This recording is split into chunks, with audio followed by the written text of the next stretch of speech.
name is Shambhavi. Hope you all are doing well. So basically from today we are going to start the advanced Python. Right? So in this advanced Python, the first topic that I am going to cover here is the classes and objects, that is OOPS. Okay, so this is the very first topic that I am going to cover here, and after that let's see that what are the topics that we'll be covering. So right now today I'll be telling you that what actually we mean from OOPS, that is object oriented programming, what we actually mean from this, and then what are classes, what are objects, and how to make a class. Okay, these are the topics that I will be covering today. So right, let's get started here. So first, the thing that I have just like already stored some definitions for you all so that you can have a good look of that and a proper look of that. So basically Python is a multi-paradigm programming language. It supports different programming approaches, right? We all know this thing about Python, right? That it is a multi-paradigm programming language, and it basically supports different programming approaches. Now basically one of the popular approaches to solve a programming problem is by creating objects. Okay, now in Python, as I just mentioned, that we have many and different programming approaches. Now from all of that programming approaches, there is one very popular approach for solving a programming problem, and that is basically by creating objects, and that procedure is actually known as object oriented programming.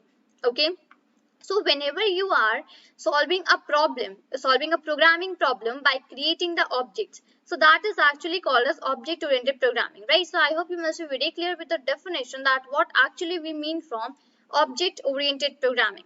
Now basically we have here that what is an object. Right, now the object has two characteristics, attributes and behavior.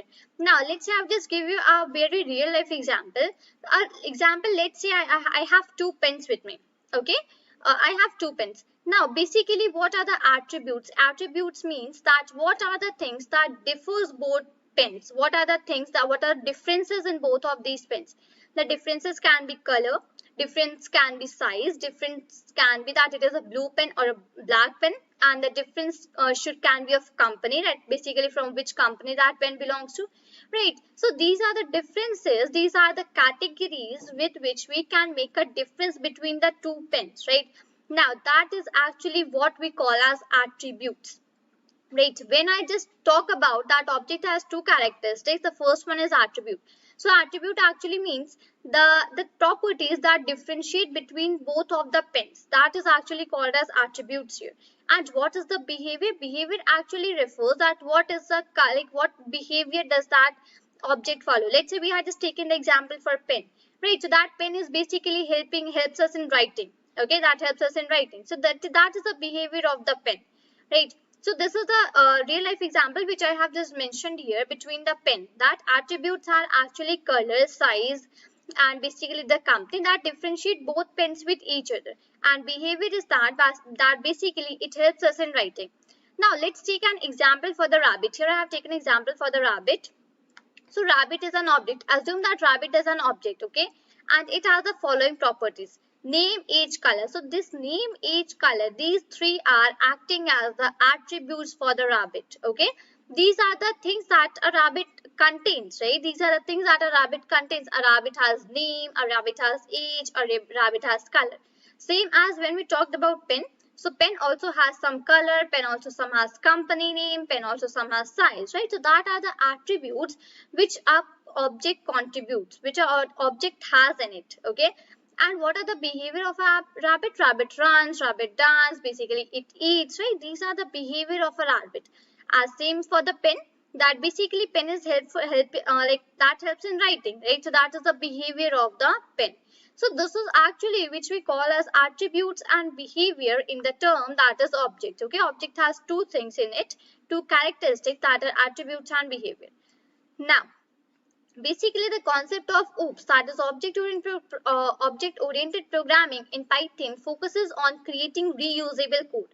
Okay, basically the code which we just create in object oriented programming, that is actually a kind of reusable code. Okay, now this concept is also known as DRY, that is do not repeat yourself. Now what this actually means very in detail, that we are not going to discuss today. As we move further in this OOPS concept, then we'll be discussing all these things. Now basically here what I can say about the class, till now we had just discussed about the objects, right? Now what I get to say for the class, that a class is a blueprint for the object. For now, just understand, just remember this definition, that a class is a blueprint for the object. Okay, and now here we can just like again an example, that we can think of class as a sketch of a rabbit with labels. Right, as I just mentioned for the pen, so we can just think of a class as a sketch of a pen with labels, or as a sketch of a rabbit with labels. It contains all the details about the name, color, size, etc. Based on these descriptions, we can study about the rabbit. So a class actually consists of all the details from which we can study about a particular object. Okay, let's say my pen is my object. Okay, now pen, basically what are the details which we need to know about pen? The color of pen, the size of pen, the company of pen, right? So these are the things that I will be containing inside my class. So class is something, it is something like a sketch, or a sketch of pen, and basically it contains the descriptions. Okay, it contains the descriptions that helps us to study about the object. Same here, I have mentioned about the rabbit, that it contains all the details about the name, color, size, etc. Based on these descriptions, we can study about the rabbit. Right, so I hope now it is very clear to you that basically what is object-oriented programming language, and what is basically class, and what is an object. Right, so from today itself, I'm just moving towards my PyCharm IDE, and we'll be seeing some examples, some like program, that how we to just try to make a class and object in Python programming. Fine. Basically, let's say the class that I had made here. So for that class, simply what I'd be using, I'd simply be using class. Okay. So class is one of the keywords that we use for making a class in Python. And the class that I'll be making is, let's say, pen. Okay. So after the class, I'll be writing the name of the class for that which I want to make, and that is pen. I would just calm down and simply I would just write pass here, because right now I'm just not gonna do anything inside the class. That all things we'll be seeing further. Right, now after making a class, if I just not written something inside my class, and if I just come out of my class, what is my very second step that I need to follow here? So the very second step that I need to follow here is that I need to make the object of this class. Okay, now my class is pen. Now the object for that class I need to make. Let's see, the one object I'll be making as black. Okay, let's say black is one of my object that I'll be making for my pen class. So for procedure for making the object, we simply write the name of that object which we want to make. Okay, we put the equal to sign, and after that we write the name of the class for which we are making the object. Okay, for I'm just making my object for pen, so I would just write black is equal to pen. Same for the blue. Let's say I just make two objects here, black and blue. Okay, so these are the two types of pen that I would be having, black pen and my blue pen. Now what next do I have? Now I need to store some attributes, some properties, right, that we had seen previously. I need to store some attributes. So how will I be doing that thing? So basically, if I need to add some attributes to my object, so in that procedure, I'll be adding first the name of my object. Okay, the name for my object is black, right? So that I have added, that is black. Now I will put a dot. Now what attribute actually I just want to add here? So let's say I want to add the attribute that is name. Okay, that what is the name of that pen? Okay, black dot name. Fine. So this is the in the starting I have just added my object. I put a dot, and after that I just added my attribute, and that is equal to. And now here I'll be writing the answer for this thing that I have just done here. Okay. So let's say the name for my pen is, let's say, Pentonic. Okay, let's say Pentonic is one name of my black pen. Right. Now basically what the size it is having. Now it is basically of normal size. It is not too much large, and like not too much big, not too much small. For that I would again be using my black, because I'm just writing it for my black object, right? And the attribute is here size. So black dot size, and that I'll be writing here as, let's say, normal. Right. That is done. So let's say name and size. And now let's say I'll be taking one more quantity. Quantity as one of my more attributes, that how many pen do I have? How many black pen do I have? Okay. I'm just writing the same case for my black object. So I'm writing simply black, put a dot, and now my attribute is quantity. Okay, quantity. And I'll be putting one equal to sign, and let's say quantity I'll be adding here 5. Let's say I have 5 black pens. Right. This is the procedure that I would be following for assigning some attributes to my object. Now same thing I'll be doing for my blue object also. I'll be writing here blue. Okay, blue dot name. If you just want to give some other attributes, you can give some other attributes. If you want to give the same attributes, you can give the same. That totally depends on you, that basically what you want to give here. Right, so let's say blue dot name. Let's say the name for my pen is Parker. Okay, blue dot, the blue pen which I'm having, the name for that pen is Parker. Right, I would just come down. So okay, again I'll just use here blue. Blue is the name of my object on which I'm working, and the attribute which I'll be using here is size. Okay, now again I'll be just writing here as normal. Fine, again I'll be just writing the quantity. Quantity is my third attribute that I'll be using for my blue object. So blue dot, and here I'll be using quantity. Okay, quantity. Right, and that is equal to, let's say I have 10. Okay, so here I have just mentioned all the objects and the attributes for that object. Right, now if I just want to see something in the output, let's say I just want to get the output from blue dot name, then how will I be doing that thing? Simply I'll be using my print statement, and inside that I'll be using blue dot name. Simply this is the procedure for getting the output. So I will just run it here and see now here. Basically what output did I got? I got the output here as Parker. Let me come down and show you the thing. So blue dot name was containing Parker in it, right? So I just got that Parker here. Now, if you just want multiple outputs to come at a time, let's say I want to run blue dot name, and even I just want to run black dot name and all that thing, I would simply separate all of these things using a comma. So here I can just write, let's say I will just write black dot, let's say black dot size, okay, and here I just put a comma, and here let's say I would just write blue dot quantity, okay. Yes, blue dot quantity. Now basically what I'll be just doing is that I would again be running it here for a while. Now have a look that basically what I just got here. Firstly what we had written, let me tell you that from here, blue dot name. So name for my blue dot name was Parker, right? That I have got. Black dot size. So size for black was normal, okay, that is also fine. After that I have blue dot quantity. So the quantity for my blue pen was 10, right? So that I have just got it here. Now this is basically how we can make the objects for the classes, right? Here I simply made one of my class. The name for that class was pen, and I did not wrote anything inside that class. So simply I used the pass. After that I made two objects for my classes, for my class, that is pen, and that are black and blue. After that I added several attributes to my class, that is pen. I added several attributes. Let's say that attributes are name, size, quantity. Right, now here basically one more thing comes. Let me quickly add that here, that if I do not give similar attributes to both of them. Let's say in the black object I have given 3 attributes, and let's say in the blue one if I give 4. So nothing will happen basically, okay, that will not impact anything. Let me just give you an example here. So if I just write blue dot, and let's say basically I will be writing blue dot work, okay, blue dot work, that basically what is the work for that? I'm just taking it for writing, okay, WRITING. I just take it for writing, and basically here I'll be just like removing all of these things, and here I'd be adding blue, and I would just do here work, okay, blue dot work, and now simply I would just run it.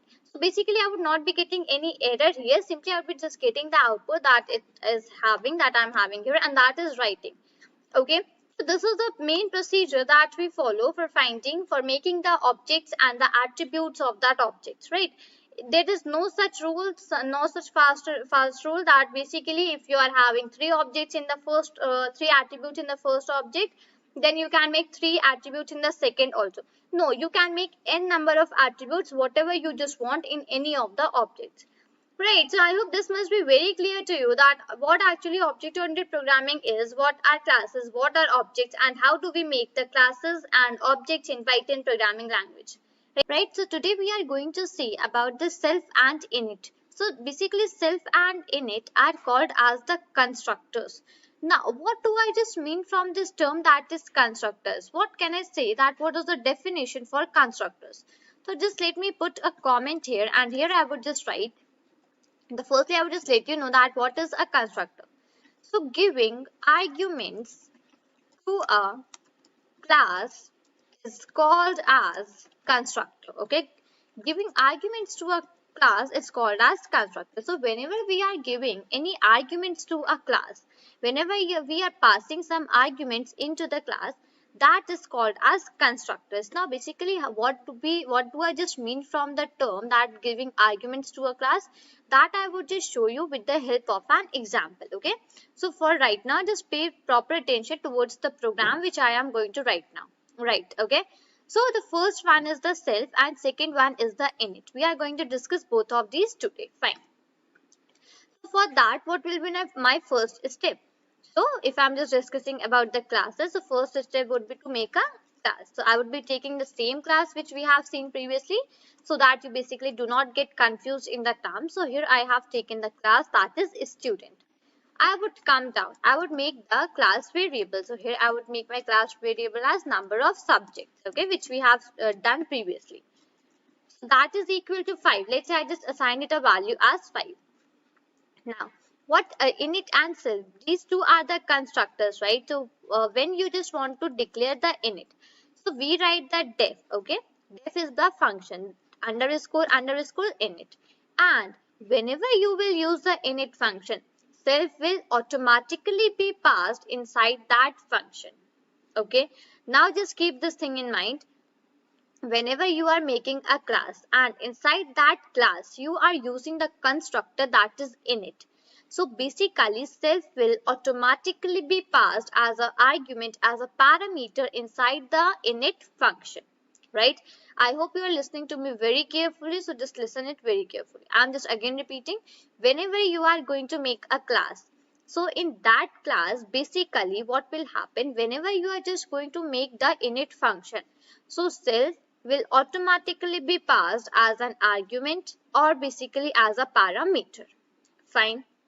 This is about the init and the self functions, right? I would just come down here and here itself I would just write some values, right? So here I would just give as a name, comma, a standard. Basically I'm just giving it of my choice, whatever you just want, that you can just give it. Okay. Now here I have one more thing, one more question for you all, that basically let's say you have made a class that is a student, right? Now in that student class basically you want to enter the details for 10 students, okay, for 10 students. So what will you do? You will make the 10 objects. That is okay, till this point you can do, but what will you do when you need to write one dot name, one dot standard, one dot section, then two dot name, two dot standard, two dot section, moving towards the 3, then 4, 5, 6, 7, 8, 9, 10. Will you be able to do that thing? No, that is not possible, right? Through manually it is absolutely not at all possible. Okay, you can do it for 10. What about 20, 30, 40, 50? What about these numbers? So in that case, basically this self and init functions are used. And at that place, we basically use the constructors, right? Now, how to use that thing? That I am just showing you right now. Okay. So just have a little bit of patience that what I am doing it is just properly see towards it. Okay. And even here, I have passed name standard, and here I would just pass a section. Okay. Come down. Here I would just use myself. So whenever we just declare the self, okay, whenever we just like write the init function and use the self, like pass the parameter as the self, so we always use the self to access the parameters which are present inside the init function. So here I would just write self dot name. Self dot name is equal to a name. Okay, so whenever you just want to declare the name, so at that place you will write self dot name is equal to a name. Self dot standard is equal to a standard, this one, okay, and at the third self dot section is equal to a section. That is done, right? So till now I have made my class, I have used my init and my self functions. That is okay. Now I would just come down here. I have declared the name, section and standard. Now if I just want to print all of these three, so in that case what I would be doing? So in that case I would be making one more function. Let's say that function is details. Now just pay attention, pay proper attention towards the screen. Here I have written def, then details, and as soon as I would just put the bracket, so self will automatically be passed inside that bracket. See, I put the bracket and self is automatically passed here, because I have used my init constructor here. Fine. So in this case, I would simply use my print statement and I would just use the f string. So here I would just write, okay, I would just write name of the student is, and in the bracket what I would be passing, I would be passing self dot name, because in that parameter only a name is stored, right? In this self dot name variable, this a name is stored, and a name is one of the parameters which I have argument which I have passed inside my function. So whatever the value I would be writing for it, that would point to self dot name. So I would be writing self dot name inside the bracket. Okay, so here I would be writing self dot name. Okay, I would just put a space here, I would put a comma, and then the standard is, and again the bracket, so here it will be self dot standard, and at last, and the section is, and in the bracket it would be self dot section. Okay, so self dot section, right? So here I just completed the sentence. I would just come back down here. Now I would just come down, and now I would make the object for my class. Now just pay attention towards it a little more. Let's say I made the object that is 1. Okay, I would use the name of my class, that is student. Now inside this student class, what I would be passing? I would be passing the name, the standard, and the section. So now I need not to write one dot name, one dot standard, one dot section. I need not to do that thing. Simply I would make the object of the class which I want, and inside my brackets for the class I would be writing all the details. Now here these details. What the details which I'm going to write here, let's say that one is, first one is Ria, I would put a comma, first was name, second was standard, let's say 10th is the standard. Okay, and let's say the section, let's say section is A. Now where is this Ria pointing? This Ria is going and pointing to the A name. Okay, this A name is the one where this Ria is pointing, and that has been saved in self dot name. Okay, Ria has been now saved, Ria, the name that is here, that has been saved in the self dot name, because self dot name is equal to A name, and the string which I have passed for the A name is Ria, so it is automatically been saved in self dot name and in the print statement which I have used in the details, right? So here self dot name is present, so at this place this will be override by the Ria. Fine. If I just want to make more objects, so what I would just do, I would just write 2 again, then I would again write the student class, and in the bracket I would again pass all the details whichever I want. This is the procedure. This one is easy, right? Now you just cannot do the previous thing for 20 or 50, but you can just do a little bit of thing for this one. This is much easier than the previous one. Okay, let's say I'm just making 2 here only. And now here in the print statement, if I just want to access the details, so I would just write print 1 dot details. Okay, now I would just run my program here for a while. So as soon as I just wrote print 1 dot details, so what it just let me go above now.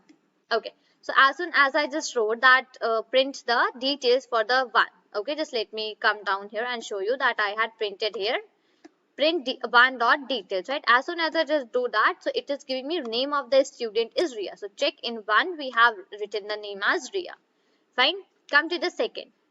A comma standard is 10. So in Ria we have entered the standard as 10. And for the third one, and the section is A. So for Ria we have entered the section as A. Fine. This is basically how you can just access these like things.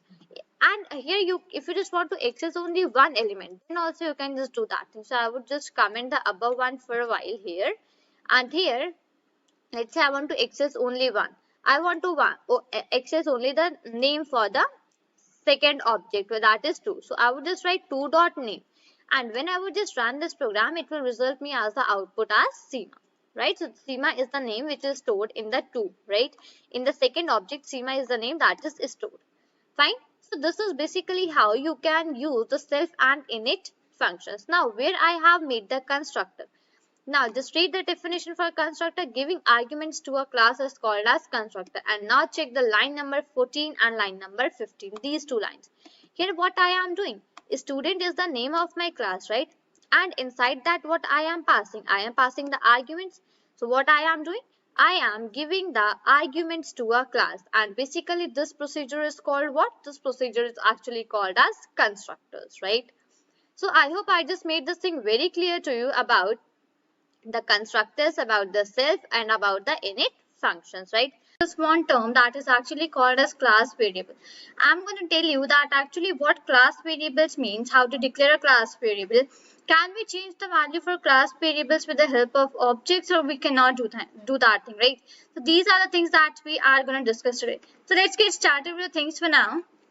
So my very first step that I'm just going to do here is that I will be making a class for me, right? Because I want to declare a class variable. So the first step that we should do here is that making a class, right? So for making, I had already told you the procedure that we simply write the class and it is a keyword, okay? And in front of that, we basically write the name of the class, right? So here, let's say my class name is flower. Okay, let's say flower is one of the name of my class which I had just made here. Now, what we actually meant from the term, and that is class variable. Okay, let me quickly write your definition here. So class variables. Okay, so class variables are the variables that are okay, I just put in a comment. Okay, so class variables are the variables that are declared inside the class. Okay, so whenever we are just declaring any variable inside the class, okay, and any variable and just giving it to some value, then that is actually called as a class variables. Okay, so the class variables are the variables that are always declared inside the class. As from the name only, we can just understand it in a way that the variables that are declared inside the class, it is called a class variable. Right. So after making my class, now what's my next step that I'm just going to do here is that I will be making one class variable for me. So I'll be writing, let's say total underscore flowers, WERS. Okay. So let's say total underscore flowers is my class variable which I have made, and let's say I just assign the value as 10. Right. Now here this step which I had just done on line number 5, that is actually called as my class variable. Right, that is actually my class variable. And in the very first step, what I have done, I have declared my class. So I had just declared my class, right? So this is the thing that I have done. So I would simply write pass here and just come down onto the next lines. Now, basically in the next line, what is my procedure that I am going to apply? So I will be making some objects for my class, right? That is the second step which we do. After making the class and whatever we just wanted to write inside the class, we have done. After that, we just make the objects for our class, right? So here basically what I is doing is that, let's say the first object for my class is red. Okay.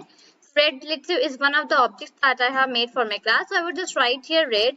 And after that, I would just write here as flower. Okay, so this flower is the name of my class for which I have made the object that is red. Okay. Other than that, let's say I just made another which is white, and here I would just writing, let's say flower. This is the another object which I have made for my class. And in the previous video itself, I had explained you that we can make n number of objects and we can give n number of attributes for a particular object, right? I have just discussed this thing in the previous video. So that is the same thing which I'm just mentioning here. Now what I was doing is that I would be making some attributes for my class. Okay, I'm just declaring some attributes of my class, of my object. So here, let's say red is my object, and here my first attribute, let's say red dot, and I would just write as count. Okay, let's say red dot count. So it means that basically what is the count of my red flowers that I am having, right? So this is red is my object for which I had made an attribute, and that is count. Right. So let's say I just assigned the value as 15. Okay. After that, I would just write red dot price. So here I would just write that what is the costing of the red flowers that you are taking. Let's say I just write here as 100. Okay. Now let's say these are the two attributes which I have given onto this flower class. Okay. For my red object. Come down. Now my second step is that I'll be using my another variable. Let's say that is white. Okay, white. I would just put here a dot, and let's say for this also we just give a count. Let's say here I'm just giving 12. Fine. And what the price? Let's say white dot price is equal to, and let's say the price would be 150. Okay, now if I just want to make some other attributes in this white object as well, so I can just do, let's say I just made an object that's let's say white dot a day. It means that basically on which day I can just get my white flash. So let's say it is, I would just mention here as Monday. Great. So let's say Monday is a day on which I can just get my white flash. So I can just declare n number of attributes for n number of objects, whatever I have made for my class. Now, if I just want to access these, so for accessing it is very simple. I will simply write my print statement, and inside that print statement I would, let's say I just want to access my red dot count. I would just write it like this, and I would just run my program here. Right, so here I'm just getting 15. Fine. Now second thing, if I just want to access multiple objects with multiple attributes in one single print statement, okay, so I could just put one comma, and let's say I just write white dot day. Okay, I can just put n number of commas and add whatever the things I just want here. Right, so let's say it is giving me 15 and then Monday. Right, so here after this thing what comes is discussion about my class variable. Now if I just want to access my class variable, so how will I be accessing my class variable? So I can write one of my print statements. Okay, let's say this is my print statement in which I am just writing. So inside this print statement, what I can just do is that I can give the names for, like, I can just use the name of my class, and I can just after name of my class I can just use the name of the class variable. Let me give you an example here. Let the name for my class is flower, right? I'll just write a flower dot, and the name for that class object was total flowers, right? Sorry, class variable was total flowers, right? So if I just want to access any class variable, so what procedure will I be following? I'll be simply writing my first print statement. Okay, after that second step that comes here is that inside the brackets I just need to write out the name for my class. Let's say here it is flower. Okay, so I have just done that thing. I would put a dot, and after putting that dot I need to write the name of the class variable for which I am looking for. Right, so that is total underscore flowers in our case. Right, now what I would just do, I would just run this program here. See, now just have a look over the here. I just got the answer, and that is 10. So why I am just getting this? So just have a look that the total number of flowers, total underscore flowers, that was my class variable. In that I have stored a value that is 10. Fine. Now this is the one thing that how you can just make a class variable and how you can just access it. Now my second thing that comes here is that can I change the value for my class variable? Okay, let's say here what I have just done, I have given the value as 10 to my class variable, right? Now if I just want to change this value for my class variable, so can I do this, and can I access my class variables with the help of these objects? Can I do that thing? This is the question that comes to next, and yes, the answer for this one is yes, that yes, we can access the like class variable with the help of our objects. Let me show you an example here. Let me quickly comment out this print statement, and on to next line I would simply write here print. Okay, now inside the print, let's say I just wrote any let's say red. I would put a dot, and I would just use total underscore flowers. So right, red is the object which we had made for the class, that is flower, right? And total underscore flowers is the name of the class variable which I had made inside our class. Right, now I just run it here. Okay, I'm just sorry, I just like clicked on the debug. Let me just quickly close this here for a while, and yes, terminate. Right, now I would just run my program here for a while. Now again have a look that I just got the same answer, that is 10. As I mentioned that yes, we can access the class variables with the help of the objects also. So that is the reason that it is giving me the answer here as 10. Now the third thing that comes here is that basically if I want to change the value of the class variables, right, so basically can I just do that thing with the help of my object of the class or not? So again the answer is yes, we can change the value for the class variable with the help of object. Let me show you an example. So if you write here white, okay, white dot, and I just wrote here that that total underscore flowers. Okay, total underscore flowers. Okay, white dot total underscore flower. Let's say this is the yes, the total underscore flowers was a variable, right? That was our class variable, and white was one of the objects in them. Right, so if I just wrote those things, and now what I was just doing is that above I have given the value as 10. Let's say I just give it as 20. Right, Now, after this step, when I would be just printing my total underscore class, right? Let's say I just wrote to white dot total underscore class, and now when I would be just running it here, so the value for my class variable would be changed, and now I'll be just getting here the answer as 20. Right, so here actually what I just wanted to convey is that if you want to change the value of the class variable with the help of an object, then yes, you can do that thing. You are not restricted that you cannot just do that thing. You can. Okay, so this is the idea about using the class variables. And now after commenting out, okay, I will just not comment. I would simply write here print, and basically I would just write the real name of my class, that is flower, and I would just write total underscore class. Now, if I just run this program here for a while, now just have a look that the value which we had given, okay, that white and dot total underscore flower, the value which we had given, that has only been changed when I just use white dot total underscore flowers. It is not changed for whole time. Let's say if I just access this total underscore flower, that is my class variable, with the help of my class, then it will give me the real answer which I have stored in my class variable, which is declared inside the class. And when I would just run that white dot total flowers, in that case it will give me the output that is 20, because here I have just changed the value and I had just made the value for my class variable as 20. Right, so I hope you just got the idea that basically how this class variable actually works and what are the concepts which are in class variables. What is a class variable? Can we change the value of class variable? Then yes, then how? And we can just like, can we access the value of the class variable with the objects and all that things, right? Let me just quickly write down that topic here, so that I can just tell you about this topic further, right? So this is a topic which we are just going to discuss today in advanced Python programming, and that is inheritance. Now, what we actually mean from it, right? And basically, so it is actually in terms of programming language, if I say, okay, if I just like talk about in terms of programming language, so it actually means that basically, let's say we are having a class, right? So in advanced Python, we have topic that is OOPS, right? That is object-oriented programming. So in that, basically, we deal with the classes and objects. So let's say there is a class, and that class basically inherits and basically like access and have the properties of any other class. That is actually what we call as inheritance, right? Now let me just quickly define it and like just tell you that basically how many types of inheritance we have in Python programming. After that, I will just move on to the PyCharm ID and then just let you know about the program. Right, so very first type of inheritance that we have in Python programming is single inheritance. Okay, single, and I would just write here inherit, inheritance. Okay, this is the very first type of inheritance that we have in Python programming.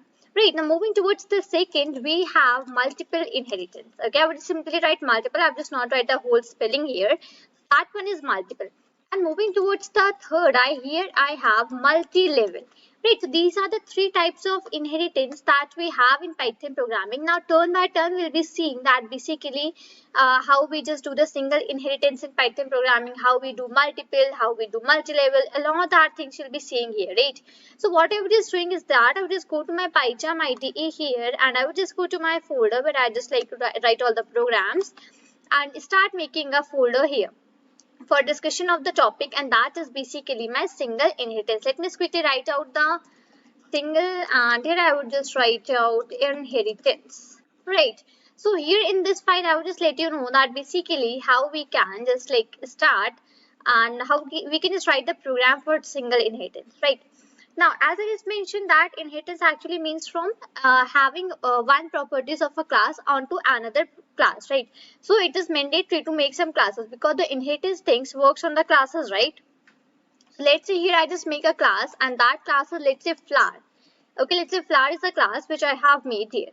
Now what I can just do here is that inside this, let's say I just want to make some function. Okay, I just want to make some function. So I would just write here def, and let's say the function name is type. Okay, let's say type is the name of the function which I would just make here, right? And the self will automatically be passed because this is a class, and inside class whenever we just declare a function, so self is automatically passed on to that, right? Now basically let's say inside this I start writing a print statement, and into that print statement, let's say I write that this is, let me just write here, this is a red flower. Right, so here I had just made one class and that class is flower actually, right? Flower is the name of the class that I have made. After that, inside that flower class, I had simply made a function, right? That function name is type, correct? So inside that type, the self is automatically passed because I had made this function inside the class. So inside a class, whenever we just make a function, so self is automatically passed in between that function. Right, after that I had simply used a like written a print statement, and that is this is a red flag. Okay, let's say this is the class which I have made. Now basically I would be just going on to the next line, let's say here. Okay, now let's say here I just make another class. So let's say first was flower and second let's say I would just make as let's say plant. Okay, plant is the another class which I have made here. Now I would just put the brackets here, and inside the bracket, now when I write here as flower, this step, this procedure which I have just done here right now, this is actually what we call as single inheritance. Okay, this is the time and this is the place where we just can say that okay, I am just doing here as single inheritance. Let me just quickly write out and then I will just explain you that why I am just saying this thing. Right, so I just wrote that single inheritance here. Now here what I had just done, I had taken my plant class, right? That was a class which I have made and this was plant, right? Inside that plant class, what I had done, I had passed my another class and that is flower. Right, this one is my flower class, right, which I had made above. I just pass that here. Now the plant class which I had made here, right, this plant class which I have made here, now this plant class will be having the properties of this plant class as well and this flower class as well, because I have mentioned this flower class in the between, like in the middle of the bracket of the plant class. So it means now if I just want to access any element from the of the flower class with the help of plant class, then I would be able to do that thing, because here I have applied the technique and that is single inheritance, right? Now, moving on to the next procedure, I would just like again just write some functions here. So I would just write, let's say div, and first one I had made type. Let's say here I just made a color, okay? And in bracket, oh sorry, in bracket self will automatically be passed. I would just come on to the next line and simply write here my print statement, print, and I would just write here. Let me just write here. This is red color, okay? Let's say I just write here. This is red color, right? Even I had just made out my second class, and in that second class I have just done the inheritance of my first class. Okay, so whenever we just inherit a class into another class, that procedure is called a single inheritance. Let me quickly write the definition also. So put a comment here and I would just write here, when we inherit inherit a class into another class, that procedure is known as single inheritance. Okay, single inheritance, right? So when we just inherit a single class into another class, that is called single inheritance. Now I have just done that thing here, I have applied that procedure. Now what I am just doing is that I will be making the object. Now, I would here not make the object for flower class as well as for the plant class. I would not make the object for both of the classes. I would simply make the object for any one class here, and let's say that is plant. Okay, I would simply make the object for my plant class. Why not flower? Because if I want to now access anything of my flower class, I can simply access that thing through the help of my object of the plant class. Why? Because here I have applied the procedure of the single inheritance, right? Whatever the properties were in the flower class, now that all have come into the plant class as well, right? So here I would just simply make an object, and let's say that object is small. Okay, let's say small is the object which I had made, and that I would be making for my plant class, right? So this is the thing that I have done. Small is the name of the object and plant is the class for which I have made the object. Now, if I want to access the function, this function, that is this type function and this color function, using the object of my plant class, so will I be able to do so? Yes, you can do that thing. You can access the functions of the flower class as well as the function of the plant class with the help of the object of only and only plant class. Now here you need not to make different objects for different classes and then use the same object name with the same class and all that things. That procedures need not to be followed here. Simply what we need to do is that simply we need to make one object of the class in which we have inherited the another class, and we just simply need to call out the function. So here I would just first of all I would just do it for color. So small dot, and I would just write here as color, and now I would just run my program here for a while. So yeah, so here what I had just got here, this is red color. Okay, this is red color. This is the output which I have got here, because here I had simply used the small dot color, right? So small dot color was simply having this statement in it, that is this is red color, right? Now what I would be just doing here is that I would simply write a small dot, and now I would just write the function that is type also. Okay, and now if I just run it again once, now have a look at what output I'm just getting. Let me just come down here. Yes, basically now I'm just getting both the outputs, that is this is red color and this is a red flower. So this is red color is basically of my function that is color, and basically this is a red flower is a statement which is in my function that is type, right? So this type function which I have just used here, I have accessed this type function with the help of the object of my plant class, and yes, it is basically accessed, and yes, I'm here getting the output, right? So from here I would just like to say that basically in single inheritance, like in all the inheritance, the technique actually follows, right? This is the same thing in all the inheritance, that the class in which you have inherited the another class. So if you just make the object of that class and try to access the functions of another class and that class with the help of that object, then you will be able to do so, right? So here it depends that basically which is the class you have made and what is the like class which you have inherited into this class. So as soon as you have completed the procedure, after that one you have just make that like object of the class in which you have inherited the other one.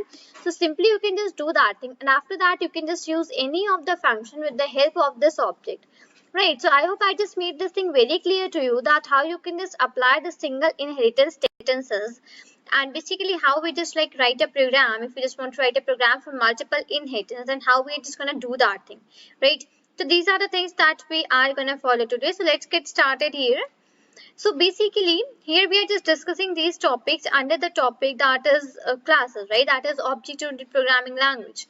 So if we are just discussing this topic under the classes, so basically what I just need to do is that whenever I just need to do inheritance, so for that I just need to declare a class, right? Let's say my class name is flower. Okay, let's say this is the class that I have made and it is a flower, right? I would just come down to the like inside the flower class, and here I would just make a function. Let's say my function name is category. Fine, let's category is the name of my function, and I will just put the brackets, and the self has automatically be passed here because I am declaring a function inside my class, right? So in that case, self has automatically been passed here.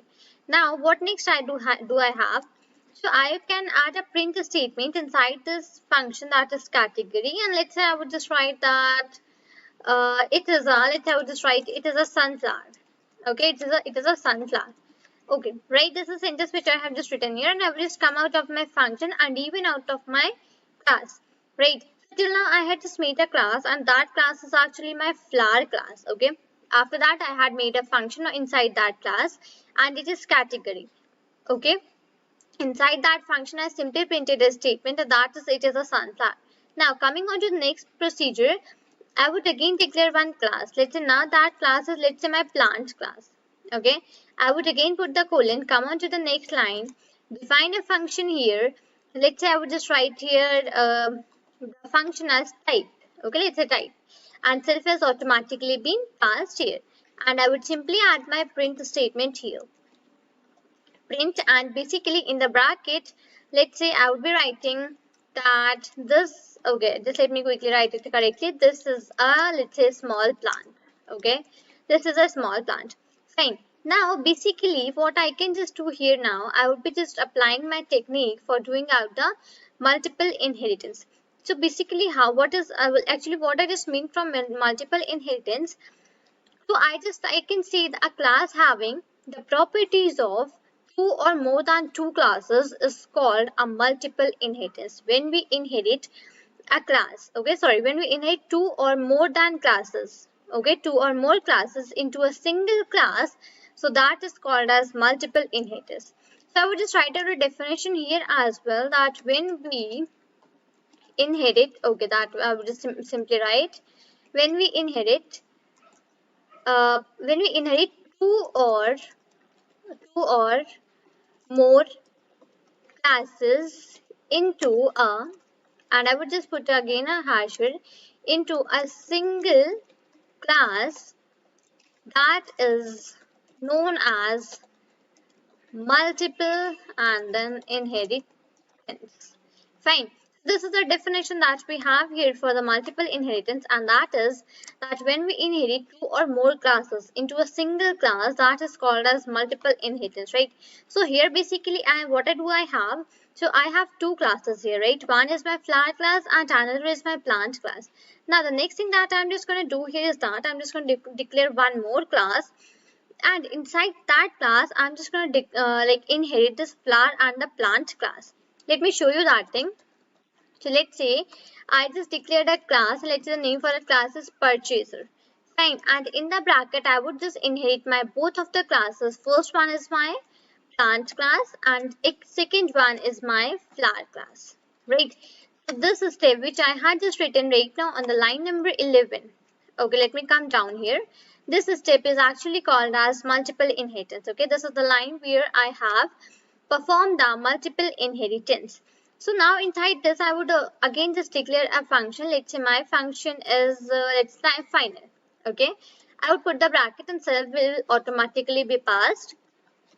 Then inside the print statement, basically what I would be just doing, I'd be writing that let's say I want flower as well as plant. Okay, I want flower as well as plant.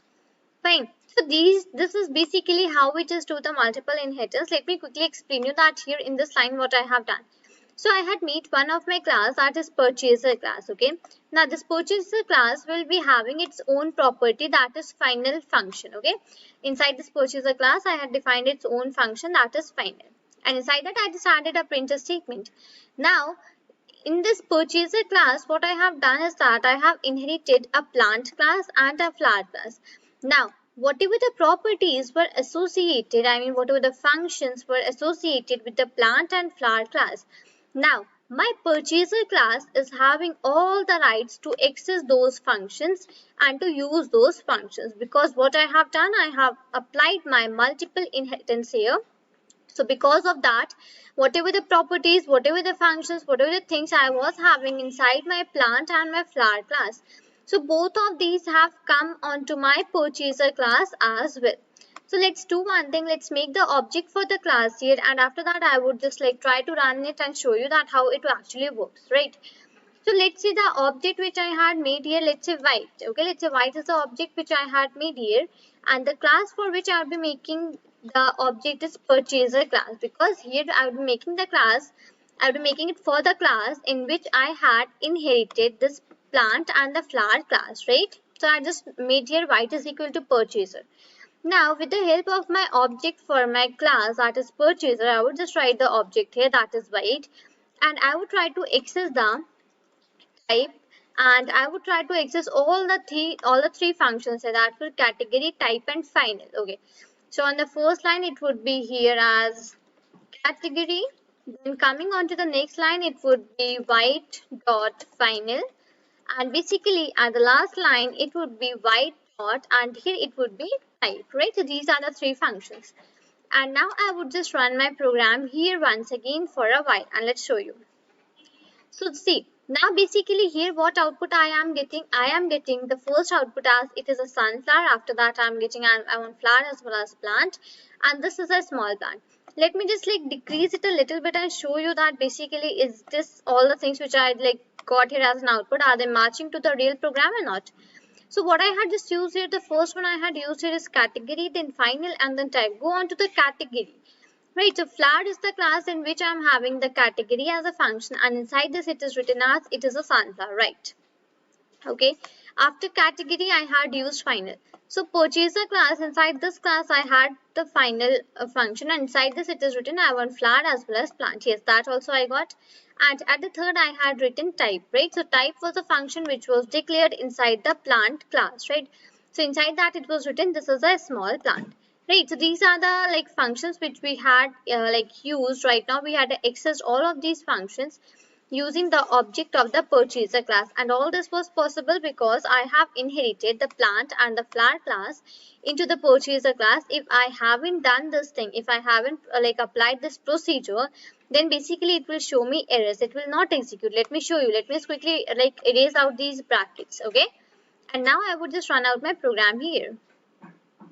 See, basically it is giving me some error, and that it is that purchaser object has no attribute category, right? So we cannot now access the functions which I have inside the flower class and inside the plant class. So if you just want to use out both of those, then what we just need to do is that we just need to call out the just inherit the flower and the plant class here.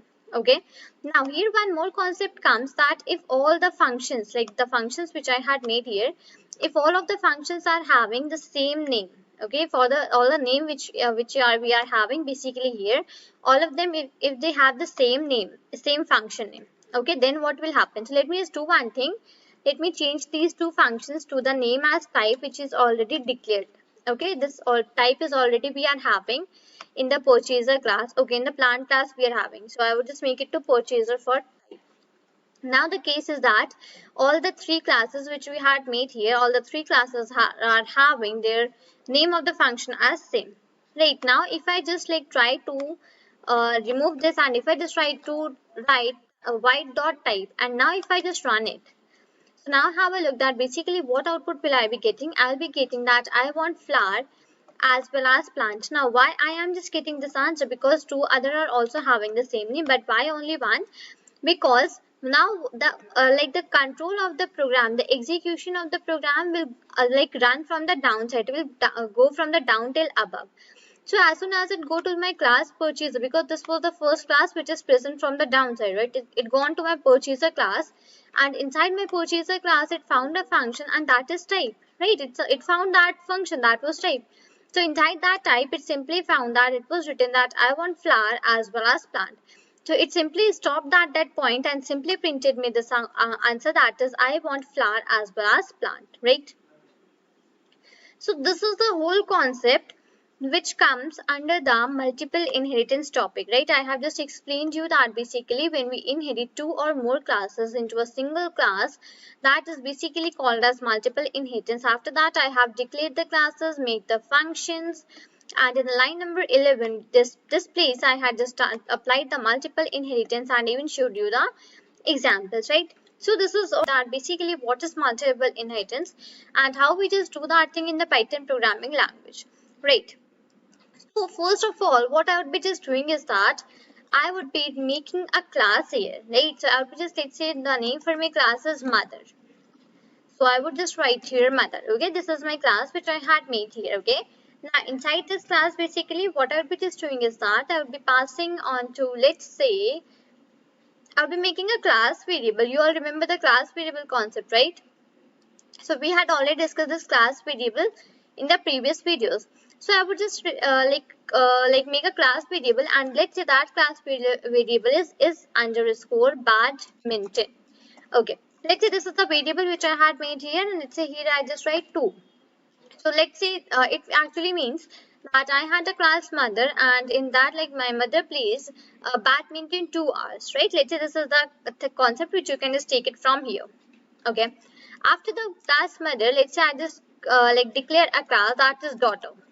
Okay, now basically in multi-level inheritance what is done, okay, we have one class, okay, that one class is inherited onto the second class. Okay, now that second class is being inherited into the third class, that third class is inherited into the fourth class, and this procedure goes on. So basically what happens that n number of classes are inherited inside n number of classes, right? So let's say here I just took the example. Now here what I just said right now, that one class is being inherited into the second class. Let me just like write this thing here, that in okay, let me write out the procedure. Let me just put out the uh, three codes here. Inside that I would just add that in multi-level inheritance, in multi-level, and here I would just write in multi-level inheritance, the first class, okay, the first class is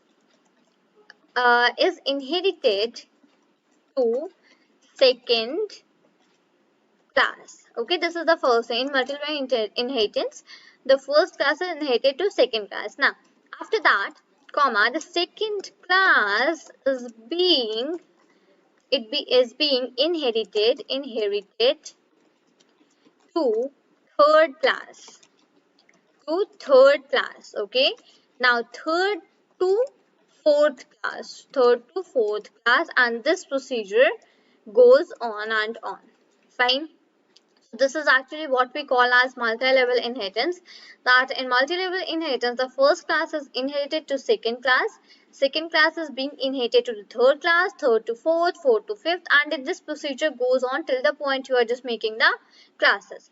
Right, this is actually what we describe and what we say as multi-level. Now let me just quickly put out the colon here, and inside this let me inherit my first class, and that of my first class is my mother class.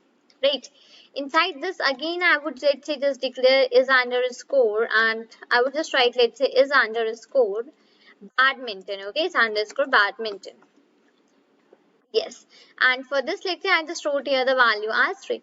Now, even if I just want to declare some function also inside this, that also works. Let's say I just declare a function def, and here I would just, let's say, play. Okay, now inside this, even I just want to write out the print statement. Let's say that print statement is that I play 3 hours 3 hours a day. Fine. So that also I can just apply here. Now what next here we have? I need to declare my third class. Fine. We had declared the first class and then second class. So inside the second class, I have inherited my first class. Now inside my third class, I would be inheriting my second class. Okay. So let's say my third class is granddaughter with GRAND, granddaughter. Fine. And inside this, basically, I would be inheriting my daughter class, right? So this is actually what I am applying here as multi-level inheritance, right? Again, if I just write here is underscore badminton is equal to, now let's say here I just wrote 4. Again, I would just make one function here. Let's say now this function is def is underscore play. Okay, self has automatically be passed, and here simply I can just write a print statement, and that print statement is I play, let's say I play 4 hours a day. Okay, so this is basically what I have just added here. So what I mentioned in definition was that in multi-level inheritance, the first class is inherited to the second class.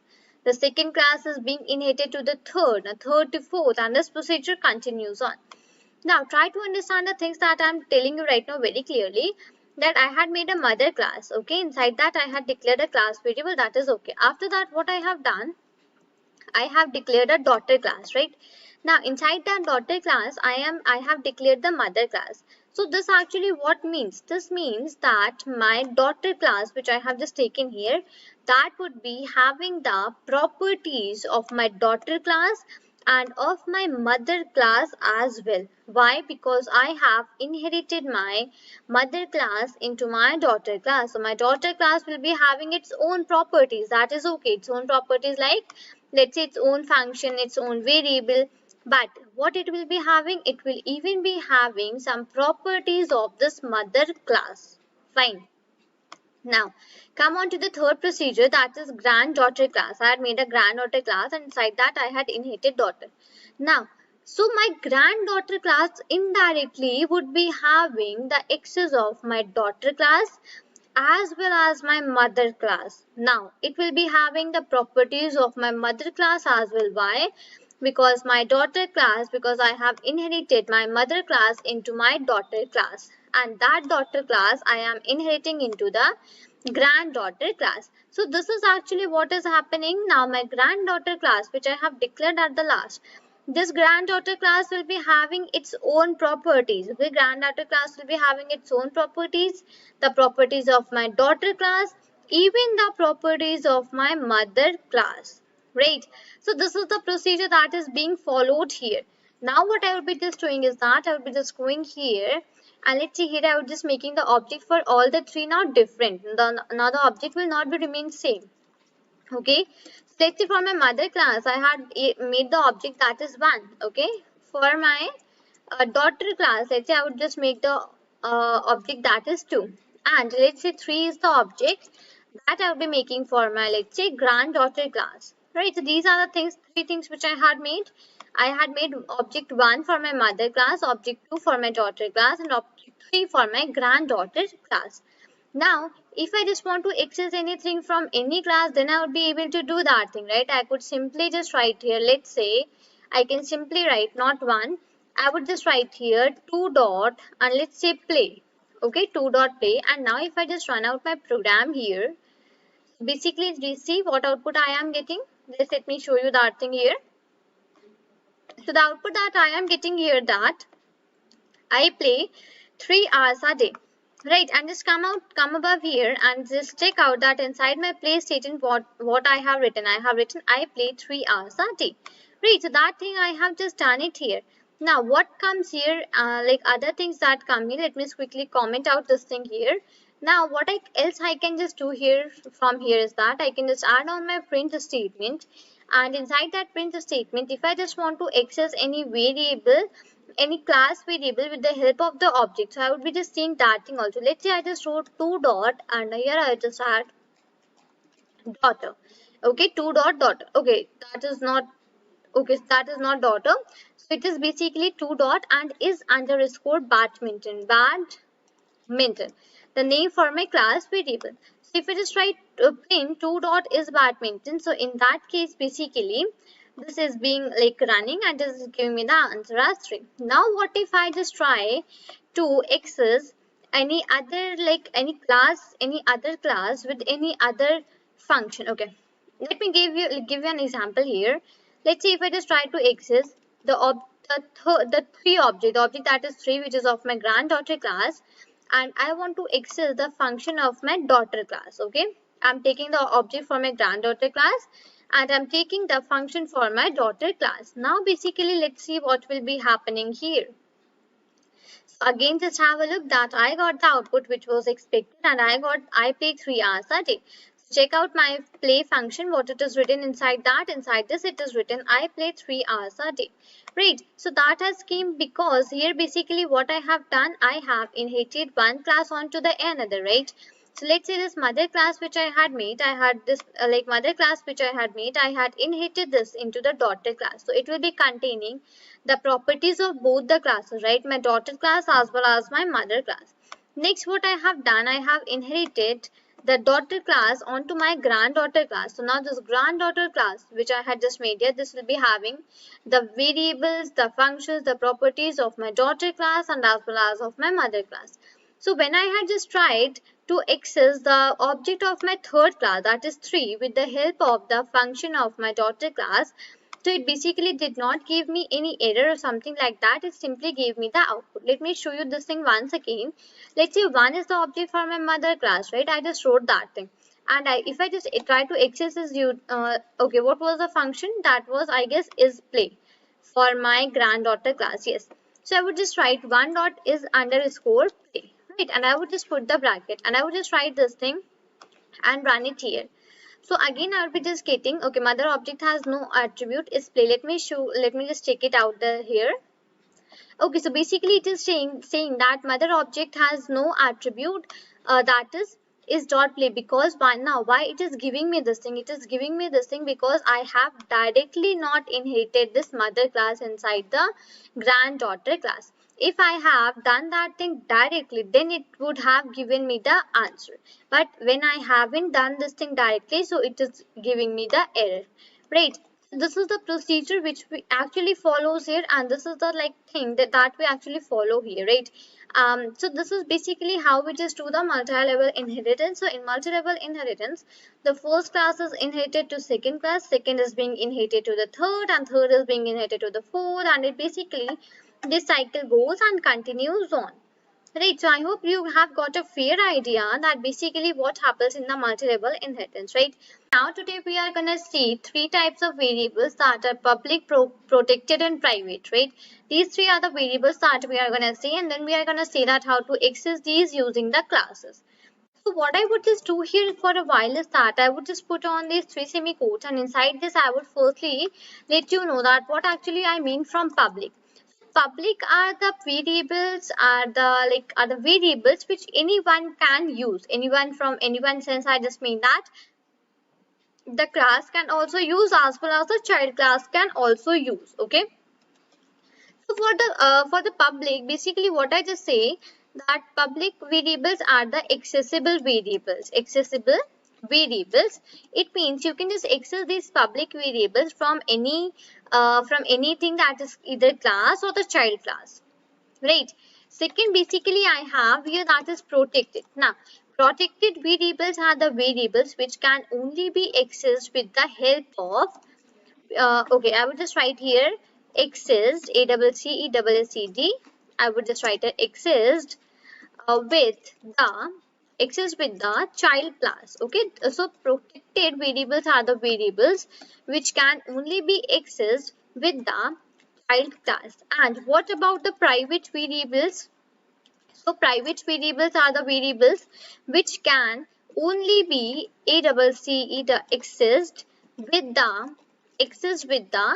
class name. Other than this, nothing, like none of the variables on any other class cannot access this. Okay, the private variables which we have here, that can only and only be accessed with the name of the class. Right. So just like let me quickly take a quick revision about all the three which I have discussed right now. So public public variables are the variables which can be accessed from the class as well as and from the child class.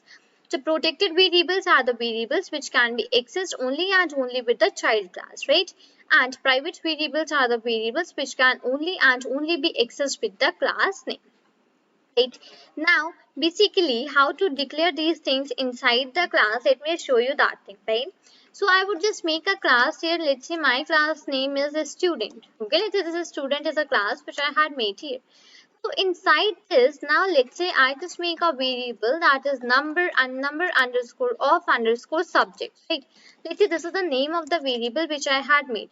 And let's say I just assign this a value as 5. Okay, so now basically what is this? This is actually my public variable. Public variable means this is a class variable. So for the class variables, we can say the public variable is another name for the class variable, okay? Because these can be accessed with the help of the class and from the help of the object as well. As I have shown you this example in the very first video, in the very second video when I have discussed about the class variables, right? That I have shown that you can access a class variable with the help of the object name and even with the help of the class as well. So that is why these class variables are actually called as the public variables. Now, procedure for declaring a protected variable is that firstly you need to put a underscore, that is mandatory. So whenever we just put one single underscore, so we automatically, the program automatically, this Python programming language understands that okay, at this place you are declaring a protected variable, right? I would just write underscore and in front of that I would write PROT. That means I'm just declaring a protected variable, and let's say I just assign it a value as, let's say 4. Okay. Now if I just want to declare a private variable, so private variables are the variables that can only be accessed with the help of the class name, right? I want to declare that. So whenever we are just using two underscores, okay, whenever we are just using two underscore and simply writing PRI, so this means that here I am declaring a private variable. So number of subjects is my public variable. Then basically this underscore PROT is my protected variable and underscore PRI is basically my private variable. Let me just quickly write out that thing here. So this one is the protected variable and basically this one is my private variable. Okay, that I have just written here. Okay. Come on to the next line, and basically here I would just define a function. Let's say that okay, that was with def underscore init, and inside this I would just pass it as a name, and even I would just pass, let's say a name I have done. After that I would just pass a class. Okay, okay, I'll just not pass class because otherwise this will actually relate to the class keyword which we are using. I would simply pass, say the okay, just 1 second. Right, I would simply write here A marks, okay, A marks, and after that, let's say I would just declare a standard. That would be okay. Right, so these three are the things which I have declared here. So what I would be just doing is that I would be writing self dot name is equal to a name, right? After that, I would be writing self dot marks is equal to a marks, right? And after that, I'll be writing self dot standard, right? Standard is equal to a standard. Fine. These three are the variables which I have taken here. So parameters which I had passed inside the function are a name, a marks, and a standard. Okay. And these three are basically referring to the name, marks, and standard, which will be making the object and storing inside them. Okay. That I have just done till now. So this is all. Okay, right. Now what I would just do is that I would just come out of this function and I would just make one more function, and that function is, let's say, details. Okay, because even if I just making a function, so what I would just do is that I even want to print the whole statement, okay, for this. So I would just use my return statement here, and with that return I would use my f string, because what I would just want, the format which I want to be displayed here as an output is that basically, let's say if I just write name is, so in between, after that name is, this name should be present whatever I am entering. After that, let's say marks are, that marks should be present whatever I am entering here, right? So I want the things to be in this format. So for that only, I am simply passing here the f string. So I would just write name is, and in the bracket the variable in which I have stored the name. So that is self dot name. Self dot name. Right. So I would just put a comma. I would just write here marks are, and again in the curly brackets I would add here self dot marks. Okay. And basically coming out and at the last I would just write here, and I would just write here standard is, again I would put the curly bracket, and inside the bracket I would just write self dot standard. Right, so these are the things that I have made here, and this is the function which I had done. So after this, my next step would be I would be coming out of my function and making an object. Let's say my object is 1. Okay, so 1 is my object. So 1 is equal to, and let's say student was my class. So I just made this object for my student class, right?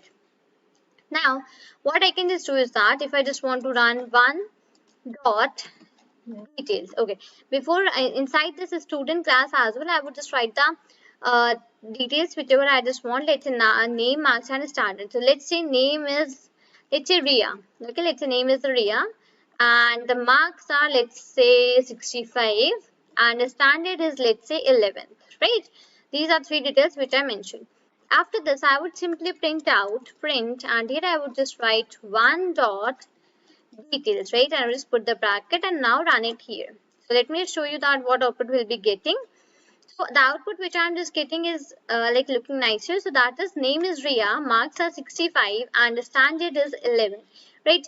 So this was the reason that I just passed that f string here, because I wanted the output to come into this way. If you do not want this, you can just simply remove this f string and simply return a statement, okay? Now, what we were discussing about was the public, protected, and private. Now, if I just want to access my public variable with the help of the object, so I would be able to do that thing. Okay, so if I just write out the print statement here, and inside that, if I just write 1 dot, and my variable is number of subjects, right? This is a variable, class variable, and that is the public same as well, right? I would just run it here. So after running, see what output I am getting. I am getting the output that is 5. So this is the required output that I have entered here as a value for my variable, right? So this, as I mentioned, that public variable can be accessed with the help of the class and with the help of the object as well. So if instead of 1, if I just simply write here student, okay, if I write here student and then run, then basically it will again run and it will be showing me the same output which we have seen previously, that was 5. Okay, so it can be accessed with the help of the class or with the help of the object as well. So we just call that object as child class as well. Okay, now moving towards my protected variable. So definition which I just told about the protected variable was we can access the protected variables with the help of the child class only. Child class means with the help of the object only. If I just write here 1 dot underscore PROT, this was how we have declared, right? And now if I just run this program here, So have a look that what output I am getting. I am getting the answer here as 4. Let's go above and verify it. So here underscore prot was having the value which is 4, and this was my protected variable, right? So that I just got here. Now instead of this one, if I just write here the name of my class, okay? If I just write the name of my class, and now if I just run it here, then also I'm just getting the answer here as 4. So even this can be accessed with the help of the name of the class as well. Now what actually comes here is that if I simply try to access this thing with the help of, like if I just try to access this thing with my public class, sorry, with my private variable, okay, what will I do here is that I will simply write out the print statement, and if I just write here one dot, and here I just write underscore underscore, okay, private variables can be accessed with the help of the class, right? So if I just write here student and dot, and if I just write here underscore underscore, and if I just write pri, that is my private variable, right? And now if I just run it here, so basically now, okay, so here I am getting an output that type of object student has no attribute pri. Now why I am getting here? So basically here I would introduce you to a new term, and that term is basically called as name mangling. Let me quickly write down this statement here, that is name mangling, right? So what does this name mangling actually means? This means that whenever I just try to access my private variable of my class with the help of my name class, it will show me some error like this, because I need to add, like I need to use a different way, different procedure here. That is the reason that it was showing me. Okay, so I need to put one underscore in front of my like this function, this name of the class as well. Okay, I need to put the one underscore in front of my class as well, that is underscore student, and I need to write the name of the object as well. Okay, it is saying that it has no object, that is attribute. Let me just quickly remove this thing from here, and now let me just quickly run out. Okay, let me just go above once and check out the name for my class, that is a student underscore underscore pri. Yes. So now basically just let me quickly do this thing here, and let me, okay, I would just write, remove it from here, and now if I just run it and put this underscore here, and now if I just run it, try running it, see, now here I just got the output, and that is 3. So basically that dot need not to be like put here, we just do not need to put any dot at this place. Okay, so this is basically how we access the private variable. So whenever we just apply this procedure, that is first you need to write the name of the object, after that you need to put a dot, you need to write underscore, then the class name, and then double underscore pri, that is basically my private variable, right? So whenever we just try on this thing, so this is actually called as name mangling. So name mangling actually refers that, let's say you have declared a private variable, so this will not be accessed so much easily, that let's say you are just writing something and instead of that, like in a hurry, you just simply like accessed your private variable from here. So this should not happen. So in that case, basically it is a little bit complicated to remember. You need to write the name of the object, put a dot, write an underscore, and after that put the name of the class, that is a student, right? And then double underscore and pri, that is private, right? So this is basically how we just like try to access the public, protected and private variables of a class, and this is how we just declare them, this is how we just like access these variables, right? So at last I will just quickly give the revision once more, that public variables are the variables which can be accessible with the help of the class and with the help of the object. Protected are the ones which can be accessed with the child class, and private are the ones which can be accessed with the class name. And here one concept applies, that is name mangling, that I have already told you, right? I'm just going to tell you that what are these static methods and how to just make the things and write the program for the static method, right? So for this, basically what I'll be just doing is that I would be start writing the program here. So for that, firstly, the first thing that I would be doing is that I would be making a class, right? So let's say that again, the name for my class is a student, the same name which I had used previously, okay? So student is the name of my class. Coming on to next line, I would just make the like variable, and that is number of subject sets, okay? And I just assign the values, let's say 10. Okay, now this number of subjects is actually my class variable, and for this actually we just call it as public variable also, right? So that is done.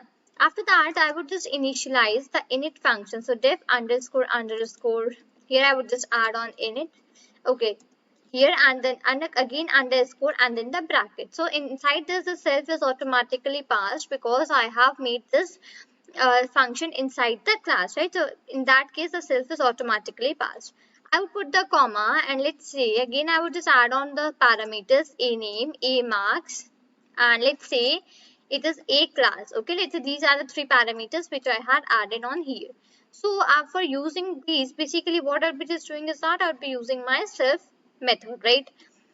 I would just use here self dot a name, self dot name is equal to a name, right? So these a name, a marks, and a class which I had made, actually these are optional. If you just want to make them on your own, basically if you just want to make them, you can just make them. If you do not, and you just want to give out some other name to them, let's say not a name, let's say you want to give out the name as anything whichever you wish, right? That is also applicable here, but here as I have basically taken it for an example. Right, so that is done.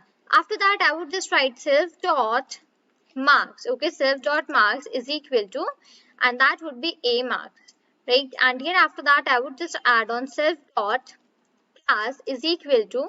Okay, so class is a keyword, so I cannot use that thing. Okay, let me just do this thing. Name is done, marks. So let me just take it to section. Okay, and here also just let me change this a class to a section, right? Actually, that class is a keyword, right? So I cannot just use that keyword as the name of a variable or something else, right? So here this is a section, right? So all of the things are just done here. After that, what I would just doing is that I would be making a variable, and that variable will actually be, sorry, I would be making a function, and that function will actually be displaying all the details or whatever I had just entered into the objects of the class, right? So let's say that function for me is details, def details, and then the brackets. So inside this also, as you have seen, the self is automatically passed because I mentioned that for the self, we had defined this details function inside the class, right? So in that case, it will automatically be passed. So I would just return out the f string. I just want to use the f string here because I just want that whatever the things I have written, they all the things and all the values which are in the variable, they all come line by line. Okay, so in that case, I'll be using my f strings here. So in that case, basically, I'll be writing that name is, and inside these curly brackets, I'll be adding self dot, and here I would just add name. Okay, I would put a comma. I would just add here marks are, and here I would be adding that self dot marks. Okay, and I would be adding that, and section is, and in the bracket I would be adding here self dot section. Okay, let's say these are the three things which I just wanted to be displayed as an output, so I just mentioned these things. If you do not want the name in the output, you do not mention that. If you do not want marks, you do not mention that. It's totally on your choice that what you want to enter and what you do not want to enter, right? So what here I'd be just doing is that I would quickly be making a class method, let's say as an example. Okay, so let's leave that class method for now. So I would just discuss that at the last of the video. Right now I would just focus on the static method. So for making out the static method, the procedure is again same as we had done for the class method. We had put the @ sign, and after that @ sign I had written class method, right? The procedure is absolutely same for this static method also. I need to put the @ sign, and then I just need to write here as static, okay, static, static, and then static and then method. This is basically how we make a static method in the object oriented programming, right? This is how actually we declare. So as I mentioned even previously also, right now I'm just repeating again that the static methods and the class methods, both these are the methods which are actually made using the help of this @ sign. Okay, now inside this, if I want to make a function, let's say, so I would just make a function, let's say diff, and that function is, let's say, print underscore str. Let's say I just want to print a string here. Okay, now in the static methods, nothing is being passed inside the bracket. If you just willing to pass an argument, a parameter, then you can. Otherwise, automatically nothing is passed here. Okay, as we just basically inside the class, the self parameter is passed inside the function, right? Even for the class methods also CLS is passed, right? But for the starting methods, nothing is passed inside the brackets. Only the parameter which you will be entering on your own, that will only be basically that will only be having here. Okay. Let's say my parameter is a string, which I just want to pass here. And after that, inside the print statement, I will simply want to write that, let's say my name is, and okay, my name is, and I would just use the plus sign. And after that, I would just use here as a string. Right, let's say this is the thing which I just wanted to print it. In this case, I can even use the F string also. Right, if I just wanted, I can use the F string, but why I haven't? Because what will, yeah, I can just use that, but I haven't used that because this is the best method, like easiest method, which I can just use here. Okay, and in here even I just use out the return. So instead that I just wanted to use the print statement. That is why I haven't used my F string here. Okay, now come on to the, okay, just remove it from here. And yes, can now come on to the next line, and basically here I'll be declaring the object for my class. So let's say small a, I had made an object that is a small a, okay, and the name for my class was a student. So object has been made, and let's say the like values which I will be passing inside this, let's say the student name is Sita, right? Let's say this is the first name. After that, we had taken marks, right? So the marks are, let's say, 45. And after that, we had taken section. Let's say the section is B. Okay, let's come on to the next line. If I just want to declare one more object, I can. So I would just write here B is equal to student. And now let's say the name for another one is Meera. Okay, let's this is the name. So I would again put a comma, and let's say the marks are actually 50 here. And let's say the section is C. Right, these are the details which I can just pass on here for the object. Now you all know that basically if I just want to print any of the details, then how will I be doing that thing? So I'm just not going to repeat that thing again here. I would just let you know how to access that static method, right? So in that case, I just need to use the name of my class, that is a student. Okay, I would just use the name of my class, that is a student. I would put a dot here. And after that, I would simply use the function that I had made, that is print underscore str. Okay, and in the bracket I would just pass on the string which I just wanted to be added after the my name is string, right? So that I just, let's say I just wanted to be added as Shambhavi here, right? So I have just passed on that thing here. Now if I run my program, so now just again have a look at the output, that what output I am getting. So let me just come down to the next line here. So the output which I am getting is that my name is Shambhavi. So my name was a format in which I wanted, and after that I just use the plus string this. So instead of that string, the Shambhavi is being printed because I have passed the value to the parameter. Okay. Now let's say I just comment out this line, and okay, let me copy this line and now comment it. If I just want to now access this static method function, okay, static method function with the help of my class, okay, let's say a dot print underscore strs. A was my object name for my class, right? Now if I just run it once again here, see now again it is basically giving me the output, that is my name is Shambhavi. Let me show you that thing. Let me come down here. Right, so it is giving me the output, that is my name is Shambhavi. So what I can just say from here regarding the static method, that static methods can be accessed from the classes as well as from the instance of the class. You can just call it as from the object of the class as well.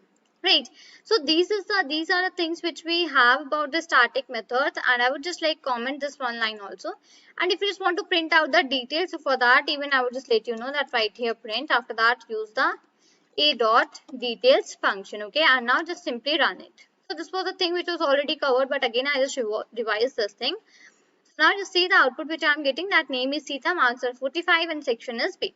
So I just wanted my output to come in this way, that whatever the things, whatever the properties, what the values I have entered, all of them should come in between the sentence that I am using, that I am writing actually. Okay, So this was the reason that why I have actually used my f string. Fine. So this was the thing, and here I just do not want anything to be entered in between. I simply want it to be entered at the last. So that is why I did not use my f strings. If you just want to use, you can even use, but there was no use of this because I want this to be printed at the last. Right. So I hope you had got the idea that how to declare the starting method, how to make the starting method in this object oriented programming. Learn about the method overloading and method overriding. So today we are going to see about these two terms, that actually what are these terms, and basically how to do method overloading and overriding in Python programming under the concept of object oriented programming, right? So basically here what do I have? I have overloading is the ability of a function or an operator to behave in different ways based on the parameters that are passed to the function or the operands that the operator acts on. Right. So basically here I have written a definition for overloading, and even I have written a definition for overriding. Now basically what I would just do, I would just write the program for the method overloading first.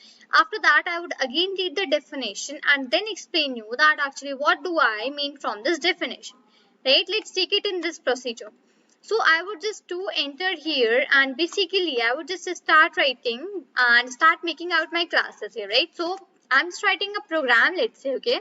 So I had defined a class and that class is A, okay. Now inside this I would define a function, and let's say that is add. Okay, this is a function, and in the bracket I would just pass. This will automatically be passed because we are making the function inside a class, right? Put a comma here. Now I just want to pass on some values to A, B, and C. I'm just writing a program that if none, basically if A, B, or C, three of these variables are having some values in them, then basically do the addition of these three. If any of the two are having any value, then do the addition of those two. Otherwise they basically print me that give me at least two numbers for addition. This is short like function that I am making here, right? So for that I'm just basically passing out the values for A, B, and C as none here. Okay, again I would just write here C is equal to none. So from previously I'm just basically writing and passing on any, like I do not pass any value here, right? Come on to the next line. Here basically I would just apply my several conditions which I just said that I'm just going to add these conditions here. So my first condition is if. Now if A not equal to none, okay, if A not equal to none, and if B is also not equal to none, and if C is also not equal to none. So this means that if A, B, and C, all these three are having some values stored in them, right? So now what to do? Then I need to take a variable, let's say that is P, and I would just do here A plus B plus C, okay? And here after coming out of this next line, I would simply print the P. Right, so as I mentioned that I'm going to write a program, I'm going to make the function in which basically if the values for A, B, and C are given, then it will simply add all the three values and give me the result, right? My second condition goes that if any two are having, like if I am just giving the value for A and B, then basically add both of those values, okay? So I will just write here elif A not equal to none, and my second condition is that B not equal to none, okay, N-O-N-E. Okay, so these two are the conditions that I have given. If A and B are not equal to none, this means that if A and B are basically storing some value, then what to do? Then write the addition for A and B and just simply print that as the output here, that is P. Okay, that I have done. Now basically the next and last condition is that if these two conditions are not at all satisfied, then what to do?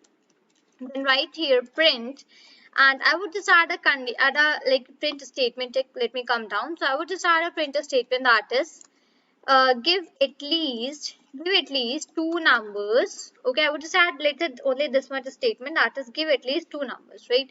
So this is the statement that I have added here.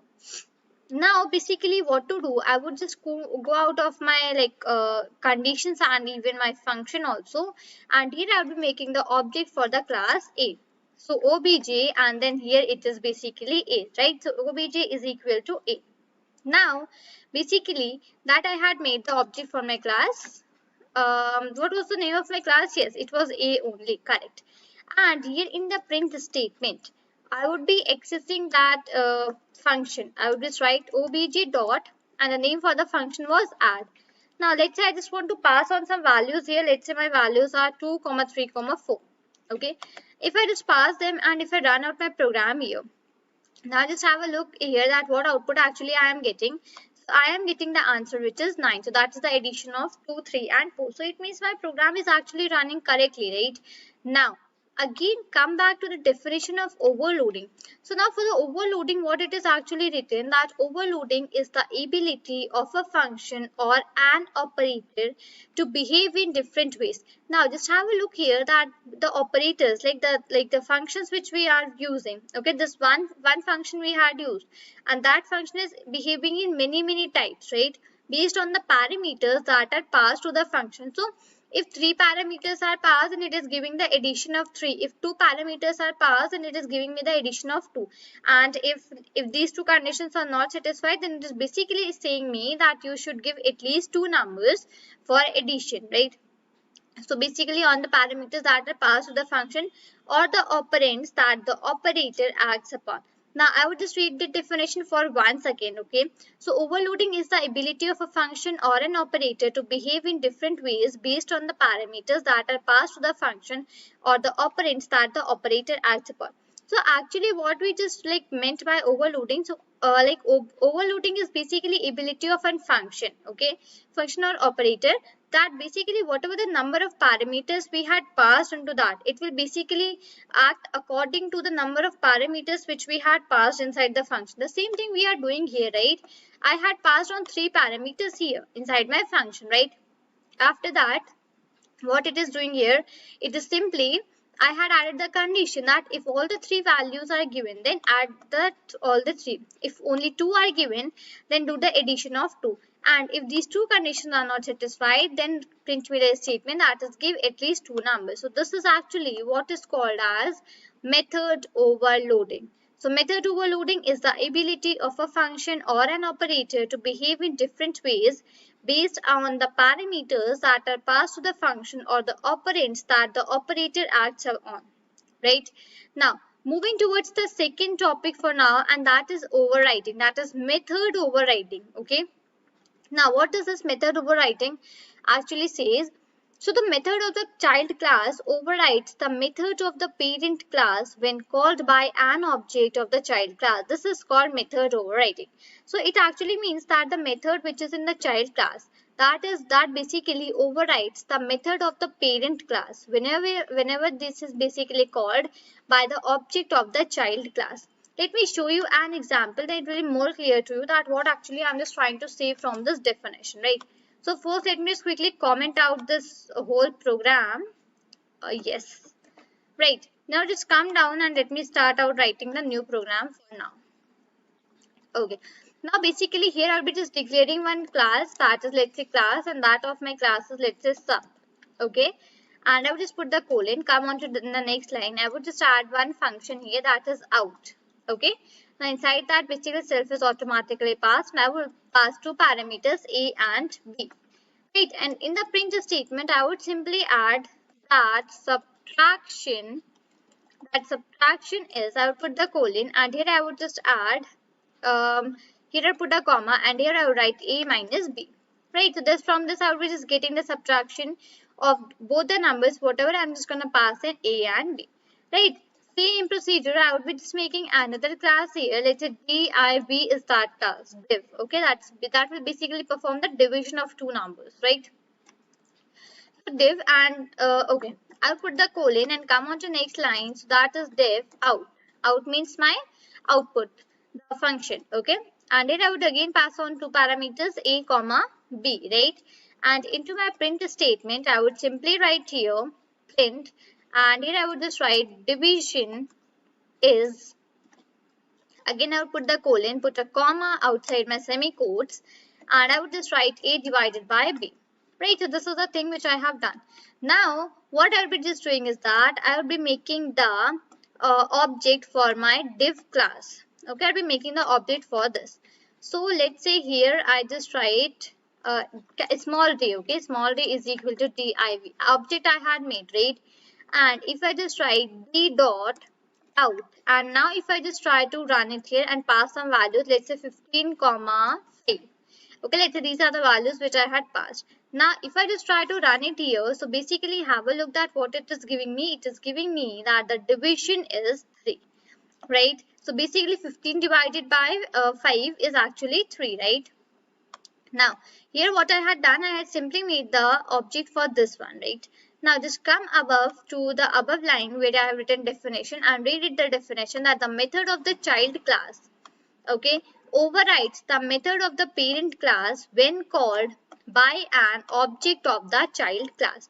So actually what it is happening here, basically I had given the same name for the both of the functions, right? For my parent class, the sub is the parent class. Let me just quickly write out that thing here. So this is my parent class, right? And this division is my child class, right? So I would just write here as child class. Now when I had made the object for my child class, division div is my object for the it is basically my child class, right? So when I had made the object for my child class and I tried to access this, basically this function that is out with the help of the object of my child class, so the same name of the function was even given to my parent class also, right? So my parent class should first run and then my child class. But what it is doing, the object of my child class is overriding the function of my parent class, and it is basically running me the function of my child class that is out, and in that case it is basically resulting me the division, and that is 3.0. Okay, so now I hope that you have got the idea that why basically I am just not getting the subtraction, that is a minus b, rather than I am getting the division here, because the object of the child class is overriding the function of my parent class. Again, read out the definition for the last time, that the method of the child class overrides the method of the parent class when called by an object of the child class. This is called method overriding, right? So basically I hope now you have got both the terms very clearly, that what we actually mean from method overloading and what we actually mean from method overriding, right? Hello everyone, my name is Shambhavi. Hope you all are doing well. So basically now we are just going to learn about one function, and that function is super.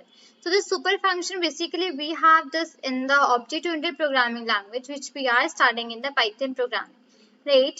Now let me just quickly let you know first that what actually this means, right? So here I have just written something regarding the super function as well. So let's quickly read out that thing, and then after that we'll be seeing the practical, right? So here I have written that init is the first function which is called when instance is created. This thing we all know, right? That init is the first function which is basically called whenever we just create the instance of the class, right? After that, what actually super is? So super is a built-in function which refers to the proxy of object which helps to refer the super class. So basically super is a type of a built-in function which refers to the proxy, means the copy, okay, which refers to the proxy of the object which basically help us to refer to the super class, right? So basically now I'm just writing the program, and from that program it will be more clear to you that what actually I'm just trying to say, right? So just let me quickly go on to the next line here. Fine. So now what I'll be just doing is that I'll be starting making some class, right? So I would just write class, and here I would just pass the class name, that is 1. Okay, inside this I would just make that init function which I was just talking about, def underscore and init underscore, and here the self is passed, comma, and then the name is also being passed here, right? Come on to the next line here, and I would just want to add something into my print function. Let's say that is, I just want to add here 1 underscore underscore init underscore underscore, okay? And okay, I would just put one comma and add one name also here, because name is one of the parameters that actually I have passed inside my init function, right? So I just need to add this thing here. That is done. Now come on to the next line here, basically onto the next line. Now basically here what I'll be doing is that I'm making my another class. Let's say that class is 3, the name for that class is 3. Okay, I would just put the colon here, come on to the next line, make that same function. That is basically def underscore underscore init. Okay, that is init, again underscore underscore, and then the self will automatically be passed. Now let's say here also I just pass out the same parameter, and that is name here. Okay, I just pass out the same parameter, which is name. Then again I would just print out the statement here, and that statement is, I would just print here that 3 underscore underscore init underscore underscore. This is like something which I'm printing inside the print statement. You can just change these statements also according to your wish. Okay, again put a comma, and here I would just again write that name parameter which I had passed inside my class 3. Now just have a look that I'll be making my third class here. Now that third class is 2, and in this class basically I'll be performing the multiple inheritance. Now you remember that we had already studied about the multiple inheritance in the previous videos, right? We had seen about that, what is multiple inheritance and how we just write the program for the multiple inheritance, correct? So I'll be just using that same thing here. So let's say inside my 2 class, I'll be inheriting my class, that is 3, and even my 1 class also, 3 and 1. So these 2 are the classes which I have inherited inside my 2 class. Now this means that whatever the properties, whatever the functions are we are having inside the class 3 and class 1, all of them will now be also be accessed with the help of the class 2 also. So class 2 will also be having all the properties and all the functions which are there in the class 1 and class 3. Okay, I would again use my def here. Okay, def underscore underscore init underscore underscore, and then the self. Now basically I would just not pass any parameter inside my function. Right, here I would just add on my print statement, and that is I would just write here print, and here I would just be adding 2 underscore underscore init, and again that same thing. Right, now here basically I'll be using out my super function, and that is like this. So simply we just write super here. Okay, we just simply write super and then pass on the brackets. I would just write dot underscore underscore init, and this is the way how we access it. And inside this basically what I'm just doing is that I would be passing the name, passing the value for the variable which I had declared inside my init functions. So I had taken the name as a parameter, right? So I'm just passing some value, some string to that name parameter inside my super function, right? So let's say that name here, I'm just adding my own name, that is Shambhavi, right? Come on to the next line here, and that is done. So now I would be just making the object for my class 2. Okay, we just only need to make the object for the 2 class, because I had already told this thing in the multiple inheritance, right? I had already discussed that thing in that case. So t is equal to, and I would just write here as 2, right? Now basically if I just run my program now, okay, because already print statements are already added inside my init function, so I just need not to print anything downside now. Now look at the answer that I am getting here. So firstly, the init function of my 2 classes running, and that is resulting me the output as 2 underscore underscore init underscore underscore. Now why it is running? Because whenever we just like try to do inheritance and make the object, so that object is that the class is run first, right? So 2.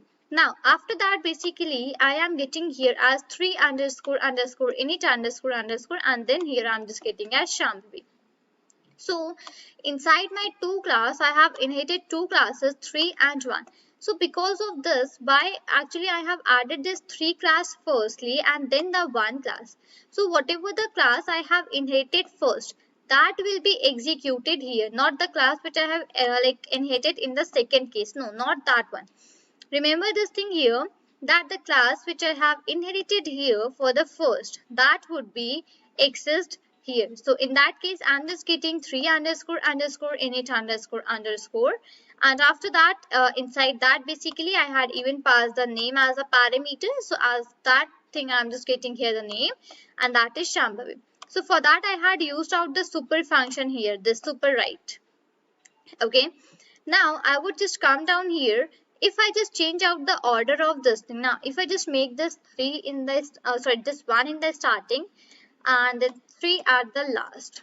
Okay, and now if I just run out my program here, So now I have a look that basically first I am getting 2. Let me come down. First I am getting 2, and after that now I'm not getting 3. Instead of that 3 I am getting 1. Why?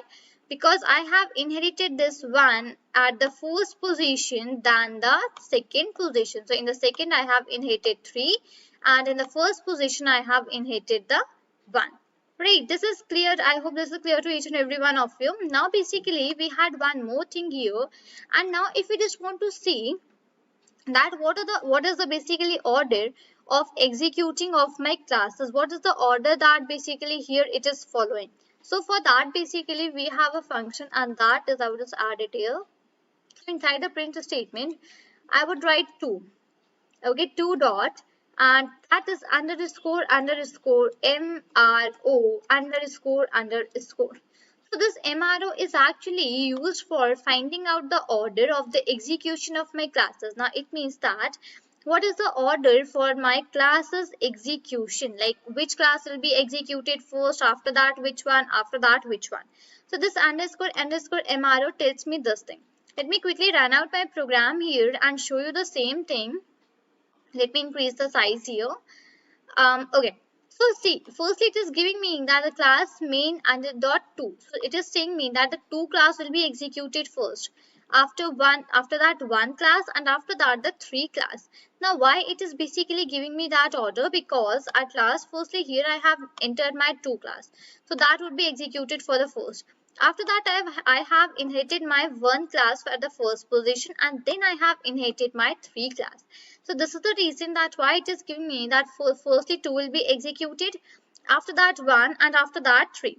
If I just change out this order, and if I just make it 2, 3 at the starting and 1 at the second position. Now if you just take out the MRO order, now basically it will be giving me that first 2 will be executed, after that 3 will be executed, and then 1 would be executed. Because here in the where I have just performed my inheritance for my multiple inheritance where I have done, so in that case I had just given the order that basically 3 I have given it first and 1 is given first. So basically all the things here depend on the order which you are giving. The class which you are inheriting first will be executed first, and the class which you are inheriting secondly, that will be executed secondly. Right. So I hope you just got the idea about the superclass and even as the MRO function. Let me quickly repeat out the definition which I told you in the starting. So that was super is a built-in function which refers to the proxy of object which helps us to prefer the superclass, right? So super is basically a built-in function. It is a type of a built-in function which refers to the copy of the object and which basically help us to refer to the superclass. Right, so I hope you have just got a clear idea regarding this superclass and super function, right? That what are abstract methods and what is abstract class in Python programming language under the topic of object-oriented programming. Right, so today I'm just going to give you the whole information about these two topics which we have, which is abstract method and abstract class. So before jumping on towards the program, what I had just done here is that I have some definitions for you regarding the abstract method and abstract class. Okay. Now, just read out the definitions with me, which I have just like listed here for you. So that is a class is called an abstract class if it contains one or more abstract methods. Okay. So the very first definition for abstract class is that a class is actually called an abstract class if it contains one or more abstract methods. Now, it comes that what is actually abstract method? What do we just mean from this term, right? So, an abstract method is a method that is declared but contains no implementation. Now, abstract method is a basically kind of method that we declare, right? That is declared. That is absolutely right. But it basically contains no implementation into it, right? This is actually called an abstract method, right? After that, abstract classes may not be instantiated and its abstract methods must be implemented by its subclasses. For now, just leave out this thing. Okay, for now, let's remove this thing for now. Okay, let's not go into that thing for now. Okay, you have a proper idea that what is actually an abstract class and what is actually an abstract method, right? That two things I have just listed here. Moving towards the next thing that we have for the abstract class is that Python comes with a module which provides the base for defining abstract base class, that is ABC. ABC is one of the modules which basically helps us to define the abstract base class. Okay, a concrete class which is a subclass of such abstract base class that implements the abstract base by overriding its abstract methods. For now, just leave this, that what is actually the concrete class and all that. For now, just leave that. Okay, just only remember these three things for now, that what is abstract class? It is a class. A class is called an abstract class basically if it contains one or more abstract methods. After that, the question comes, what is abstract methods? So abstract method is a method that is declared but contains no implementation.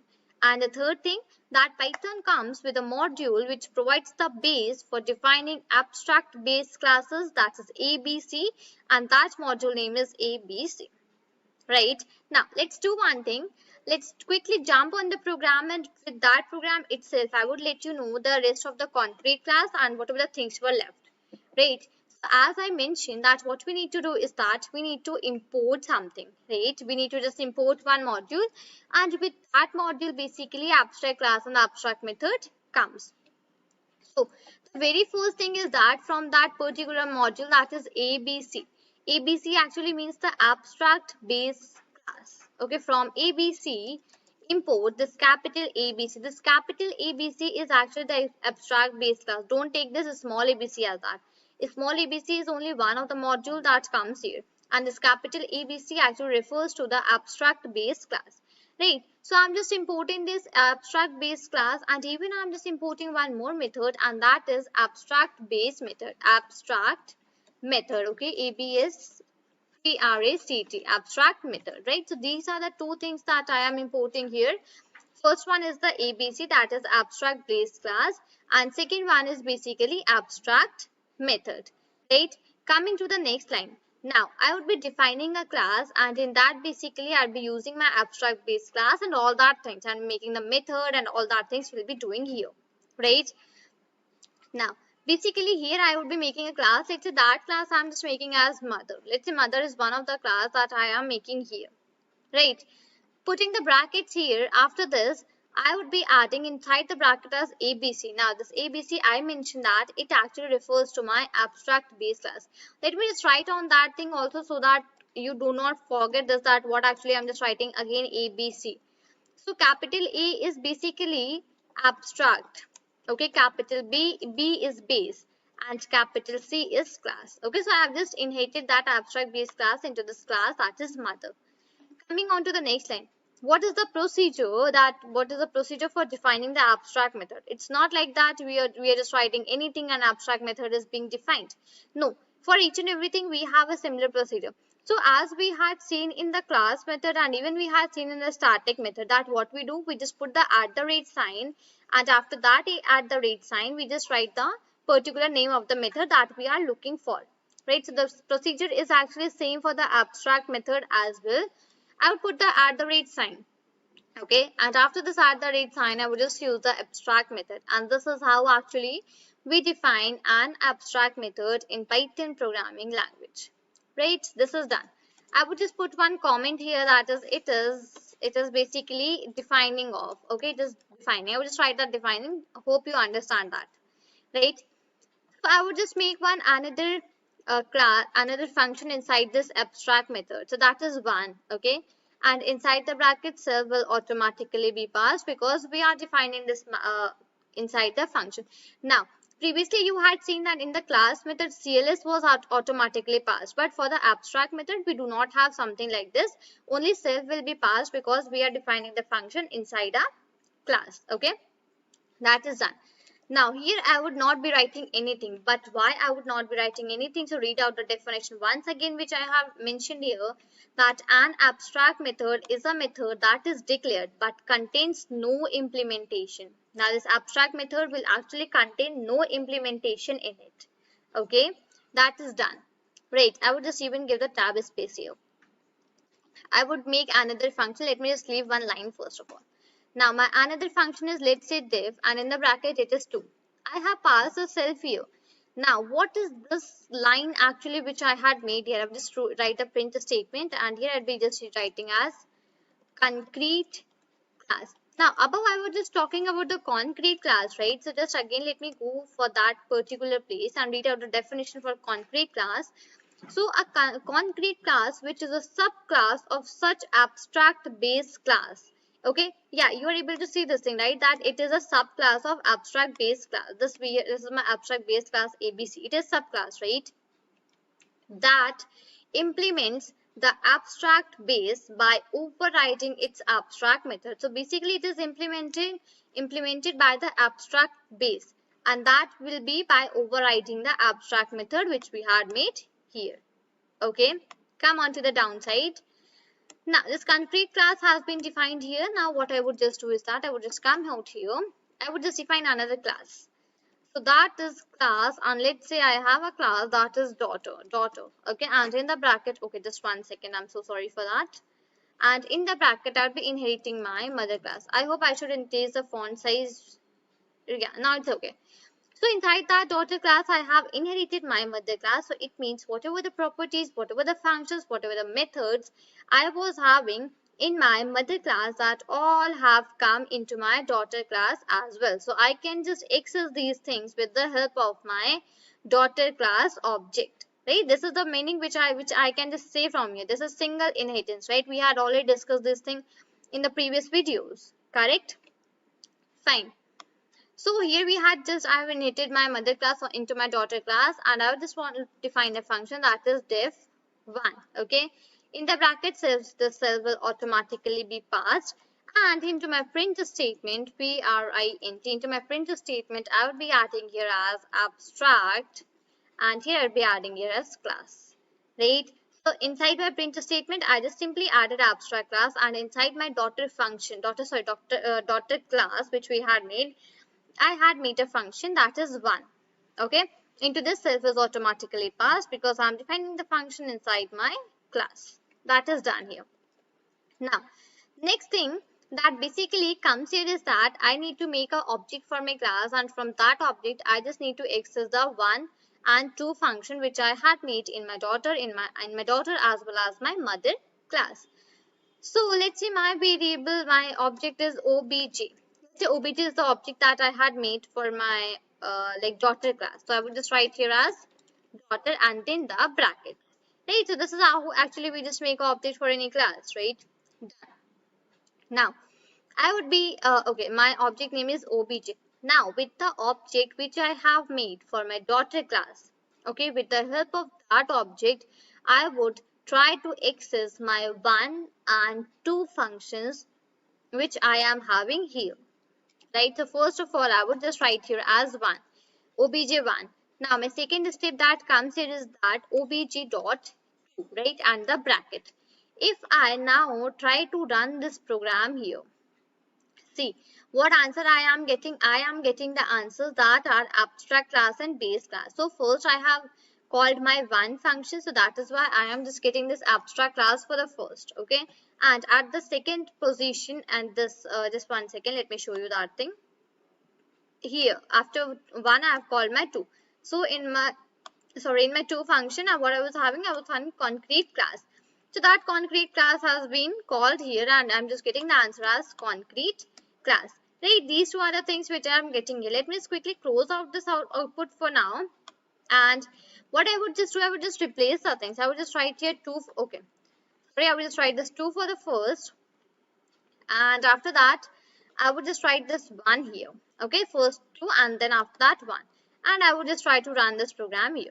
Now you can just have a look that firstly I'm just getting my concrete class, after that I'm just getting my abstract class because I have called my 2 function first and then my 1 function. Right. So let me just go above once again and read out the definitions for you, that whatever the definitions we had read are these properly applicable to the programs that we had made here. Right. So a class is an abstract class if it contains 1 or more abstract methods. That thing is true, right? And what is an abstract method? It is a method that is declared but contains no implementation. That I have shown you, right? Then concrete class. So a concrete class, which is subclass of such abstract base class that implements the abstract base by overriding the abstract methods, right? And At last, Python comes with a module which provides the base for defining abstract base classes, and that module name is ABC. Right? So I hope that you have got a fair idea regarding abstract class and abstract method, that what are these regarding the and including the concrete class as well, with the help of definitions and even with the help of the example. Right? So discuss about two more methods. The first one is defined as the setter method and the second one is the getter. So these two are setter and getter methods. Even we just call them as accessor and mutator also. These are the two another names for these methods. So we are going to see that what are these methods actually, and how to write how to code these methods, and what are the things that we have into these methods, right? So the method defined within a class can either be an accessor or a mutator. So an accessor or a getter method. So the name for the getter method is another, and that is the accessor method. So whenever I just say accessor or getter, so take that two things as same. Okay, these are some different names for one particular thing. Okay, accessor and getter are actually same. So an accessor slash getter methods returns the information about the object but do not change the state of the object. So basically what it does, it actually returns the information about the object. Okay, it returns the information about the object but do not change the state or the object. Okay, now moving towards the mutator or the setter method. So whenever I just say mutator or setter, so they both are actually same, right? So meaning for both of them are same, the only difference is between the names, right? So a mutator slash setter methods are also called an update method that can change the state of the object. Now just a look at the little definition, little difference that we have here.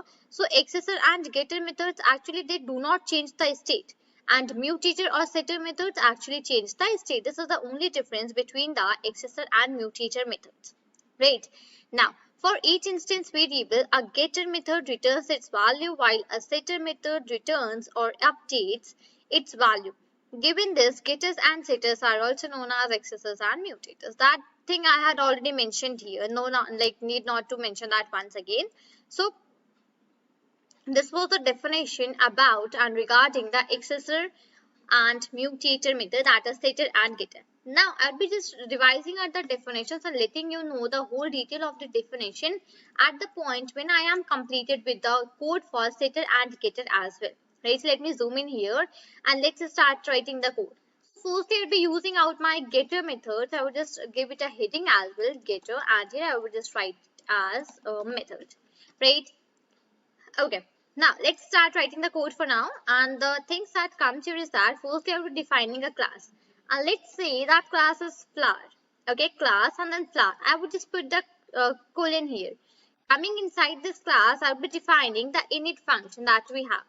So div underscore underscore init underscore underscore and then the bracket, and in that self will automatically be passed because we are defining a function inside the class, right? Now I have here self dot. I just want to write self dot type here, okay? And for that type, I just want to give a type. Let's say any name for the flower, and that is, let's say I just want to add here a sunflower, right?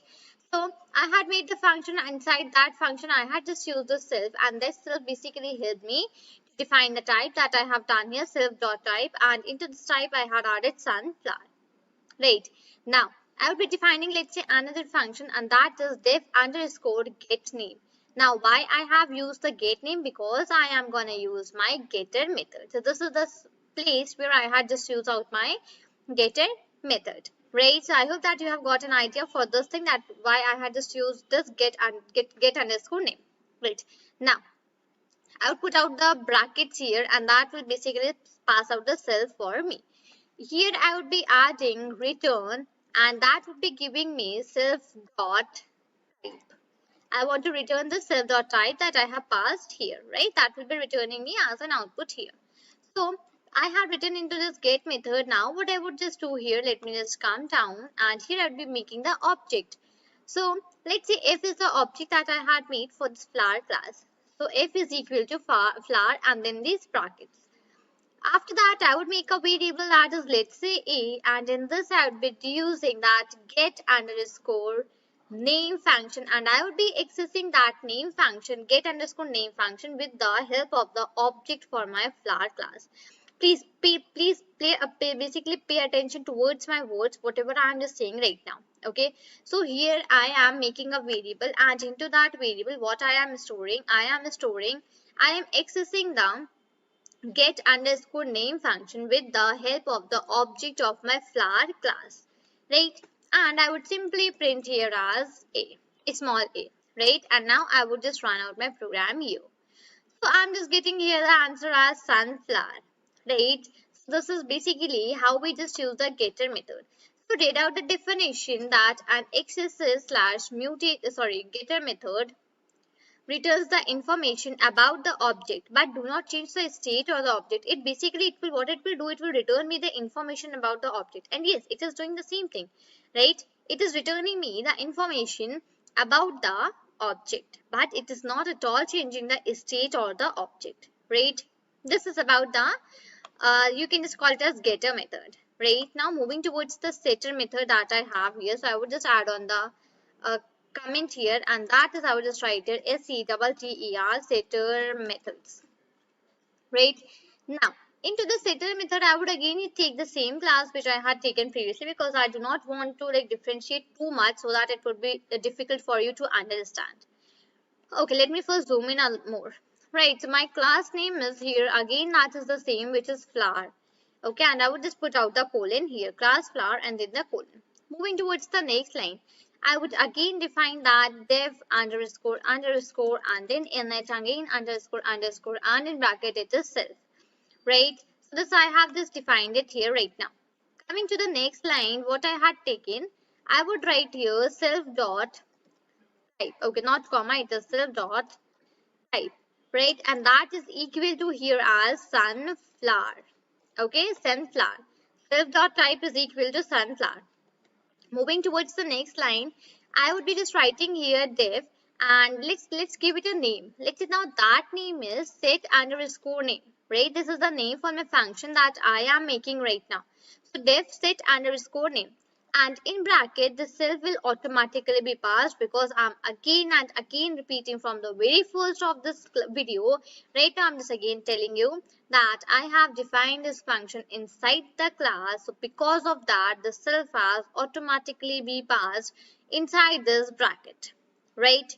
Now I would just again use here that self dot type is equal to Lily. Okay, let's say I just write here self dot type is equal to Lily. Now what I would be just doing here is that I would be making an object for my flower class. Okay, f is equal to flower.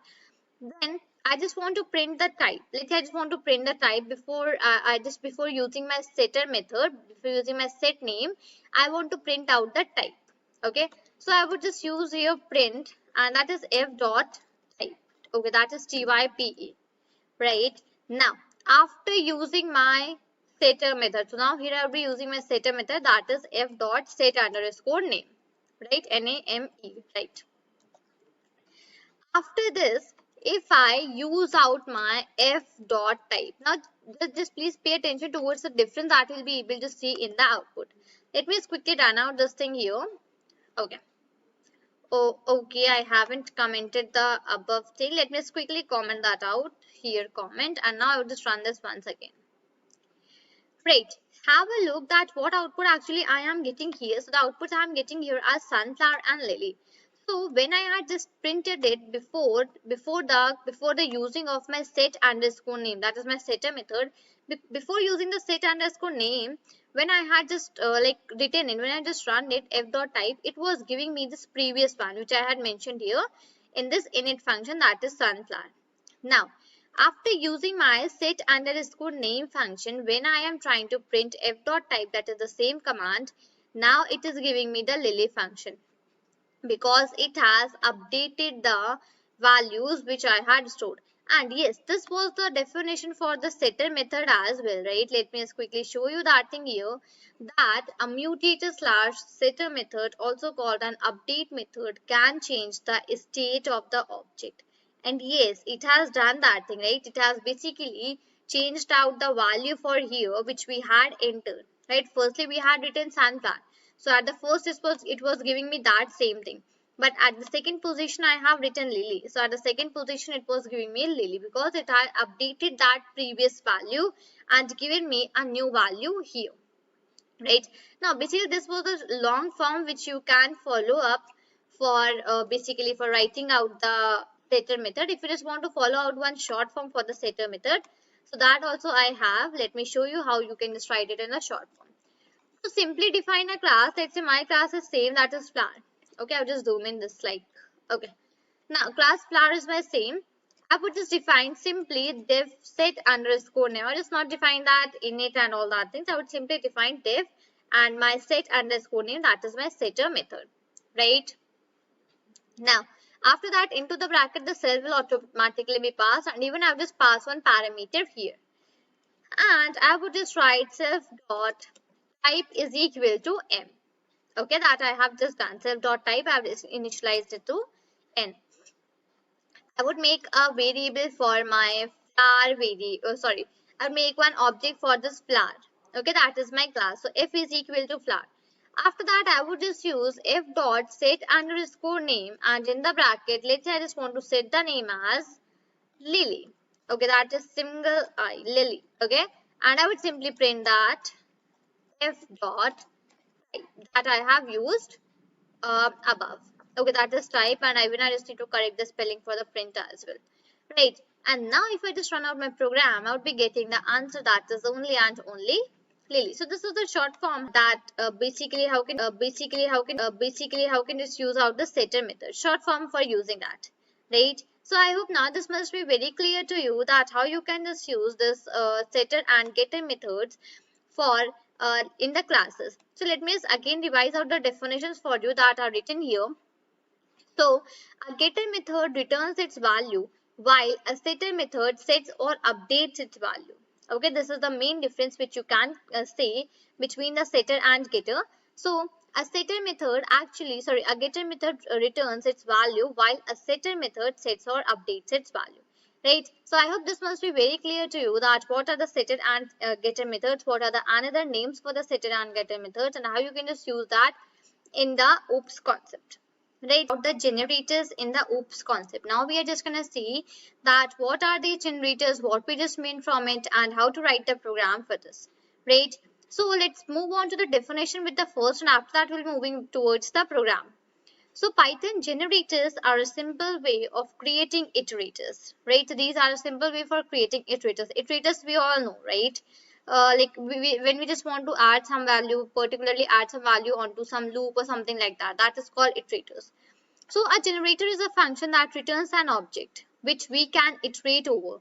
It is easy as defining a normal function, but with a yield statement instead of a return statement. Okay. Now, generators are actually, you can just call them as functions only. Okay, these are actually another type of functions only which we actually make here. But what is the difference? That in normal functions, what we do, we simply use out the return statements. Right, we use the return statements for returning some value. But in generators, actually what we do, we use a yield statement, that is Y-I-E-L-D, yield statement for returning any output. This is the basic difference that comes under this yield function, and even which comes under this for this function, okay, for this generators and even for this normal function. Right. So it is actually these are what generators are. Now let me quickly let you know about the programming and all those things regarding the generators. So let me just come down here, and okay, let me just minimize this thing a little bit so that it is easy to see the things. Right. Let's begin now with the program for here. So let's say I just want to define something. Right. That's it. Let's say div. Name for my function is 1. Okay, and then the bracket.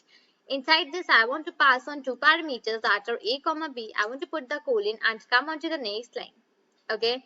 Now here basically I just, instead of the return function, instead of return, I would simply use yield function here. Y-I-E-L-D, Y-I-E-L, yield. Okay.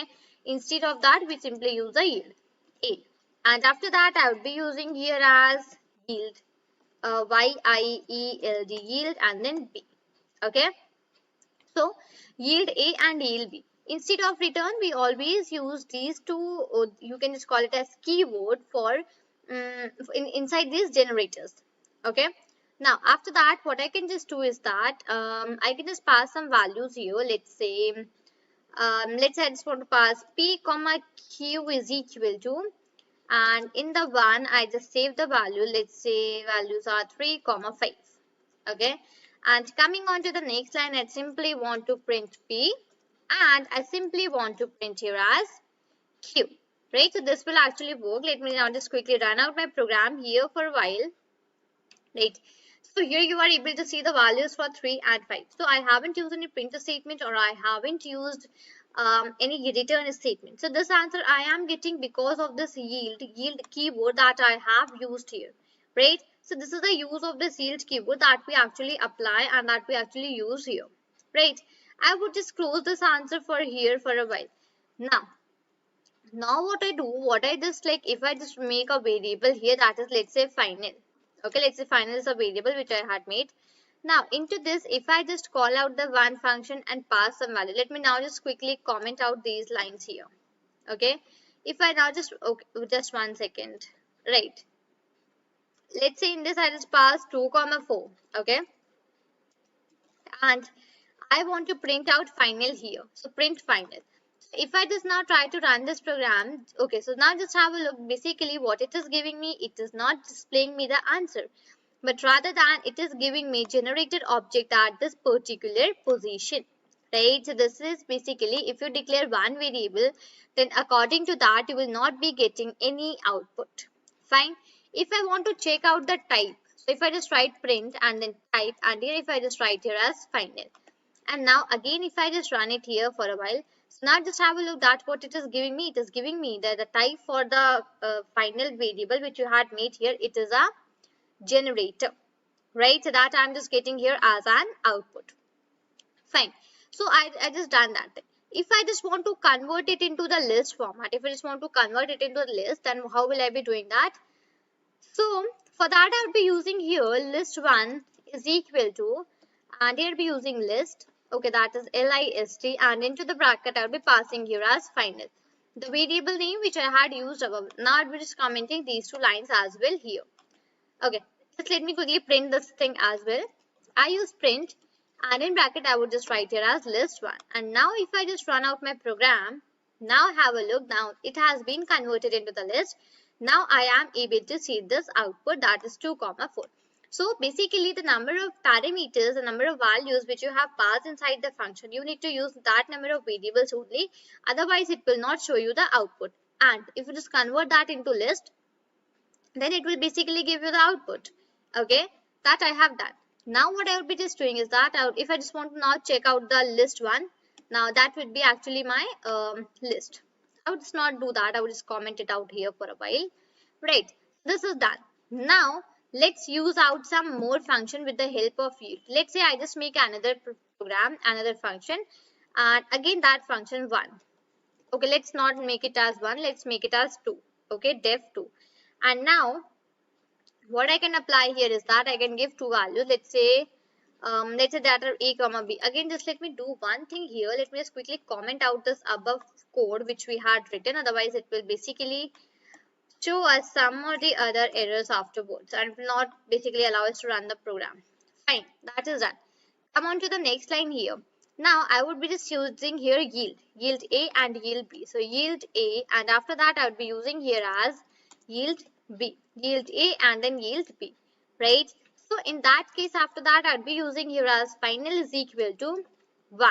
Okay, final is equal to 1, and okay, inside the bracket, let's say, okay, not 1, I would be using here as 2 because 2 is the name for my function, right? So final is equal to 2, and after that I'll be passing some value. Let's say values are 6 comma 5. Okay, and I would just write here, now I'll be just using one function, that is next, and in that I'll be writing here as final. Now if I run my program one time, okay, now have a look that it will only be giving me the first value that you have. So this next is actually one of the another function that we have in the generators, and what it actually helps us to do, it actually helps us to print the values one by one. Okay, now let's say if you just want to display the value that is 5. So in that case, you'll be using here print. Then you'll be using next. Again, you'll be writing that answer. You will again be using the next. Now you'll be able to see both the answers that are 6 and 5. Let me show you that thing in a zoom way. Right, 6 and 5.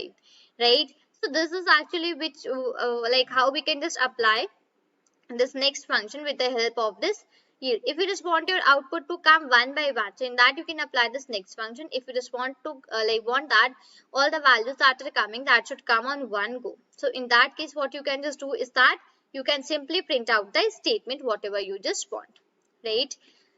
Now I have another one last program for this generator. Let me quickly comment out these three and let me come down here.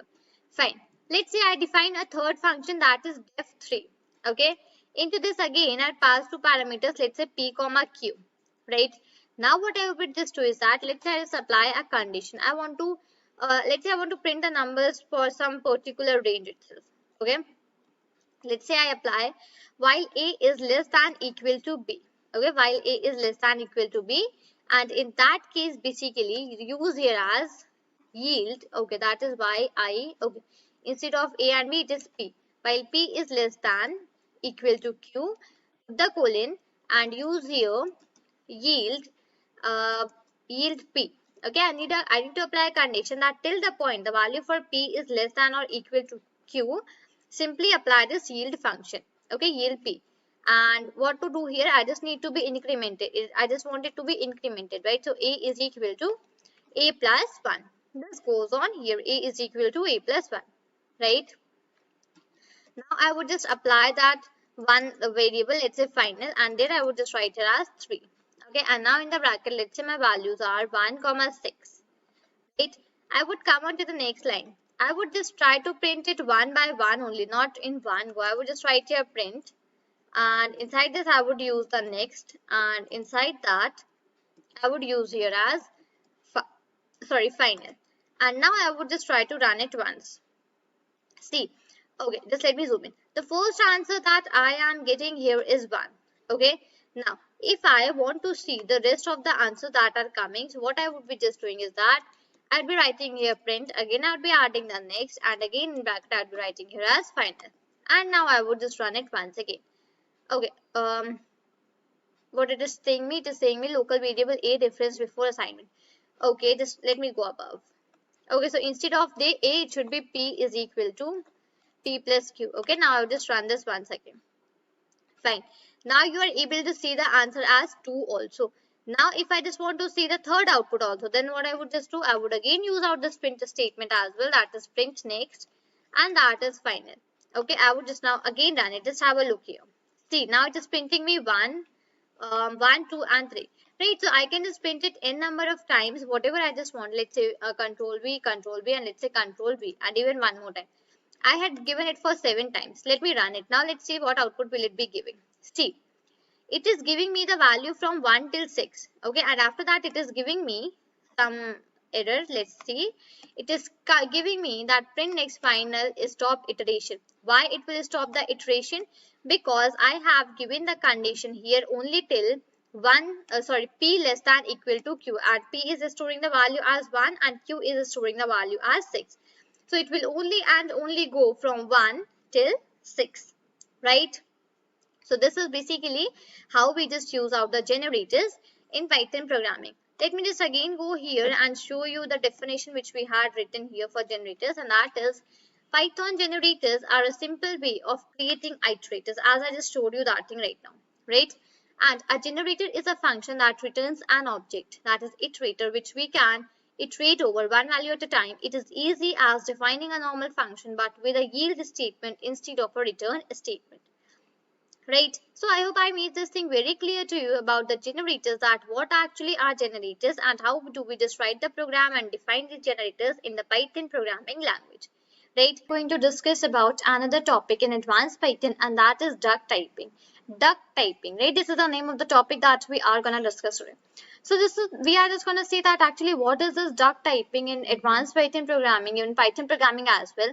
And what we can just say about this, what does it actually mean, how can we just write the program, and all that things we're going to see today, right? So today's topic is duck typing. Now, first of all, actually, there's a phrase which is basically said like a lot of times, and it is a phrase.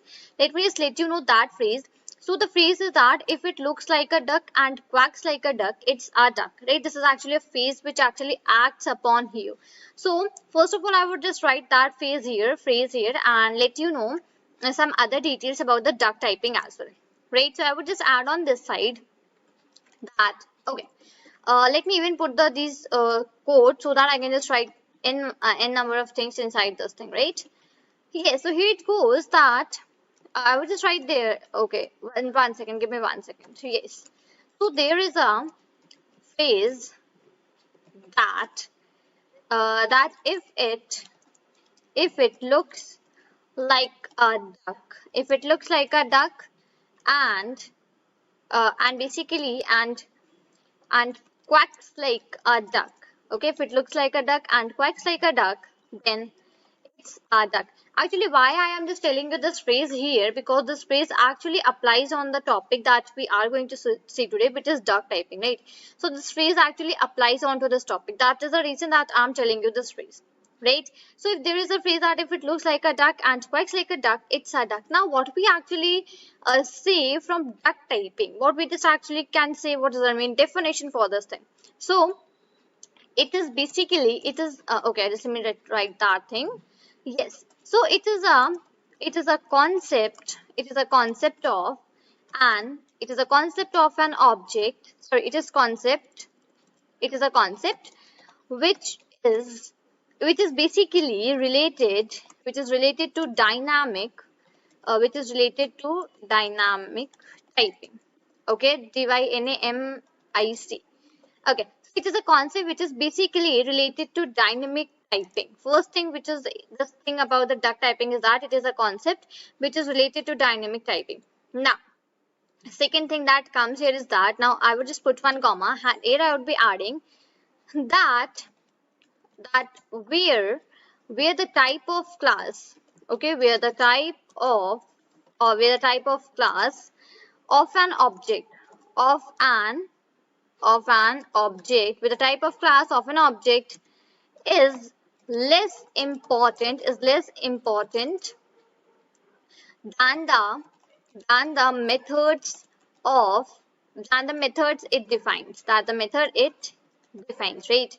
And basically, okay, just 1 second, let me come on to the next line. And another thing about this duck typing, just let me write that even that after I'm just gonna explain you each and everything, right? So when you use duck typing, you do not check types. Okay, you do not check types at all, right? This is about the duck typing. Now let me quickly explain you the things which I have just written here. So it is a basically concept which is related to dynamic typing. So whenever we just talk about duck typing, so it is a concept which is actually related to the dynamic typing. Okay. After that it comes that where the type of class of an object is less important. Okay, if we are just like, we make a class, right, and we just define an object for this class. So it is a concept which is related to dynamic typing where the type of class of an object is less important than the methods it defines, right? Basically, here the object of a class is less important, but what is important? Methods are actually the functions that we define, right? Method it defines. So when you use duck typing, you do not check types at all. So basically, whenever we are just gonna define, and just when we are gonna use a duck typing, so basically we do not define and check about the types at all. Okay. This is a very easy definition about the duck typing, a very easy concept about the duck typing. Now it will be more clear to you if I just write a program and then show you this thing, right? So let me come down here and go above. Right, let's start writing the things here. And now basically what I would just do is that I will make a class. Okay, now what will that class be actually having into it? So this class will actually, let's say the class name is A. Okay, I would just come on to the next line. Now here basically I would define a function that is underscore len underscore and then the brackets. So self will automatically be passed because here I have used a function inside the class. This is actually which we even call as a method also, right? In the definition I mentioned about the method as well, right? That the object for the class is basically no matters, but method it defines is less important, right? So I have just told you about the method. So this is actually which we call as method. So defining a function inside the class is called a method, right? Let me come on to the next line. And simply let's say I want to return 11 here. Let's say this is like number which I just want to return. Fine. Now what I would just do, I would make my main function. It's a main if name is equal to main, right? Now I would just make another variable. Let's say this is my object, okay, for my class. So here my class is A and the object, and you can just say variable whatever you just put, that is B, small b, right? So just call it as object. It will be the correct name for calling out this thing, right? Now after that what I just want to do is that I want to print out, let's say I want to print out the length of B. Now in B basically B is the object for my class, that is A. So basically it will be printing me the object, it will basically print me the class, right? This is the thing that is coming here. So if I just run out my program here, so after running out my program, see what answer did I am getting here. I'm just getting the answer, that is 11, right? That was the length for this class in which I have defined this function, right? So this is basically basically example which we can just say for okay that this example is belonging to the duck typing, right? Now move on to one more example which I have, and that will be a more clearer example so as to show you. So just let me come down this side. Okay, just one second, right here. Okay, now here I'll be defining a class, let's say, okay. So let's say my class name is class and the name for my class is A, let's say, okay. This is a simple name, we just can write it here. So class is A actually. Now what I would just do is that I'll be defining one function inside my class that is making my method, right? So def and then one, and in the bracket it is actually self, right? Inside this, let's say I want to add out a print statement, and that print statement is actually, let's say the print statement which I want to add out here is first class, okay. Let's say first class, first and then class. Let's say this is the statement which I want to add, okay, simple statement. I would come out, I would define my another class, that is class A. This is my class B, okay. Into this I would be defining again the function, again the method, but I would be giving the name it as one itself, the same name, okay. I would just not change out the names too much here. I would just give out the same name. And here simply I would print my statement, that is second, and it would be class like the second class, right? So that has been actually printed here. Okay, just one second, right? Now just again come down to this place, and if I just write here class, see this is my third class actually, okay? And in this class I'll be defining let's say I would be defining a new method here. One was the method which I have already used, right? When I have already defined. Now I'm defining two, let's say. And in the bracket, it would this will automatically be passed because I'm defining it inside a class, right? So, and in this, I just want to print out the statement. And let's say that the statement is, let's say, third class, third. And here goes the class, right? So till now, what I had just, let me quickly give you an overview what I had just done till now. So I had made a class that is A, and into this class I had just passed a function, and that function is actually 1, okay. And I had just even printed the statement that is first class. Other than that, I have defined another function that is another class that is B, and inside that I had made a function that is 1, right? And that function is actually basically having a print statement which is second class. Then I have defined my third class that is C. And I have defined my second method, that is my second function, which is 2, right? And inside this 2 method which I have defined, I have written a print statement that is third class, right? Now, if I just want to access all of these classes together, we can just basically use one method, and that is, I can apply my for loop here, okay? So for obj, okay, just one second, right? So for obj in, I would just even write the name for my class, that is A, comma, B, comma C, right? So for obj in ABC, come on to the next line, and simply here I would just write obj dot 1, right? And I would simply now and the brackets, and now I would simply run out my program. So just have a look here that basically what answer will I be getting. Fine. First see that I just got here first class and the second class. So in my first class and second class, what I was having in my class A, I was having the function that is 1, and that was storing first class, right? Then in my class B, I was even having that one function, right? And it was storing my second class. Then come on to the third class which I had made. Let me show you that thing. Now, in the third class, basically, I do not have a function with the name 1. The name for my function is 2, right? But then also, I am trying to access this through the one function. So that is why now it has basically printed me the answer for the first class and second class. And other than that, it is basically giving me the error that is basically attribute error. See, object has no attribute 1. So what I just wanted to convey from here is that we can see a class, right? We can just see a class that supports a method, and we can just modify it afterwards also.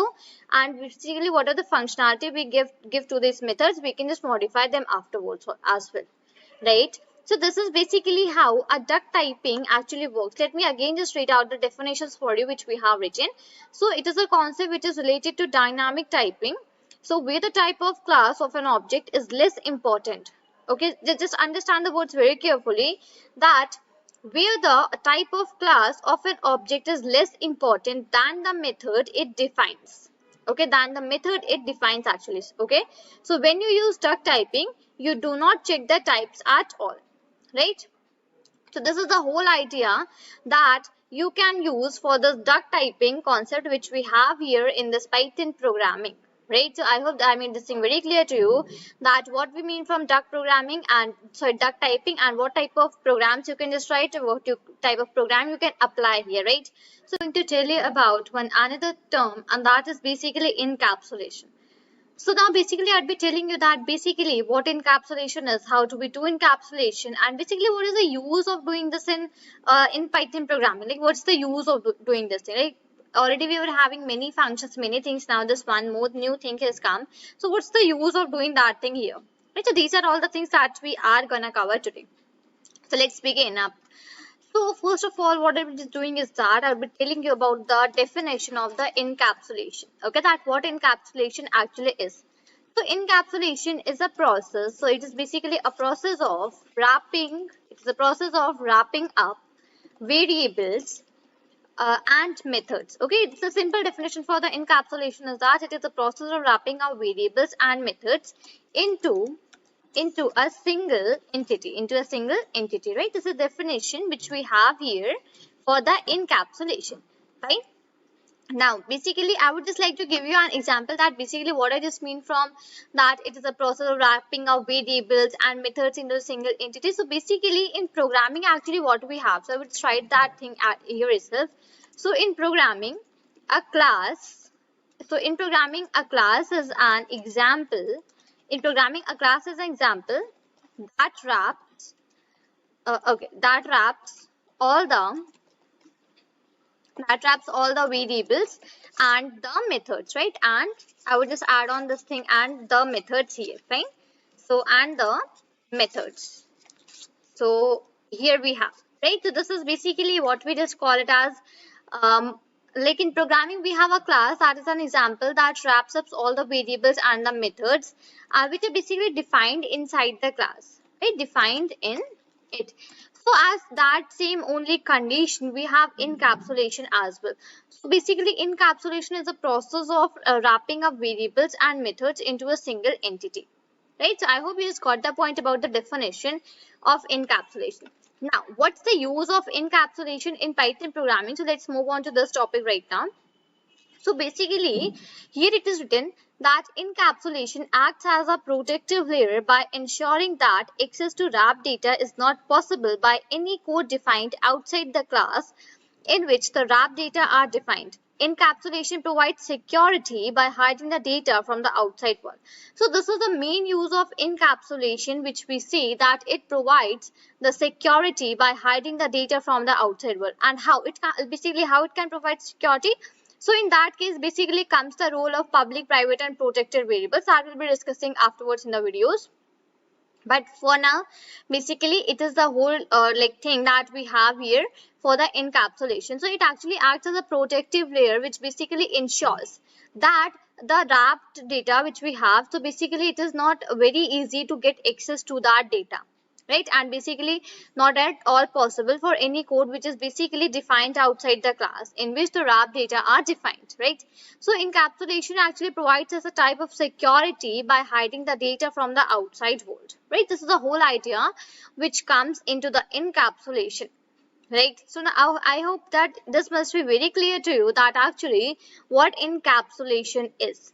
Right, now let's move on to some example for the encapsulation, and let's see basically some example for this, and after that we'll be again coming to the definition once again, and then you'll be getting it more clear that basically how all these things happen, right? What is actually encapsulation and how you can just write a program and verify that okay, encapsulation is the procedure that is performed here.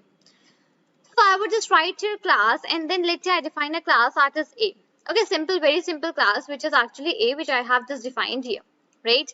Now I would just define a method to it that is underscore underscore init underscore underscore and in the bracket it's a self, right? So right now if I just simply define a class variable, then I can just access the class variable with the help of the class name as well as with the help of the object, right? That is very true, that we all know. Now what if I define a protected variable here, right? What if I define a protected variable? So for protected variable, basically I would just add on here self dot, and I would just put on here underscore 1, and that is equal to 2, right? So the for protected variables we had already discussed this thing in the previous videos as well, right? So self dot underscore 1. Now if I just put one single underscore, so that means I have defined a protected variable. Keep this thing in your mind always, that if I define one single underscore in the starting of a variable, so that will be my protected, and if I define double underscore, so that will be my private variable, right? Just make sure to remember those things very carefully. So I've just defined this self dot underscore 1 and just given it a value as 2. Fine. I would not, next thing that I would be doing is that I'll be defining a class, and let's say that class is B. Okay, now come on to the next line. I would just write here def, and that would again be init underscore underscore init, and in the bracket it would be self, right? I just defined the self method once again into this class B. Now, okay, before that what I was just doing is that I'll be even applying the single inheritance here, right? So this is a single inheritance actually which we do. So I've just inherited the class A into B. So this means that whatever the properties, whatever the functions, methods I'll be having in my class A, all of them have even come to my class B as well, right? So I can just execute now everything from my class A as well, right?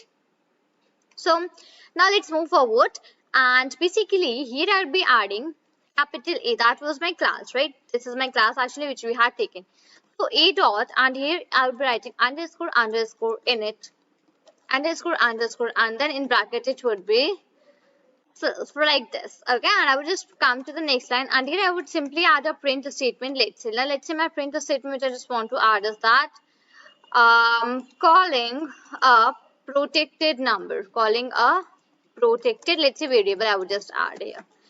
Okay, let me correct out this spelling like this. Okay, so calling a protected variable, let's say this is the print statement which I actually wanted to add here, right? Now I would just simply write here again one of my print statements, and I will simply print, okay, that is self dot underscore 1. Now underscore 1 is my protected variable, right? That we had defined above. So next procedure I would be making the object for class A and B. So obj1 is equal to A, and basically obj2 is equal to B. This is basically how we do, right? And now I would just run out my program here. So let me do that. Fine. So basically here what answer did I got? I just got that calling a protected variable and then 2, right? So because I just made the object, so because of that my all the these functions run, and I just get this output, that is calling a protected variable and then 2. So 2 was the number which I have stored in self dot underscore 1. Here I have stored, right? Now if I just write out my print statement here, okay, I just wrote out my print statement, and inside this print statement if I just write obj2 dot, and I just write here as 1, okay. Now if I run out my program here, now just have a look that I am getting a type of error, and that is attribute error. Basically B object has no attribute 1. This is the type of error which I am getting here. Why? Because calling the protected member outside class will result in attribute error. Just make sure to remember this thing, that member calling protected member outside the class, okay, let me put the hash as well, will result error. That would be attribute error itself. I would just not write that thing very detailed because under we are just able to see it here.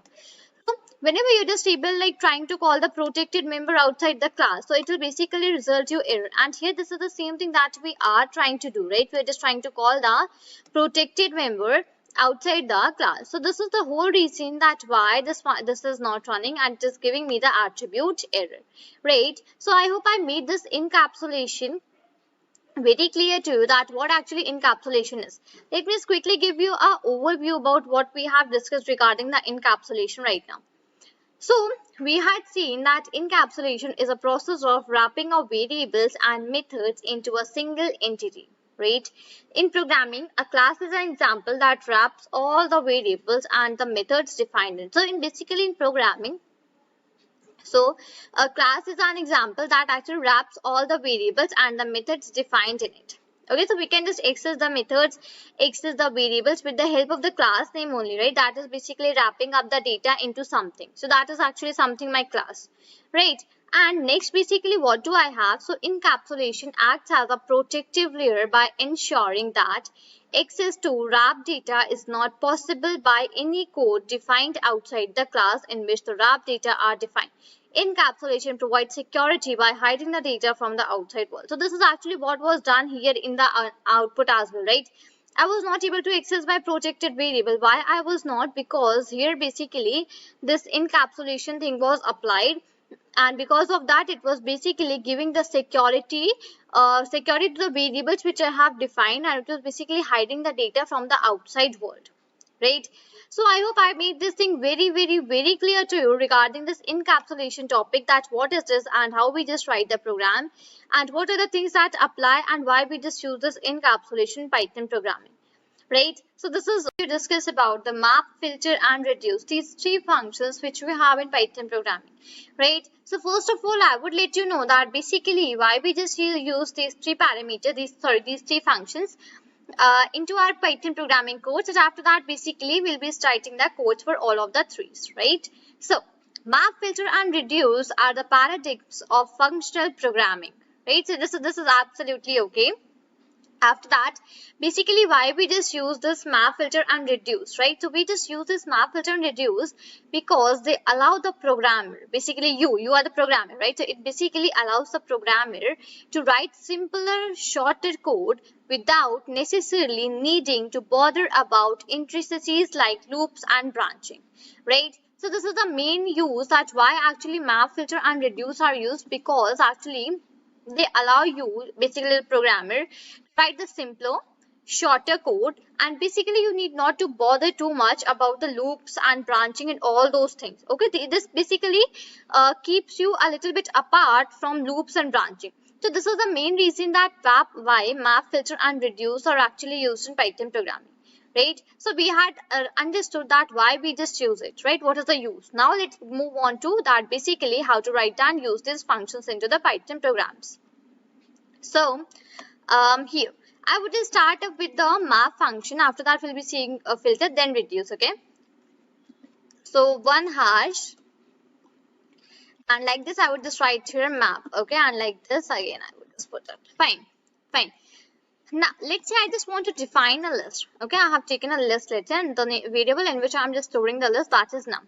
Okay, so let's say num is equal to 5, 6, 7, 8, and let's say comma 2, 3, 4. Let's say this is the variable which we have taken, and inside this variable we had stored a list, right? Now I want to do the square of these square of all the numbers which I have here. So instead of using the for loop, while loop and applying several conditions, what I can just do is that simply I can just use my map function. Okay, so let's say I just took a variable that is sq, that is basically referring to my square. Okay, square of a number.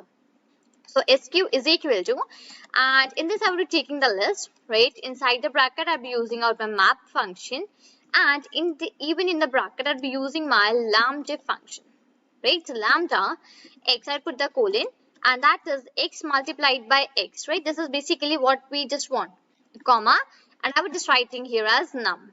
Fine. And this is basically, and I will simply print out my SQ, that is a square. So this map is actually the function which is again and again going and listing to these indexes and basically resulting with the output and all those things this map function is actually performing. Right. I would just now try to run out my program here and just see, have a look that I just got the square of all the numbers here. That is 5 square is 25, 6 square is 36, 7 is 49, 8 is 64, 2 is 4, 3 is 9 and 4 is 16. Right. These are the squares which we have. So this is actually how we just use the map function. Okay, that is okay. This is one of the programs that we have done. Another example for map function, another example, right? We do not have only one example, we have one more, that is second example as well. Okay, let me define a function here. Let's say that function is square. Okay, and in the bracket, let me pass a parameter that is a. Okay, now what this function will actually return? This function will actually return me a multiplication a, that is the square of numbers. Fine. I would define another function that is cube, and again in the bracket I would pass the a parameter, right? Now what this will actually return? This will actually return me triple times a multiplication. A multiplied by a multiplied by a. Right, that is absolutely fine. Now what if I just make a function and into this function I just pass on this square, comma, cube. Okay, I just made a list and I just pass this square and cube basically into a variable that is function. Okay, this is actually what I just did.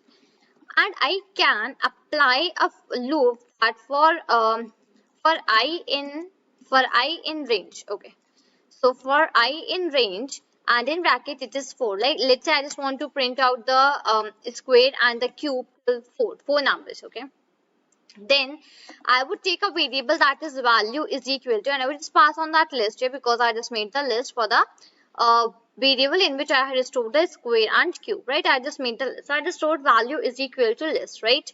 And after that, basically, I would be passing on my map function here using that map function. And inside the bracket, it would be simple. That is my lambda function, lambda x colon x, and in the bracket, it says I, right? And here, what I would just do, I would just call the function. Right, the function variable in which I have just written my square and cube, right? And now it will simply print me out the value that is print, and after that it is value, right?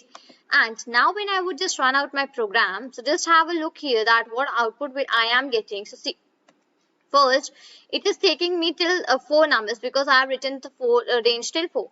So it has automatically started from the 0th value. So 0, 0, square is also 0, cube is also 0. Now for the 1 also the values are actually same. Move on towards the 2. So for 2 the square is 4 and the cube is 8, right? And for the 3 the square is 9 and the cube is 27. And whatever the range you just put on here, it will go up to that particular range here. Fine. So I hope that you had got a fair and a clear idea that how actually we just use this map function while writing out the programs. Fine. Now let me just quickly comment out this program as well, and now I'm just moving towards the filter function. So map is actually completed.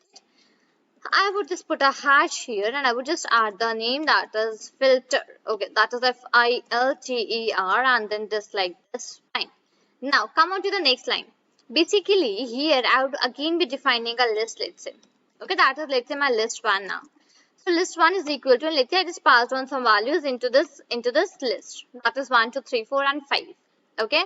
Now, what if I just want to, so like print the numbers which are greater than 3. Let's say I just want to print out the numbers which are greater than 3. So in that case, what I would just, okay, I'm sorry, I just make a function for that. So def, and the name for my function would be, let's say, greater. And in the bracket, I'll be passing here one variable. Let's say that is number. Okay, and the colon, come on to the next line.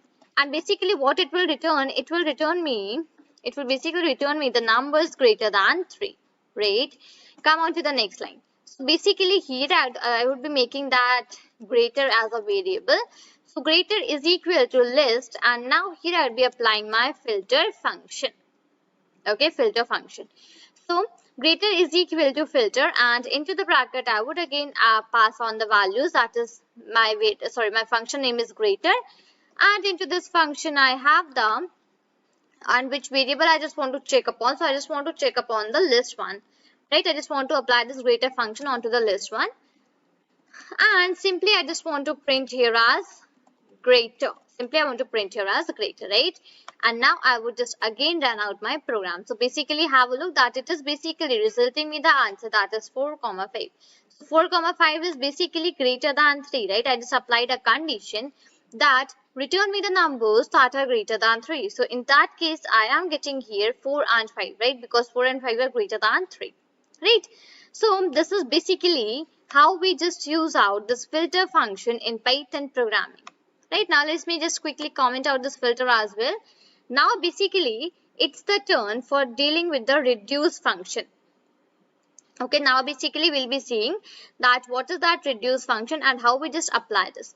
So actually reduce is a function which comes with library, okay, which basically comes with a module. As simply we're writing the filter and map, we do not write the reduce function like this. So for reduce actually we just use a import method, import some library, and after that we just write out the reduce method function. Okay, right, let me just show you how. So I would just write here the name for the library, that is fun tools. Okay, so sorry, that is not fun tool, that is func TWLS, that is FUNC Okay, so from func tools I would be importing my reduce function here. Okay, so basically from my func tools import the reduce function, right? This is the thing that do. After that come on to the next line, and let's say I just define out my list. That is my list 2. Okay, and into this I can just pass out some several values, let's say 5, 7, 8 and 9. Okay, so these are the 5 values that I have passed. Let me initialize a variable, that is num, and that is basically equal to 0. Right, so I can now just apply my for conditions. So for I in list 2. List 2 is a variable in which I have stored my list, right? That is 5, 6, 7, 8, 9. So for I in list 2, and I would just write here as num is equal to num plus 1. Num is equal to not 1, it is I. Num is equal to num plus I. Okay, and I would simply print out here the num. Okay, I would simply print out num. So this is basically how we just do if we just want to like print some numbers and all those. If we just want to print the addition of all the numbers, this is how I will be doing that. Now if I run my program, I would be getting the answer. But if the same thing I want to apply without using the loops, so in that case basically I would be applying out my reduce function that we have imported right now.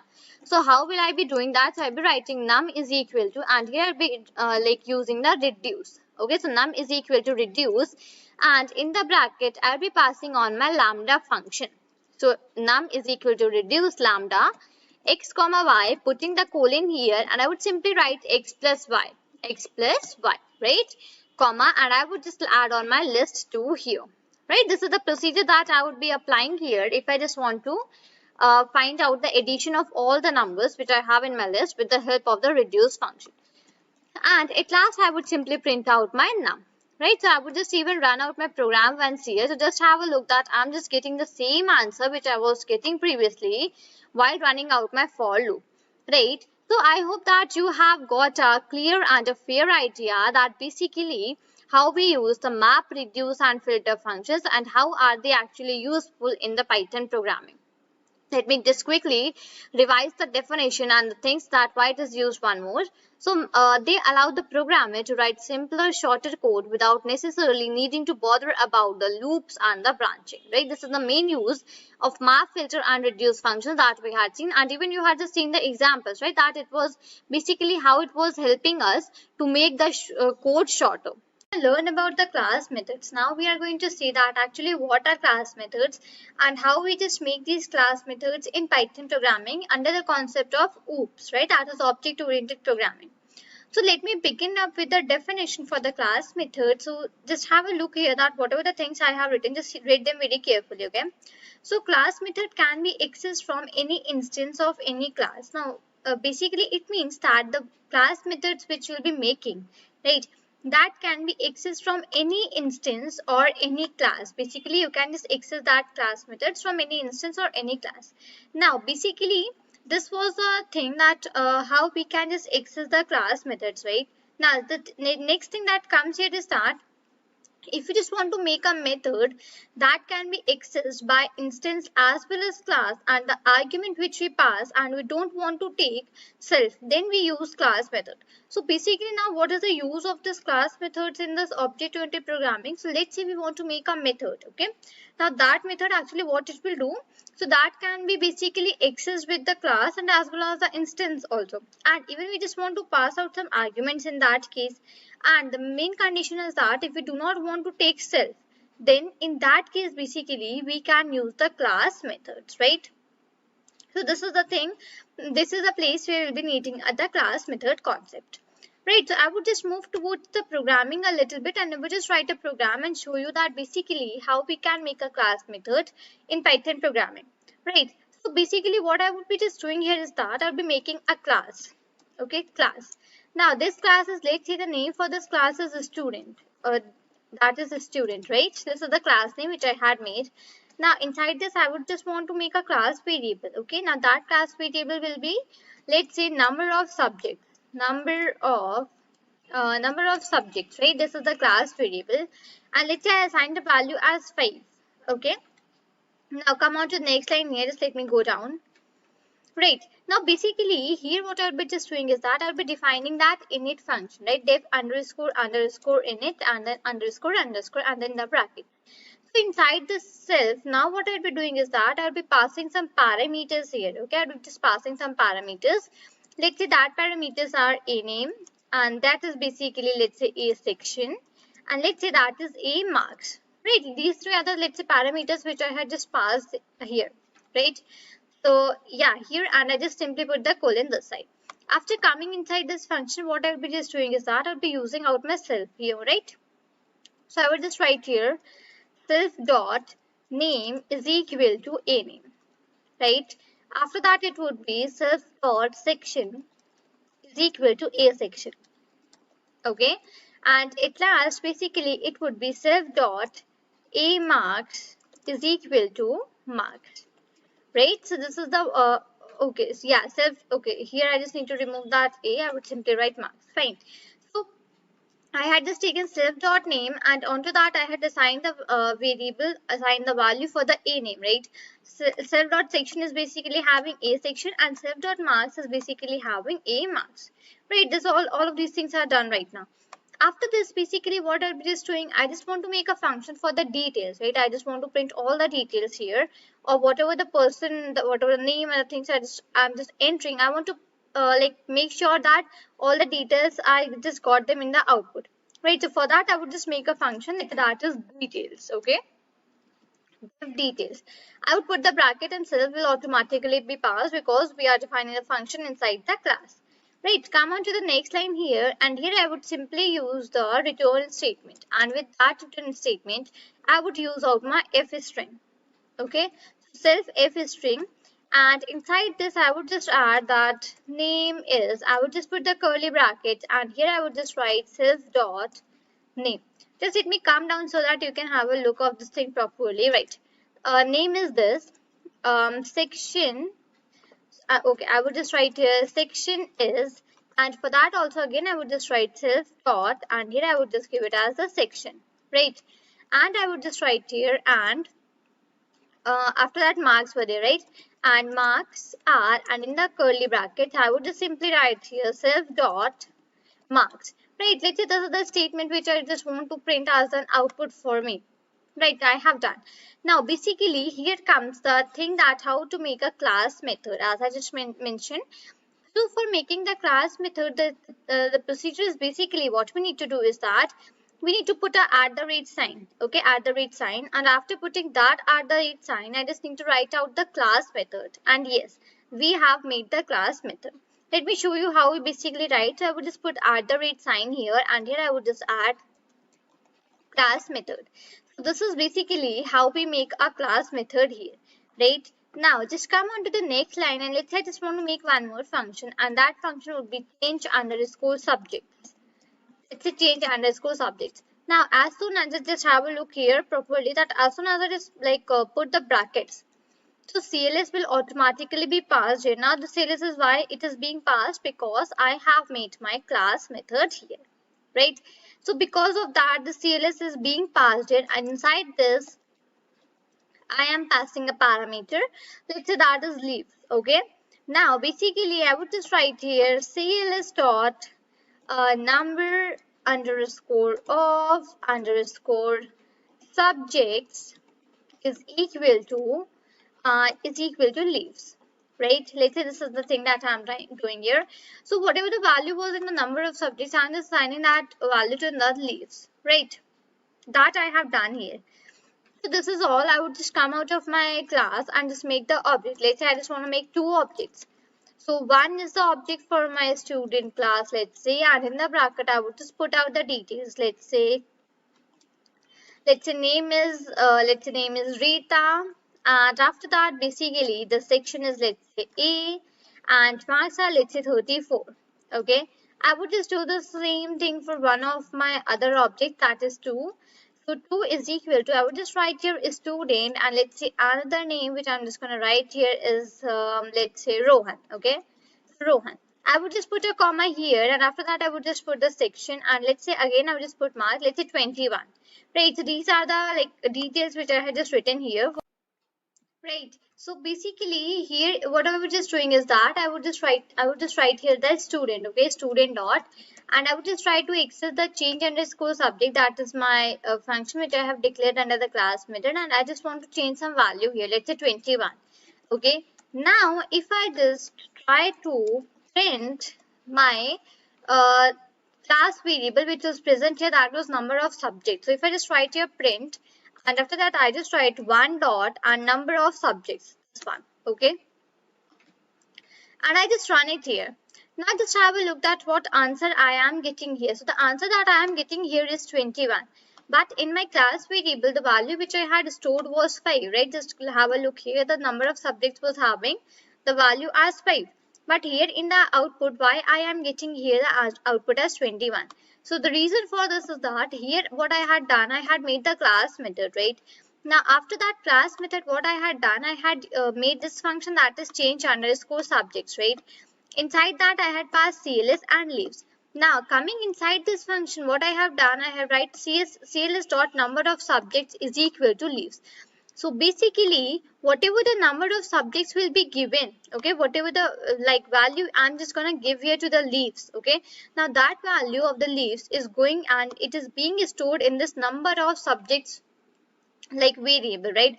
What are the value I'll be giving to the sleeves? It will be stored in this, and what is the value was present in the number of subjects. Now that would be replaced from the new value that I have given. Okay, so that basically the new value which I had given is 21, right? So in that case, basically it is showing me the output, and that is 21, right?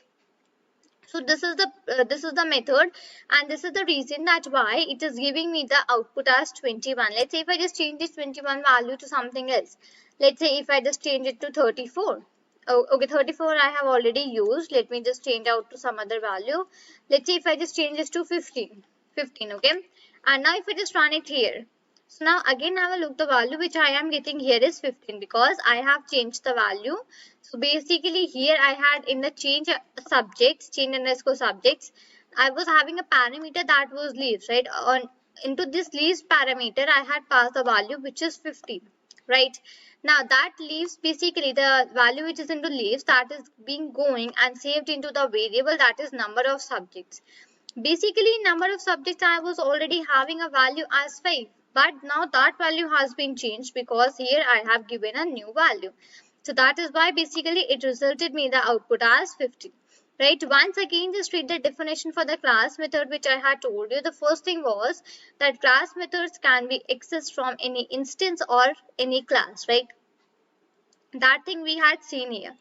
Second was that if we want to make a method that can be accessed by instance as well as class, and the argument which we pass and we do not want and the argument which we pass, and we don't want to take self, then we use the class method, right? So here basically the self is even not taken, even we had passed the argument, and even it is accessed with the name of the class or the instance, right? So now I hope you had like clearly got an idea that basically what this class method is and how to make a class method in Python programming, right? We are going to see the time module in a very detail. Basically what I'm just going to tell you is that what are the functions which you basically have in the time module, how to apply those functions. So actually in the time module we have a variety of time related functions. Okay, there are many variety of time related functions. So basically today we are going to discuss the same and even seeing the examples that basically how you can just use the time function for writing out the program and finding out the current time and all those things, right? So let's, without wasting time, let's get started here. So I will be putting out the multi-line comments because I would be writing and telling you about many functions first of all today. Okay, that would be like many of the functions which I'll be telling you.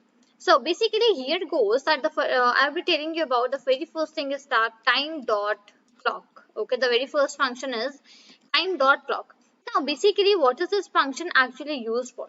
So it actually gives us the current CPU time in seconds. Okay, so basically if we just want a current CPU time in seconds, so basically what we just use is that we use out this time dot clock function. So as soon as it's going to write out this time dot clock, it will basically give you the current CPU time in seconds, right? Now second goes here, if I just use time dot time, okay, if I just use this function that is time dot time. Now what does this function actually gives us and what does it actually do? So this time dot time function actually gives you I would just write here itself, it gives you the current time. Okay, it gives you the current time, that is GMT, that is the Greenwich Mean Standard Time. Okay, GMT, Greenwich Mean Standard Time. In basically it gives the, okay, just 1 second, it gives the current time in seconds, since epoch. That is epoch. Basically it's a kind of like value or something, you can just call it as like this. Okay, so it gives you the current time in seconds since epoch. Okay, now next thing goes up with another function that is time dot local time. Okay, and in bracket it is basically seconds, it's like this. Okay, now what is the use of this function which is time dot local time and in bracket it is seconds? So basically it is used to, so the use of this is to convert time to local. Okay, that is local time. Basically it converts the time to local time. Okay, and basically if we just say that what it actually returns, so it returns, I would just write here, it returns, okay, not this one, it returns as a tuple. Okay, it returns a value in a form of a tuple. Okay, so this is basically the time dot local time function which we have here. Okay, so this time dot local time in seconds basically converts the time into the local time and returns you the value as in a form of a tuple. Okay, now moving towards the next things, what I do have here, let's come on to the next line right here. Now basically next thing is time dot, and that is GMT time, and in the bracket it is seconds. Okay, time dot GMT time seconds, right? This is the now next function. Okay, this is like right this here. Okay, now basically what is the use of this function here, which, okay, just 1 second. Okay, right, so what's the use of this time dot GMT time in seconds? So I would let you know that thing here. So it basically it's used to convert, it is used to basically convert time to GMT. Okay, it converts the time to GMT, and for this also what does it actually returns? It actually returns you, so I would just write here return as a tuple. It basically returns the value in the form of a tuple. It basically returns the time in form of a tuple. Okay, so this is the idea regarding this time dot GMT time function which we have here, which converts it into the seconds, right? Now next basically what do I have? I have another function which is time dot, and that is ASC time. Okay, and in the bracket instead of that second I'll be writing here tuple. Okay, now basically what's the use of this ASC time function? So the use of this is that it creates first of all a string. Okay, so I would just write create a string. Okay, I would just write that create a string, And okay, just let me add that s as well right here. So it creates the string and basically which representing that time. Okay, I would just write here creates the string here representing the time. Okay, so this time dot asc time in bracket tuple, it basically creates a string representing the time, right? This is the use of this asc time function. Other than this, what I have asc, sorry, now other function which I have is time dot ct time. Okay, ct time, c time you can just call that. Okay, so C9. Right, now what is this use of this function? So it is basically here the values in seconds. And this function actually, what it does actually, it creates the string.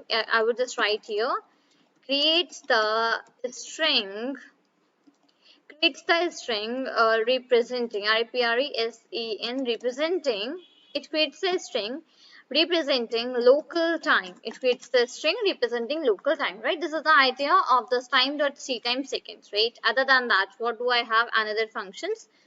So I have time dot mk time, okay, time dot mk time, another function which we have here. Now this isn't basically here, I would just pass out the tuple, okay, in the bracket. Now, what is the use of this function which we have here in the time module? So, it is basically used for the convert of time tuple. Okay, it converts the time tuple to 2 seconds. I would just write SEC. Okay, basically the short form. Basically, time.mk time is used for converting time tuple to seconds. Right now, I have my last function which we have here, and that is time dot sleep. Okay, now what's the use of this time dot sleep function? Okay, let me just write here in the bracket, that is seconds.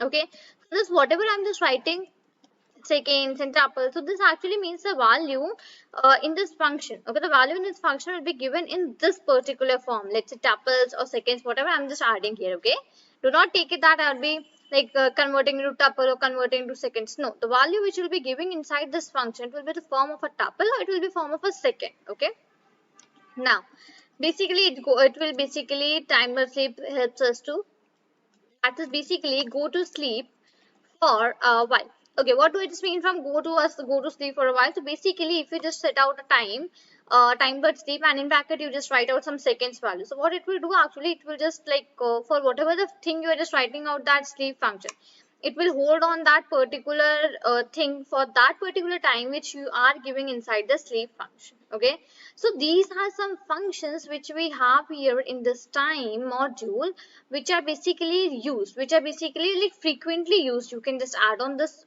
this word which is basically frequently used. So let me just give you a quick revision of the topics which we have seen, of the functions which we have seen, then I will be showing you the example, right?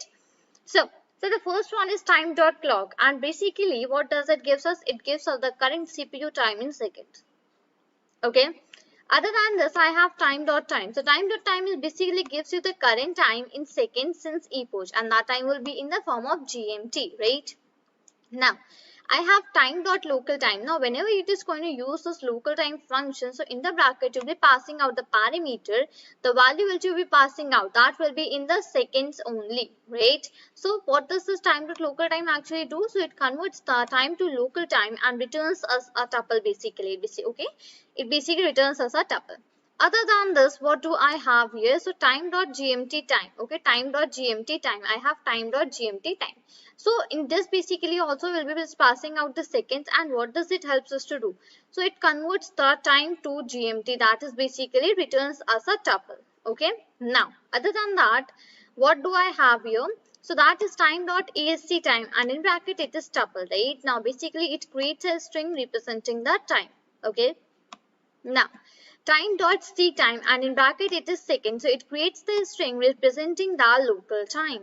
Okay, now time dot mk time, so basically in the bracket it is tuple, so it helps us to convert time tuple to second. Okay, convert time tuple to seconds. And we have the very last function, that is time dot sleep, and that is seconds in the bracket. So basically it means go to sleep for a while. Okay, I have already explained that what does this means, that go to sleep for a while. Okay, so these are some frequently used functions which we have in the time module. Now it's the time for seeing that how we just use of this time module and how we can just find out the current time whatever we are just having right now. Okay, So basically what I was just doing is that the very first thing that when it's not you like need to use our time module, so in that case I just need to import the time module. I do not need to install that basically because it already comes installed with the IDE whichever you have like installed in your device, right? So I just need to simply import out. So the formula and like way for importing the any library is I will be writing import and then the time. Okay, so I just simply imported my time module, right? Now I'll be taking a variable, let's say that t. T is my variable which I have taken, okay? And I would just write here time dot time and put out the bracket. So this is one of the functions which we have seen above, right? So the what was this time dot time was returning to us? So it was returning the current time in GMT in seconds, right? So this is basically if you just want out to find the current time, that what is the present time which you're having right now. So it's basically you just need to use that time dot time function, okay? Now basically I've just put out a hash here and I would just even add that what it actually in the what form it will actually return. Basically first of all it will return you the year, then the year in which basically it is right now, okay, year, then it will return you the month, okay, year then month, and then it will return you the day. Other than that it will return you the hour, and then it will return you the minute, then it will return you the second, and then basically it will return you comma, and that is the it will return you the weekday, then it will return you the day, and it will return you DST, right? These are the things which this basically time dot time function actually returns, right? Okay, now I would just write here print, and in the bracket I'm just writing here t, right? So this will basically, let's see that basically what it returns to us. So I just run out my program here. Okay, so just 1 second, just let me quickly, okay, time t is equal to time dot time and then print tb. Okay, so just let's do it here in this way. I would just write here another variable that is tp is equal to, and that would be time dot, and that would be local time, and in bracket it is t, right? And basically I'd be just printing out the string that is print, and that is basically time dot local time, and in the bracket it is tp, the variable which I have made previously, right? And now I would just try to run this here. Okay, and integer is required, got type time dot struct underscore time. Okay, so basically it is saying that an integer is being required here. So okay, so print time dot local time, and in the bracket, okay, let's not run it like this. I would just try to run it once again here. Okay, so I would just write here print, and in the bracket it would be tp, right? And I would just now run it once again here. Fine.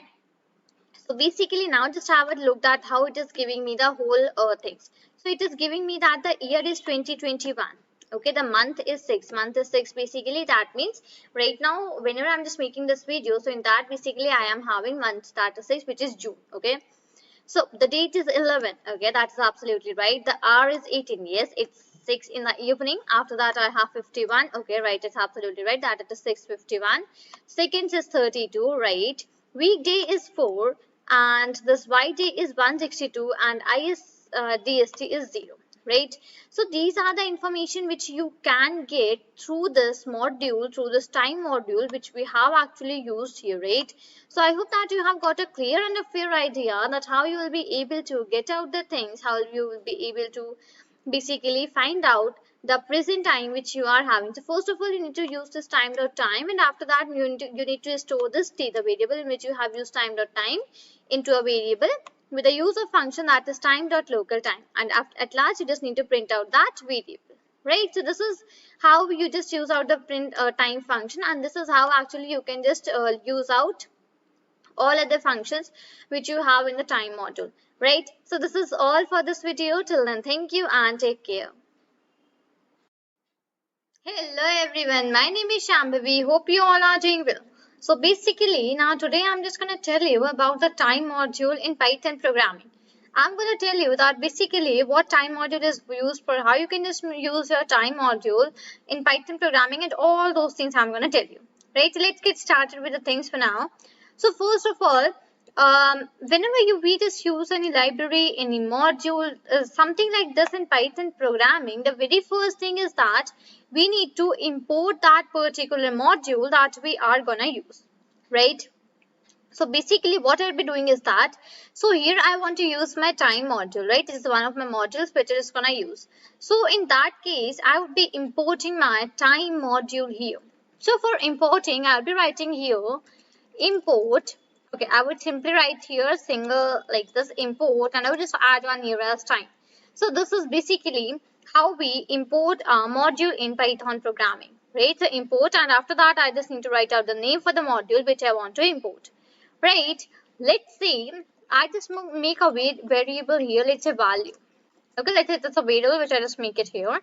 So value is equal to, now basically what I'll be doing is that let's say I just wrote time dot time, okay, and I just put on the bracket, right? So basically what does this time dot time actually returns? So this time dot time actually returns us the value, the seconds actually returns the ticks. Okay, let me like write out the print statement, and in the bracket let me write out the value, and now let me run it. After that it will be more clear that what actually it returns, right? But basically I just mentioned that it returns the values, it returns the value, it returns the ticks actually. Now this value, this time dot time is actually not actually just use at like this only. We just use it whenever we just want to calculate that basically how much this function is taking time, how much this loop is taking time, and all those things whenever we just want to do that. So in that case basically we use this time dot time, okay. So I would just just do this like this here, right? I will just comment out. Now let's say I want to write a program in which I want to print all the numbers which are less than 10, all the positive numbers which are less than 10. So I would be doing that thing with the help of while loop as well as with the help of for loop. And after that, I would be seeing that basically while loop takes more time or the for loop takes more time in the executing of all this program which I am gonna write, right? So this is the whole idea that I am going to use, and I'm just going to like use this idea today. Fine. So now basically what I'll be just doing is that I would be first of all taking a variable, let's say a, and I'll be initializing it as 0, because first of all I'm just going to write the program for the while loop. After that I'll be moving towards the for loop. Okay. So first of all I want to do it for the while loop. So I have taken a variable that is a is equal to 0. Now I want to print all of the positive numbers that are less than 10, right? So in that case I'll be applying my while condition, right? So while, and in the bracket let's say I will start a is less than 10, okay, and come inside it. Okay, this colon will come out of my bracket like this. Fine. Now basically what I need to do is that I need to write out my print statement. I would just add on my print statement, and let's say into that print statement I would write here Python and programming. Let's say this is a print statement which I just wanted to add here, which is Python programming.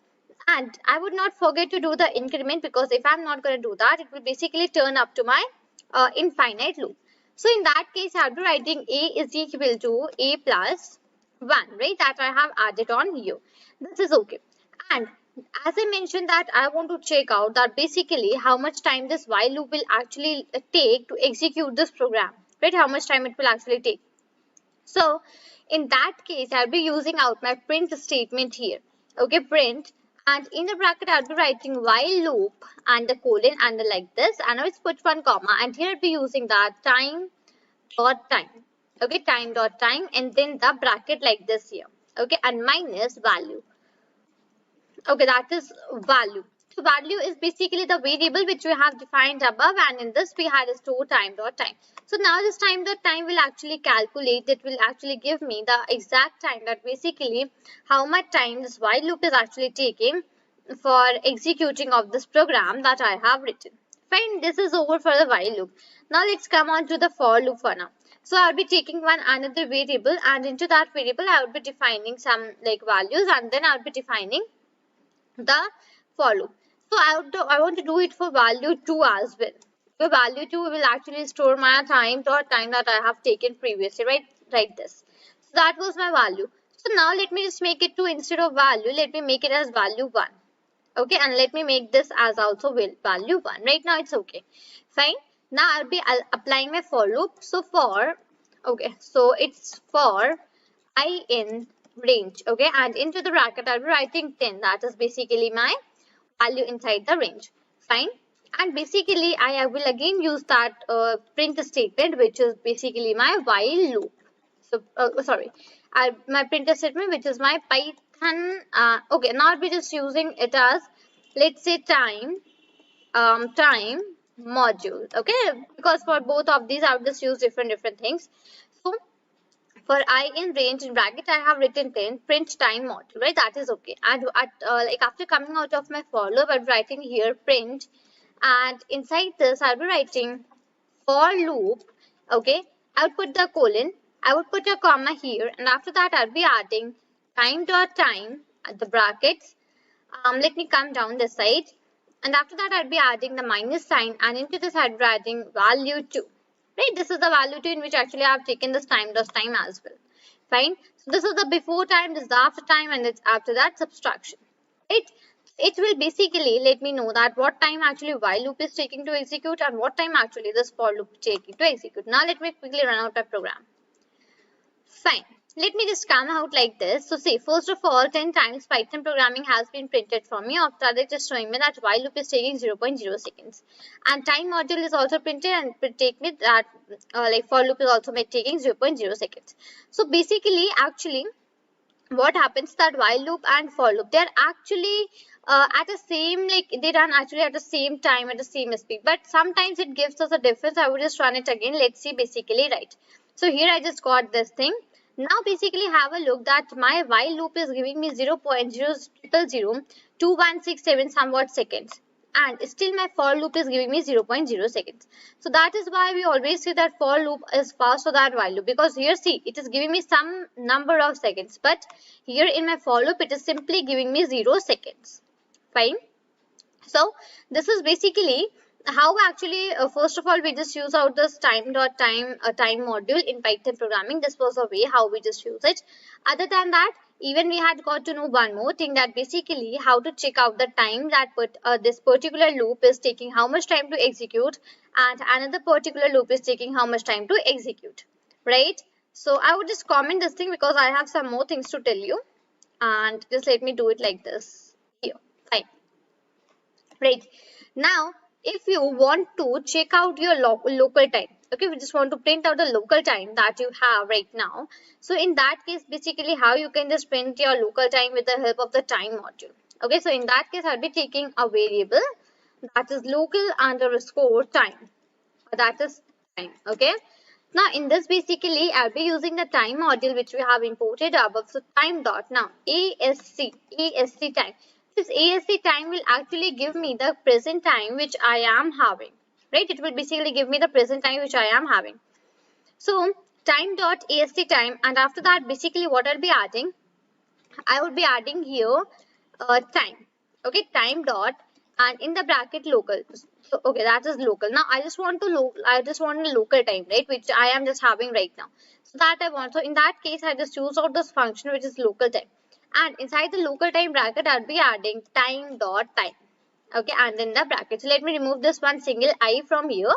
And yes, so basically here I just got out that time dot time, which I just need to find out that what is the local time right now, which I am having here with the help of my basically time module. And simply what I'll be just doing here is that I'll be simply printing out that local underscore time variable in which I have stored that thing. Let me just quickly even tell you once again that what I have done. So I have taken a variable which is local time.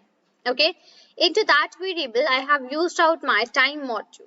Right, after this use of this time module, I have put one dot, and after that I had used this ASC time. Okay, ASC time. Now this will basically give me my present time, and into the bracket I have again used the time module and one another function from this time module which is local time, and into the bracket I have used time dot time. So that will basically be helping me to give out the right time, present time which I am having. Let me now just run it for now. Okay, basically it is giving me THU, that is my Thursday, JUN is for June, and basically time is date is 3. So it's 3 June, the day is Thursday, and right now the present time is 20:50:22. Okay, this is basically 8:50 and 22 seconds. Right, so 8 minutes. This is 8:50:22. and here I have the year, that what year it is. So it is 2021, right? So with this, with the help of this time module as well, I can just get such information with the help of this, right? So basically you had seen that how we just use out the time module. So for using out the time module, the very first thing that we actually do and that we actually apply is that we import the module which we want to use. So in our case, we were just trying to use the time module, right? So I've just imported that time module here.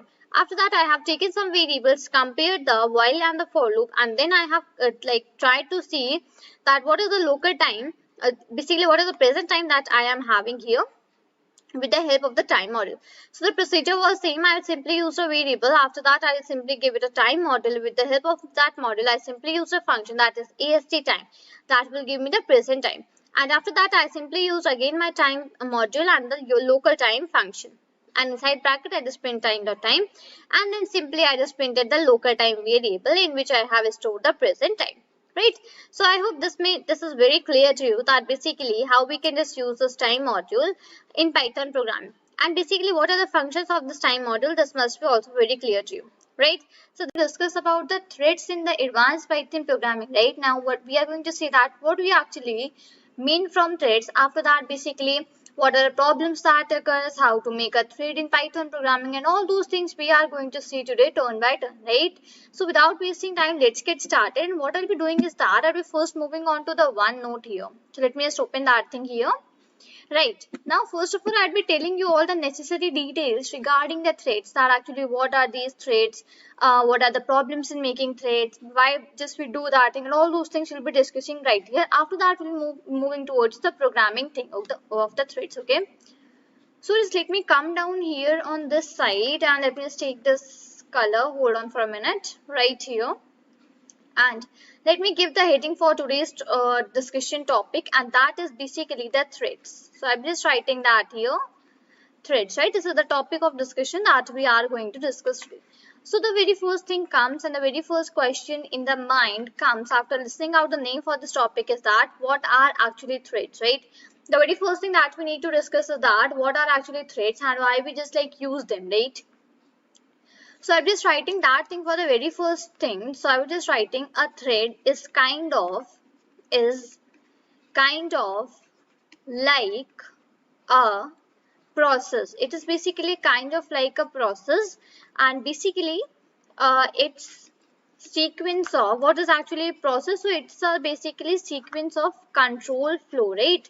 Sequence of control flow, that basically how your program will run, what is the flow of your program, and all those things, right? So okay, just let me write out the correct spelling for the control, and here it goes as the flow, right? So basically a thread is a kind of like a process, and what is actually a process? And a process, it's sequence of control of flow, right? This is actually a definition which comes here for the thread. So let's understand it in a way that thread is actually a sequence of a control flow. It is a kind of sequence of a control flow, right? This is the definition which you can just say for the threads, right? Other than that, let me just tell you some more things regarding the threads, that basically what it consists and what it does not consist, and all those things. So basically, now here except, I will just write that statement here as well. Just have a note of this as well in your notebooks. So except that, I would be just writing except that it exists entirely. So that is entirely, okay? Except that it exists entirely inside a process and shares resources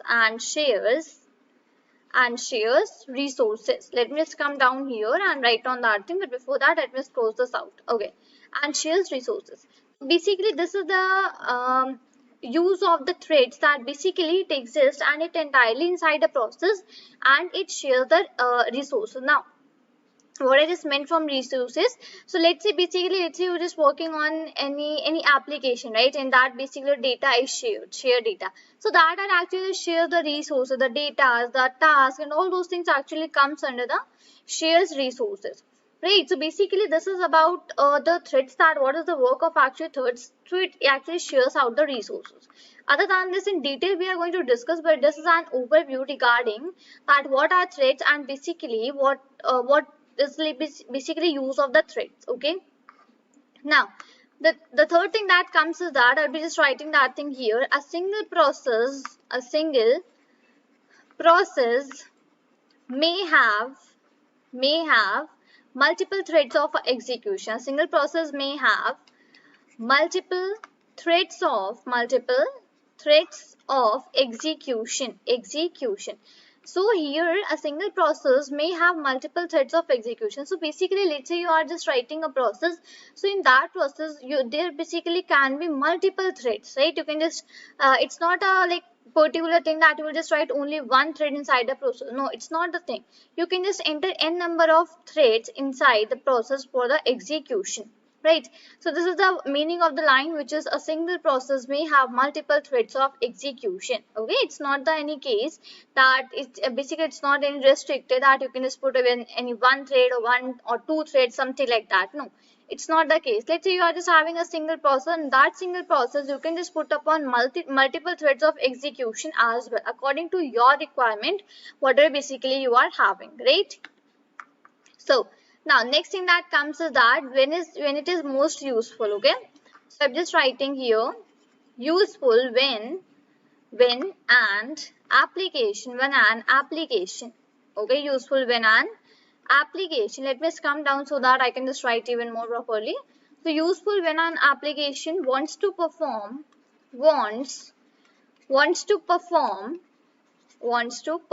many concurrent many I would just write as many concurrent task on shared data.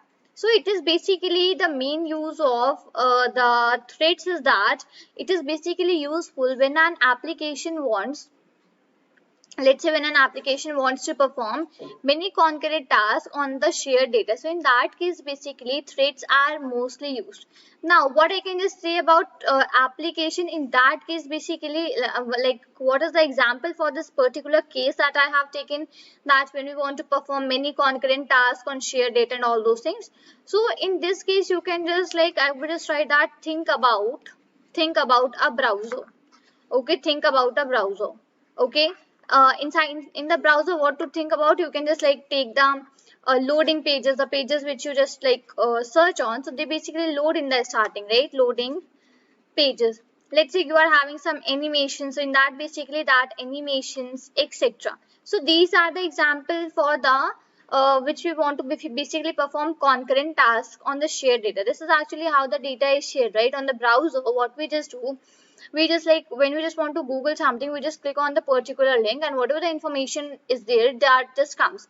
But in between that, all of the process, what actually does, the page is loaded, right? The page which we are actually looking for, the link which we had clicked, in that basically we are having a page, right? And that page needs to be loaded. Till the time it is not loaded, we are not able to see that what information I'll be getting from here, right? So that is actually which comes under the example of when we want to perform many concurrent tasks on the shared data, right? This is actually the example of this particular thing. So the main use of the thread is that when an application wants to perform many concurrent tasks on shared data, in that case basically the threads are especially used. Right, so basically I hope I had just first of all made this thing very clear to you that what are actually threads, and other than that what is the main use of the threads in the Python programming language. Right, this is absolutely clear. Now basically we'll be moving towards that what are the problems with the threads. Okay, we'll be seeing that basically what are the problems with the threads. So let me just quickly take out some color here and give on the heading here. So I'm just writing that thing, problems with threads, right? First of all, we'll be seeing that what are the problems with the threads, and after that we'll be moving towards the code and all those things. Right here, so the very first problem that comes is scheduling. Okay, I would just write that thing, scheduling here. Now basically what I just meant from this particular word which I just written is scheduling. So just understand that thing in a detailed way, then we'll be seeing more things, right? So here I can just write to execute. Okay, to execute a threaded program. Threaded program basically that contains the thread, right? So to execute a threaded program, comma, must rapidly switch between, must rapidly switch between, switch between threads. Okay, just let me give a space here. One second, let me just come down here. Fine. Switch between threads. So here it goes. So basically, when you just want to execute a threaded program, so in that case, basically you need to rapidly switch between the threads, between the number of threads which you have actually made. Okay. Now, how can this thing actually be done? So this thing can be done. So I would just write that this can be done by the user process. Okay, actually there is one process which is called as user process. So this can be done by the user process. Okay, and that is basically the user level threads. Now basically what it is meant from user process, user level threads, that we'll be discussing in very detail whenever we just move towards the programming things. So basically the thing is that which we have discussed right now, that to execute a threaded program we must rapidly switch between the threads. So what basically how this can be done, that rapidly switching between the threads? So this can be done by the user process. Okay, and the user process actually contains the user level threads, right? Other than that, we have one more way for doing this out. Okay, so the other one which we have for doing this out is that it can be done by the kernel, kernel. Okay, kernel, we also have this kernel in this threads topic as well. Okay, this can be done by the kernel. So in bracket I'll be just writing that thing for this. So that is kernel level threads, right? So this is these are the basically scheduling things which comes under the problems with the threads, right? So to execute a threaded program must rapidly switch between the threads. So this can be done by the user process and even can be done by the kernel. Right now, basically another problem which comes is about the resource sharing. Okay, so the second problem for this threads is that resource sharing. Okay, now I'll be discussing that resource sharing here. So in resource sharing, basically it comes since threads share memory, right? That is absolute correct thing, and there is no confusion in that. That basically since threads share memory, right? They share actually the memory and other resources and other resources. So in that case, basically we need to be very careful resources. So in that case, basically you must be very careful while doing all of these things using the thread. So must be very careful. Okay, must be very careful. So basically since the threads share memory and other resources as well, so in that case basically we need to be very careful while doing all of these things actually. Okay, now next this thing under resource sharing is that, so basically operation performed in one thread operation performed in one thread could cause problem. It can basically cause the problem. So cause problem in an other. So basically whatever the operations you have performed in one thread, so that can basically cause the problem in the another thread as well, right? So this is basically the another problem which comes under the threads, right? That if you have performed one operation in one thread, so that can actually cause a problem onto another thread for you, right? This is the thing.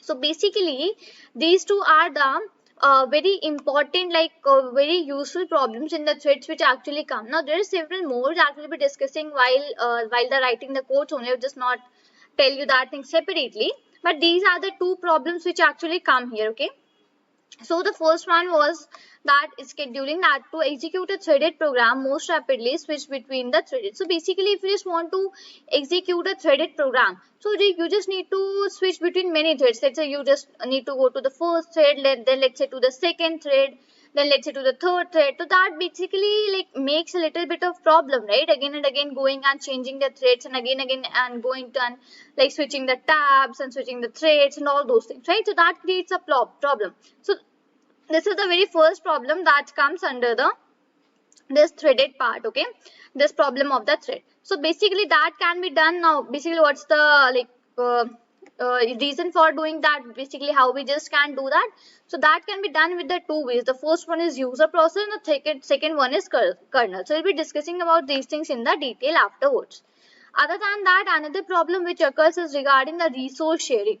So basically, since the threads share more memory and other resources, you must be very careful while sharing the threads. Okay. Other than that, basically, whatever the operations are performed in one thread, that can basically cause problem into another threads.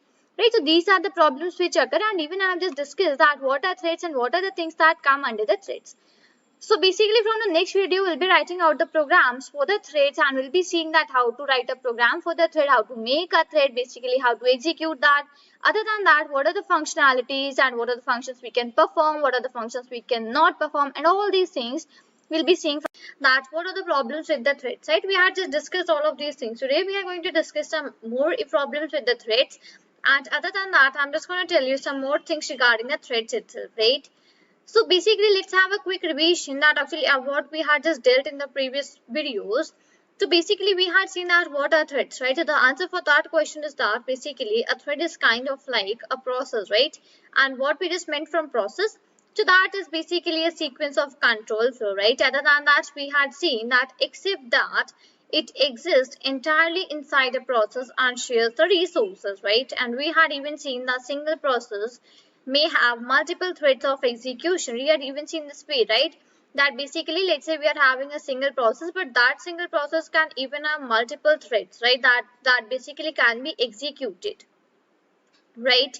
Other than that, we had seen that when was it actually used? When we just use the threads, what's the use, right? So basically, they are useful when an application wants to perform many concurrent tasks on the shared data, and we had even seen that what we just meant from many concurrent tasks on shared data, right? And after that, the problems with the threads were the very first problem was the scheduling. So to execute a threaded program must rapidly switch between threads. This can be done by the user process. This can be done either by the kernel level threads, right? So basically, if we just want to execute a threaded program, so basically we just need to go and switch between many threads, many files we just need to switch, and then we just can execute a threaded program. So for this, basically, we were having two answers. This can be done by the user process or it can be done by the kernel level threads, right? Other than that, basically, we had seen regarding the another problem that was resource sharing. So in that basically what was happening, so in that since threads share memory and other resources must be very careful. So basically it was saying that while sharing the threads and basically memory, we need to be very careful while sharing the resources, right? And basically operations performed in one thread could cause problem in the another, right? This is the whole idea that we had discussed, and that was a quick revision. Now let's today basically discuss about some more things and some more let's see that basically what are some more things here, right? So let me just quickly take out a color here, and let's say that is this one right here. Fine. Okay, just let me close this window from here. Okay, now let's start. So my another problem which basically occurs is synchronization. So I would just write synchronization like this. Okay, this is the spelling for that particular thing. So my another problem which occurs in the threads is basically my synchronization. What things just come under this here basically? So the very first thing comes that threads often need to coordinate actions, to coordinate like this here actions, right? So this is the first thing that comes under this, that threads often need to coordinate action. That's absolutely true thing, right? That basically if we're just writing any like using any module or something like that, so basically that will be having many actions associated with that, right? Fine. Another thing that comes is that it can basically get the race conditions, can get, and I would just write in the bracket, not bracket, just semi-quotes, that can get race conditions, right? Now basically what we just meant from actually the race conditions, so that is basically you can just call it as the outcome dependent basically on order of thread execution. You can just say that the outcome dependent on thread execution, okay, on order of thread execution. So this is the whole idea regarding the race condition, okay, that what we just actually meant from this. Let me just put out a bracket here and write the thing as well. So let me just write that thing, that is basically outcome dependent on on order of thread execution, so it means basically that we can just get out the race conditions as well. Right, now the third thing that comes is here, that is basically, I would just write that often need to use locking primitives, okay, just let me write that and just let me come down first of all. Often need to use locking primitives like this, primitives, and in the bracket I will be adding the things here. Okay, just let me close this out. That is basically mutual exclusion, like basically mutual exclusion locks, and basically these are something that let's not add that thing here for now. So that is basically often need to use locking primitives, okay. These are the three things which are more like which come under the synchronization, and that is basically like that creates a problem while using out the threads. Right, now after this we have one more thing that is not, now this is not any problem, this is actually a new topic. So let me just write out like this. Okay, just let me give a minute and right here. Basically now this is not that particular same topic previously, it is a new topic, okay, and that is basically, that new topic is thread scheduling. Like this here. Right, now basically we are just going to see that how we just do the thread scheduling when we just use out the thread module, and basically what's the procedure, how we just proceed in that thing, right.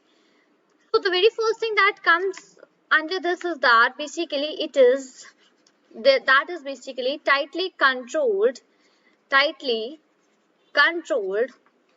by a global interpreter,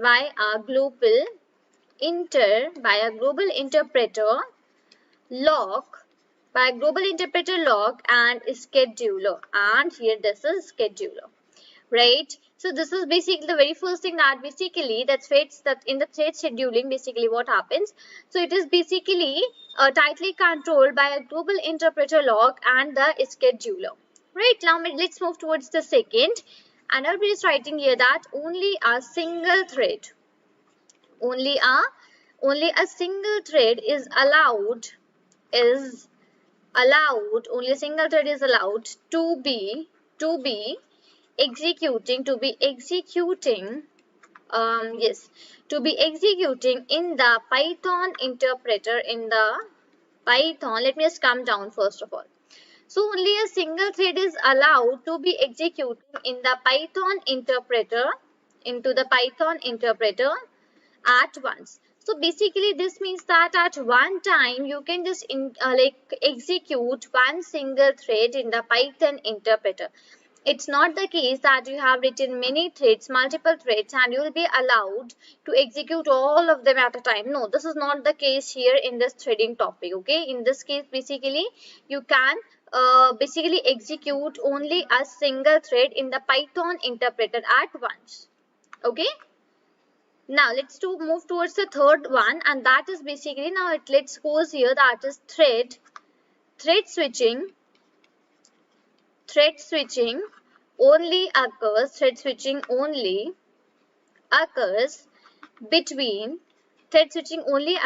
between the execution of individual between the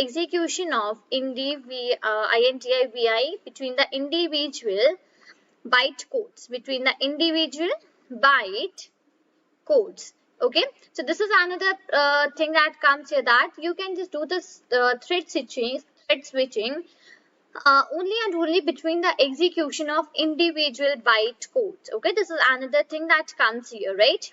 Let's move towards the fourth one for now, and that is basically I would just write that long running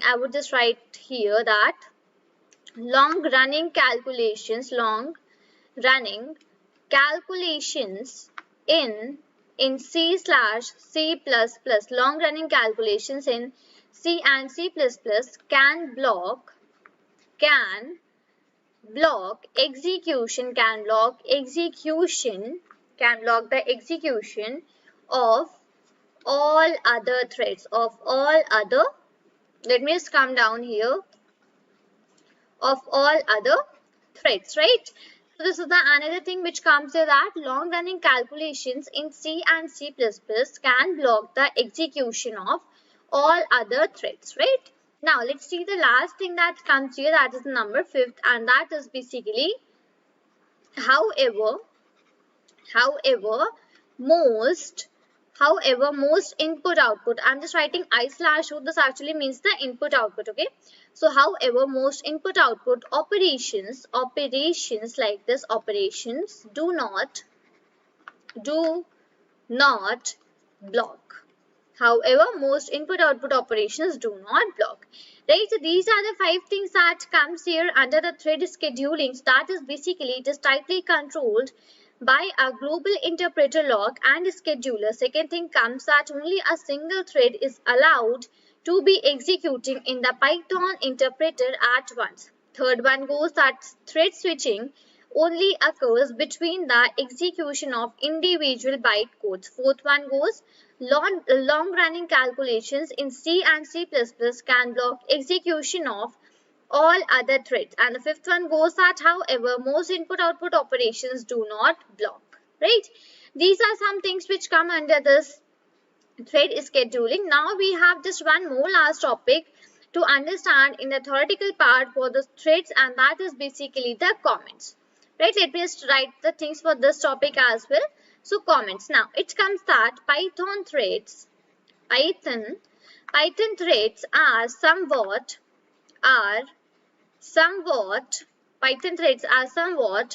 more restrictive than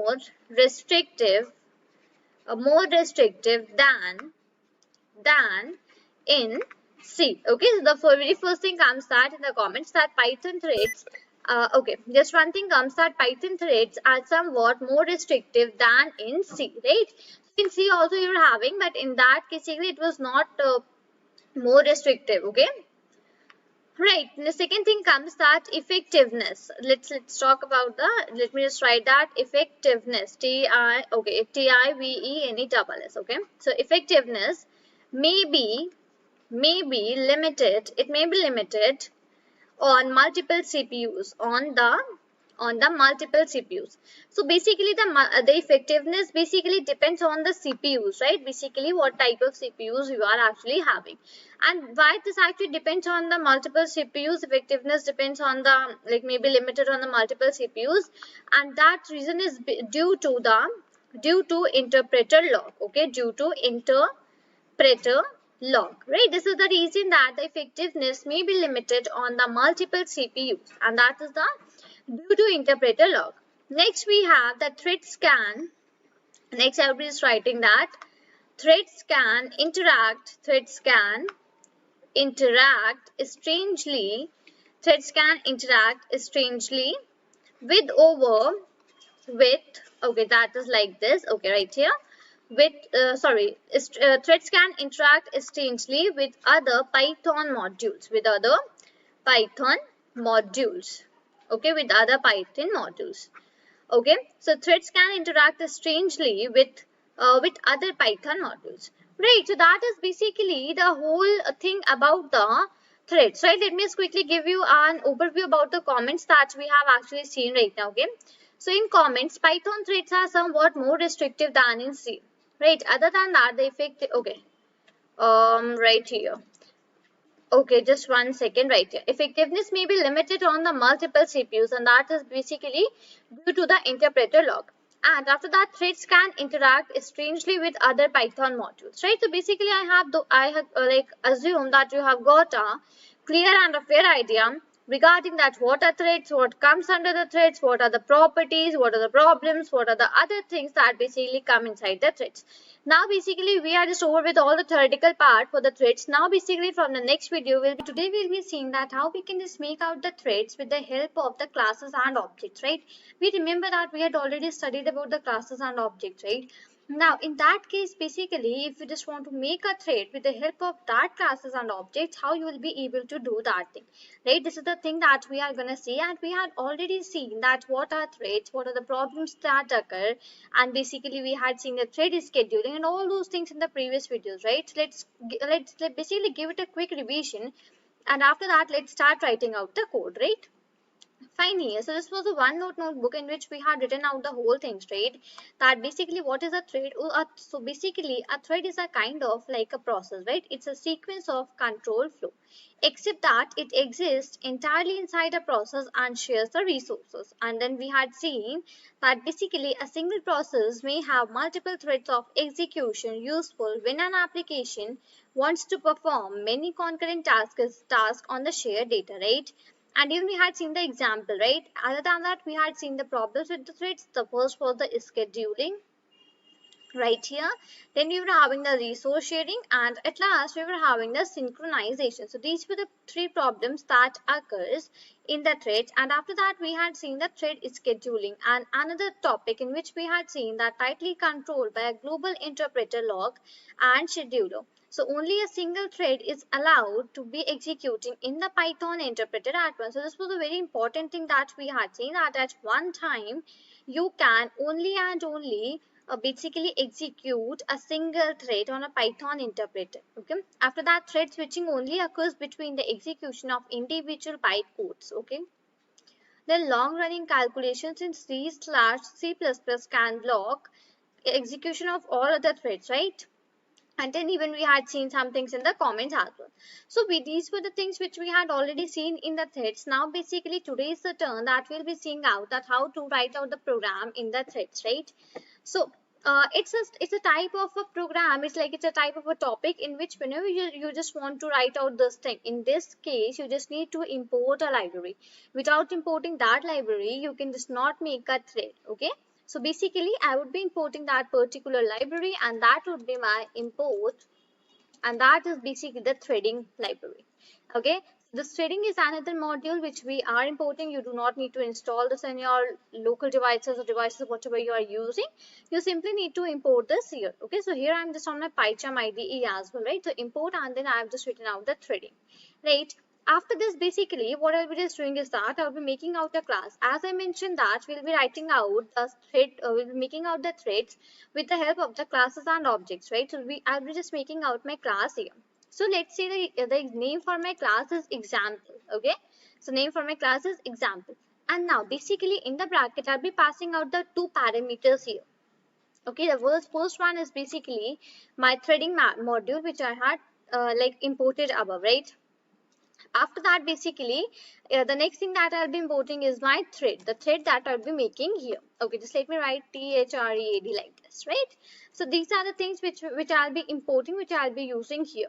Okay, so this is not a comma, this is a dot. So from my threading module, I am importing a thread here inside my class as an argument inside my class. Here, I am importing the thread module, like the thread function from my threading module. Just understand this step very carefully as it is very important one. Okay. So with the from my threading module here, that is which I have just written here. After that, I just put out a dot here, and from that basically I am importing a function, and that function is basically the thread function, right? Let's come on to the next line. And here I'll be defining out my init function as we just do always, right? Init and underscore underscore, and then out the brackets here. So self is automatically passed. Now basically what I'll be just doing is that I'll be just passing out some parameters. Let's say my parameter is a name, comma, a marks. Okay, and I will just come on to the next line here. Fine, so any matter a and a marks are the parameters which I've just passed down inside this function which I had just made inside my class. Now basically I'm just using my threading module here. Threading, that is DING, okay, like this. So threading dot, and I will again be writing that thread. So that is basically with the help of my threading module, I'm just importing the thread, right? I'll be putting out a dot here and initializing it with the help of the init function, and inside the bracket I'll be passing out the self, because with the help of the self only I'm just going to access all of the variables which I'm having here, right? So I'm just doing that thing itself here. So threading is basically the module which we have imported. Thread is the function, and after that I've just initialized that with the help of the init function, and in the bracket self is passed, right? Now next thing that comes is that with the help of my self function I'll be trying to execute this thing, right? So I'll be writing self.name is equal to a name, right? So self.name is one of my variables in which I want to store the value which I have in the another variable which is a name, and a name is an argument which I have passed inside my function, which is def underscore underscore init underscore underscore, right? So this is the whole idea. So self.name is equal to a name. After that, basically I have self dot, and the next one I'm just having is marks. Okay, so self.marks is equal to a marks. I'm just simply writing that. Uh, okay, just one second. Okay, I'm just simply writing this a name a marks so that it just basically differentiate with this name and this marks. Otherwise, there is no such hard and fast rule that you just need to write the a name and you just need to write the a marks. You cannot just write these things and something like that. There is no such thing. I'm just simply writing so that both of these things are differentiated a little bit, because if I just write self.name is equal to name, self.marks is equal to marks, so that could be a little bit of confusing while understanding if you are new to programming, right? So in that case only I'm just writing this a name and a marks. Otherwise there is no hard and fast rule that you just need to write this as well, right? You can just put it like simple as well, that is simple marks and simple name, right? Okay, that is done. Now basically I'll be defining a function that is def, and inside that let's say def details. Details is my function, okay, details, and in the bracket, okay, in the bracket self will automatically be passed because I had just made this function inside my class, right? So details will be one of like kind of my helper function. So helper function, basically what it will do, it will basically help me to execute this name and marks which I have taken here, right? Only this is the thing of it, right here. So let me just write out the print statement, and instead of print, if I just write out return here, return f string, and I just want to add here that basically the, okay, I would just write it like this. The name is, I would write it like this. The name is, and in the bracket I'll be passing out self dot name. Okay, the name is self dot name, and I'll be and marks are, and in the bracket I'll be writing here self dot marks, right? This is the thing which I just want to pass out here. So in that case, basically I just written. Now why I have just written the f string, because I wanted these values, let's say there will be value for any, a value will be a marks, right? I just want both of these values to come here in the between, because I'm just making a proper sentence here. So in that case, basically, I just passed on this f string. Simply, you can just use the print statement as well. That it totally depends on you, that what you just want to do, right? Fine. Now coming out of my class, I'll be making out the objects for this class, right? So, okay, name for my class was example, right? So let's say E1. Okay, E1 is equal to is one of my objects which I just made for my class, and that is basically the example. I will put on the brackets here, and I just need to give a name, right? Let's say the name is my name itself, that is Shambhavi. Okay, and other than that, basically what I need to pass is the marks. So let's say marks are, let's say 25. Okay, come on to the next line. I'll be writing here another variable, another object. I'm just making two objects for this particular class. Okay, E2. And here I would be just writing example. And let's say another name is Ria. Okay, let's say another name is Ria. And let's say marks are 20. Right, this is the thing which I've just given on and passed on here. After this, what I'm just doing is that simply I'll be writing here my object's name, that is E1 dot, and I'll be just writing here start. Start is a basically function, predefined function which we have here in that thread. Okay, and after that I'll be just writing E1, E2 dot start, and the brackets like this. Now basically why I am just writing the start, so basically we just like when we just used to write the simple programs, in the classes and objects. So what we just do in that case, basically what we did is that we just like write out the print statement, and inside the print statements we just like used to run out the program and call out the function, and we just get out the desired output. So when you are just doing this thing with the same with the help of the thread, so in that case this start as a function which is basically help for printing out the results here. So I would just run out my program here now. Okay, and basically it is giving me like this right here. Okay, now basically what I'll be just doing is that I just returned here, I just not printed. So in that case, basically it is giving me. So let me just write it like this here, print. The name is, and I will just pass out my self-string inside this. Right now, this is absolutely fine, and I'll just close it at the last, because in that case it is return. So return will only and only work at that condition when I'm just passing out the function, right? So in that case only it works. So right here, now just let me remove out this statement as well, because it will not work properly with the print statement. Let me remove that out from here. And this thing as well. Right, so now inside my print statement, I'll be just passing here out the str, and inside that bracket, I'll be just writing, let's say self dot, and I was having marks, right? Self dot marks. Okay, that is okay. And other than that, what I was having, I'll just put out a plus sign here. Let's give some spaces. After that, again, I will just put out a plus sign. Where's that? Right here. And again, I will just write here str, and into the bracket, I'll be just writing self dot marks, right? This is the whole idea. And now I would be just running out this thing here. So basically, now what I just need to do is that I just need to come out here, and at last I just need to write out print, and here basically it would be \n exit, right? And now I will be just running it once again this side. Fine. So now basically what is happening actually, so thread underscore 1, that is e1 dot start, e2 dot start, and e1 e2, that is absolutely fine.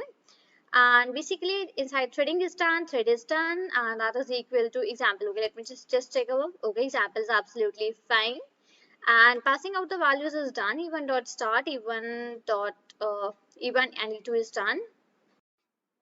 Okay, so basically here I have just one thing to tell you very carefully. Actually, this mistake has been made, but like it is good for me, so that I can just let you know even this thing as well here in this program as well, so that you just do not make this mistake afterwards. See here, actually what I have just written, I have written the function name as details, but here when you are just making out the thread, so in that thread basically we have a rule that you will be making the name of the function as run only. Right, run is a type of a helper function that basically helps you to execute the threads. So other than this run, if you are just trying to write any of the function name, okay, other than this run, if you're just trying to write out any other function name, so that will basically not at all work. That will result you the blank output, as you were able to see previously. So this mistake was made by mistake, and basically it was good for you, so that I can just let you know this thing as well. Otherwise for you also it will basically show you the blank output as well, right? So def run, so you just need to write out the name for the function that is run only. Other than this, none of the functions are allowed. Let me now just run it quickly here. Okay, 25, 25, 20, 20. My things were Shambhavi and 25. Okay, here I just passed the marks 2 times. So let me write this instead of marks. Let me write this as name. Okay, that is name right here. And now just let me quickly run it once again for now. Right, now basically it is giving me the desired output, and the correct output, that is I'm just getting here Shambhavi 25, Riya 20, and at last I'm just getting here the exit statement which we have actually printed, right? So just make sure that do not write any other function name, that will actually not at all execute. You need to write out the name for the function that is run, and simply you just need to write out the run. If you are just going to make any function from your side, that will basically not at all, like basically it's not the case that it will show you the error, but that will not give you the desired output. It will basically show you the blank spaces, right? So basically I hope that you have got a clear and a fair idea that basically how we just can make the threads with the help of the classes and objects. So the main thing that you need to keep in mind is that you need to pass out the threading.thread here. After that, you need to make it with the help of the init function, and simply you need to take the name of the function as run, and at last basically it's the same. And here you do not need to write out the name for the function which you had made. Simply if you just want to run here in the thread, so we just write that e1 dot start and e2 dot start. So e1 and e2 are basically the objects, right? And simply here it goes like the start, right? So start are the functions which are helpful for like writing and executing these things, right? So I hope I just made these things very clear to you, that how you can make the programs in the with the help of the threads and the classes and objects. And the example for the program, and that is basically for the threads, right? Now we'll be seeing today that if you just want to, like in the previous video we had seen that how you can just make it with the help of the classes and objects, right? Now basically today we are going to say that if you do not want to use the classes and objects, then basically what is the way that how you will be able to write out the program, right? Now today we are just going to see these things, that basically if you just do not want to use out let's say classes and objects, so how you will be making out and writing out the program for the threads, right? This is the whole idea for today's video that we are gonna discuss. So without wasting time, let's get started with the things, and the rest of the things I'll be letting you know in the video itself, right? Okay. So basically, let's start here. So first of all, what I will be just doing is that first of all, I'll be importing out the module which actually I would be needing for making out my program today. That is basically for using this thread function, I just need to import out the module which actually contains that, right? So what I'll be just doing is that I'll be writing here import, and then I'll be just importing here as threading, D-I-N-G, like this, right? So here basically I am importing the threading. Right now, next basically coming on to the data threading, basically that is my I'm importing that right here. Next, I'll be importing out the time module as well, because I'll be just using that time module here for like finding out some time and all those things. So in that case, I'll be just importing out this time module as well, right? So these two modules that I'll be using, first one is my threading and another one is my time. So both of them are being imported here. Now, in the previous video, we had seen how you can just use the classes and objects here, right? Now, today we'll be seeing that how you can simply make it with the help of only functions and basically without using the classes and objects, right? So let me just write that. So here I'll be defining out a function. Okay, let's say my function is square. Okay, that is SQU like this. Okay, let's say my function is square, which I have just taken. And inside the bracket, I'll be passing out a num here. So I just wrote here as num, right? So def is square, and in bracket, I have passed out the num. Now, basically, I just want to add out a print statement here, and inside the print statement, let's say I want to write that I would be calculating the square root of the given numbers which I'll be having, right? So I would just write that.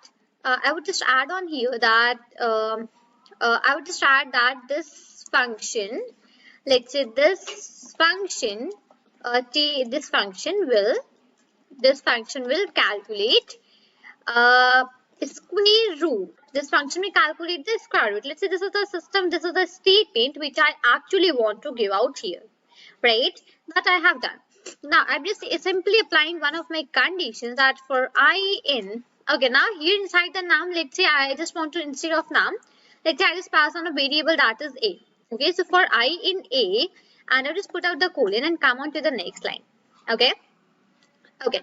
So now basically for I in a, that is, and instead of this, let me just write it out like this. For n in a. Okay.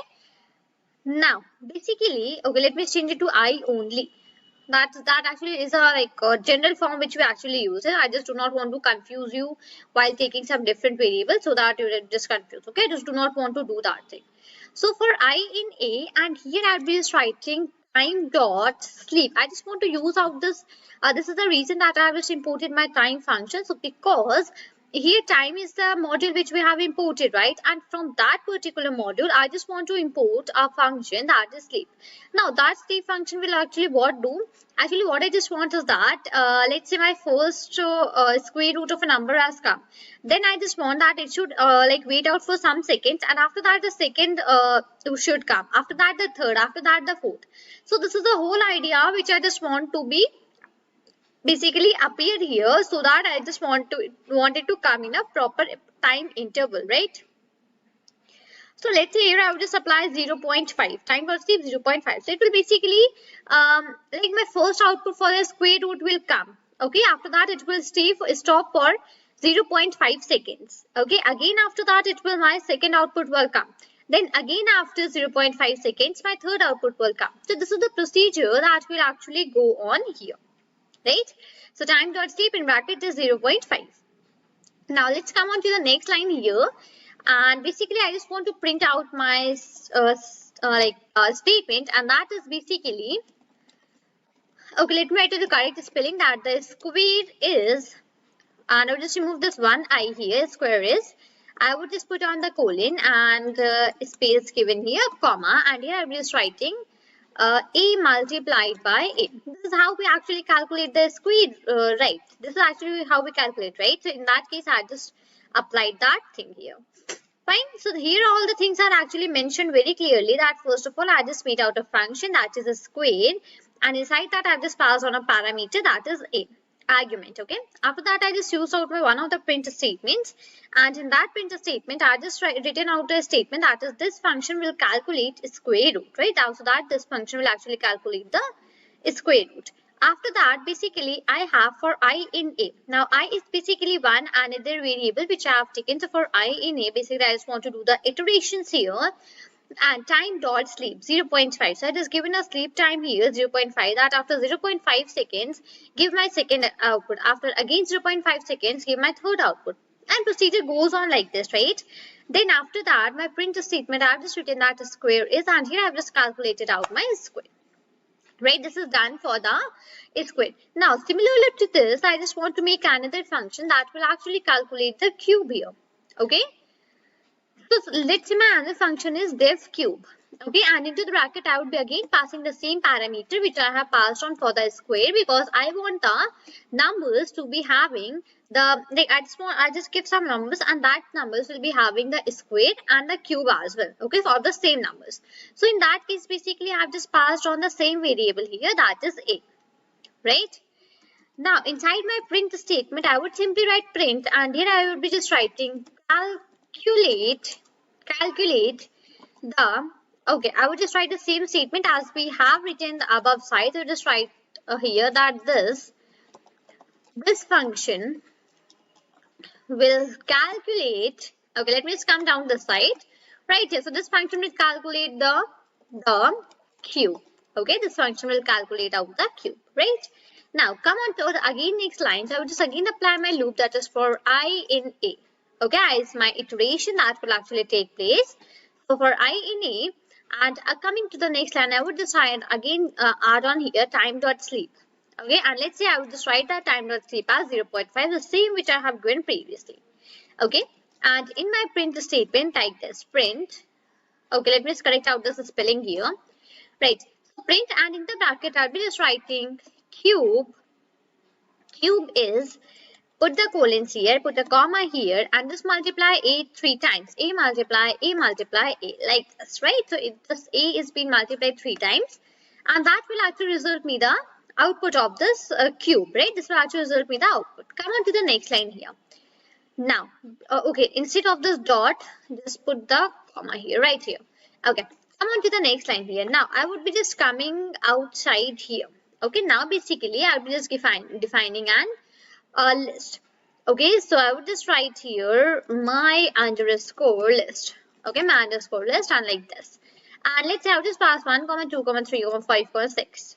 1, 2, 3, 4, 5, 6. Okay, let's say these are the things which I just passed on here.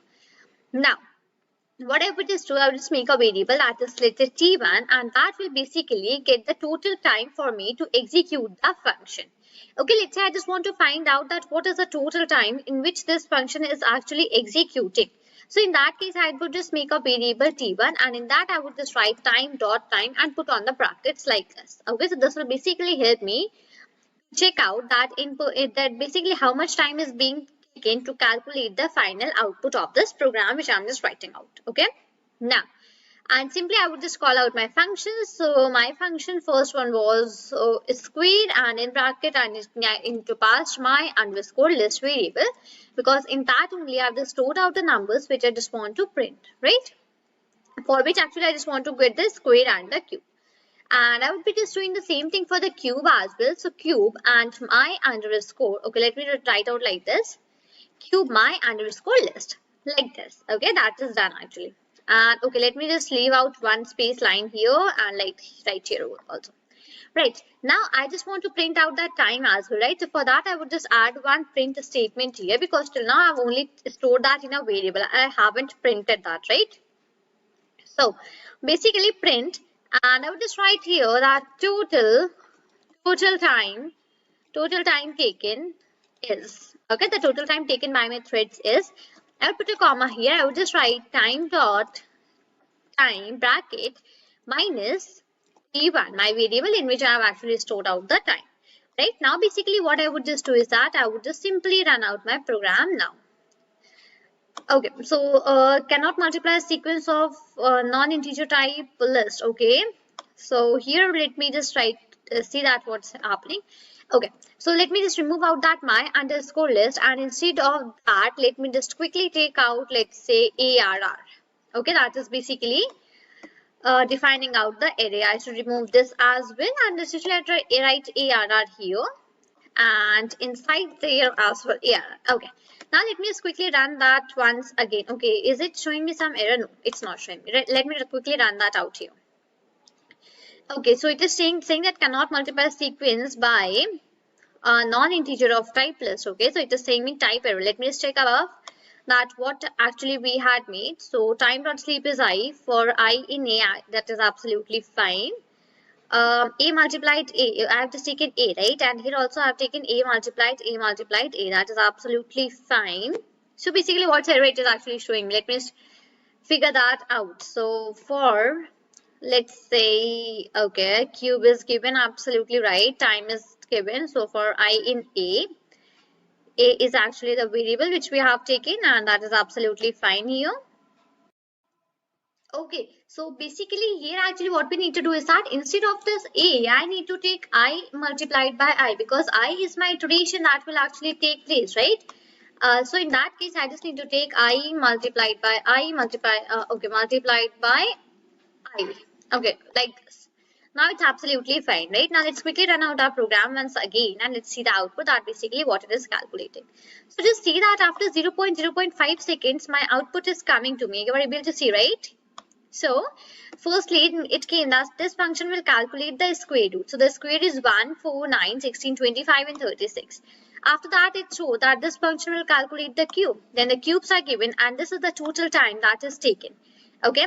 Now, after each and every 0.5 seconds, you were able to see that my answer was coming. Let me quickly make it to 0.7 so that you are able to see more clearly that actually what is happening here. Now I will just zoom that. Now see, after every 0.5 0.7 seconds my output is coming, right here. Fine. Now basically you have just got that. Why I had just put that thing here, and now my final time that I'm just getting here is 7 point something, right? That is my total time taken for my thread to hold my whole thread to execute, right? So this is actually how we just write out a program for the threading, right? This is actually how we just write out the program for threading. This is actually how we just like use the things here. Okay, so here instead of that it would be I, because I is my iteration and that only I just want to do here, right? That is 1, then it goes to 2, then it goes to 3, then it goes to 4, and then it goes to 5, then it goes to 6, right? So basically, I hope I just made this program very clear to you that how I'll be writing out the program, how I'll be applying the concepts, and basically how I'll be applying all the things. Now you had seen that how to write a program with the classes and objects. You had seen how to write a threading program with the help of the like functions. Okay, now basically today we are going to combine the classes and objects and even the function, and we are going to see that how we just write the program for the combination of the basically classes and the functions, right? This is the whole idea that we are gonna follow today. Right, let's get started with the things for now.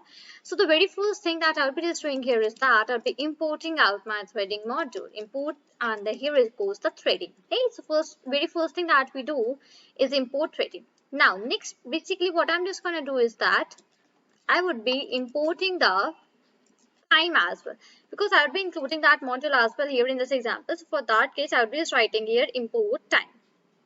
Okay, these are the two modules which I'll be needing, the threading one and the time one. Other than that, basically what I would just do is that I'll be just taking a variable here.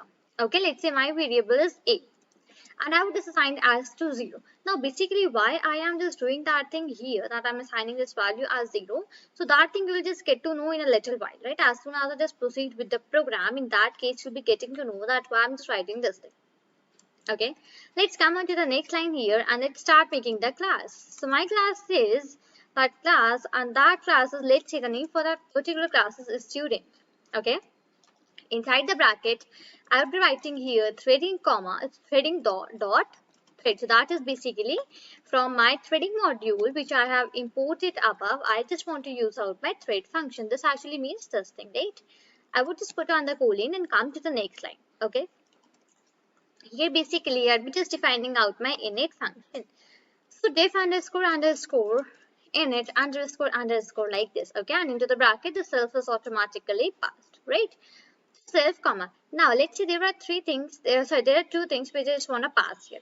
Okay, so let's say okay, let's say one is a name. Okay, the first one is my a name, and second one is my a standard, and let's say third one is my a marks. Okay, right. And okay, let's see, these are two things. And other than that, I just want to pass out one more parameter here, that is a counter. Let me just write that a counter here. Okay, right here. Fine. Now basically come on to the next line here, and here I will just again using that threading dot thread. Threading dot thread, and I would just put one dot here. I would just write underscore underscore, and I would just initialize the threading dot thread, right? Underscore underscore, and in the bracket I will be just passing here the self, right? This is actually done. Now come on, this procedure we had actually seen when we had seen about that how to make out the like write the threads with the help of the classes and objects. In that case basically we had previously seen this thing as well, right? Okay, so now here I will just write self dot name is equal to a name. Okay, and after that goes the self dot standard is equal to, okay, just 1 second, right here. Next one goes like self dot standard is equal to a standard. Okay, so self dot name is equal to a name, self dot standard is equal to a standard, right? And after that it goes self dot counter is equal to a counter. Okay, so these are all the three parameters are actually made here. Now after this basically what I would just doing is that I will just finding out the function here, that is def and run. Remember that in the last video I had told you this thing very strictly, that whenever we just like try to make some function inside the class and objects when we are using thread. So in that case we strictly make out the name for the function as run only, right? I have just told this thing in the previously, right? That we just give it a name as run. Other than that, if we just try to give any other name, so that will basically result in some errors, right? So this is the whole idea behind this thing. So def run and in bracket it is self. Coming on to the next line, I would just write here print. Okay, now in this I would just write print, and okay, so print I would just write that name is, I would just put a colon here. Okay, I would just put one plus sign as well, and here I would just be just writing self dot a name. Okay, print name is self dot a name. After this, let's say here I would just use print underscore time. Now you know that this is a very new thing which I'm just actually using here. Now what is this print? Okay, just let me first of all remove this out. Just let me do not include that thing. Okay, let me just do something else. After this I would just write print, and let's say I'm just gonna write that print name is, and I would just write here print standard. Okay, and standard is, I would just put a colon like this. Again I would just put one plus sign, and that is self dot standard, like this, right? Okay, these are the statements which I have written. Now basically I was saying that we'll be seeing that how to combine the classes and the objects. So for that basically I would be coming out of my class, and now here I'll be just defining my function with the name whatever I just want to do here. Okay, so def, and here basically let's say the name for my function is def, and that is, let's say, present underscore time. Okay, present underscore time. Now inside the bracket I would be just passing out some parameters. So the first parameter that I would be just pass out here is the thread, that is thread name. Okay, this is the first parameter that I'll be passing, thread underscore name, let's say. Okay, second parameter that I'll be passing is the, let's say, delay time. Okay, so that is delay underscore time. Okay, I will just put one comma here, and after that let's say I just want to pass out that counter which I had stored above, right? So that is counter, and instead of that counter it is actually a counter. Okay, put on the colon and come to the next line here. Now basically I would apply a condition here that while a counter, just put one colon. Okay, and before that, just let me do one thing here. Let me just write out one statement here, that is I would be just writing out the name for my function, that is present underscore time. Okay, and into the bracket I'll be just writing self dot name comma self dot counter. Okay, self dot name comma self dot counter, and let's say comma, and here let's say I would be just giving something like let's say 6. Okay, now what is the self dot name? So self dot name is my thread name, the self dot counter is my delay time, and the 6 is my a counter. Got that? Come on to the next line here. So while a counter, my condition starts applying here. Okay, now I would just apply one condition while. Now above we have taken a variable that was a, right? Now this is a case for which I have just taken out this variable. Okay, so while a, this is my condition. Okay, that is if, okay, sorry, yeah, why if a. Okay, this is my condition if a, that is if 0, right? In that case I would just write here thread underscore name dot exit. Okay, if basically if 0, that is basically if the condition is 0, if the a counter is 0, then in that case basically simply exit it out. Okay, and basically I would just write here time dot sleep. Okay, and into the bracket I'll be just passing delay underscore time. Okay, right, come on to the next line here, and here I'll be just using out my print statement print, and that is basically %s colon %s. I would just write that thing here. I'll just put a %sign, and okay, this %sign, and into the bracket I would just start writing that is thread underscore name. Let me just come down first of all, right? So thread underscore what is this bracket for? Right here. So thread underscore name comma, that would be time dot c time, and in the bracket it is time dot time, and the brackets like this. Now basically if you have just watched out my previous video, so you would be getting that actually what I'm just doing. So basically it will display my output while taking some time. Okay, it will basically display my output while taking some time. Okay, and here I would just write a counter is equal to -1 like this. Okay, now basically I have made the classes, so for that basically I'm just going to make the object, right? So in that case you just call it as we are going to make some threads. So let's say I would be just giving it as, let's say, S1. Okay, S1 is equal to name for my class, that is a student, and into the bracket I would be just passing out. Now what do I need to write out here? Okay, so right here. Now basically what do I just need to put on? I need to write it outside, right? Right here. So S1 is equal to student, and I'm just giving out some values here. Let's say, okay, so what parameters we had passed here? According to this, we had passed out the a name, and then we had passed out the standard, and then we had passed out the counter. Okay, fine. So according to that only I'm just passing out the things here. So first of all I'll be just writing out the name. Okay, first of all I'm just writing out the name. So let me come here, and let's say name is A.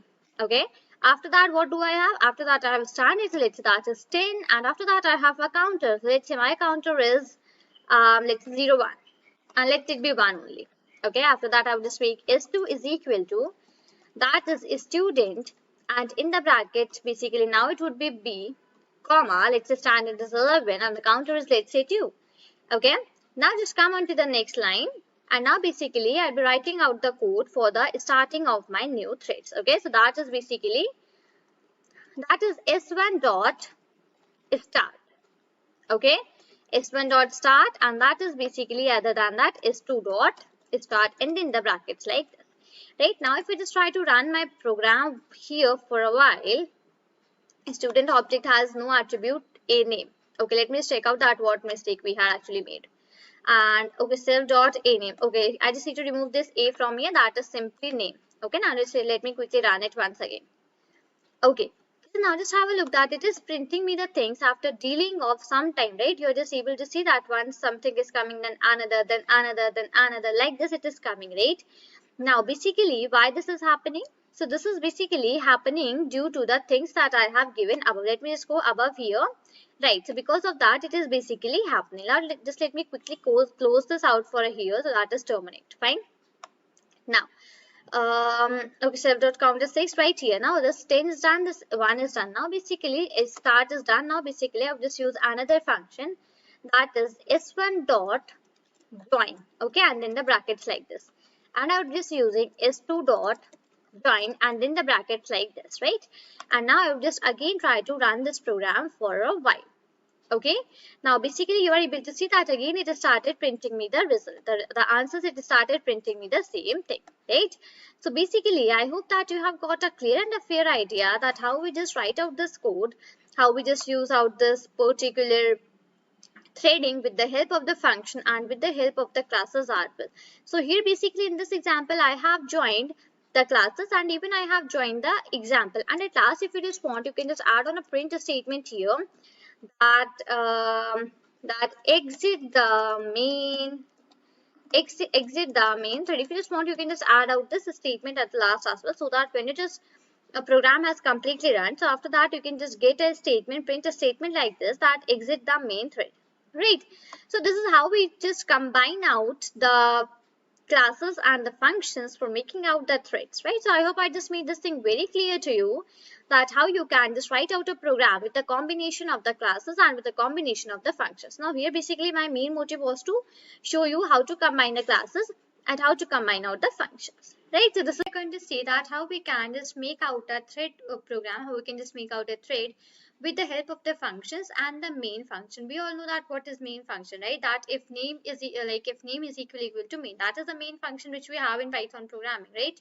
Now basically today we are going to see that how we can just make out that main function and the use of the functions, and how you can just make out the threads, right? This is the whole idea regarding the today's program that we are gonna write. Okay, so that program will be writing for the threads only. So for that basically I'll be just needing out the threading module.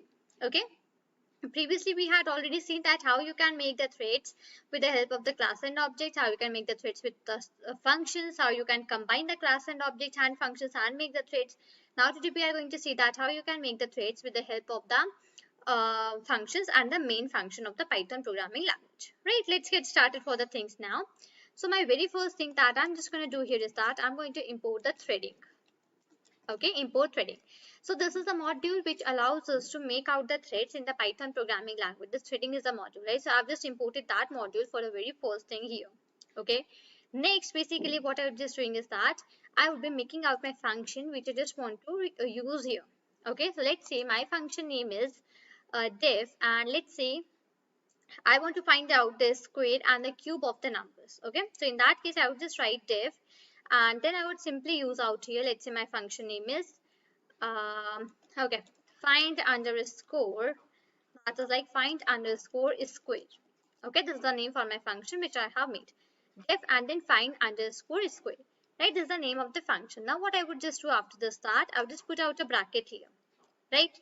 And after putting out this bracket, what I would just do is that I pass out a parameter inside this function which I have made, right? Let's say a is the parameter which I just made passed on inside this function. Okay, now what this function actually will do, so this function will actually calculate the cube for me. Now how to insert the doc strings and all those things, that I think that I do not need to repeat out here because we had already seen all of these things in a very detail in the previous video. Okay, so I would just not repeat that thing here itself. I would simply use out my print statement here, and inside the print statement I would write cube is, put on the brackets like this, and I would just put a dot and I would just write here format, and inside the bracket I would just write a multiplied a. Okay, I would just write it like this. Okay, and here I would just put out these brackets like this. Okay, so basically here we had just find it out the cube, right? I just written out the statement to find out the cube. Now same procedure I'll be applying for the cube as well. Okay, so this one was for the square. Just one second, I need to find out the square. This is how we do. Okay, now I just make a function for finding out the cube. So def, so that is find underscore cube. Okay, into the bracket the same parameter would be passed. Now I would write out my print statement here which I just want that, and here also I would just write a square. First of all, square is.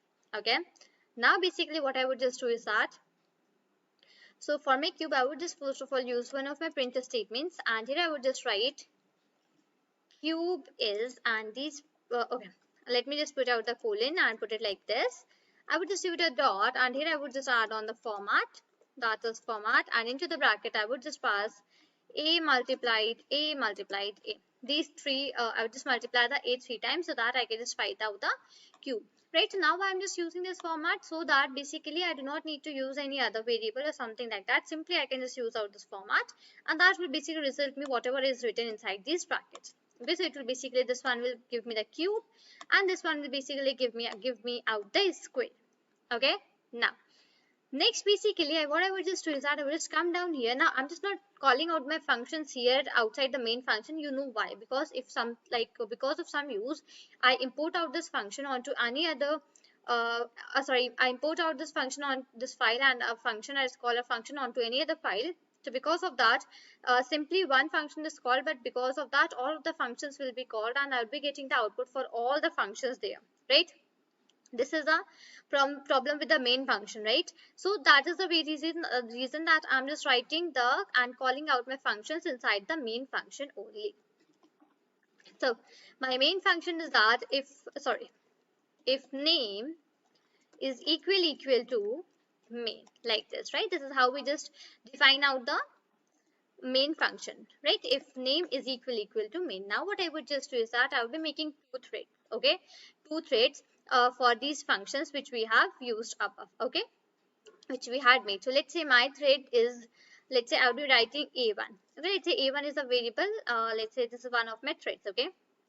Now how to make that? So for that, first of all, I would just use the threading module which I have imported above, and from that I would just use out the thread function, right? This is actually how we just make out the threads, right? I just use a variable that is a1, and threading is my module which we have, and thread is one of the functions which we have from that module.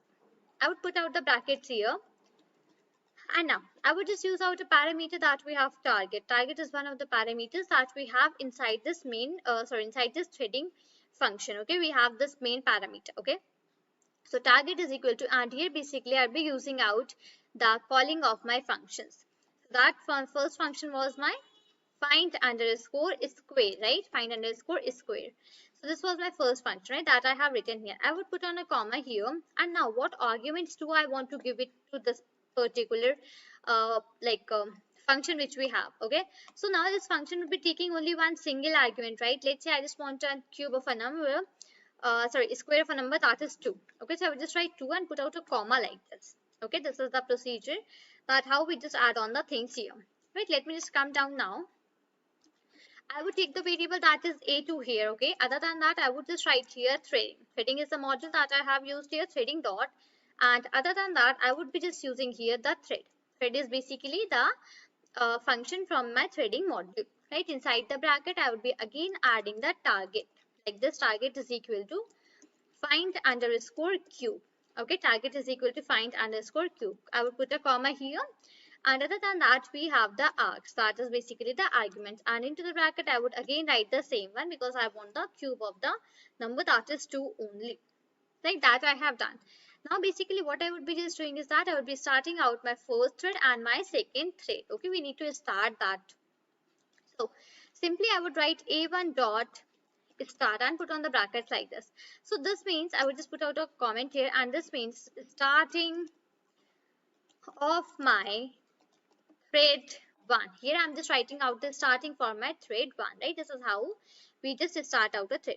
After that, I would just put a a2 dot, and here I would just add the start. Again, I would put out a bracket, and this is how, and I would just put on the command, and I would just write that starting of my thread 2. This is how we actually start out my second thread. So these are the ways how we just start. So whenever we just want to access out the threads, in that case basically we just try to start these threads. Okay, after that, now basically we have one function that is join. Now why we just use that join function? So as to we just actually wait until the first is completely executed. So for that thing, for doing that thing, I would just simply use a dot join. So this means that we are waiting till the thread 1 is completely executed. So I will just write here waiting till the thread 1 is completely executed. Okay, waiting till the thread 1. Okay, waiting till thread 1 is I would start on that thing as well here, completely executed. Okay, execute, right? We are just waiting till the thread 1 is completely executed. After that, I would just write a2 dot, and here I just again use that join here. So now here basically I am waiting till the thread 2, waiting till thread 2 completely executed like this. Okay, and here I would just add is, and here I would even add is, right? Okay, done. So I would just come to this side and just let me come down here. Fine, I have just written here. And basically at last, let's say I just want to print out a statement. As soon as all these things are done, I just want to print out a statement that is completed. Okay, so this is how actually we just write out a program for with the main function, and with the help of the main function and with the help of some functions. Okay, I will just try to run this for a while right here.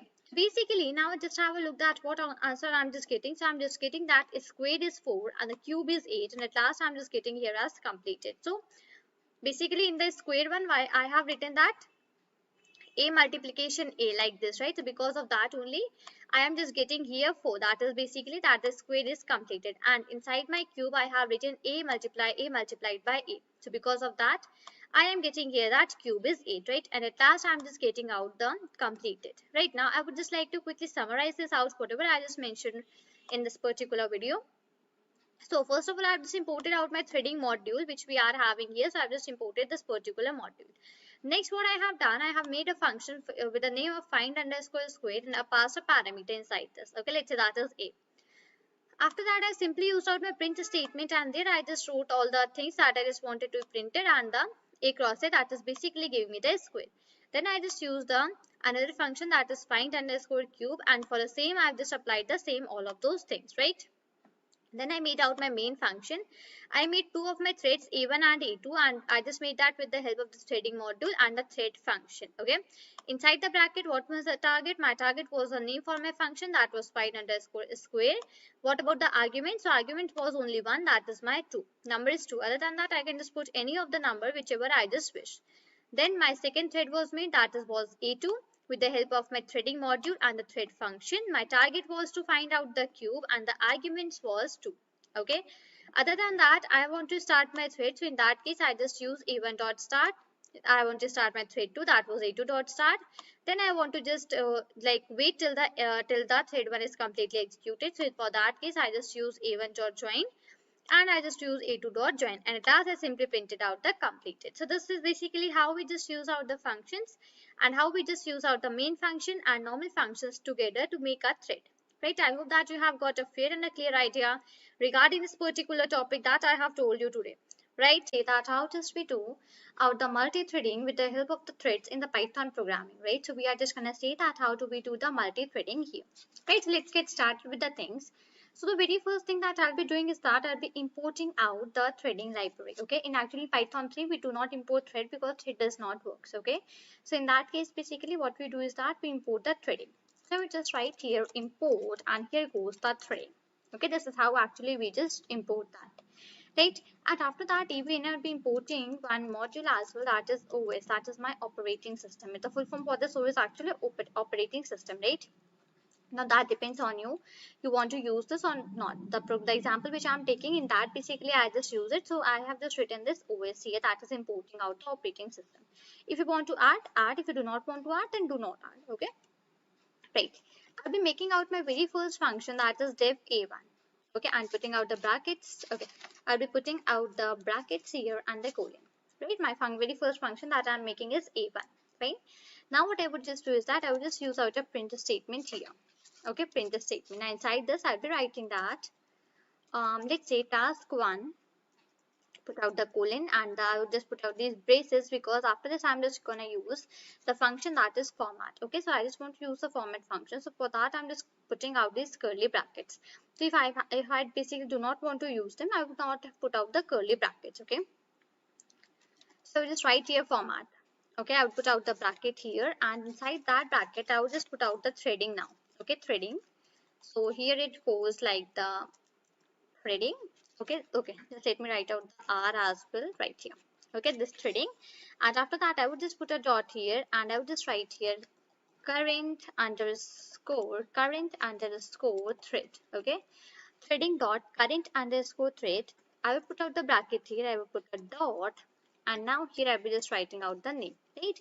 So that will basically help me to print out the task one which we have actually given out here. Okay, now next what I'll be doing is that I'll be adding one another print statement as well. So I'll just write here print, and into the bracket I would just, let's say I would just write that id.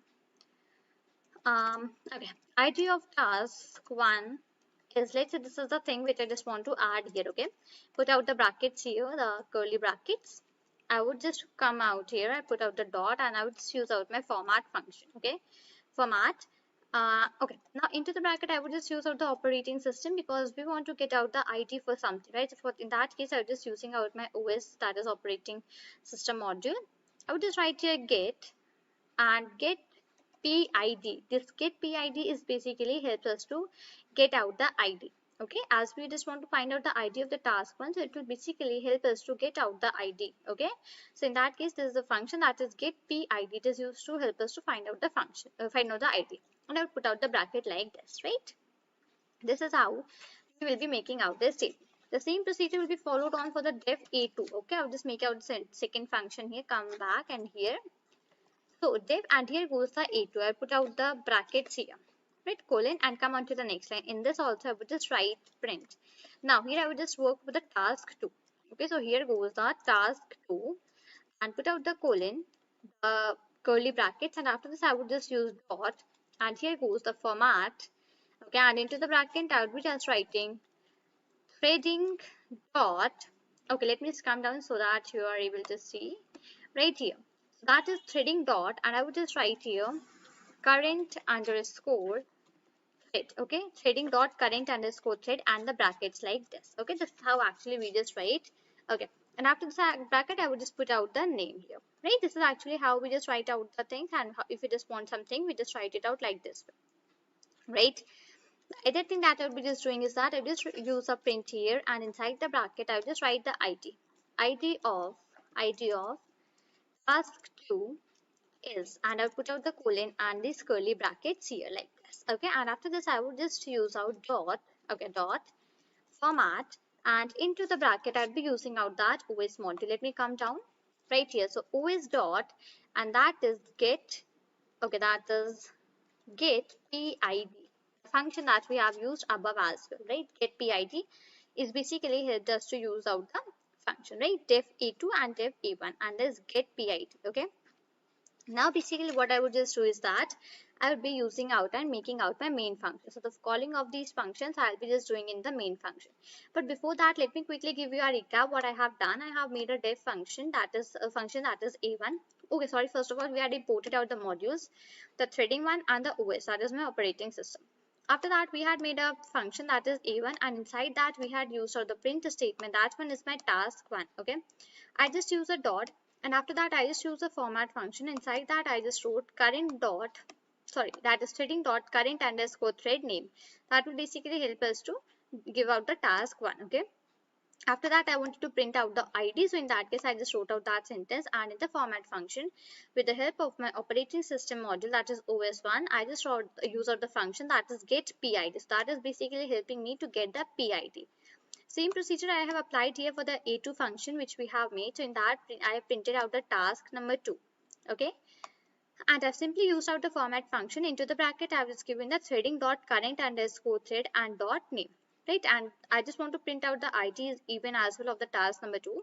So I just use the format function os dot get PID. Get PID is basically help us for getting out the PID of that particular thing, right? Now just defining out my main function. So if underscore, okay, I just not write it like this, I will simply write main and hit enter. Okay, this is how we just define. Now inside this I would be adding out a print statement. So print, and here I am just writing that ID, put out the colon and put out the curly brackets. Okay, after this I will just use that format function. Let me come down like this. Okay, format, and into the bracket I would be just writing os dot get PID. os.getPID. Okay, and this is my actually one of the functions. So I'll put out the bracket here. Come on to the next line. Here basically I'll be just writing inside the bracket, and here I'll just write, let's say, main thread. Okay, main thread. So here goes the main thread, right? Okay, main thread, and I will just put out the braces like this for this, right? And I will just even put out the colon if we just want, right? And after this, I will just put out a dot and again use out my format function. So format, and into the bracket, I'll be writing threading dot current underscore thread and put out the brackets and dot name like this. Okay, this is actually how we just write that out. Okay, just let me go once again above. Okay, write this. Now come on to the next line basically. Now what I would just use, I would make the two variables. Let's say one of this is T1. So in that I would just write, with the help of my threading module, I would import the thread here. Okay, with the help of my threading module, I will use out the thread function here. And into the bracket, I would just pass that what is the first target. So my target is basically, first of all, that is my A1 function. That is calling of my function. I would put out a comma here. And after that, I would just write that what is the name. So let's say that is T1. Okay, I would come on to the next line. Here I would be adding T2 is equal to, again I would be adding that threading dot thread, and into the bracket I would be just adding my second target. So my second target is, let's say, A2. Okay, and what about my name? So let's say my name is now T2. Okay, I would just write it like this, T and then 2 here. Okay, this is what I have written. Now basically what I'll be just doing is that I'll be giving out the functions here. So let me just first of all come down this side right here. Now I'll be just using T1 dot start.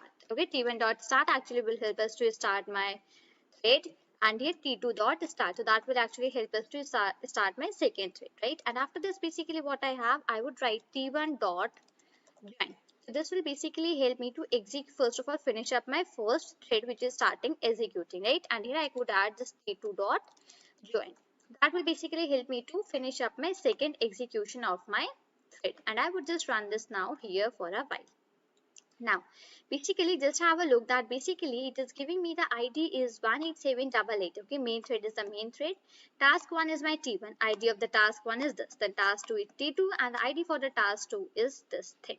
Right, so we had just written out all of these things using the thread, and here basically we had applied out the multi-threading. This is the place. Okay, this is the place where I have applied out the multi-threading, and this is actually how we just do out the multi-threading in the Python programming language using the threads, right? So basically I hope that this must be very clear to you that how we just apply, how we just do basically the multi-threading in the Python programming language with the help of some functions. I just use some function, I just basically use the main function as well, and even I just use some libraries as well, right? So I hope that you have got a clear and a fair idea regarding the multi-threading. Some another multi-threading programs in the threads. Right now I'll be seeing out one another program today, and that will basically consist the classes. It will basically have the classes, the functions, and the main function. With the it basically will consist all of these three things into this particular function, right? So this is the whole idea that we are gonna cover today. Right, let me just begin out here. So the very first thing is that I'll be importing out the threading here. Okay, as I have told previously, and now again I'm just telling you that thing that basically in Python 3 we actually do not import the thread. That thread actually do not work, right? So in that case we just import out the threading in the Python 3, right?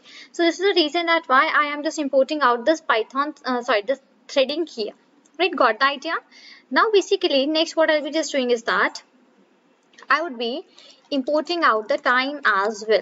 Okay, I just want to import out the time as well, so I'm just importing that particular time because this time is one another module that I'll be using throughout my whole program. Okay, throughout my program that I'll be writing, I'll be using out this time module. Okay, right.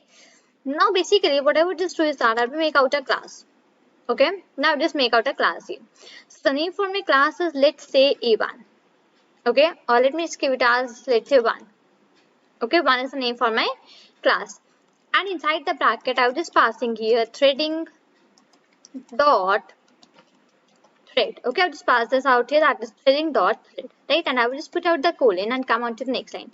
This threading dot thread means that I am basically with the help of the threading module I'm just going to trying to make out a thread, and that I'm just passing inside the class. Okay, Now here I'll be just making out my init function. So def underscore underscore init underscore underscore, and inside the bracket self will automatically be passed. Okay, that self is basically one of the constructors that I have here. Okay. Now basically what I would just do is that I would put out a comma here. I would just write here ID. Okay, and let's say the parameter which I do pass is, let's say ID comma name. Let's say I'm just having I as a variable. Okay, let's say these three are the parameters which I have passed inside of my init function. Right, now I would just come on to the next line here. So basically here I'm just importing out the threading. So threading dot thread, and okay, threading dot thread, I would just put a dot here, and I would just define out the init function once again. With it is this is like init, and again this one, and inside the bracket self would be passed because self is my constructor actually that I am using. So in that case basically I would be passing out the self as well.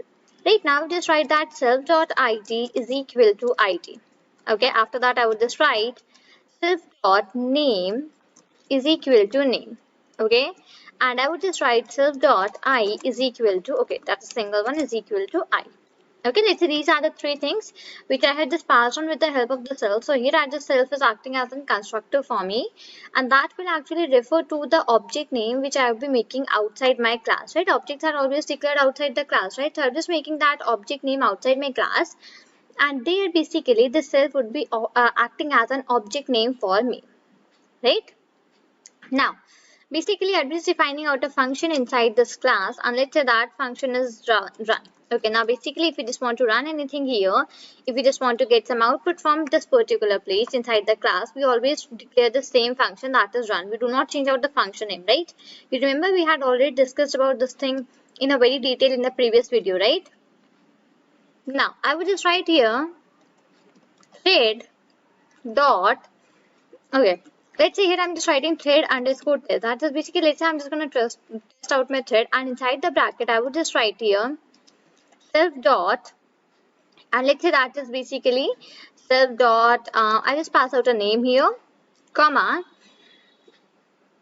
after that I would just write here self dot, let's say I, okay, let's say this is self dot I, okay, and after that let's say I just want to pass out a value, let's say that is fine. Okay, let me just come out down first of all right here. Okay, so that same thing I have just done, I have just written thread underscore test, and basically I have just passed on the things for this particular thing, right?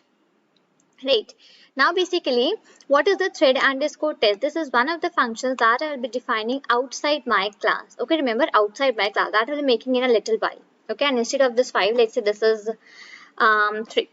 Okay, right, now let's come on to the next line, and now basically here I would just add on a print statement, that print, and here would be percent %s. Okay, percent %s has finished execution. Okay, percent %s has finished execution, and I would just okay, yeah, right here I would just put out a percentage, and that is basically, that will basically contain my self dot name. Okay, so basically what I just want is that as soon as the execution is completed, I should get a result that the first part of the execution is completed, now second execution is completed, and after that now let's say third execution is completed. Okay, this is the whole idea that I actually want, right? So for that same thing I'm just writing this here. Okay, now I would just come out of my class and define a new function here. As I mentioned, that we'll be using the classes, the functions, and the main function as well. Okay, now that function name is basically thread underscore test that I was writing there. Okay, inside the bracket it would be name. Let's say name is one parameter, weight is another parameter, and let's say I is another parameter which I have just passed on inside this function. Okay, now I would put out a condition that while I, okay, while I, and here I would just write time dot sleep. Okay, and into the bracket wait. So basically what I just want is that within some time, it will be basically within some seconds I should get out my answer. Let's say that first one is executing, then after 2 it waited for 2 seconds, then it is coming, that second is executing, then again waited for 2 seconds, then it, let's say third is executing. Like this I just want the things to appear. Okay, so here inside the print statement I'll be just writing that running percent %s. Okay, and I will just write even the name here as well, person name. Okay, this is done. Now I would just come down here and I would just apply the loop that I is equal to I minus 1. Okay, I just want to go from go to the backward direction, that is basically go from 3 to 1, something like that. Okay, so in that case I'm just defining the I minus 1. And now is the time for defining out my main function. Okay, so here I'll be defining out my main function, and inside that I'll be making the different threads. Let's say T1. Okay, so T1 is equal to what was my class name that I have written above, that was 1, right? So T1 in bracket 1, and let's say 1 comma, and let's say that is thread 1, and here again 1. Okay, same thing for the T2. So T2 is also equal to 1, into the bracket it would be 2. Let's say my thread name is thread, okay, not like this, I just need to put out the semi-quotes, and that is thread 2. I would again put out a comma, and let's say this value is here 2, right?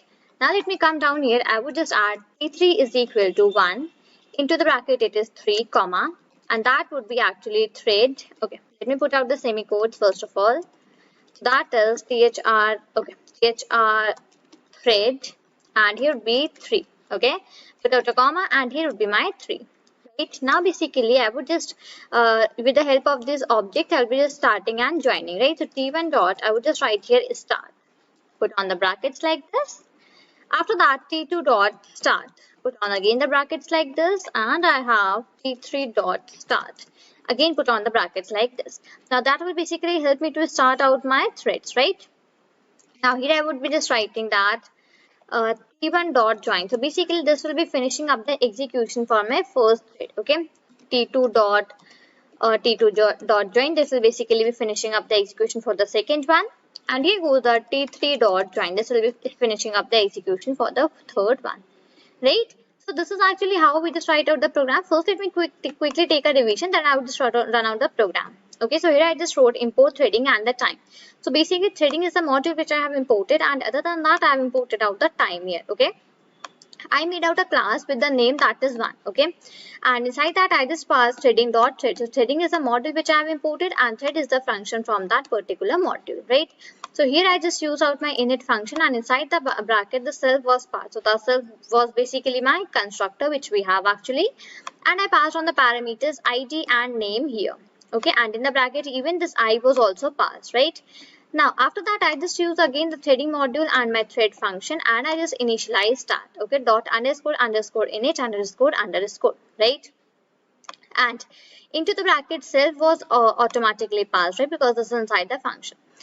After that, with the help of the self dot id, I just try to access all the 3 parameters which I had made, id, name and I. After that, I just made a function that is run. Now you basically cannot change the name of the function here, because whenever we just make the threads inside the classes, we always keep out the function name as run only. Okay, and inside the self was passed because the function is actually defined inside the class, right? And I just wrote thread underscore test as this function which I have made, and into this basically I passed on different parameters, different things. Okay, different statements. Okay, this was basically for my time, and that is 1. After that, basically I just used out my main function here, and inside that main function I just with the help of my class I just made the different objects for that class, and here basically I just gave out the parameters values, that was id, name and I value. Okay, all that I just given here.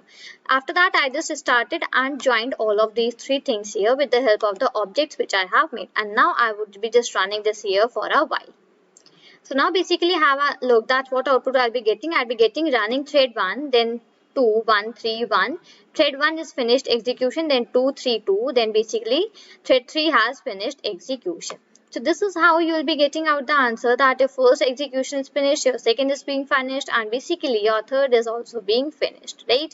So you just have a look at it, the output which we were able to see that came in different time intervals, right? And that was because of this particular wait one which we have passed on here, right? So basically I hope that you have got a clear and a fair idea regarding that how we just use out these functions, these normal functions, main functions and classes within a same program, right? So this is all for this video. Till then, thank you and take care.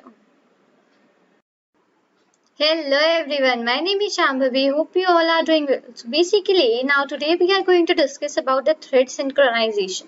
We are going to see that what does this term actually means, that what is the definition, what does it actually do, and after that we'll be seeing an example, a program for the thread synchronization which we have under the threading module, right? So let's begin here. Let's not waste out too much of time and let's see that what are these terms actually. Right. So let me start on with the thread synchronization. So basically, thread synchronization is defined as a mechanism which ensures that two or more concurrent threads do not simultaneously execute some particular program segment known as critical section. So this is a definition about the thread synchronization. So basically, it is defined as a mechanism which makes sure that two or more concurrent threads do not execute simultaneously at a particular program segment, okay, and this whole situation is actually called as a critical section. Now let's understand what is a critical section now. So basically, the critical section actually refers to the parts of the program where the shared resources exist, right? Now, the part of a program where your, let's say you have shared a resource, right? At that particular part of a program where you have shared a particular resource and that is exist. So that part is actually called as a critical section of the program. Right, so this is about the synchronization, thread synchronization and the critical section.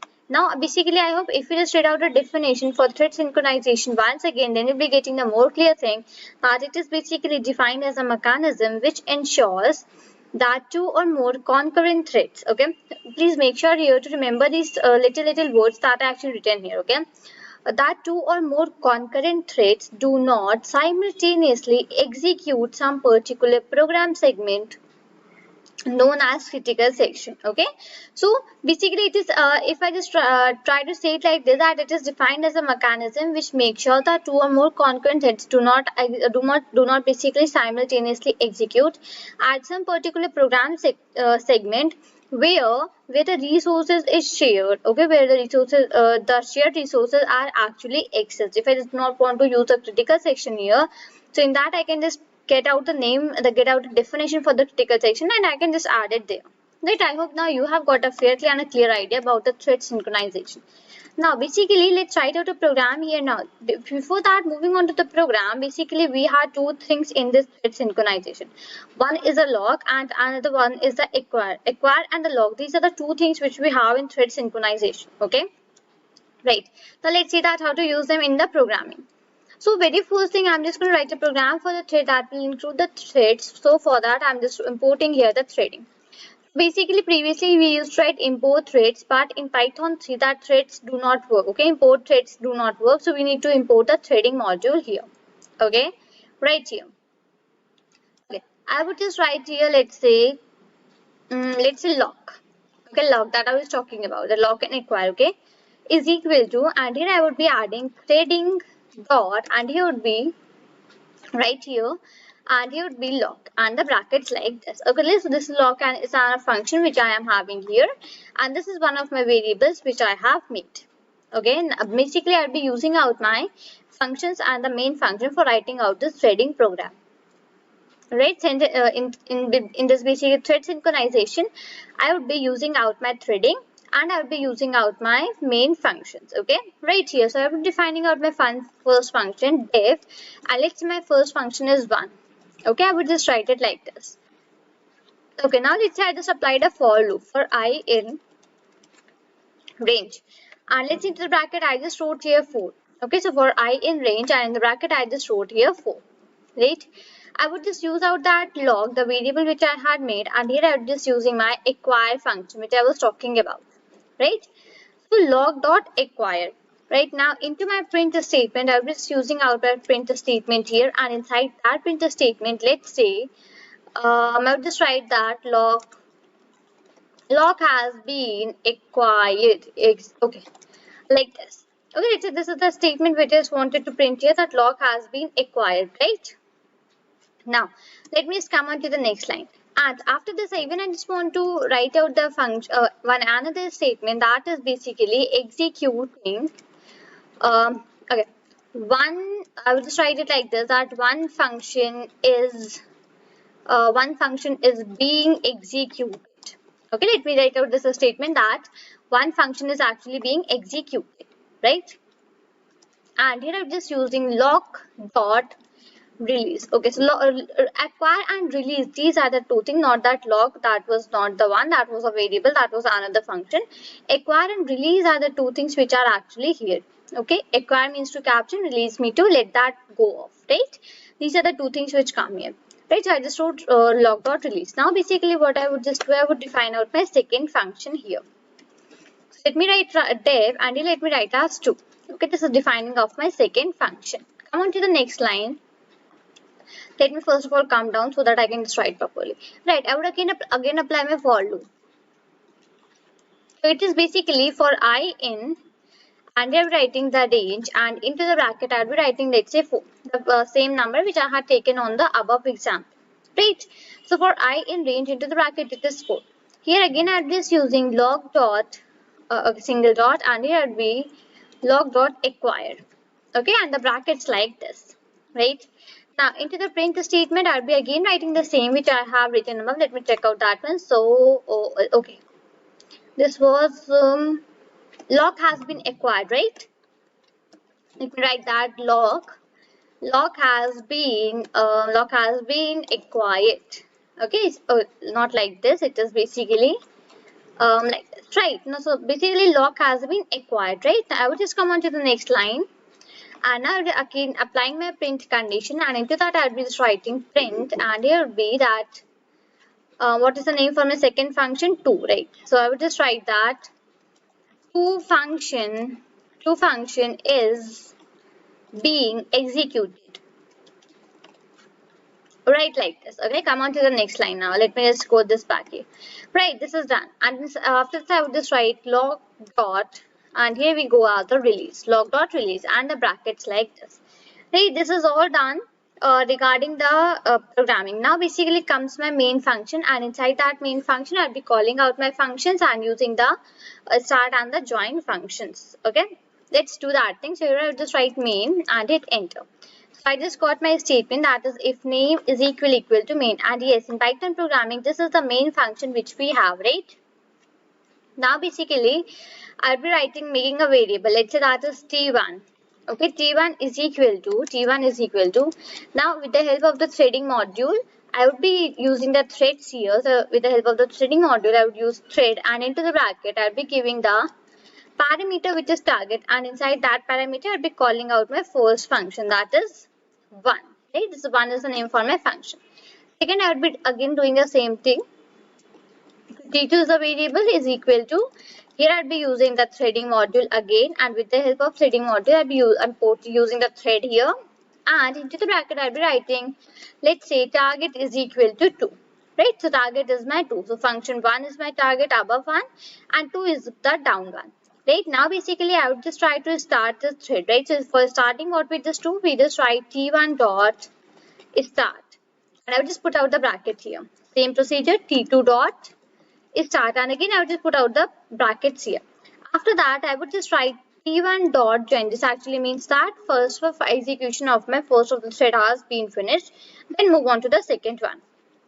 And here again t2 dot join, and here I just close out the brackets, right? So I just wrote out the whole program. Let me just go through the program once, and let's shut down the program.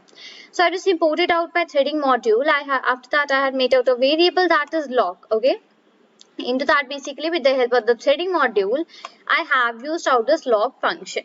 After that I just made one of my functions. So the name for that particular function is 1. I applied a for loop inside this. So for I in range, so all of these things which I have written, that will be executed 0, 1, 2, 3 times. Okay. After that, basically I just made out my 2 function, and inside that also I just wrote out sentences, some print statements, and some applied some functions, and even applied my for loop. So statements will be running till the 4, right? And then inside my main function I just called out my functions in one another variable with the help of the threading module and the thread function, and after that I simply use the start and the join ones. Right, now I would just run out my program quickly here, run. So basically now I have a look that what I have got here as an output. So I just got lock has been acquired, one function is being executed. So basically see, till this particular point I am getting that lock function has been acquired, one function is being executed. Okay, this is the whole place where I'm just getting with the first function. And now this time basically 1, 2, 3 and 4. As I mentioned, it will go from 0, 1, 2, 3, right? So these 4 places, that is total my 8 statements, right? In this basically, okay, that is around my 7, right? So according to this, basically here I am just getting the answers that are basically for the two function which we have written here, right? So we had taken the two functions, function 1 and function 2, and according to that only basically we will be getting the answer, right? So okay, just let me show you where it was actually. Yeah, so here was the printer statement, that is lock has been acquired, right? And here was the another printer statement, that is one function is being executed. So because of that, here in the above places I'm just getting the same thing. Okay, now after that, inside my 2.1 I have written lock has been acquired and two function is being executed. So because of that, in the down place after 8 I'm just getting this particular 2.1, right? So basically, so this is basically how we just do the thread synchronization in the lock function. Okay, lock is one type of function that we have in the threads, right? Under the threading module we have this function which is lock. Now today we are going to see that how we use out this lock function for doing out the thread synchronization, for applying the synchronization threading. Right, this is the whole idea that we are gonna discuss today, right? So basically let's get started here without wasting lot much time. Okay, so the very first thing is that I'm just going to make my threads, right? So in that case, basically what I need to do is that I need to import out the threading module, right? This is the very first step that I would actually do, because here I'm dealing with the basically the threading, the thread I'm just going to make the thread. So in that case, we need to import out the threading module, right? So basically I would just write here import, and here goes the threading. Okay, import threading. This is basically how we just write out the threading module, and under this threading module we just use out the threads for writing out our program. Right, now after that I would even import the time module, because I'll be using the time module throughout my program to basically write out my code. Okay, so in that case I'm importing the time as well, right? So here in this program, I'll be using out the classes and the functions. Okay, these are the two things that I'll be using here. So let's make a class here. So here I would define class, and let's see the name for my class. So let's say 1. Okay, this is the name for my class, and into the bracket I'll be making my thread. So the procedure is I'll be using my threading module which I have imported above. Okay, I'll be putting a dot here, right? And after that I'll be writing here threading dot and thread. Okay, so T would be capital for the thread, like this. Okay, this is how I have made out my thread inside this class, that is 1, right? Now moving towards the next things what I have.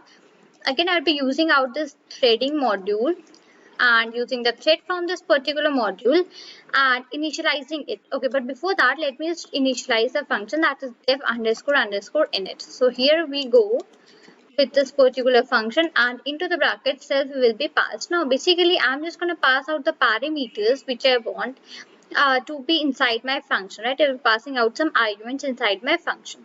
So I'll be putting out a comma here, and let's say my first argument is id.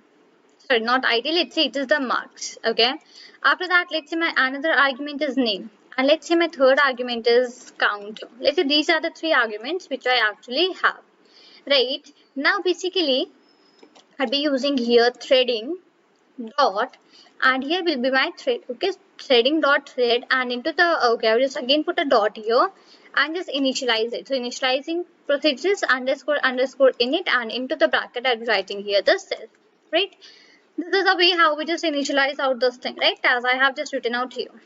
Right, let me just come down, fine.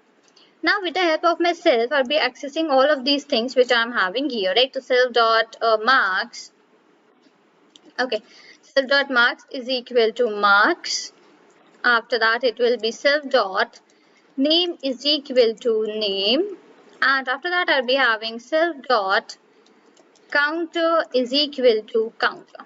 Right, this is how actually we just initialize all the things. So this is how we just make out the variables and give the particular values to these variables. Right, that thing I have done here, fine. Now, as we always know, and I've always repeated always this thing, that basically whenever we just make any function inside the class, or whenever we just want to run anything or inside that, we are passing something that we just want to print as an output. So that function name will always remain the name, that is run, run, right? Run. We always keep the function name this only, right? So in that case I just write here def, and here goes the run. Okay, and into bracket self will automatically be passed, right? Def run and into the bracket it is self. Right, now basically what I'll be just doing is that I'll be writing here a print statement. Okay, so I'll be writing here the, okay, I will just write here the start, okay, so STAR, the starting name is, and here we put out a plus sign, and after this I'll be writing here self dot name. So as previously also I mentioned that if we just want, we can either use a print statement or we can even use the F strings as well, right? That totally depends on you, that what you want to use. So let's say previously I was using a F strings, now I have just used out the print statement so as to show you that how to we can just write out the print statement and the F strings as well, right? Now next thing that goes here is that now basically I'll be using one function, that is thread lock. Okay, thread lock dot, and here I'll be applying the acquire AC ACQUIRE, like this.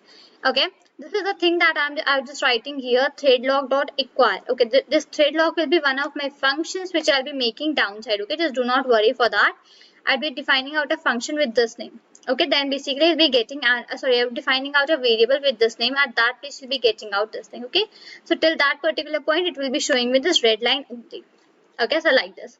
So now acquire is actually a function which we actually use when we want to, when you want to get logged the synchronized threads. Okay, when you want that the synchronized thread should be logged, so in that case basically we just use out this acquire. Okay, so I would just come on to the next line. Here I'll be again using out my print statement. Okay, now I'll be writing out a function name. That function I'll be defining downside. Okay, so here would be declare, okay, that would be declare underscore time. Okay, like this, right? And let me just do one thing. Okay, first of all, let me remove out this one from here. And let me come down and define this function as well here only. So that is a def declared underscore time.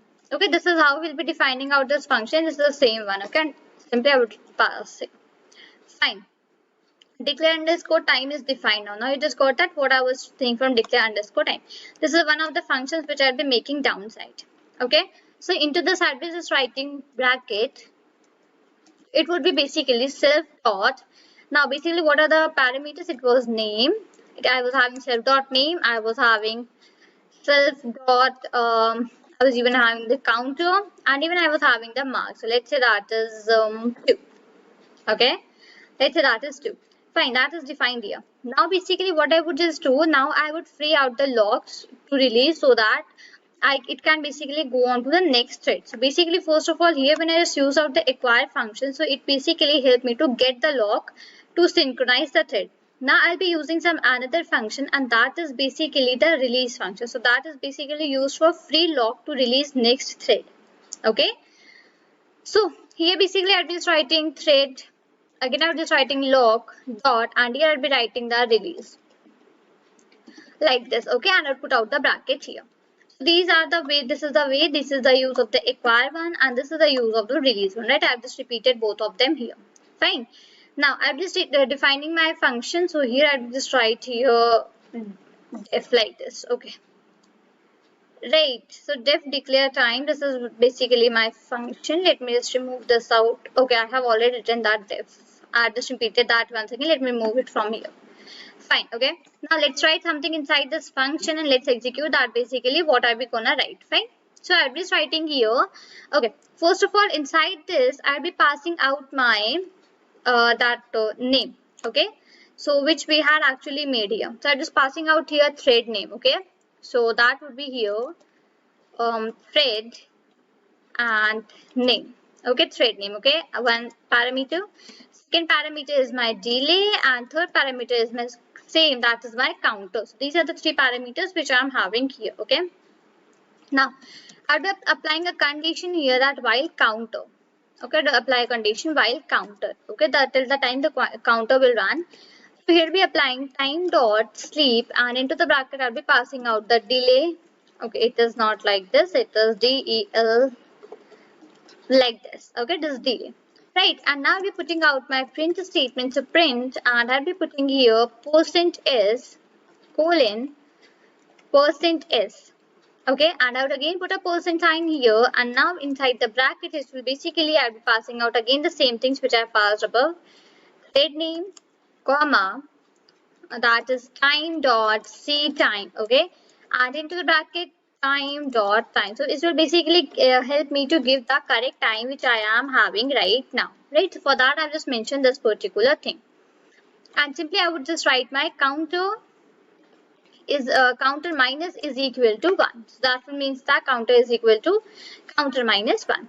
Right, that is completed. Now just go back here and define my thread lock which I have declared above. So thread and lock, this one. Okay, now just put a equal to sign here, and now basically what I would just do is that I would just assign some things, some values to it. Okay, so that will basically here, that will be thread, that will be threading dot and lock, like this, and here the bracket, right? So this is actually how we just define out the thread lock. Okay, right, fine.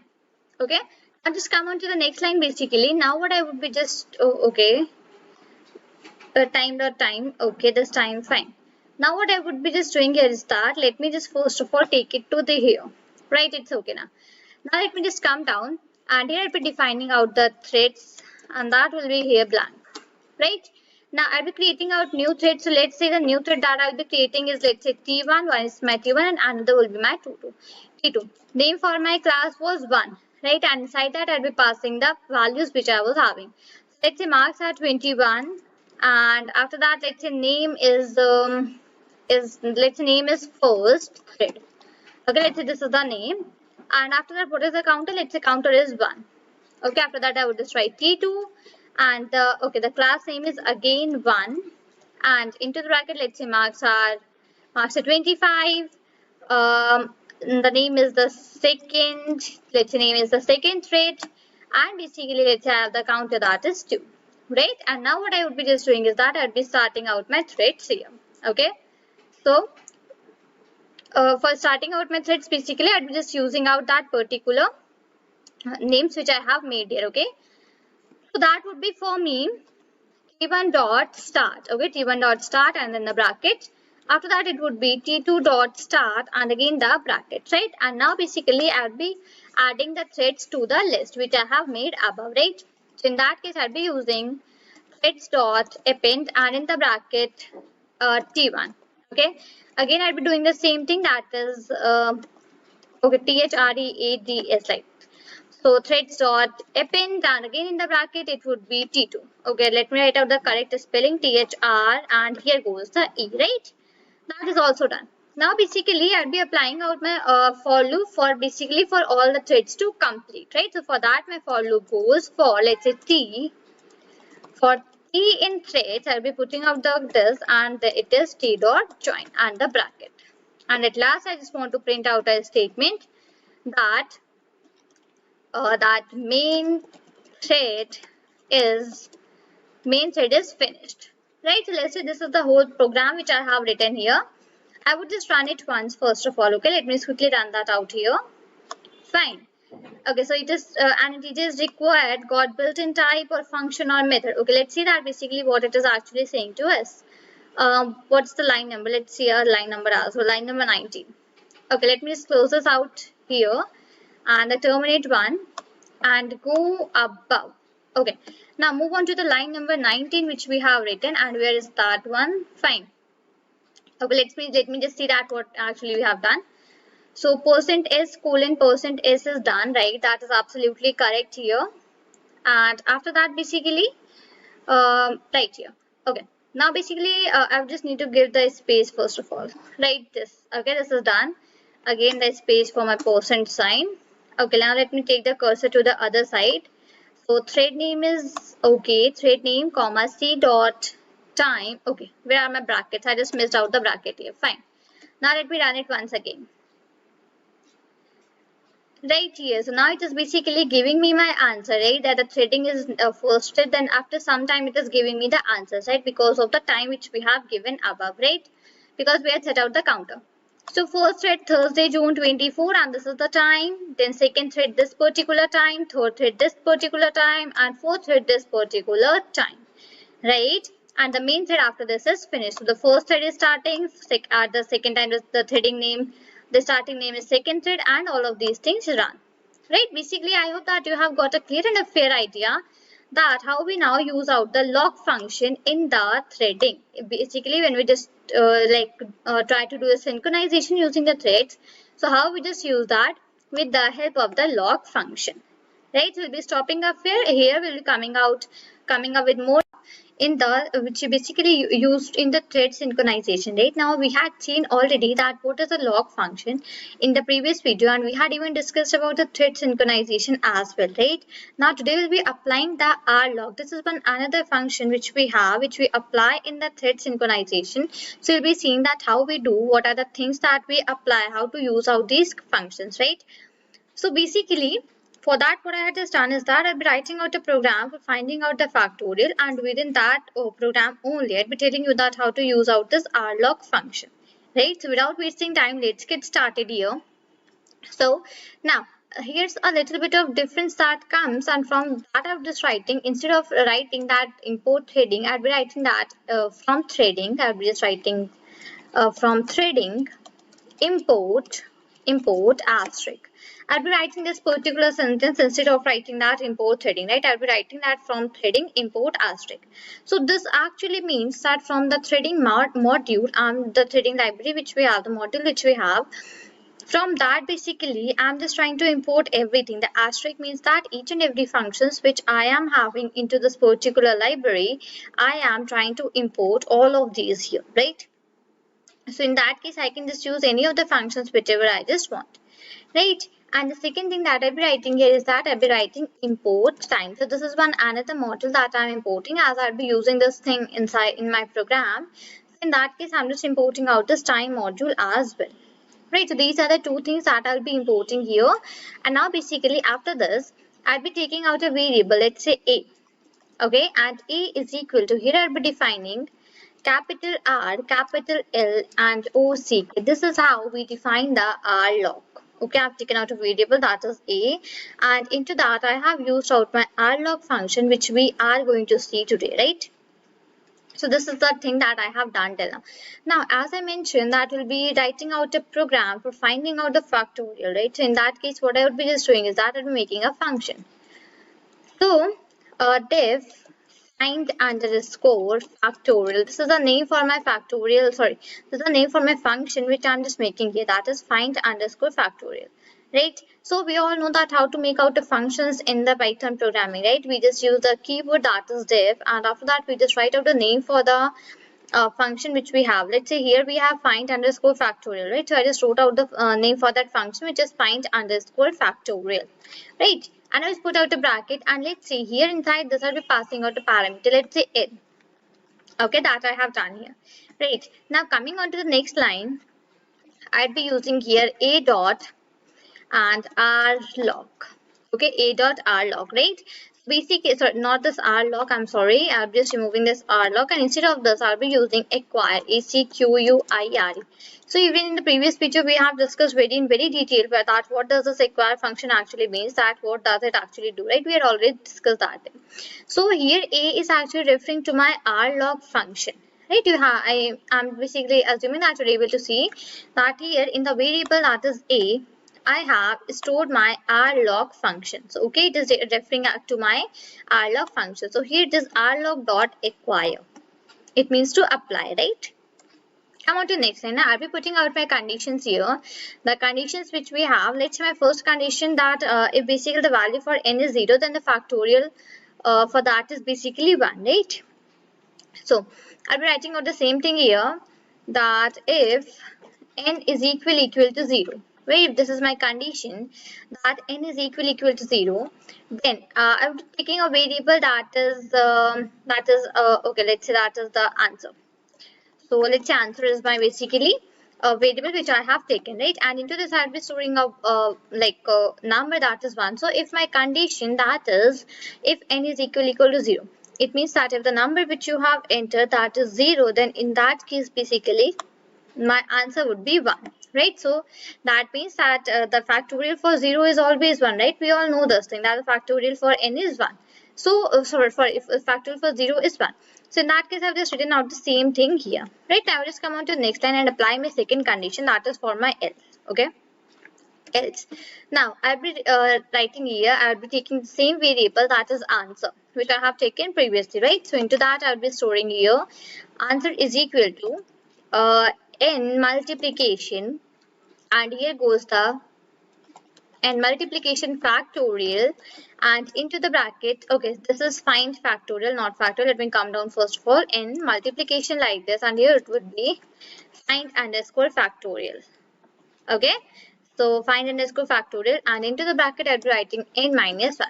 So right, this is the recursion approach which I have used here, right? This is how we just like use out the recursion in the factorial programs. Okay, this is how actually we just do this thing. Fine. So that I have just done here. Now after this, basically, so answer is equal to n multiplication find underscore factorial. This find underscore factorial is my function name, and this n is basically the variable, the argument which I have passed inside my function, and here I'm just putting out the condition that till n minus 1. So let's say 5, so I'll be writing 5 multiplication 4 multiplication 3 multiplication 2 multiplication 1. This is how it will go till n minus 1. Okay, right, and now just I'll be coming out here, and here I'll be using a dot another function, that is release. Okay, a dot release, this is my another function. And now instead of writing again and again return answer and return answer in the if and else condition, I would just come out of these conditions, and here I'd be writing return answer. Answer is a variable in which I had stored the final answer, that what will be the answer if you have just taken out the whatever, let's say whatever factorial of a number, right? Let's say if you have taken here as 0, so in that case answer is 1, right? And if you have taken any other number, so in that case basically whatever the number you have taken, that would be coming out here, right? So return here and then the answer. Fine, right? Now basically what I would just do is that I'll be coming on to the next line, and here basically I'll be defining out a function. Okay, and let's say my function name is final. Okay, and into the bracket I'll be again passing that same parameter, that is n. Okay, I want a statement to come.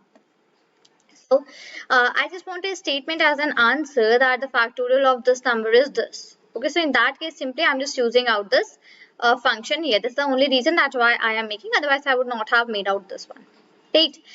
So in my print statement I'll be writing print, and inside this I'll be writing the factorial. I'll be writing the factorial of, I'll be putting out a comma here. I just want to write the number as well, okay, of n.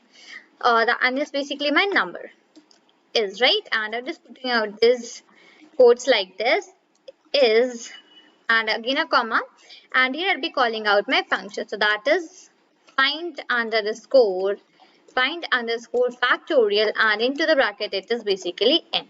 Right, that I have done. So here inside this statement, basically I just use out a print statement. In that I have written the factorial of n is, and find factorial, and into the bracket I have written here as n. Right, come on to the next line here. Now I'll be making out the threads. Okay, I'll be making out the threads here. So okay, what I had taken here, a all set. I will just take the, let's say, a1. Okay, so a1 is equal to, now here I'll be writing the thread. Okay, the thread function which we have into the threading module, that I'll be using here, right? A1 is equal to thread. Into the bracket I'll be writing here the target. Now target is basically what? Target is my final function, right? Final. Because in this only I'm having my statement, and from this statement only it will directly take it to the find underscore factorial function. Right, so in that case I'll be calling out my final function. I'll be putting a comma, and I'll be passing the arguments here. So let's say firstly I want the, let's say, the factorial of the number, that is 4. Okay, I'll put out a comma, and now come on to the next line. So now let's say a2 is equal to, I want to find the factorial of one more number, let's say. So I will just make one more thread here. So with the help of the threading module, I will just simply make out the thread.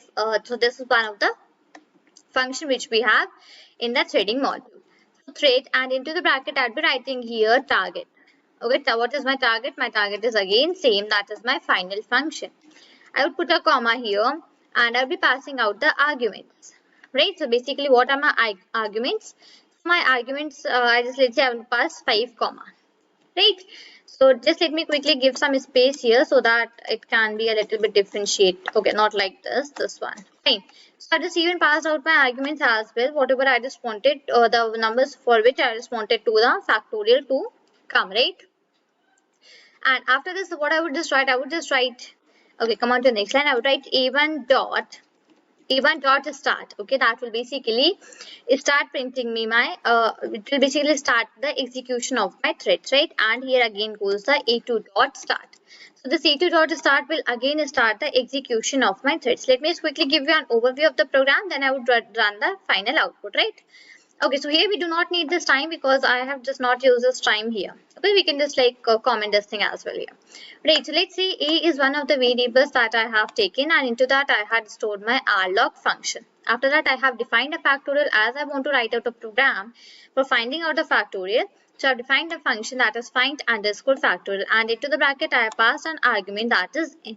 Right, then basically a is equal to rlock. Rlock was a function which I have stored in the variable that is a, right? So now I have used out my variable that is a with the function here that is acquire. So I just stored a dot acquire. Now my next conditions come that I want to apply a condition that if n is equal to 0. If basically the number which we are going to input for finding out the factorial, if that is 0, so in that case what will be my answer? So in that case my answer would be 1, as the factorial for 0 is 1, right? And if the first condition is not satisfied, so we will go to the else, and here basically I stored an answer that n multiplied factorial, n multiplication find underscore factorial, and into the bracket it is n minus 1.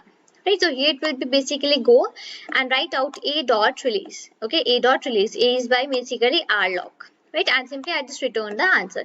I do not want to again and again write out return answer. So in that case I simply wrote this return answer outside my loop. So whatever the condition satisfies, after that it will come on to this particular part here, right? After this basically, now I just wanted a output that would basically in the correct statement. So in that case I just wrote here def final, right? So in that case this final is one of the functions which I had made, and into the bracket I had passed on the same argument which I had done on the above one, right? And I simply used out my print statement that the factorial of n is, and here I just call out of my function that is find underscore factorial, and in the bracket pass out the parameter that is n. Okay, after that I just made out my threads. My threads were a1 and a2. Into that I just passed my target. So my target was my final function, because in that my final statement is written. And what are the arguments? Arguments means that what numbers factorial do I want to find. So that is 4 and 5. Right, and at last I just started my threads. Now it's the time for running out this program once. Fine. Now just have a look that what output I am just getting here. So the output which I am just getting here is that the factorial of 4 is 24 and the factorial of 5 is 120, right? So these were the two numbers which I have entered previously, right? I wanted the factorial of 4 and 5.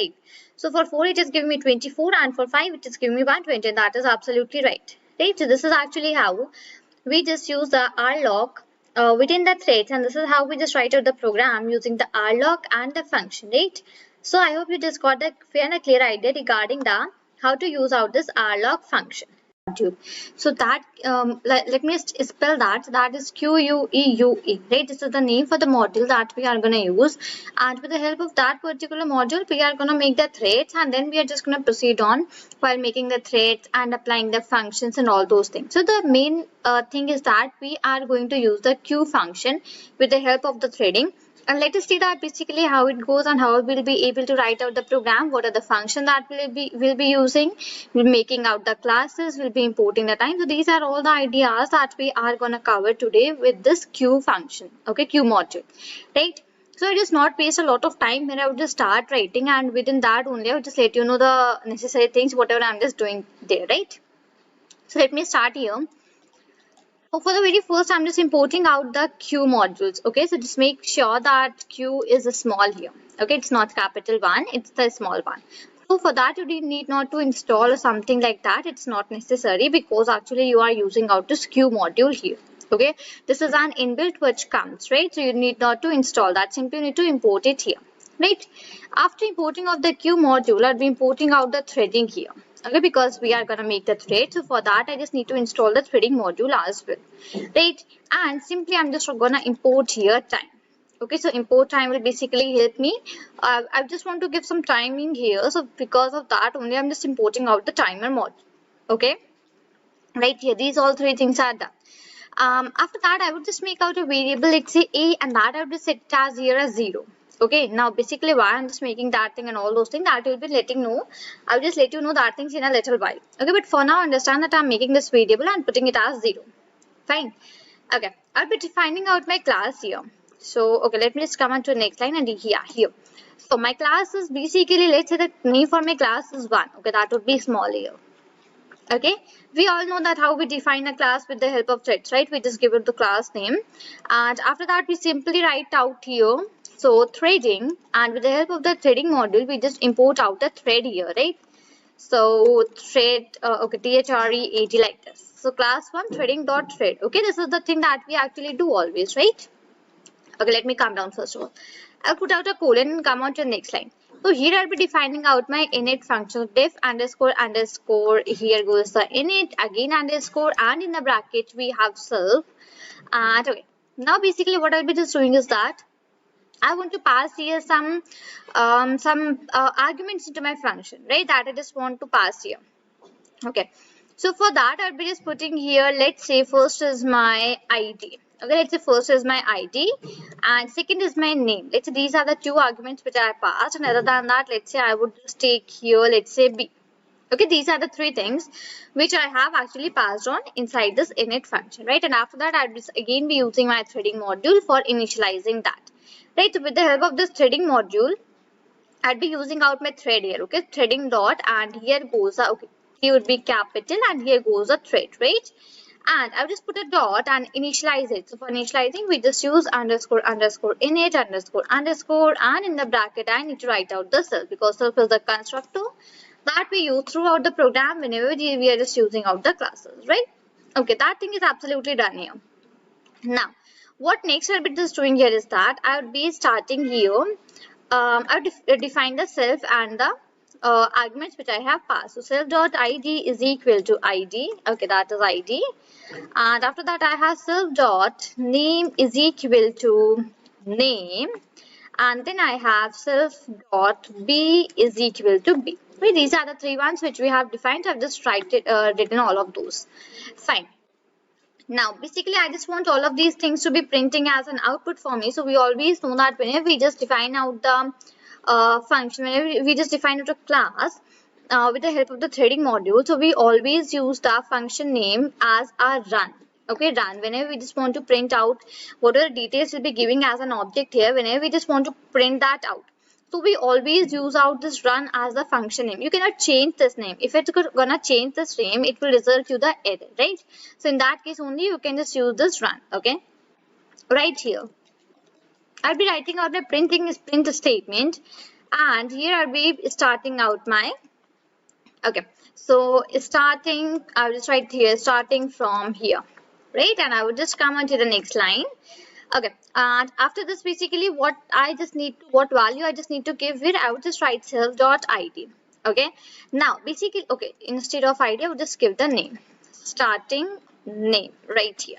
Okay, see, now basically what happens here is that you can basically, you have two options. Either you can use the print statements or you can use the if strings. Whatever basically suits you, you can just use any of these things. In some examples, I have shown you how to use out the if strings, and in some I am showing you how to use out the print statements, so that you are just getting the hands-on for both of these things, right? Okay, in the if strings we use the return statement, and for this print we do not do something like that. We just simply write this thing, right? Okay, I would come on to the next line. Okay, now here I'm defining one function downside. So for that, I'll be just using out one of that function name. So just let me do one thing. Let me just come here for a while and let me define that function name as well. Okay. Okay. So let's say def, and let's say that function name is details for me, like this. Okay. And basically in the bracket, I'll be writing out the thread name, and basically my parameter, that is b, which I have passed above, and simply I would just write here pass, right? So this is the function which I have defined. Now why I have defined? Because I want to use out this function here in this program, and it's a run function. I want to use this here, right? So my function name is details, right? Details, and in the bracket I'll be writing self dot name, comma, and I'll be just writing self dot b. The two parameters which we have defined above as well, same I'm just writing here. Okay, coming on to the next line, here I'll be writing print, starting, and then here I'll be writing exit. Okay, exit, I'll put out a plus sign, and here I'll be writing self dot name. Okay, that is completed here. So my run function is actually completed. Okay, right here. Fine. Now let's move on to the other thing. So I'll be just defining out my details function now here. Okay, I'm just putting out some conditions here that will basically help us. Okay, so my condition goes here that while not a. Now you remember that what is a which we have declared above? You remember? Let me show you that thing that I have declared a variable and put it as a value as 0. Right? So my condition says that while not 0, okay, instead of this a is having a value as 0. So this actually says that while not 0. Right? Now here I'll be using that my qlock function. Okay, so I just write here q, and that is lock, Q-U-E-U-E lock. Okay, I would just put out a dot here, and after this I'll be using the acquire, Q-U-I-R-E, like this, and the bracket. Okay, so Q-U-E-U-E, this is done, and here we have the log dot acquire. Right, this is qlock is one thing that we actually have here under this q function. I'm sorry, under this q model which we are actually having here, right, that I have just written. Now I would just come on to the next line, and basically here what I would just do, okay, this qlock is the variable which I'll be defining downside. So just wait for that. Okay, I'll be defining out this variable downside. So q acquire I have just written. Now I have to apply my condition that if not, okay, let me define out these variables downside only, then only it will be like better. Okay, let me just come down here. Fine. Okay, so I'm just defining a thread list here. So I would just write here thread, let me write that thread underscore list, like this. Okay, thread underscore list, and let's say into that I would just store, let's say a, I have a, I have, let's say b, and let's say I have c. Okay, these are the three ones which I have stored into this list. Coming down, basically I'll be giving out some names. Okay, so names is equal to, and let's say names are 1. Other than that, let's say names are 1, 2. Then I have 3. I have, let's say 4. Okay, let me come down first of all, and let's say I have 5. Okay, let's say these are the 5 names which I actually have. Now basically I want to use out my threading dot log function. Okay, so for that basically I'll be defining out a function that is define a variable that is qlock. Okay, and into this basically I'll be storing that threading dot lock, like this. Okay, and it would be capital, not small. Right, now basically I hope that you have got an idea that what I had written above, what actually qlock actually meant, right? After that I would even, okay, that would be, let me just define as q underscore lock, and here also let me just take it like that only. Fine. After that I have even one more function, that is, let me just write that here. So that is q underscore, and I would just write here work. Okay, this is the another one which I have defined, one variable under. Okay, so into that as well I will just pass here q, my model which I have imported above, that only I'm just using. Okay, q dot q, and let's see here I'm just giving some time. Let's see that is okay, and after that thread list is done, and now I'm defining that define the threads here and keep it as empty. And what about my id? Okay, not that id, right? Let it be like this only for now, right?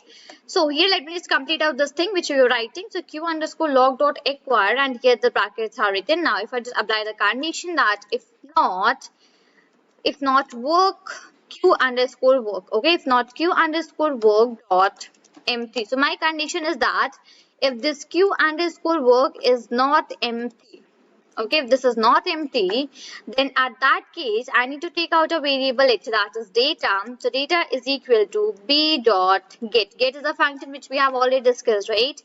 So after that I would just use that lock here, that was q underscore lock, right? So q underscore lock dot, and first of all I just acquire that thing, right? First of all I just acquired that. Now I would just release that from here. Okay, and I will just write out a print statement, print. Okay, let me just come down this side, print. Okay, so here it goes, the percent is that is processing, and again it goes like where's the person, yeah, like here. Okay, percent s, right? These these percentages are actually the thread name and the data which I have actually taken. Okay, I would just write here this thread name. I would put out a comma here, and after that I would just write here the data. Right? This is completed. So my if condition is actually completed here. Right, now the time for my else condition. So I would just write out my else condition as well. If this is not the condition, then go to the else part and simply here q underscore log dot release. Do not use that require function, all those things. Simply use the release, and after that time dot sleep. So time dot sleep is, let's say, 1 second. Okay, this is completed. So list we have already defined here, and the lock is defined, the threads is defined. Okay, and basically here what I would just do is that I would be taking out okay, so above we have already defined the thread ID, right? So for that the ID we had defined that was, let me take it here as well. Fine. So now I would just define that thing here. So I would write here ID. Yeah, ID, right? This one we had defined. Let me just check that above once. Okay, I and D was the capital. Fine. So I and then capital D is equal to, right? So ID is equal to, and now let me just give out the value, let's say 1 here, right? Now basically I'm just going to create a new thread. So for my condition goes for t name. Let's say t name is a variable, okay?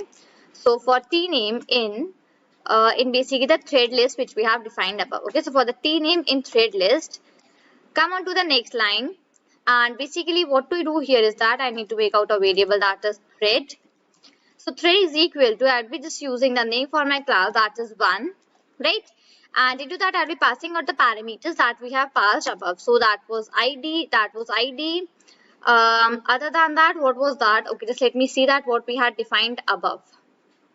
So we had taken the name right here. Fine. So ID comma, and here I'll be giving out that the name that I have written above for the for loop. Okay, comma. And after that we had even taken the q underscore work right here. I just wrote that thing as well, right? Okay, this is done. Now come on to the next line, and I would just start my thread here. So thread dot start and then the bracket, right? After that it is basically we had even taken the threads one, right? Threads is the variable which we have taken. So threads threads dot, and here I'll be using out my append function, and in that I would be appending my thread which I have made right now. Right, and after that I'll be writing ID is the ID. Okay, that is the ID plus is equal to 1. Right, that is completed. Now basically what I would just do here is that I would be filling the queue. Okay, that this thing is absolutely completed here. I just have defined out my for loop. Now I'll be completing out my queue. So for that I'll be filling out my queue. So that would be q underscore lock dot acquire. My function that I would be using here, acquire okay, QUIRE like this. Okay, Q underscore. Okay, let me just give out some space as well here so that it does not mix up with each other. So Q underscore log dot acquire, here I have my function, and after that I would be using that for. Okay, for word, let's say word is one another variable which I have taken. So for word in okay, let's say I am taking a list here. Okay. So for that, basically, the list which we have taken above was, what was that? We had taken names, right? So for word in names, right here. So for word in names, I'll be writing here colon and come on to the next line, and we're just using that q underscore work dot put function, and we inside the so I'm just using the word which I have defined above, right? And I'll just come on to the next line, and here I'll be using my q lock. Okay, q lock dot release and the brackets like this, right? This is absolutely done. Now what I would just do is that I'll be waiting for my queue to empty. I would just apply the condition so that it should wait for the queue to get empty. So for that my condition is that while not q underscore work dot empty. Okay, while not q underscore work dot empty, put out the colon here, and I will simply write out the pass here. Fine, and after that basically I'll be put that value as 1. That was a which we have taken, right? My last condition goes here that for let's say t is a variable which I have taken. Okay, so for t in, let's say, threads which we have already defined, right? T dot join the bracket like this, and at the last I'll be exiting the thread. So print exit the thread. Right, I just completed out my whole program. Now basically it's the time to run that here. So let's quickly run here. Okay. So now basically you are able to see, okay, now have a look at what it is actually doing. It is starting the A, starting B and starting C, the three which we have taken. C processing 1, A processing 2, B processing 3, again C processing 4, A processing 5, and the B is being exited. Okay, I have just not used a backslash n, so in that case it is coming onto the same line, but leave it that. Okay, exit B, exit C and exit A, and my final thread is being exited here.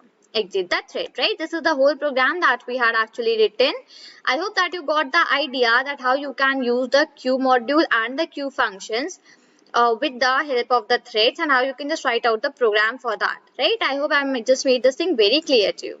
The semaphores, we are going to see that what are semaphores in the Python programming language, why we just use this, and basically how to use this thing with the help of the threads in the Python programming, right? So basically, first of all, let's see that what is a semaphore actually.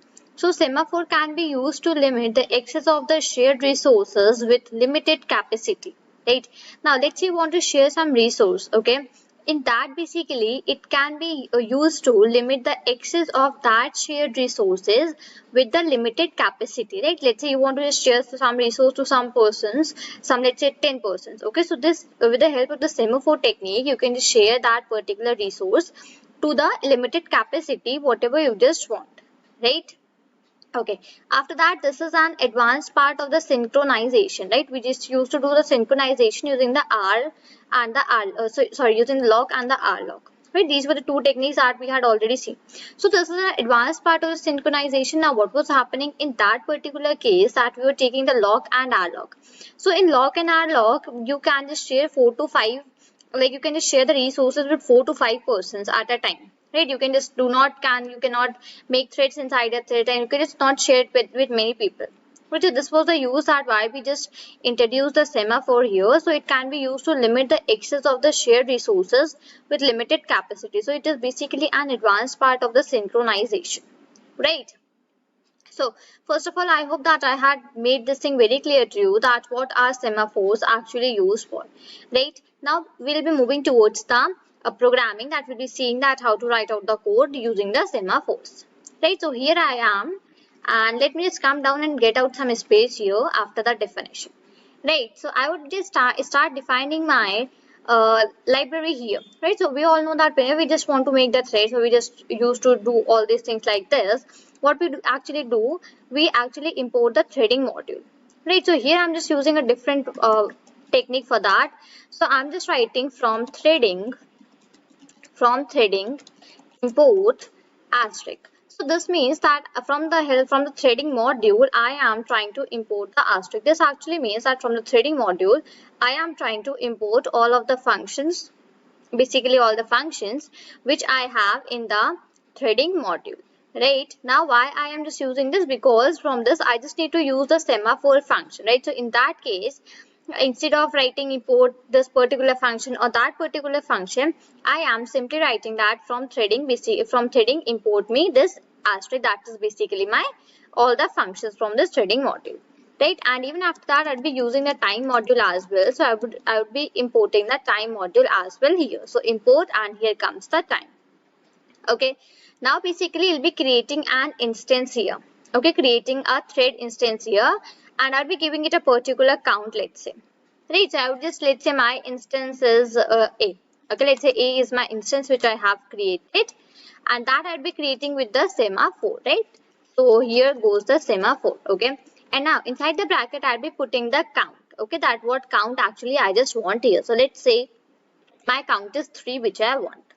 Okay, that thing I have done. Now what I would be just doing is that now I'd be creating out my instance here. Okay, I'd be creating out my instance. So for that I'd be using out a function here. Okay, def. Okay, def, I'm just making a function here. So it is my keyword which I used to make out the function. Right, and inside this function, I've just named this function as, let's say, details. Okay, right? Let's say details is the name for this function, and inside this bracket I'll be passing a parameter, and let's say that parameter is here. Okay, that is, let's say, a underscore name. Okay, let's say this is the parameter which I had actually passed here. Now you can just pass any parameter according to your choice, whatever you just want. I just want to pass out a underscore name, so I've just done that thing. Right, now what I would just do is that we actually do here, we call the acquire method, right? We just use this acquire method inside the function. This is the same thing, right, which we are doing from the previous programs as well. So here I would be just taking, okay, let me just take out the variable that is a. Okay, we had made the thread instance as the name of a, right? So I would just take that a here, I'll put out a dot, and I would just use out my acquire method here. So a dot acquire. Okay, this is the full zoom, right? So I just use out this acquire method. That is absolutely okay. Right, now what I would be just doing is that I'll be applying out a for loop. Okay, so let's say for I in range. Okay, for I in range, and let's say I'll be writing here 4. Let's say 4 is my number which I have actually given inside this. Okay, so for I in range, and in the bracket it is 4. Right, now what I would just do here is that I'd be printing out the statement. So print, and let's say I want to print out my name. Okay, instead of my name, let's print out here as Python. Okay, Python. Okay, and I would just do here comma and just put out an end here so that it actually differentiates, give some spaces between the things, right? So here I have taken out the for loop. Inside for loop, I just put out a number that till this particular range, just print me this statement that is Python. Okay, and then after that, give me some space as well. Right, this is the thing that I have written. After that, I would be even using my time model which I have imported above. Right, so I would be just using that time dot sleep, and now into the bracket I would be giving that like in what time interval I just want it to be appearing. Right, so let's say here I just give as 1.5 seconds. Okay, so this will all the value which you are going to give here, that will always be in the seconds only. Right, if you just want to convert it into minutes or hours, so you need to multiply accordingly with the 60, right? But here the default value which are actually taken, these are in the seconds, right? I have done, and I would just come on to the next line and just use our print, and inside this print statement I'll be using my parameter which I have written inside my function, and that is a underscore name. Okay, so this a underscore name is actually having this particular name which is Python, right? Okay, now basically this till this point it is absolutely right, and now what I would be just doing is that I would be calling out my calling out my release function. So a dot release, right? I would just come here and I would just go back. Okay, give me a tab space here, and here only I'll be coming down and using a dot release. Okay, so this is basically I'm just calling out my release function here. Fine. Now what I would just do is that I would be creating the multiple threads. Okay, at the threads which I just want, I would be creating that here. So come on to the next line, and let's say the name for my threads are A1. First one is the A1. Okay. So for that I would be using out my thread function here. Into the bracket I will be writing out that what is my target. So in the target what we do actually, we write out the function name, right? We call out the function here. So my target is details, right? So I would just write here details. Right, I would put out a comma, and what are the arguments which I want to pass here? Okay, so my argument was which I just want to pass here, that is a underscore name. So let's say I would be passing here a thread. Okay, let's say this is the argument which I want to pass here, and I'll just put out a comma here. Right, let's see, I would come on to the next line. I would write a2 here. Okay, a2 is equal to, I'll be again using that particular same thing, which is thread. And into the bracket I'll be writing target is equal to details, comma, what are my arguments? So my arguments now will be, I'll be putting out the same as well, only name differentiates, that is b thread. Okay, let me just write this h as a small b thread. Okay, and I would put I would put a comma here after the thread like this, right? So now basically till what particular point I would be just doing the same thing.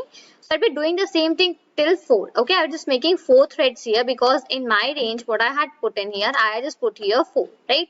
So because of that I'll be making my 4 threads here. So A1, A2 is completed. Now comes the turn for my A3. So A3 is equal to, I'll be again making a thread here. Into the bracket, I'll be writing about the target. So my target is my function name, that is details, right? I put out a comma here. And what about my arguments? So my arguments are now C thread, right? The name for my now next thread is C. And I'll put out a comma here. Again, come on to the next line. I'll be using A4. A4 is equal to, and that is the thread again, right? And now inside this, I'd be using target is equal to, and again, I'd be calling out my function, that is details, right? Okay. I will put out a comma here, and after that, I'd be passing the argument. So args arguments, that is equal to, and my fourth argument is d thread, and I'll put out a comma, right? So my all the four threads are made, which I just wanted to make. I had made 4 because in my for loop I had passed the number as 4. Now whatever the number you pass, that number of threads will be making here, right? That is completely done. Now basically what's my last and the next task for this program, that is basically I need to call out the threads, right? So for threads calling, what we do, we write the name for the thread, that is A1, and simply I would just call out my function, that is the start. This is how we call the threads. I would just write A2 dot start. Next comes my A3 dot start. Okay, and at last comes my A4 dot start, right? This is how actually we call out the threads, right? So here I just completed my program using the semaphore. So here comes my semaphore, right? Now what I would just do is that I would run out my program here once, and let's see that basically what output we are getting. See, it is basically printing me Python 3 times first of all. Okay, then it is printing me the C and my thread. Then Python B, Python A, and then my thread, right? Now, it is basically again and again printing me Python till the number of times my loop is actually running. Till this particular point, my loop is running this one. This for loop, till the point it is running, it is printing me again and again the Python. Right, so basically if you are able to see, actually it is very small, so that is in the case I need to zoom in. So because of zoom in, it comes on to the next lines as well. But 3 will be printed in one line, then another will be printed in another line, and another will be printed in another line. It goes like this only, right? But because of here I'm just zooming in to show you the output, it is printing in some different lines. But if I just zoom it out again, now it will be in the correct order, right? So basically, I hope that you have got a clear and a fair idea that how we actually use the semaphores in the threads, and basically what's the use of this, what alternative we are using it for, and basically this part, this is advanced part which comes in the synchronization, right? So I hope I just made. We are going to discuss about that what is a bounded semaphore, right? In the previous video we had discussed about the semaphores, right? We had seen that what are semaphores and what are they actually used for. Now today we have another thing, and that is a bounded semaphore. We are going to discuss that what do we actually mean from bounded semaphore and what it is used for, and after that we are going to see a program in which we will be using out the bounded semaphore, right? So I'll be starting here for the bounded semaphore, but before that once I just want to discuss about the definition for the semaphore. Once I just want to discuss that thing which we have seen in the previous video, right? We had seen about the semaphores, that semaphores can be used to limit the access to the shared resources with limited capacity. So this is a basically advanced part of the synchronization. Right, this is about the semaphores. That semaphores can be used to limit the access to the shared resources with limited capacity. It is an advanced part of the synchronization. This was about the semaphores, right? Now let's move toward the bounded semaphore. And a bounded semaphore checks to make sure its current value does not exceed its initial value. So basically in bounded semaphore, what happens that it basically checks to make sure that the current value which it is having actually that does not actually exceed the initial value. Okay, this is what the bounded semaphore actually does. Okay, and basically if that value is raised, if the value exceeds the initial value, then basically we get a value error as an output, right? This is what actually the bounded semaphore actually does, right?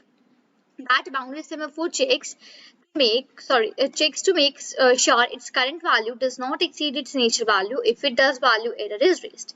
Now I will be writing out a program for the bounded semaphore, and let's see basically that how we can write out the use and basically use out the bounded semaphore. Okay, So the very first thing, as we know that this comes under the topic that is actually threads, right? Here we'll be making a thread, and from that only we'll be using out the bounded semaphore. So for the very first thing that I'll be doing is that I'll be importing out the threading module here, right? So basically, in the previous Python, basically not in the Python 3, but in the previous Python, we simply used to import threads. But even as we are using Python 3 now, so in that basically we need to import the threading module only. If we're just gonna import the threads, so that will be resulting you the error, right? So in that case, we simply import the threading module only. Other than that, I'll be importing here the time module. So I have to writing import and then the time. Okay, I'll be importing out the time module as well here. Fine. So I'll be using these two modules throughout my program. What I would just do is that I'll be take a variable. Let's say to that variable, I have given out a value. Let's say that is 2. Let's say. Okay, let's say 2 is a value which I have given out to this variable that I have made, and that is var is equal to 2. Right, I would come on to the new line. Now, basically in this particular new line, I'll be taking out a variable, let's say that is A. And I'll be using out my bounded semaphore. Okay, I'll be writing here threading dot, and I'll be writing here bounded, and here I'll be using semaphore like this. Okay, instead of this 2, let me take here as 3.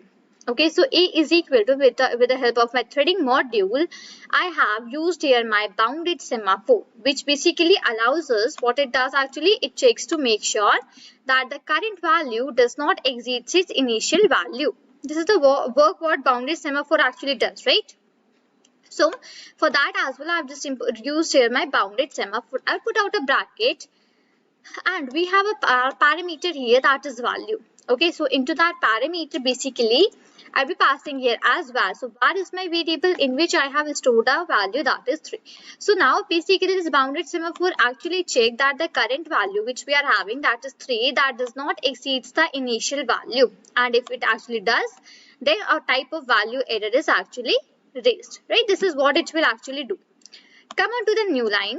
Here this is done, right? I'll be defining a function. Let's say that function is 1. Put out the brackets. Now I would be using out my acquire method here, right? So that I'll be using with the help of the variable which I have made, and that is A. Okay, so A dot acquire, like this I'll be writing out here. Fine. Okay, so I just use out my acquire method here. After this, I'll be using out one of the print statements, right? I'll be using out one of the print statements actually here. And into that print statement, I'll be first of all using out my threading module. So here goes my threading module, threading dot. Now, we have a function that is current underscore thread. Okay, we have this function already, current underscore thread, right? I'll be putting out a name here, like bracket here, and after that I'll be putting out the name. Okay, now let me just first come down. Fine, threading is my module. Okay, this current underscore thread is my function, and from that I'm just trying to find out the name from here. Okay, I'll be putting out a plus sign, and into that basically what I'll be just putting is that okay, I'll be writing acquire the resource. Okay, okay, let's say acquire the value. Let's say this is a sentence that I would be writing here after this. So as well, I'm just using this acquire so that I just can understand that which is the value which is which is the print statement that is run after the acquire, and which is the print value that is actually run after the remove function. Right? This is the like way. That's why I am just writing this out here. Fine, so in the bracket, here it is threading module, my current underscore thread function dot name, and with the help of the concatenate function, concatenate, that's plus, I use the acquire the value. Right, now my acquire function actually has been used here. Now next thing comes that I'll be using some time dot sleep. Okay, and let's say my time dot sleep is 0.5. So after every 0.5 seconds, I'll be getting out my output here, whatever is required for this, basically for this thing. Okay, that I'll be getting out here. So time dot sleep, and it is 0.5. Right, now what next I'll be doing here is that I'll be using a dot release. Okay, first of all I used out my acquire function. Now I'll be using out my release function. Right, a dot release. And in the next line, I'd be using out my print statement, and inside that I'd be writing again the threading module, put a dot.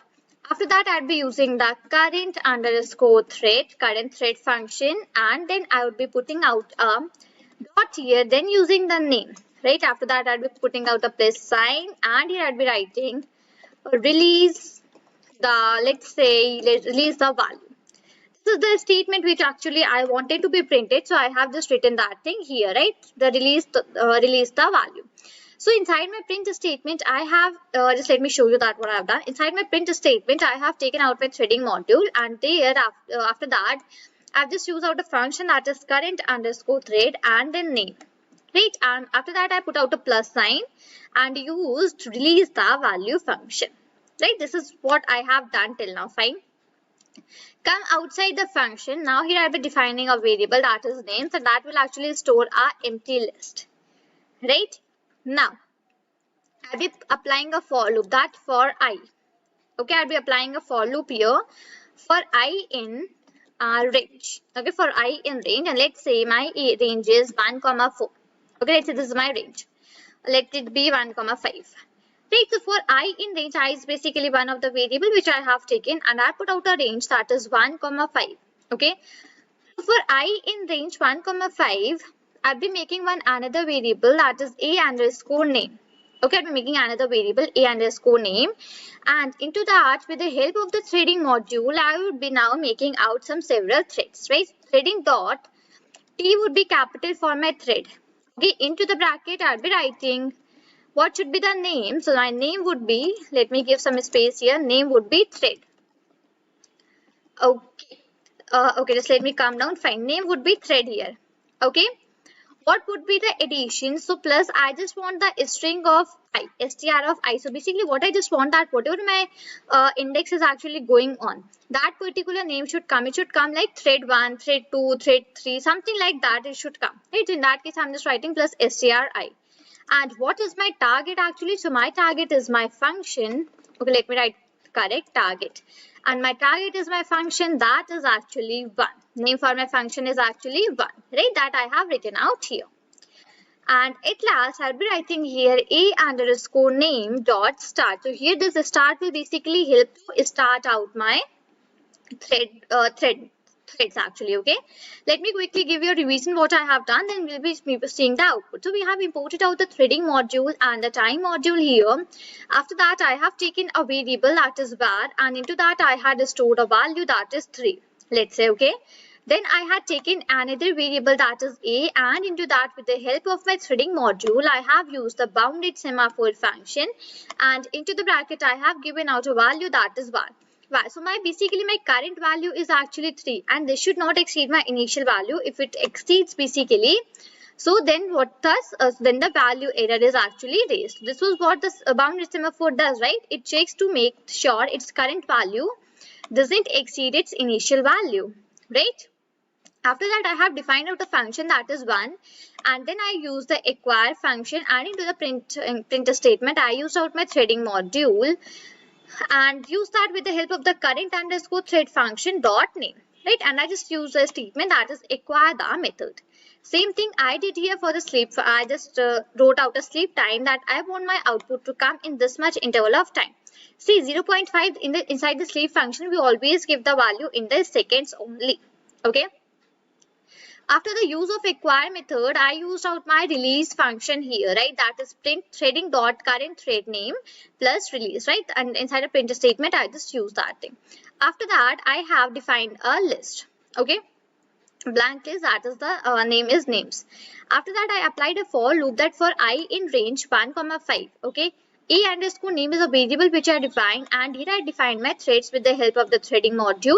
Here is my thread. What should be the name into that? Name should be thread plus I have written str of I. Str of I, what it will do actually? It will take one element from this I. Okay, it will take one element from here, and it will write here str of I. And simply I wrote target is equal to 1. That is, I just called out my function here, and at last I simply started my thread. Right, I would just run out this thing here. So here we go with the output that is coming, that thread 1 acquire the value, thread 2 acquire the value, thread 3 acquire the value. After that thread 3 is actually released. Thread 4 has acquired the value. Thread 2 released. Thread 1 released the value, and then at last thread 4 released the value. First of all, all the 4 threads, because I have taken out the range, that is 1, 5. So it will go 1, 2, 3 and 4, right? So it basically all my 4 threads have first of all acquired the value, and after that all of the 4 threads have actually released out the value, right? And this is how we used out this bounded semaphore, right? So I hope that basically you have got a fair and a clear idea regarding that what is actually bounded semaphore and how we just use that thing into the programming, right? So this is, now first of all listen to me, that inter-thread communication is one different thing and event is one method that actually comes under this inter-thread communication, right? So first of all we'll be seeing that what are both these terms, that what they actually mean, what is the use of them in Python programming, and after that we'll be seeing one program regarding the same. Right. So let's begin now with the first of all with the inter-thread communication. I'll be telling you first that what does this actually means, right? So sometimes one thread may be required to communicate to another thread depending on the requirements. Okay, let's say we are having a thread, one thread, okay, and we are having one another thread as well. So sometimes it may happen basically, let's say we are having some requirements, so depending on that requirements, one thread, let's say, may be required to communicate to the other thread, right? When one thread may be required to communicate to the other thread depending on some requirements that we have, this procedure is actually called as inter-thread communication. So communication between two threads is actually called as inter-thread communication, right? I hope first of all I just made this thing very clear that what do you mean by inter-thread communication. Okay, this is the sentence, fine. Now comes regarding the event method that we have here. Now I'll be discussing that what is this event method actually and why is it actually useful. Fine, so event method. The event object is considered or recommended as the simplest communication process or system between any threads. Okay, so this event method which we are going to deal with today, writing out a program as well. So this is actually considered as a very simplest communication process between any two threads. I'm just not saying two, between any threads actually, okay? Whenever you just want to communicate between any threads, this event is a method which is the very simplest and the easiest to deal with. Okay, so this system works on two conditions where the event object is enabled means set or disabled means clear. So basically we have two conditions when you just want to work with the event method. So in that particular we have two conditions here. The first condition goes that event object is enabled, that means it is set. So set is a function which means that event object is enabled, and where you just use out the clear function, so this means that object is actually disabled, right? So whenever an object is enabled it will be disabled as well, right?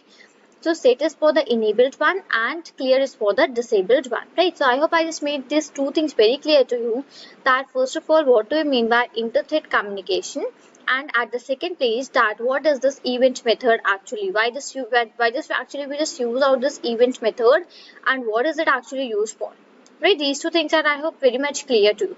Now let's move on writing out the program for this event method. Okay, so first of all what I'll be just doing is that I'll be importing out the time module and my threading module.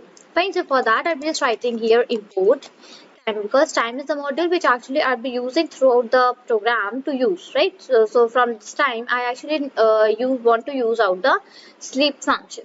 So in that case I have simply imported this time module, right? And second I'll be importing out the threading. So import threading, right? So this threading is basically the threading module which we actually have. Like in Python 3 we use the threading module. Previously in the Python we used only threads. We used to import the threads, but in the Python 3 that threads actually do not work. So in that case we just need to import out this threading module.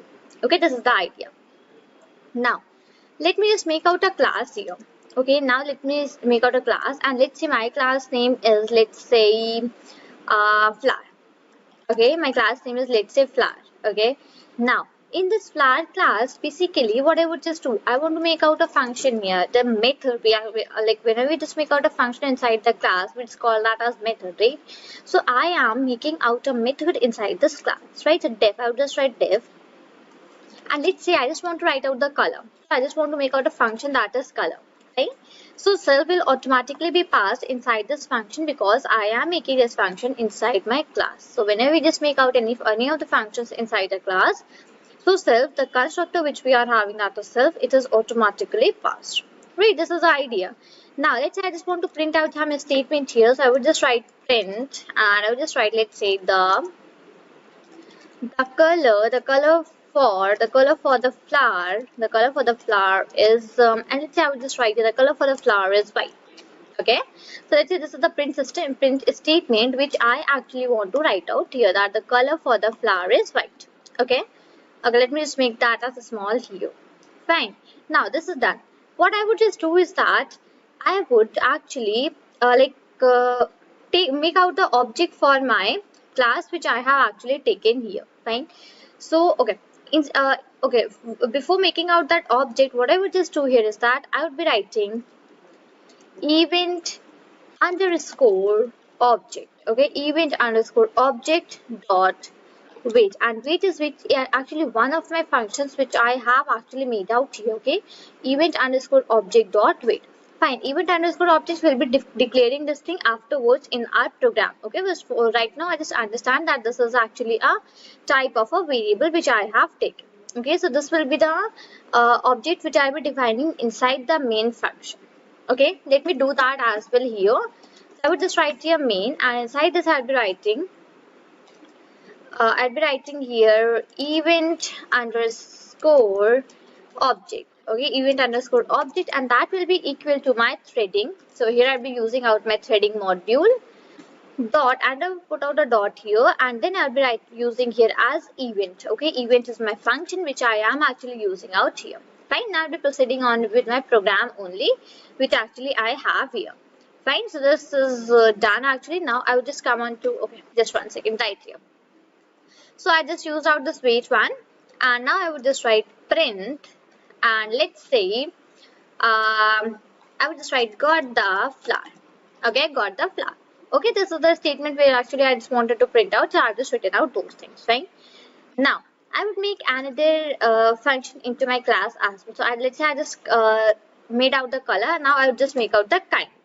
Okay, that what kind of flower that is actually. Okay, inside the bracket itself will again automatically be passed, because this is a method, this is a function which I am actually making inside my class. So there is no issues in saying this thing, that self, the constructor which we have here, that will automatically be passed inside this. Fine, I will be using here the sleep function, time.sleep, and let's say I just want to give the time for the sleep as 4.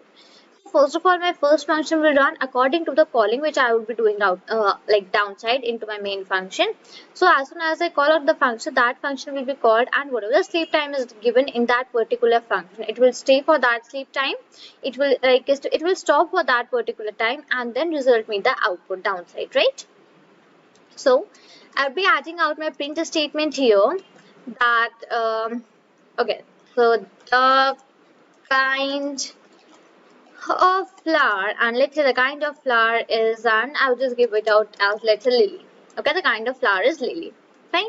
Now I would just again come down and print out that here I'll be writing out okay, I'll be writing that I want to buy this. I want to buy this, right?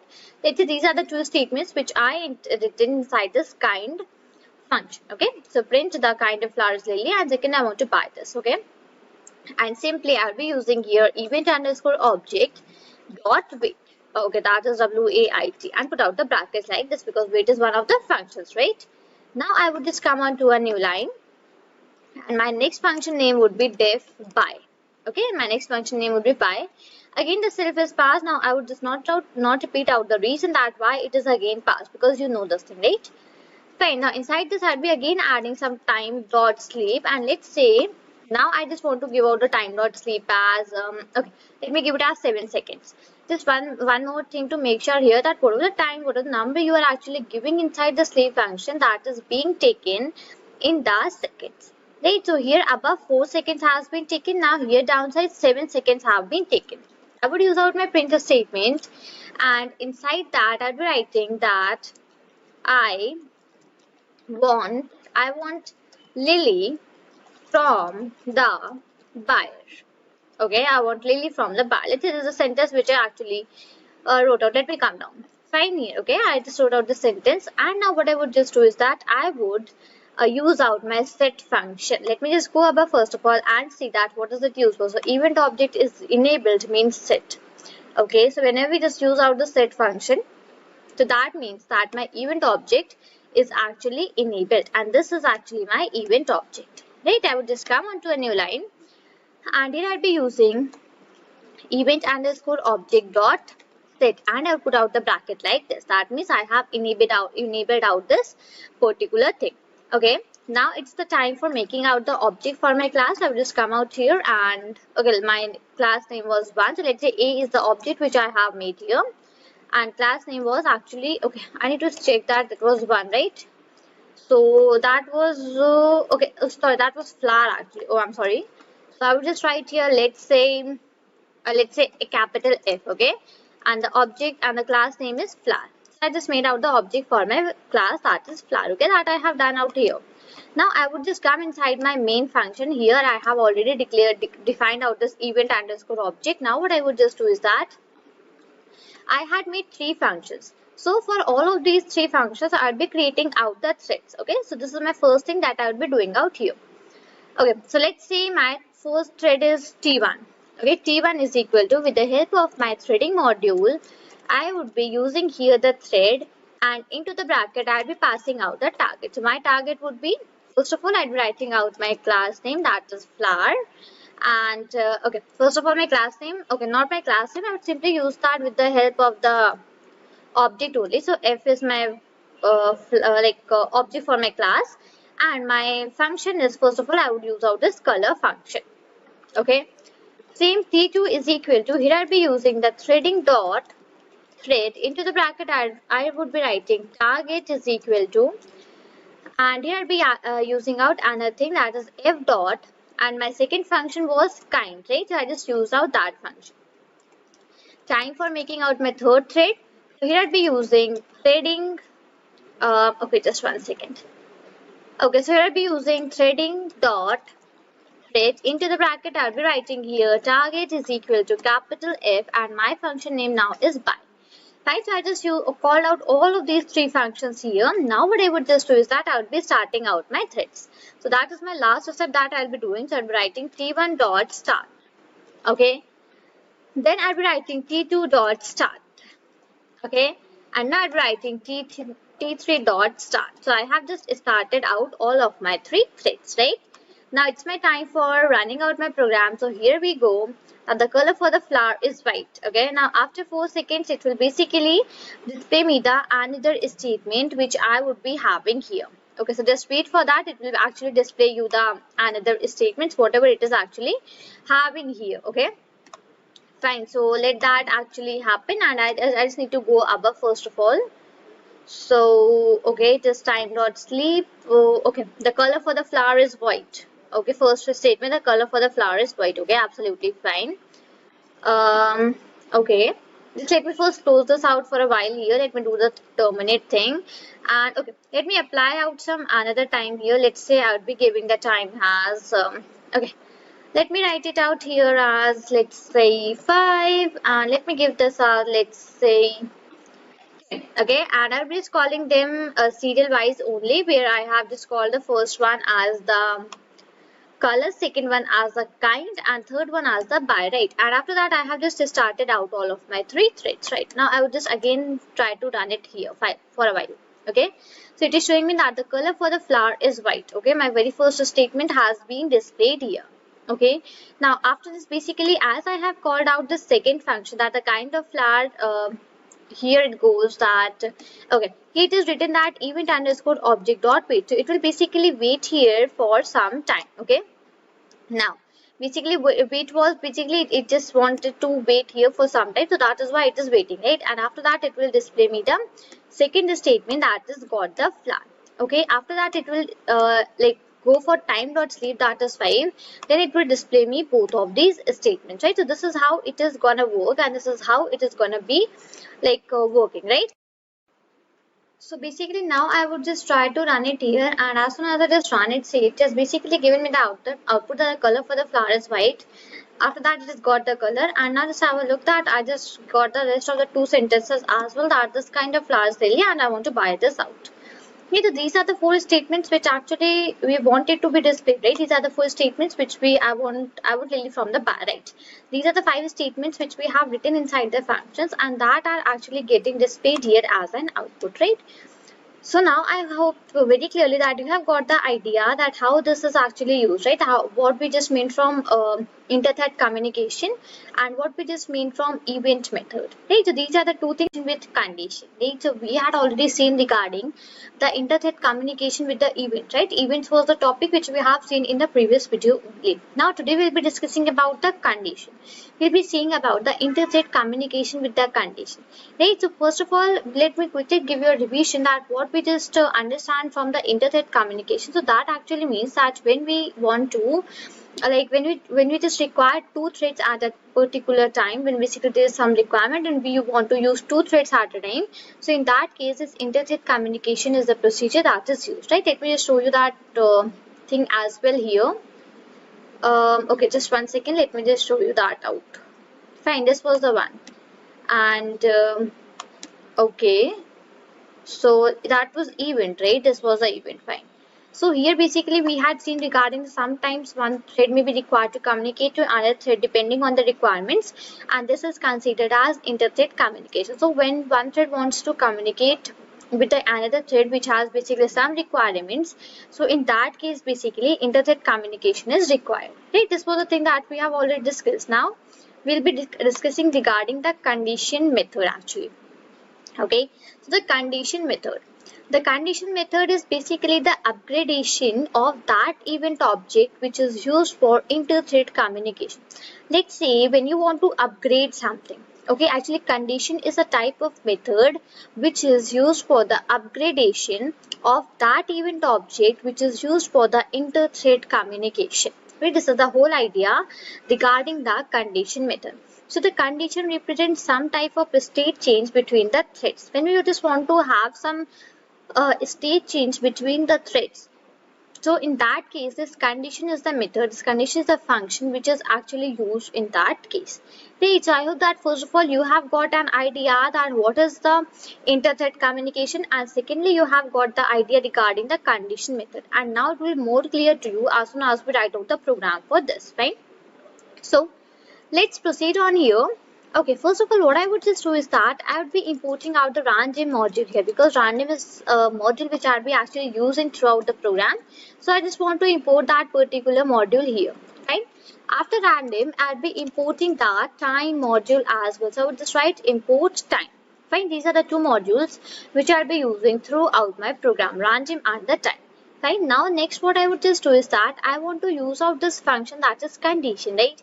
So in that case, what I can just do is that I can take the threading module, and from that threading module I can import each and everything which I am having into that threading module, right? And we all know that how to just do that thing, right? So for doing out that thing, I can just write from threading. So from threading, import and asterisk. This is the procedure how we just import out each and every function from the threading module, right? Import from threading, import asterisk, right? This is the way how we just do that out. So I have just written that particular thing here. Okay, this is the idea. Now what I would just do is that I would be making out a class. Okay, so I'll be making out a class, and then within that class I'll be making out the object, writing out the statements and using out this condition method. Fine. Now basically what I would just do here is that I would be, okay, let's say my class name is, student. Okay, student is actually my class name. Fine. Come on to a new line, and here I'll be making out the function. So first of all, the function is name. Okay, name is actually first function which I am making. So inside the self is automatically passed. Self is one of the constructors which we have here in the class and objects. And as soon as you make out any of the method, or you can just call it as function as well. So when you just make out any of the function inside the class, so basically the self is the module which is automatically passed out here. Okay, you do not need to write that thing on your own. Fine. So the self has been passed. Now what I would just do here is that I would be writing condition underscore condition underscore object dot acquire. I'll be using out the acquire function here. Now what is this condition underscore object?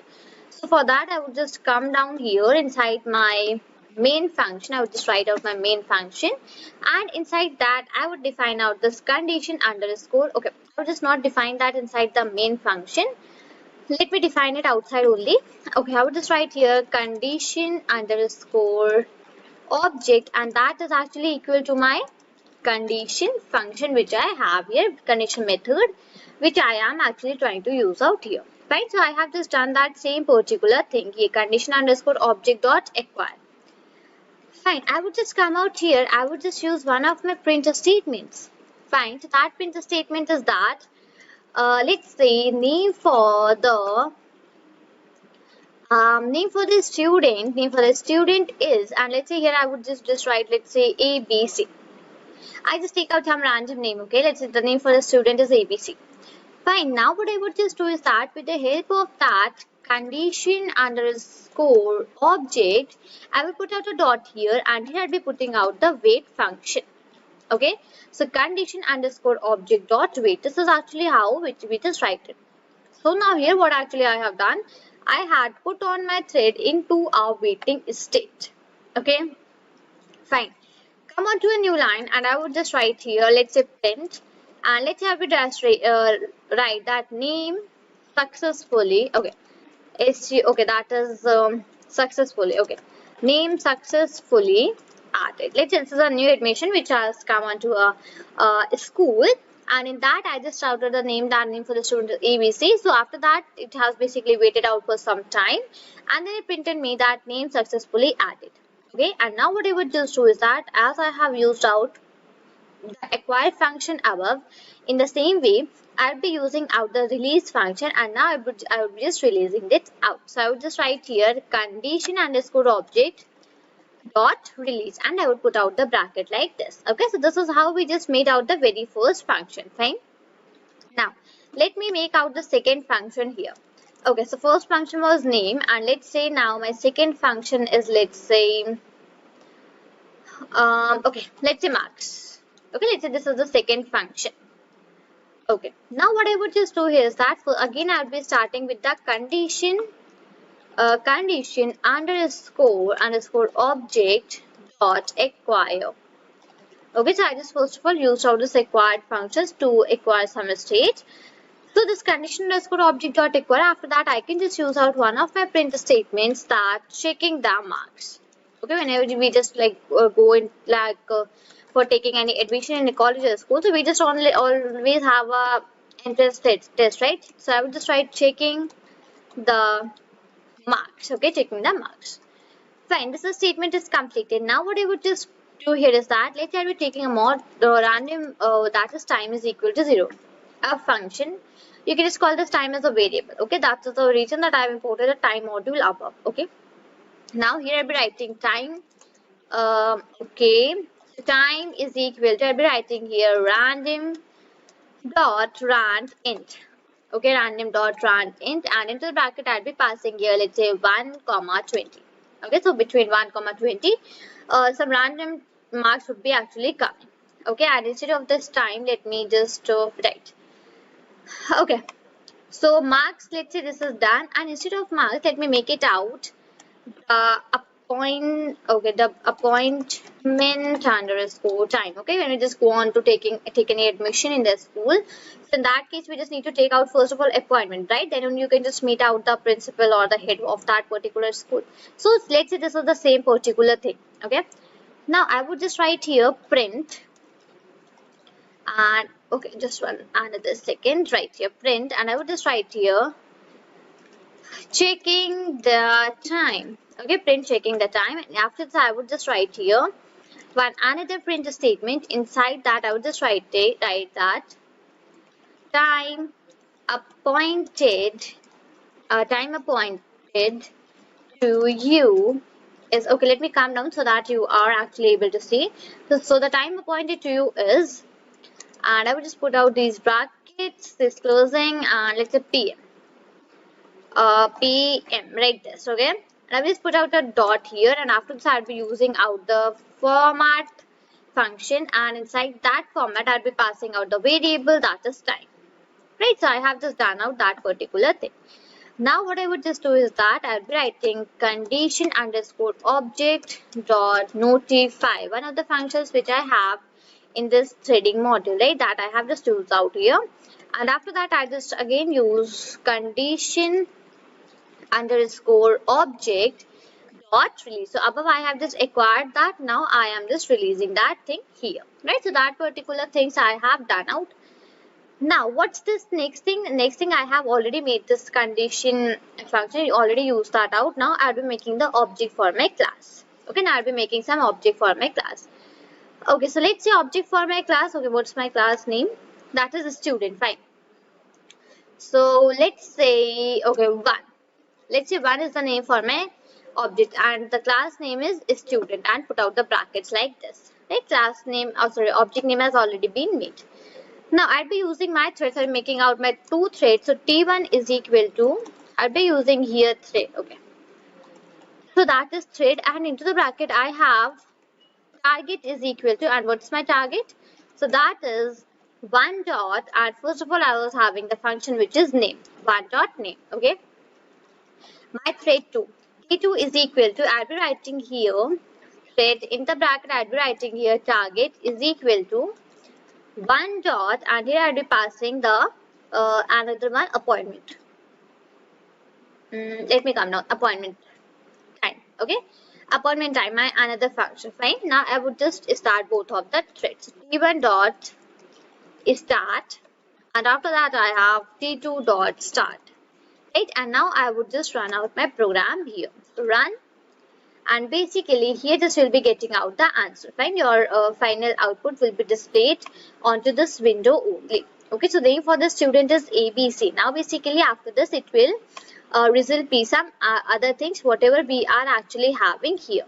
Okay, so instead of this 20, let me just write it out here as 13.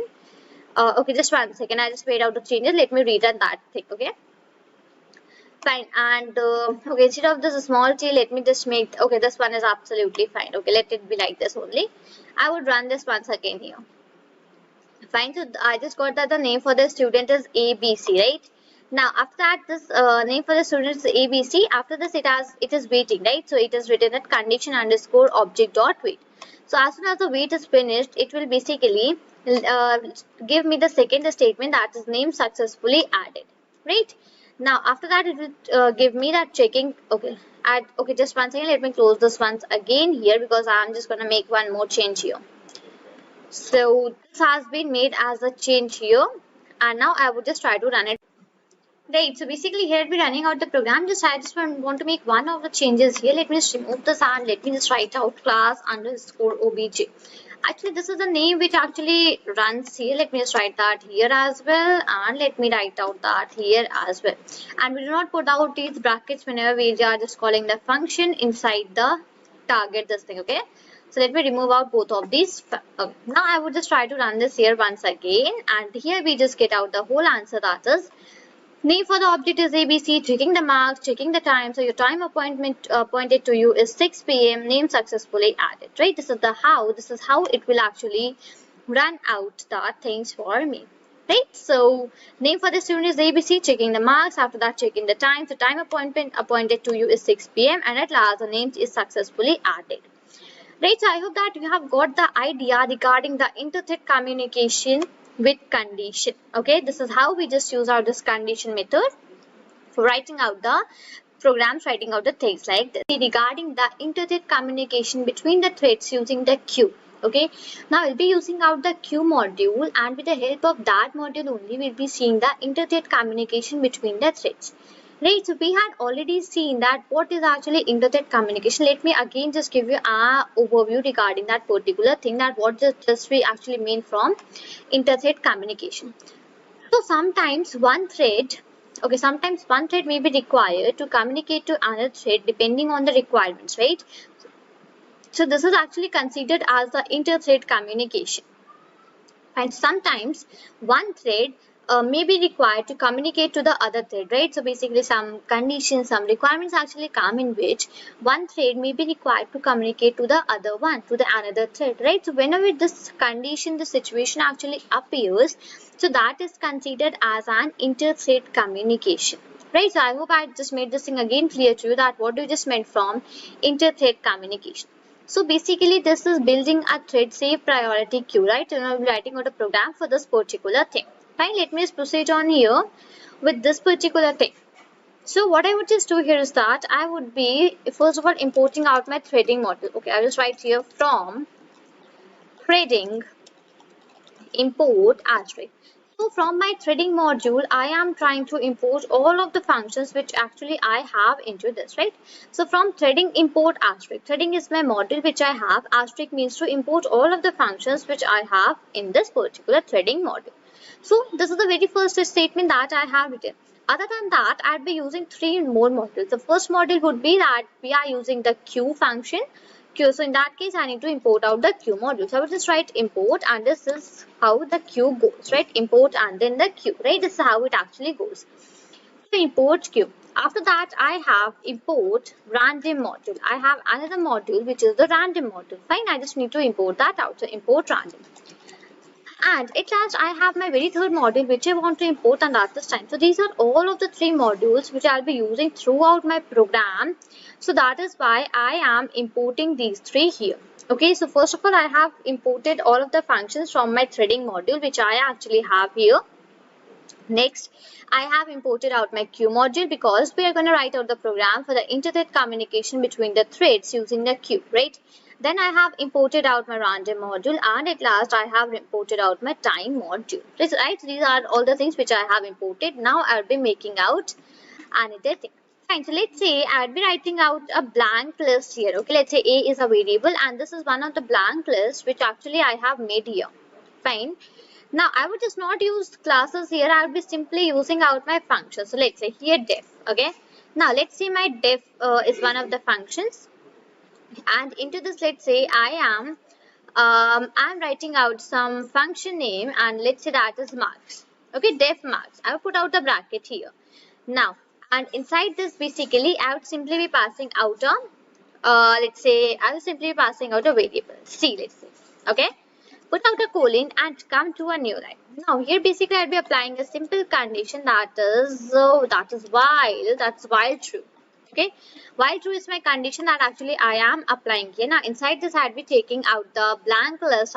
Okay, not that list. I'll be taking out a module. Let's say that is variable that is B. Okay, B is one of the variables which actually I have made out here. Now B is equal to, and I'll be using out my random dot randint module. Okay, random dot rand int, and let's say I just give it a range as 1, 10. Okay, I just give this random integer as a range of 1, 10, and I am having out my random module here. Right now, what I would just do here is that I'll be using out a print statement. Okay, single I like this. Okay, print, and inside this print statement, I'll be writing that marks. Okay, marks obtained are. Okay, marks obtained are. Put out a comma, and here I'll be using out the variable that is B, in which I have stored my random module and this range that I just want some random integer between this particular range that is 1 to 10. So that I have stored it in the variable as the B, right? So that same I am using this B variable here. Fine. Now I would be using here a small q dot, and I would be just using put, and inside the bracket I would be writing here B. Okay, now what is this q actually? So q is actually one of the variables in which I'll be storing out my q module. Let me show you how will I be do that. So let me just come out here. Let me write out q is small q is equal to, and here I'll be writing the first of all q dot, and from my q module that is QUEUE, like this. Okay, and I'll put out the bracket. So this is how, and this is what actually this a character that is small q which this actually means, right? So I just put out this small character here as well and used it with the help of a function that is put actually, right?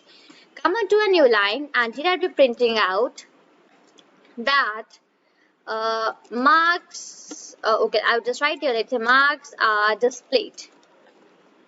that is okay like this displayed, marks are displayed. Okay, I put out the exclamation marks like this. So inside the print statement, I'd be writing that marks are displayed, right? And here I'd be writing time dot sleep, and into the bracket I'd be putting out the time dot sleep, which is, let's say here 5. 5 means 5 seconds actually. Okay, so b is equal to random dot rand. In that I have put out a random integer 1 comma 10. After that I have printed out a statement that is marks obtained are, put out a comma, and after that I had written out the b. Then I had used q dot put, and into bracket I have put out that variable in which I have stored some random integer. Then coming on to a new line, I had printed out a statement that is marks are displayed, and simply I had put out a time of sleep that is 5 seconds. Now make sure that whatever the number you are giving here inside the bracket, that is automatically taken as a second only. Okay, so the values which you are giving inside this, these are actually the second value. So here I have taken out the time, which is 5 seconds. And this function is actually completed. Now I will put using out a new function here. Okay, so let's say my new function name is obtain. Okay, put out the bracket, and inside this I'll be passing out the same variable which I passed out above, and let's say that is c. Right, let me put out the colon and come to a new line. So here as well, again I'll be putting out the condition that is while, and write out here as true, while true. Come on to a new line and use out the print statement. So print, and I would be just writing that total, let's say the statement is total marks obtained. Okay, total marks obtained. Fine. Come on to a new line here. And now come on to a new line, and here I'll be using out my print statement once again. Now inside this, what I'll be writing is that I'll be writing marks you got. Okay, marks you got are, and after this I'll be putting out a comma, and now here I'll be using a function that is get. Above I had used the put, right? Now here I'll be using the get, but the variable will actually remain same, that is q dot, and here is the get and the bracket like this. Right, so I've just used out this function, and simply I would just again put out a time for the sleep, and let's say that is again for me as a 5 seconds. Right, so q is actually already defined. So what I would just do is that, let me just come back this side. Fine, so this is q is defined. Now what I would just do is that I would be making out the thread. So let's say my first thread is t1. Okay, let me leave out a line here. t1 is equal to my first thread. In the bracket I would be writing the target. So my target is equal to, and what is my function, first function name? So that is marks. But first of all, let's say I just write out here obtained 1. Okay, target is equal to obtained comma, and what are the arguments? I would just write here args is equal to, and I would pass here q comma. That is the argument which we have passed out here. What about the t2? So t2 is the same, that is thread. Write out here is target, and what was my function name? That was actually the marks, right? So that is marks, not these brackets. Put out a comma here and pass out the arguments. So AR arguments is equal to, put out the brackets and write here q comma, right? That is actually done. Right here t1 dot start and put out the bracket like this. After that write down t2 dot start and again put out the brackets like this. So t1 dot start will actually help me to start out my thread, and t2 dot start will actually again help out to start my t2 thread.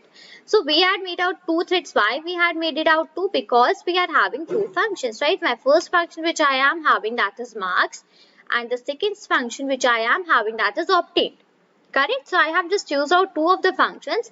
So in that same case, I am making out my 2 threads. Let's say in the case I have used out 3 functions. So for the calling of all those 3 functions, I must have made out the third function as well, right?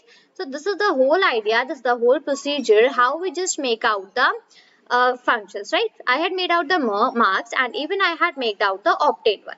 Now it's the time for running out of my program. So click on the run, and here basically my program has been run. So I am getting that total marks obtained. First of all, the marks obtained are 4. That is a random value, right? Marks are displayed, marks you got are 4. Total marks obtained are 9. Marks are displayed, marks you got are 9. Now this will actually continue printing me the loop. Actually it's the actual type of running out a loop, right?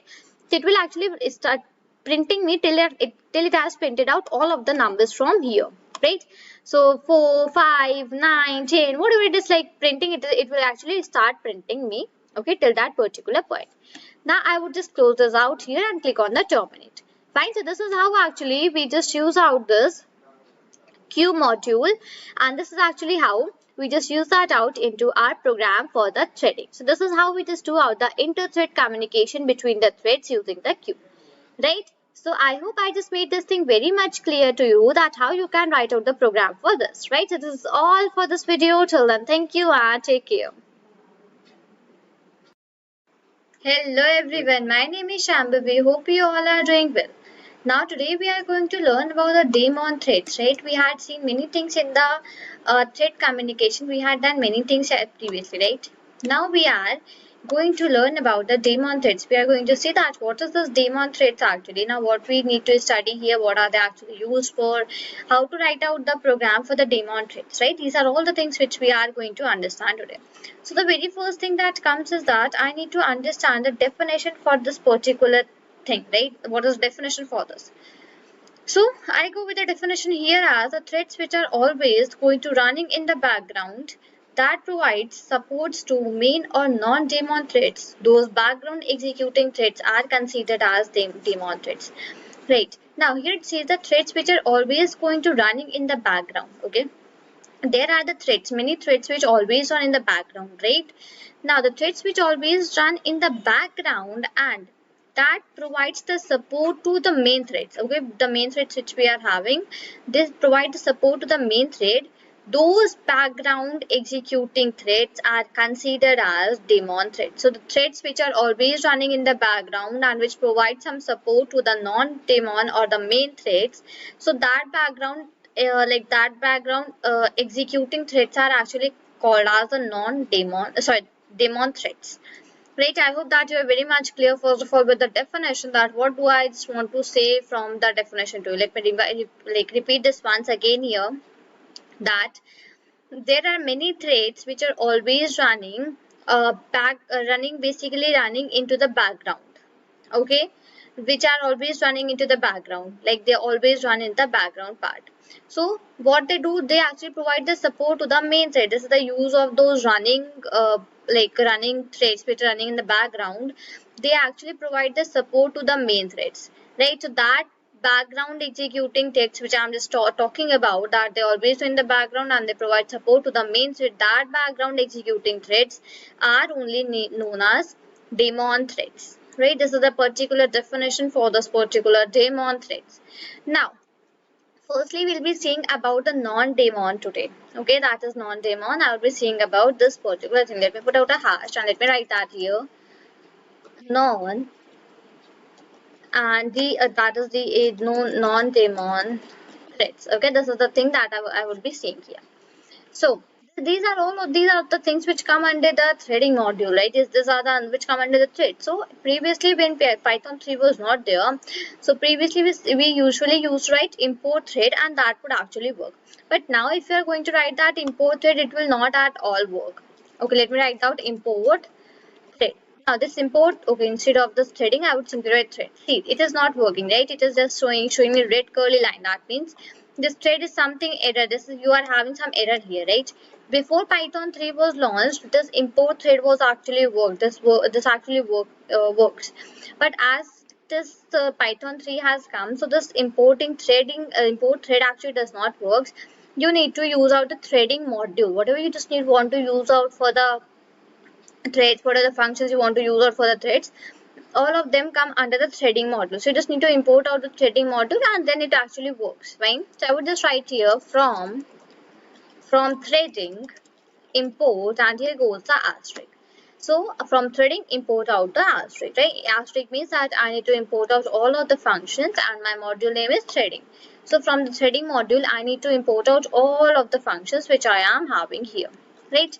And next goes that I need to import out the time module because I'll be using that throughout my program. Now this is optional. Import time is optional. You want to import it, import. If you just want to use that in your program, then import it. Otherwise leave it. There is no such hard and fast rule that you need to import the time function as well. Fine. Now what I would just do is that I'll be making out a function here. Okay.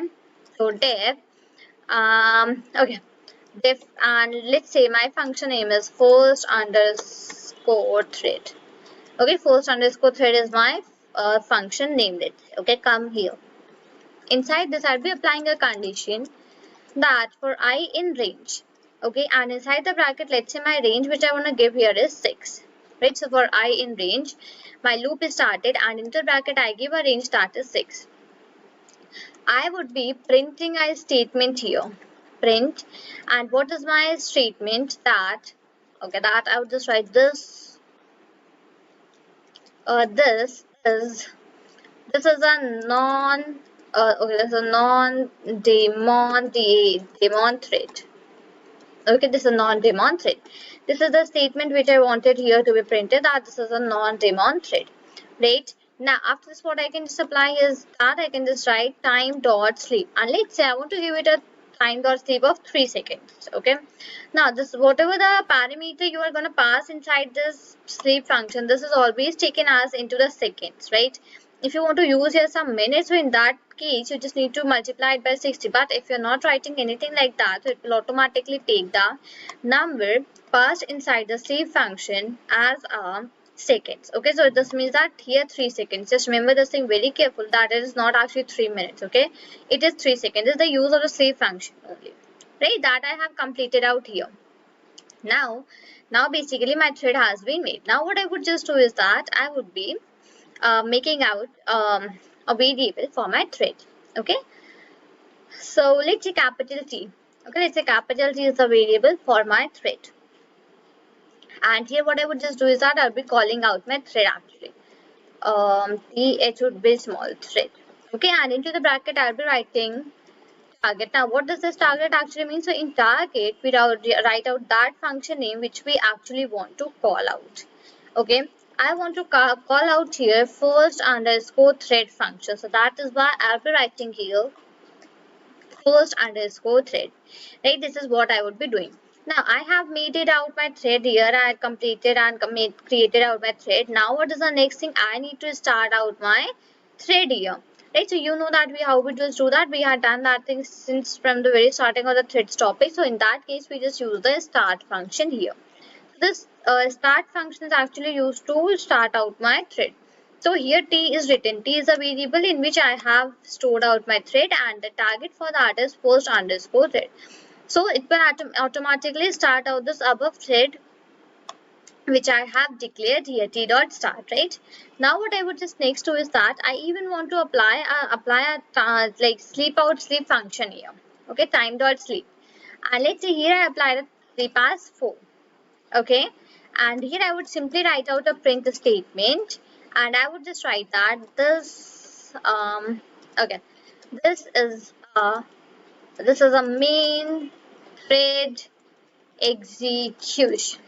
Okay, let's say this is the statement which I wanted to print here, that this is a main thread execution.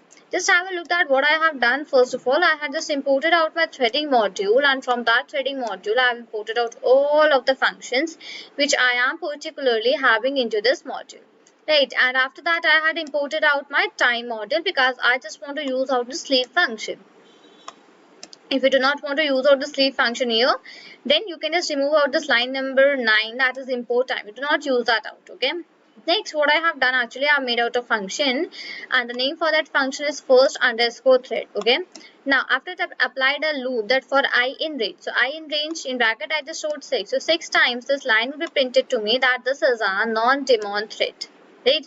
6 times will be printed because I have put out my range as 6. Now whatever the number of range you actually put it out here, that much number of times sure this line would be executed, and simply applied out the time dot sleep, and in bracket I just wrote here as 3. Okay. Now after that I made out a variable here that is capital T, and in that basically what I had stored, this is one of my thread. Thread is a basically module which comes into the function which comes into the threading module only. So I just used out that particular thing here. T is equal to thread, right? And what target I have given here, which I have given here is first underscore thread. So here actually for one type you can actually say that I have performed the function calling at this particular line, that's line number 16.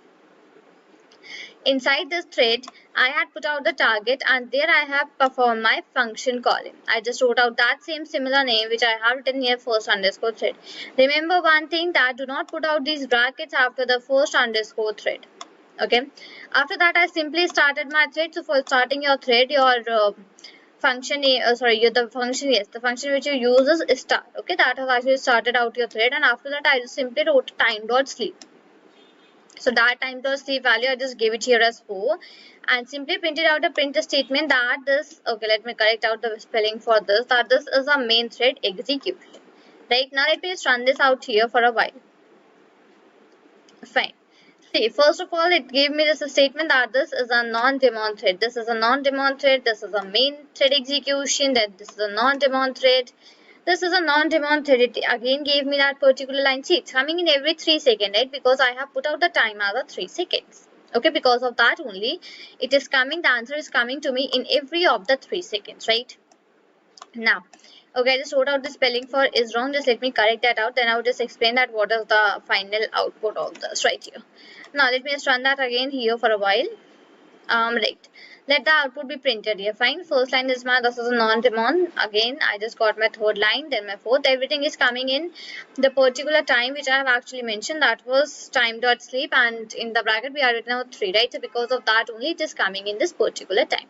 Now just have a look at what I mentioned to you previously as well, that your thread would be executed 6 times. Why 6 times?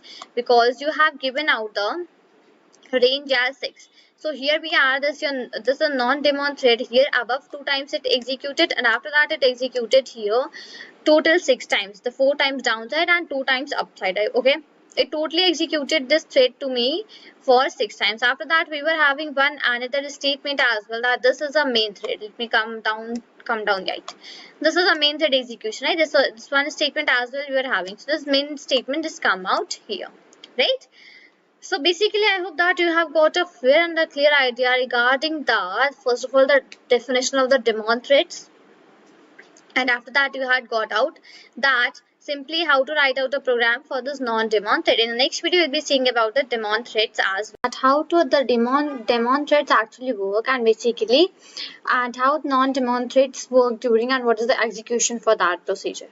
Right, so our topic for today's discussion is that an example to show how daemon threads behave over non-daemon threads during program execution. Right, this is the topic which we are going to discuss today. So, before discussing out this topic, in the previous video, what we had seen about the program of non-daemon threads, and we had seen the definition that what are actually daemon threads and non-daemon threads, and all these things we had actually seen. Right, so let me just give you a quick revision of the previous things that we have discussed, and I'll be moving towards the new ones for now. Okay, so here we start up the threads which are always going to running in the background that provide supports to main or non-daemon threads. Those background executing threads are considered as daemon threads. Now, basically there are threads which are always running out. Okay, in the background those threads always run out, right? So that provides, and why basically they run in the background, so that to support the main or non-daemon threads, right? So there are multiple threads which are always going to run in the background, and why? Because that provides the support to the main or non-daemon threads, and that threads which execute at the background, those threads are actually called as daemon threads, right? This is the definition for the daemon threads, that what actually are daemon threads, right? Hope first of all you just remember out this definition which we have actually seen out in the previous video, right? Now, after that we had even seen one program in which I had done this program. We'll discuss about this program afterwards, okay? First of all, let me just again go on to this particular file where I have just write out the question for today, and let's discuss about this thing, right? We'll be discussing about an example to show how daemon threads behave over non-daemon threads during program execution, right? Let us begin. So the very first thing that I am gonna do here is that I would be first of all making out my importing out my threading module. Okay, and from that threading module I'll be importing out all of the functions. So for that I would write from threading import, and here goes the asterisk. So threading is basically my module that I am using, and this asterisk actually refers to the function. So the very first line which I have written here, this actually means that threading is the module which I am using, and from that module I am importing all the functions which I have into this particular module. Now, previously what happened that whenever you just want to use the threads or to make the threads into your program, you simply wrote out import thread and that actually worked. But as soon as the Python 3 has came, you cannot do this thing like this. Okay, if you just want to make out the threads, if you just want to use out the thread, so in that case you need to use out the threading module only. So the Python 3 does not support the thread module, it simply supports out the threading module. This is how we go. Okay, so I have written out that from threading import string, and after that I'll be even using out my time module. So for that case I have written import time, right? This is all what I have written here for importing out my modules which I'll be using throughout my program. Now coming down, what I'll be doing is that I'll be making out a function here for me. Okay, so that is def. Def is a keyword which is used to make out the function, right? So I'm just writing here def, and I'll just write here that let's say first underscore thread, that is my function name which I have made. Okay, this is the keyword which I have used for making out the function, and the function name is first underscore thread that I have actually made out here. Fine. After that, basically what I would just do here is that I would be applying out a for loop. Okay, this program is a little bit similar to the previous program only, but there are some new things here to discuss upon that we'll be using out here. Okay, so now I will just write here for. Now my loop goes that for let's say for a. Okay, so for a in range, and into the bracket I would put on my range. Let's say that is 4. Right. So this is how we apply the for loop, right? That we just put out a value into the between after the for and before in, that will actually refer to the indexing which I am having. So for a in range and into the bracket I put out a value. So the number of the basically what is the value I have put inside the bracket, my for loop will execute that much number of times, right? So this is why we just put out a value here. Fine. Inside this I'll be putting out and printing out my thread that let's say first thread is here. Let's say this is the statement which I wanted to print, that first thread is here, right? This is the first thread only which we are making, and name from a function as well as first thread. So I can just put on here that the first thread is here. Now after this, what I can just do is that I can simply write time dot sleep. Now this is what the reason that why I have imported out the time module above, because I just wanted to use out the sleep function from my time module. Now what does the sleep function actually do? Is the whatever number of seconds you're going to give inside the bracket, it will stay for that much of seconds and then display your second statement. Then again it will display stay for the number of sub seconds, then it will again display a third statement. This is how the sleep function actually works. One more very important thing to keep in mind regarding the sleep function is that in the sleep function, whatever the value you just give out inside the brackets, that are always in seconds actually. Okay, like basically they what is the value you are going to give, what is the time value you are going to give inside this, it is in the seconds. Now if you just want to convert that into minutes, you need to multiply that by 60. By default it takes us seconds only, right? So I would just put on the bracket here and I will just write, let's say I am having 4 seconds. Okay, let's say my value for my seconds is 4. Fine, my function, if I have completed out my function which I wanted to make out here. Now what I would just do is that I would be making out my thread. Okay, so my thread, let's say my T1 is my thread. Okay, that I have made out T1 is the thread. Now into this I'll be using out my thread function, which will come from my threading module, right? So thread, and into the bracket I'll be writing target. Now target is the parent, it is a parameter in which we just call out our function, right? My function name is first underscore thread. So whenever we just make, okay, spelling for thread is not correct, thread, right? So whenever we just want to call out the function and you're making out the thread, so we just call out the function inside this target parameter. Okay, we just make out the thread, and inside that thread we have a parameter which is target. I just make out the parameter, and what I just do is that I just simply call out my function here. Right, that I have even done at this particular place as well. Now what I would just do is that I would be changing that T to daemon thread. Okay, my T1 which I had made here, that is my variable that's actually storing out my thread. So now I'll be changing out that variable to the daemon thread. Okay, to the daemon. So how to do that? I would just write here T1 dot, and I would just write set daemon. This is how Okay, after this T1, I just need to put out a dot, not the comma. Yes, so T1 dot set demon, and into the bracket I'll be passing here as boolean value, which is true. This is how you set out, basically you change your variable in which you have stored your set to the demon. Okay, so this is how you do. You put out the variable in which you have stored out your thread. For me, that is T1. I will put out a dot here.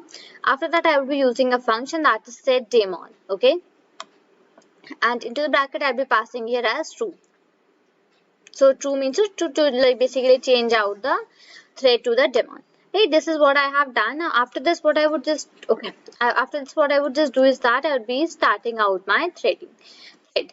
So for starting out my thread, I will be just writing T1 dot, and here goes the start, right? Here T1 goes the start. Start is the start is basically the function which is used to start out your thread, right? I just wrote here T1 dot start. After this, I would just write time dot sleep. Okay, I just want to once again give some time for sleep. So that is, let's say, 3. I just put out the time dot sleep. As you know, the rules for the sleep function, that sleep is one of the functions which come in the time module. So whenever you just want to use that out, first of all, you need to import out the time module. Second thing goes that whatever the value you are going to pass inside the bracket, that will automatically be treated in the seconds. Okay, if you just want to make it to the minutes, you can just multiply it by 60, right? But by default, it will take in the seconds only. Fine. And after this, I would just use out one of my printf statements. And let's say that printf statement is that, let's say main thread, okay. Main thread is here. Main thread is here, right? This statement is what is the statement which I just wanted to print out. So just put out the statement at the last, which is main thread is here, right? Let me give you an overview of the program. After that, we'll be running this out, right? So I have used out my threading module, and from threading module, I've imported out all of the functions which I have. So when you want to import all the functions, we use the R string. After that, I want to give out some sleep time, so I have imported the time. Now, if you just do not want to give out some sleep time, simply you can remove this import time module from here, and simply you can remove out this statement. That doesn't too much matter. That if you just like want to give, then pass on. Otherwise, leave that like this only. Okay. After that, made out a function that is div, and the function name is first underscore thread. Okay, my function name. I applied a for loop that for a in range, and my range which I gave here is 4. So basically my loop will run 4 times into this. And the statement which is first thread is here, this will be printed 4 times to me, and the difference between them will be 4 seconds. So the first statement will be printed, after that it will stay for 4 seconds, then the second statement will be printed, after that it will stay again for 4 seconds, then the third, and it goes like this. Right, after that I made out a variable that is T1, and into that I just made out my thread. Fine, and the thread, inside that thread I just used out my parameter, which is the target parameter, and in that target parameter I just called out my function. So my function name was post underscore thread, so I just called out that thing here. Now, please make sure not to put out the brackets after this, because if it's going to put out the brackets, it will basically not result to the correct answer. Okay, so make sure not to put out the brackets. And after that, here I had used t1.setDemon. So now here what I'm just doing is that I am changing my t1, my variable in which I have stored my thread, to that demon. So this is what I am doing here, right? So t1.setDemon, and here in the bracket I just passed true. After that, I started my thread, that is T1, and after that even I just give out some sleep time as well, and printed my last statement, that is main thread is here. Now if I just run this out here, let's run it. Now see what I'm getting first thread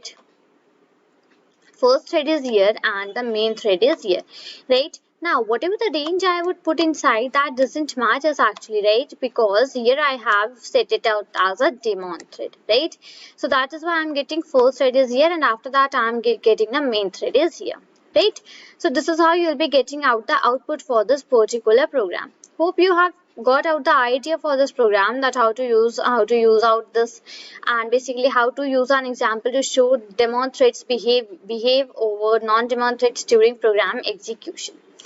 Right, so here we just used one new thing, that was set daemon, right? This one function we used out a new one here, right? So basically I hope that you have got a clear and a fair idea regarding this topic. that how you can write out a program for the daemon threads, and other than that how you can access the daemon threads in 3 ways. Okay, I will be telling you about the multiple ways with which you can access out these daemon threads, right? This is all what I am gonna do today. Let's pick it up here, but before moving and writing out the program, let me just quickly give you an overview regarding the daemon threads, that what are actually daemon threads. So we had already seen this thing in one of the previous videos, that what do we mean by daemon threads. Let me read out the definition for you, that the threads which are always going to running in the background that provides support to main or non-daemon threads, those background executing threads are considered as daemon threads. See, there are many threads which always run in the background. But why they actually run in the background? So as to provide some support to the main threads or the non-daemon threads. Right, so the basically the threads which are always going to run in the background to provide some support. Okay, those background executing threads are actually known as the daemon threads. So daemon threads are the threads which always run in the background to provide some support to the main thread or to my non-daemon thread. So that background executing threads are always considered as the daemon threads. First of all, I hope that this definition is absolutely clear to you regarding the daemon threads. Right. Now let me just open out this file and let's start writing out the program. Okay. Now, I'll be writing out and telling you some different ways to access, as I mentioned this thing previously as well. So first of all, I'll be importing out the threading here, import threading. Now, always I just tell this thing in my video, and today as well I'm going to repeat this out, that why we do not import the thread directly. We do not import the thread directly because Python does not support importing the thread directly. It supports importing out the threading module. Before Python 3 was here, before Python 3, we always used to write import thread only. We do not use the threading module anywhere. We simply write out import thread. But as soon as Python 3 came into running, so that actually does not support directly importing out the thread. Okay, so in that case, firstly you need to import out the threading module, and as you are going to import out the threading module, that thread function will automatically be imported and you can basically use that throughout your program. Okay, this is the whole idea. Second thing that I'll be importing out here is time. Import time. So time is basically one of the modules that I'll be importing. Now by the time you have understood about the time module and you have even got the idea that why I am importing the time module. I'm importing it because here basically what we do, like time module I'll be using here for a sleep function. Okay, for using out the sleep, I would be using here the time module. Right, this is what I would be doing out here. Fine. Now, okay, now what I'll be doing is this. I would be defining out a function here. Let's say I wrote out here def. Okay. Now, after this def, basically what I'll be doing is I'll be writing one of my functions. Let's say that is one_fun. Okay, this is my function name actually which I have defined. I just taken out some random one here. So def one_run. Okay, after this I'll be putting out. Okay, let me remove this thing. Fine. Colon. Coming inside this, I'll be putting out one condition, that is while true. While true means that, okay. First of all, let me keep this as capital because this is a Boolean value, right? While true. Now, what I'll be just doing this true. Why is this true actually used for? So we have a print statement, right? Okay.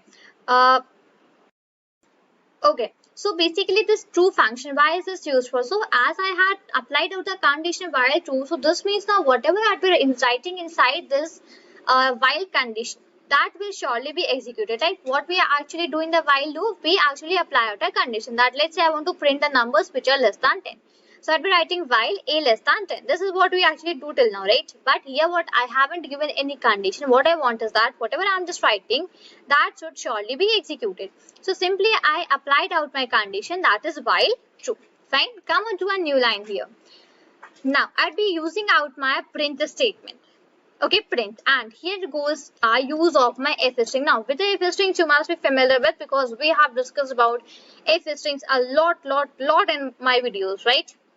Let me repeat that out once again here, that if strings are actually used whenever you just want to, okay, let's say you're having a variable. Okay, you are having a variable and you want that variable's value in between the in between your print statement. Let's say you're writing a statement that this is a and you just put out the language, and inside like between is and language you just want a value or a like character to come which you have stored in some variable.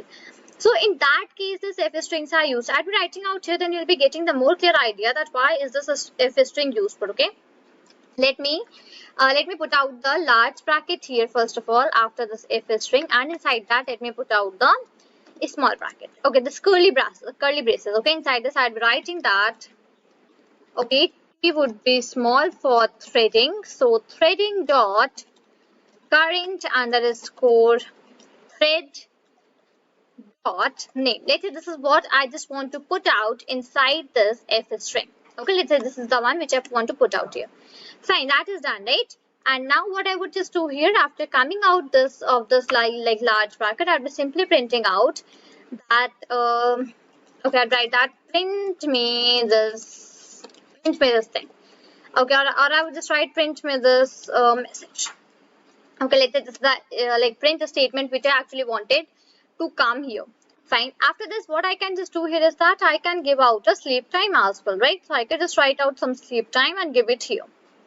So, okay. So for giving out the sleep time, this is the reason that's why I have imported out the time module here in this program. That's why I have imported the time module. So this is the reason. Simply, I could write here time.sleep and into the bracket, let's say I gave here as 4. Now, what does this line actually means? Time is one of my module that has a function, and that function is actually sleep. Now, what is that function actually used for? So that function is used for, let's say I'm having this 4 into the bracket. Now, let's say what I just want is that my statements which I am writing here, what a number of times it executes. It should be executing a number of times after 4 seconds. Let's say my first statement executed. After that, for 4 seconds, there must be some gap, some like pause. Again, after 4 seconds, my second statement will be printed. Then again, I want a 4-second pause. Then after that, again at the third, my third statement should be printed. This is what the sleep function actually does. One more important thing to keep in mind regarding sleep function is that whatever the value you are going to give here, that will be in seconds only, not in minutes, not in hours. That will be in seconds. Now, if you just want to convert that into minute or hour, so that depends on you, that multiplying by 60, that is the other thing. But by default, whatever the value you are going to put inside the sleep function, it will automatically take that in the form of seconds. Fine. This is what I was saying to. Right, now basically, coming out of my function, now basically what I'll be doing is that I would be initiating the thread, and I'll be using the daemon set is equal to true. This is what I'll be doing out here. Fine. So let's say I just make it out here as thread. Okay, that is, let's say thread underscore daemon, my variable. Okay, thread underscore daemon. Here I'll be using out my threading module. Threading dot. I could use here the thread as well because I am making out a thread here, right? So threading dot thread. Now, inside the bracket, what I'll be passing out? Inside the bracket, I would be passing out my function name. So, target. Target is equal to, and what I'll be just writing my function name, that is 1 underscore fun. Do not put out that brackets which were there, okay? Do not put out that brackets. Now, target is one of the parameters which we have in the thread function. In the thread, we have this parameter which is target, okay? What is that actually used for? That is actually used for calling out the function which you have made out. So let's say you are making a thread and you just want to call out your function. So in that case, inside the thread, inside putting after putting out the parentheses, you can simply use the parameter which is target. You can just call out your function, that is 1 underscore fun. Right, that is okay. Put out a comma, and now basically here what I'll be using, I would be using here as name. Okay, name is equal to. Right. And in this name, what I'll be using thread, let's say thread dash daemon, because I'm making the daemon threads, right? So I could simply pass out this thing here. And I have another parameter here, that is daemon. And now I would set that as true. So what I was actually doing, I was initiating the thread with the daemon set to true, right? I was setting out the daemons to true. So this is how we do this. This is the first method how we just do this thing. We set the daemon true as like this. right? This is the very first method how we just do out this thing. Second method I have I will put out a actually hash here. Okay, and let me put out some multiple comments here. Fine, and let me go inside this. Okay, now here I'd be having my second method. Now, what is my second method for doing that thing out? So I can simply write first of all my variable, that is thread underscore daemon. I can put out a dot here, and I could simply use that daemon parameter which I have used inside the thread. I have used, right? Okay, let me show you where I had done that thing. So yeah, here I had used out this daemon, right? So I can just use that simply here, thread underscore daemon dot daemon. The thread underscore is a variable which I had made out. Okay, this one. So put out dot, and I can simply initialize that as true. This is the second thing that I can just do out here. Fine. After this, I even have a one third method as well, that how can I just do this thing. Let me come down and let me write here third method. Third method, right? Now what is the third method that I can actually use out? So in that I can simply write here thread underscore daemon, the variable in which I have stored out my thread. Okay, put out dot, and here I can use out the function that is set daemon. Okay, set daemon, and into the bracket I can just write here as true. Okay, these are the three methods how I can just set out this two daemon threads. Okay, first one I had already told you that here you can just write out daemon is equal to true inside this one. Second is, yeah, you can just use out thread underscore daemon that you can initialize that as true. And the third method is that you can simply again use thread underscore daemon, and you can just use out the set daemon function, and in the bracket you can pass here as true. Okay, these are the three methods which you can actually use out. Fine. Coming down, I would be starting out my thread here. So that would be thread underscore daemon dot start and the brackets like this. Right? Now what it will do actually, after this I can just simply give out a time dot sleep, and into the bracket I can just give out some value. Let's say that is 5. Okay. Fine here. Now, and at last my main thread ends out at this particular place. If you just want to print out some statement for ending of your main thread, then you can do that thing as well, but I just do not want to do, because we were doing this thing from since a long time in our previous videos, so I'm just not gonna add out that thing, right?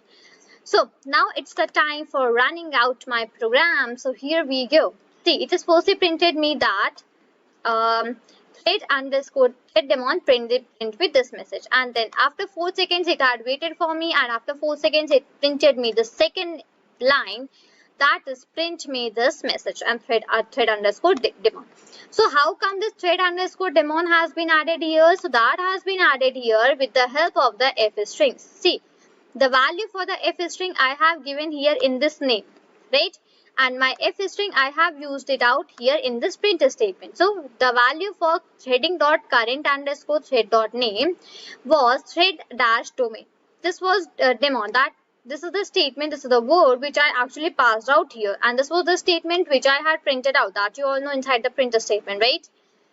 So basically this is how you can use out this, and you can just make out the daemon threads, and these are the three methods from which you can set your daemon as true, right? So I hope that you have got a clear and a very fair idea regarding these three things, that how we can set out these three. Learn about the pickling and unpicking. These are the two topics that we are gonna discuss today, right?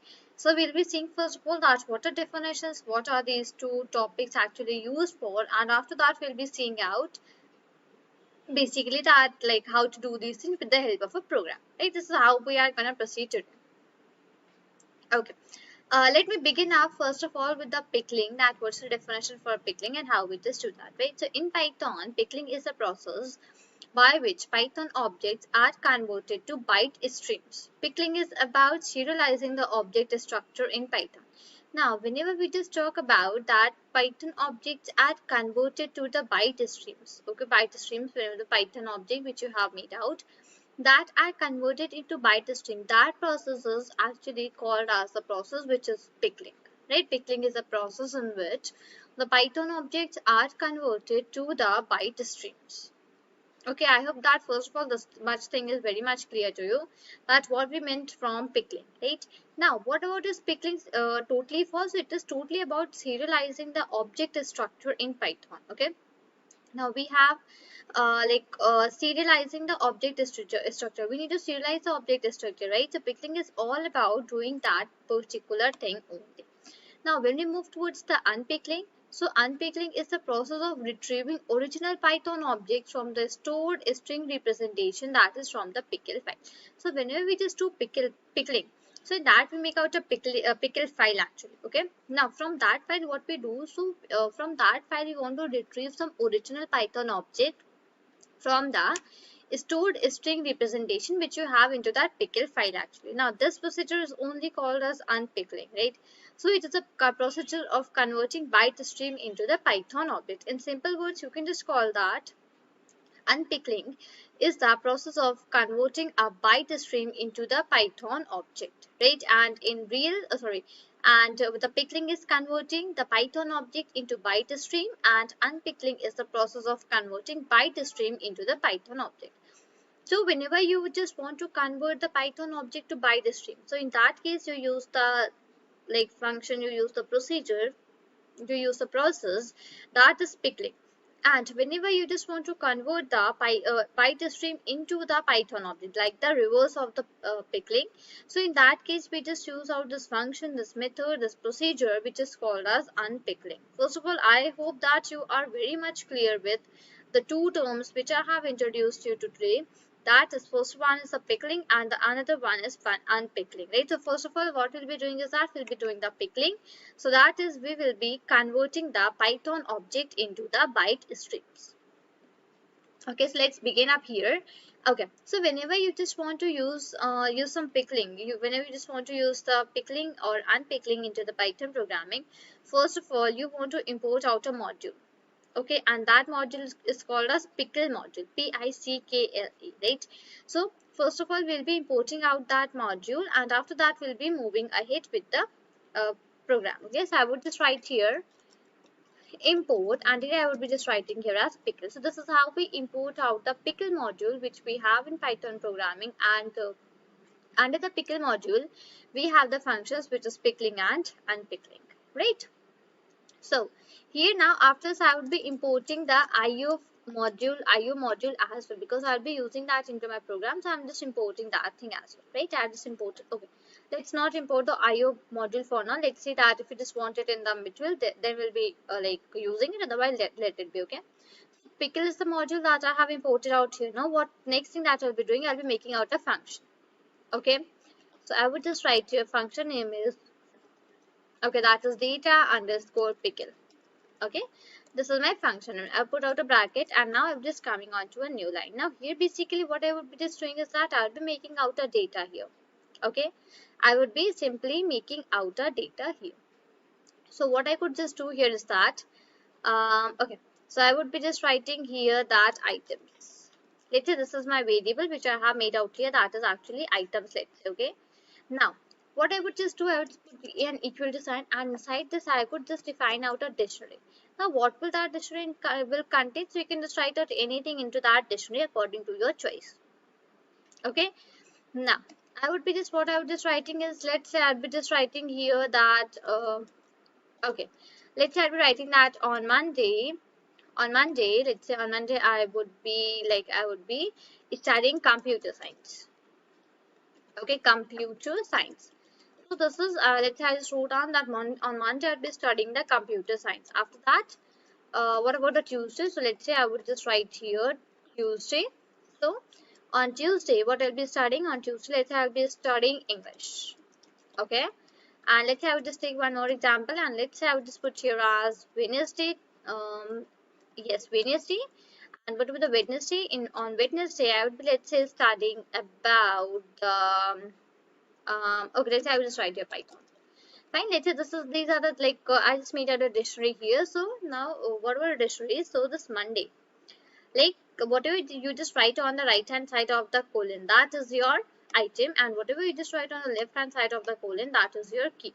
So this Monday is key for me, and this computer science, either you call it as item, or you call it as value, or you call it as element. All the three are absolutely, we just call it anything. So mainly we just call it as a value. Okay, now Monday is my key, computer science is my value. Same moving forward, we have Tuesday is my key and English is my value. then Wednesday is my key and Python is my value, right? So you had just made one dictionary and inside that you have made multiple keys and multiple values. Okay, this is okay.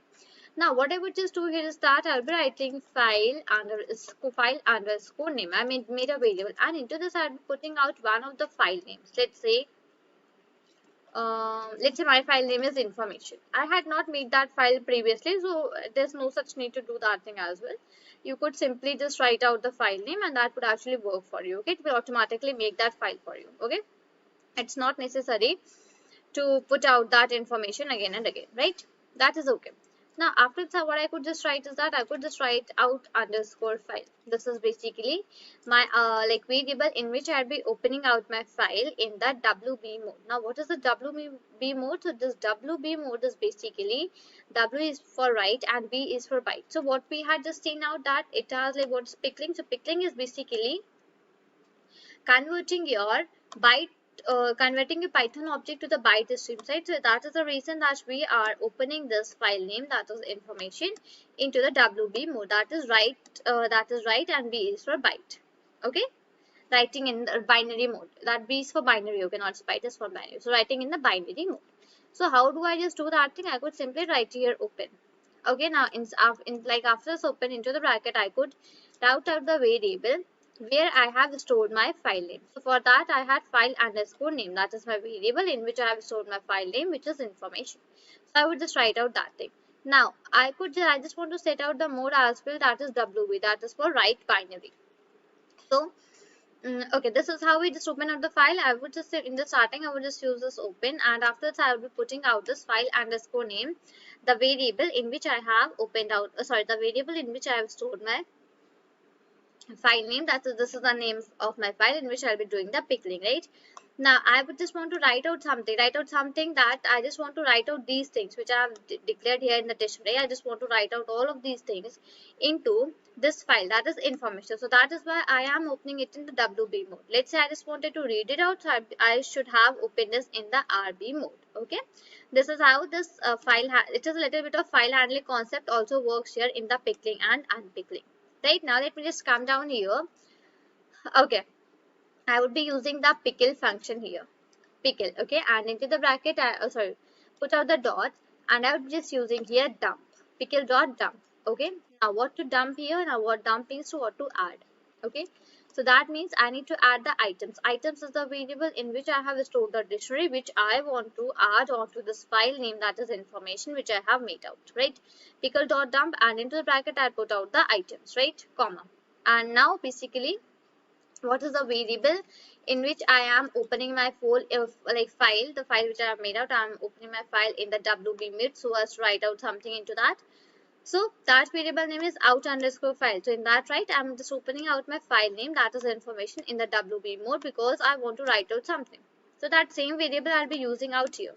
So inside this dump function, you'll be putting two parameters. First is the values or the strings or something, whichever you just want to add into the file, that thing you will be writing. After that you will be writing wherever you have just in the whichever variable you have opened your file, that particular variable you will be writing out here into the WB mode because you want to write out something onto that file, right? This much I hope it is very much clear to you. After this when I had just opened out my file, it's my duty to close out my file as well, because it's a good practice always in the file handling that whenever we had just opened out any of the file, so we always make sure to close that particular file as well, right? So I just wrote out underscore file dot close, and here what I will be just doing is that I'll be writing, okay, now I'll be just calling out my function. So my function is data underscore pickle, and like this, right?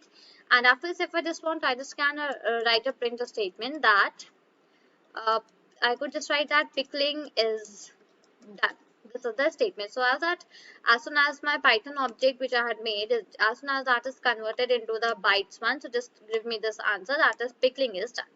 Now if I just try to run out my program here for a while, so just see, have a look at what I'm just getting here. So I'm getting that pickling is done, right? Now here basically I'll be just getting out some file with the name of information, and let me just check out where it is. So here it is a file name, that is information. So let's say if I just open it in text, that will not actually work correctly. because here it has been converted into bytes. Just see that what it is actually giving me. It is not giving me anything accurate, right? Because I mentioned that is not correct. It is I'm opening in the text mode, so that is why it is not giving me the correct text. Right, so here I just got a statement that pickling is done. So this means that whatever the functions above I have applied out, all of them have been done right here. Right, so this is how you do out the pickling. We do the pickling for this particular one which we had made out here, right? So I had told you about the pickling, I told you about the unpickling, and we had even seen how we just do out the pickling. Now today in this video it's the turn for doing out the unpickling, right? Today we'll be performing the unpickling. So now first of all let me just give you an overview so that you can just relate this particular video with the previous video as well. So in what we had discussed about the pickling. So we had discussed that in Python, pickling is the process by which Python objects are converted to the byte streams.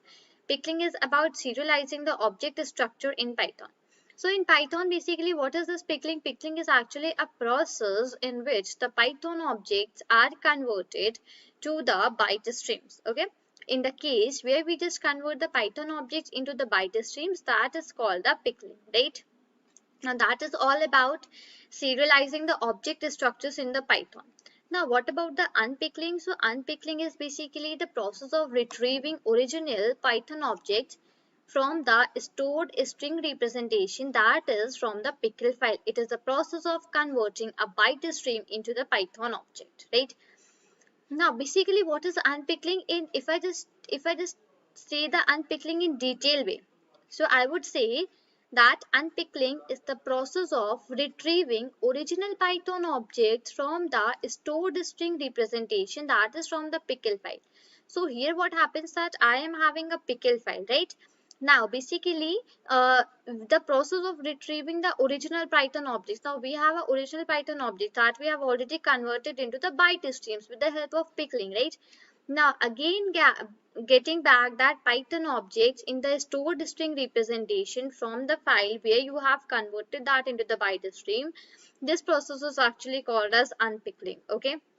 So if I just say that and unpickling in the very easy words, so I can just say that unpickling is the process of converting a byte stream into the Python object. So just understand it in a way that pickling is converting Python object to byte stream, and unpickling is simply converting byte stream into the Python object. This is how it actually works out, right? These are the two similar, you can just say there are reciprocal things for the pickling and the unpickling. I hope that first of all you are very much clear with both of these things, right? After that, let me just introduce you to the program as well, which we have written in the previous video. So first of all, we just want, whenever you just want to use out the pickle modules, you just want to import that out, right? So I just imported out my pickle module here. After that, I just made out a simple function. That function name was data underscore pickle. Okay. Now, into that basically I just made out a variable that was items. Okay, and in items I just stored a dictionary. So every dictionary has its keys and values. So the keys which I introduced into this dictionary were Monday, Tuesday, and Wednesday. Okay, and the values which I introduced here were computer science, English, and Python. Right, these are the keys and values which I have introduced in the in this whole dictionary. After that, I had taken a variable that was file underscore name. Now, what was that file underscore name was doing? So this file underscore name was actually I had put out a file name here. Let's say I just taken here that file name as information, right? So if my file is not actually made, my file I haven't made that till now onto my this PyCharm ID which I am just using. I have not made out the file, but if you haven't done that till now, so it will automatically make out a file for you from whatever the name you are trying to give out here. So I am giving here as information, so it is making that file for me, and that is basically stored in the file underscore name. After that, I made out a variable which is out underscore file, because now what we'll be doing into this one, till now I have only and only made out my file. Now my next task is to open out a file in whatever the mode I want to open. So I have opened my file in the WB mode. Now WB mode is my write binary mode. So because I would just want to write something onto that particular file which I have made. So I have just opened it in the WB mode. After that, with the help of pickle.dump function, I have added these things into the file which I have made. So I have added my whole of the dictionary which I have made into the information file, and simply I closed and I just called out my function and print out a printer statement. Right? This is what I just did in the previous video. Now I'll be making out a function, and that function, what it will be actually be doing, it will actually help me for unpickling of my data. So I could just write here, unpickling, I could just write here data underscore unpickling. Okay, that is pickling, just something like this, right? So with the help of this function, what I would be doing is that I would be unpickling out the previous one which I have actually pickled, that is converted my Python object into the byte streams. Okay, now I'll be just converting my byte streams again into my Python object. So what is the file name which we have taken? So variable, first of all, which we had taken was file underscore name, right? This was a variable which we have taken number. So variable and file names, everything will absolutely remain same. That will not at all change in both of the functions. Okay, either we are doing pickling or unpickling, that doesn't matter, but file will not change. File name. So I just put out the file name here, that is information that I have actually used here for making out my file and storing out whatever the things I have just written on above. I just store all of those things into this particular file. Okay. After this, now how to open out that file? So for opening the file, I could just simply give out a name here as file. Okay. Okay, above I had just written out underscore file. Here I could just simply write file underscore out. Okay, so here this variable, now what it will do, it will actually open out my file for me. So open. Now what is the variable in which I have stored my file name? So that is file underscore name for me. So I just put on that thing here, right? Now after putting out a comma, now I just only and only want to read out the things which I have into this file. Now I do not want to write, because writing part is already performed by the pickle function. Right, that has already been performed above in the pickling part. With the help of that dump function, this already has been performed. Now I just want to open my file into the read mode, because now I only and only want to read out whatever is there into that particular file. I just want to read that out. Okay, so open file underscore name, and here I could just write the mode, and that is for me RB. Now R is for the read and B is again for the binary mode. Okay, because what it is doing, it is converting the byte streams into the Python object, right? So I would be just opening this file into the RB mode.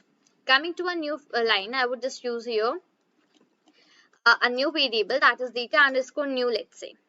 Okay, now into this, what I would just do, I would just pickle dot load, and into the bracket I would be writing out the file underscore out. Now what this line actually meant, which I have written here right now, so I just made out a function here. Now as we had used the dump function above for adding something onto that file, in the same way we are using out the load function for reading the whatever is written into that file and printing me as an output to me. So in that case, we are using the load function, right? So pickle.load. Pickle is my module which I have already imported above, right? This is that particular module. Load is my function which will help me to load out the data, load out the data which is into my file. And file underscore out, why I have just put out this variable here, because a file underscore out is only the variable in which I am opening my file in the RB mode. So we need to just tell it that, okay, which is the way where you are opening your file, and what's the mode where you're opening it, all those things. Okay, so this is how we just do those things. Now after this, what's the next thing? I will be simply closing out my file. I would just write file underscore out dot close. Okay, this is how we just closed out my file. Now after this, I could just simply write here return, and I could just simply write return, and I could just write here data underscore new, right? Into my, because I have used out my function, so inside that I could use out the return statement, return data underscore new. Okay, data underscore new is the variable in which I have used my load function with the help of the pickling module to do these things, right? So that is pickle.load, and into the bracket it is file underscore out. So return data underscore new. Right, now basically after this, I could simply use out my print statement. Now what is that print statement used for? Now inside the print statement, I would be calling out my function. Now why I would be calling that function inside the print statement? Because I want to print all of the data which is into that particular file as an output for me.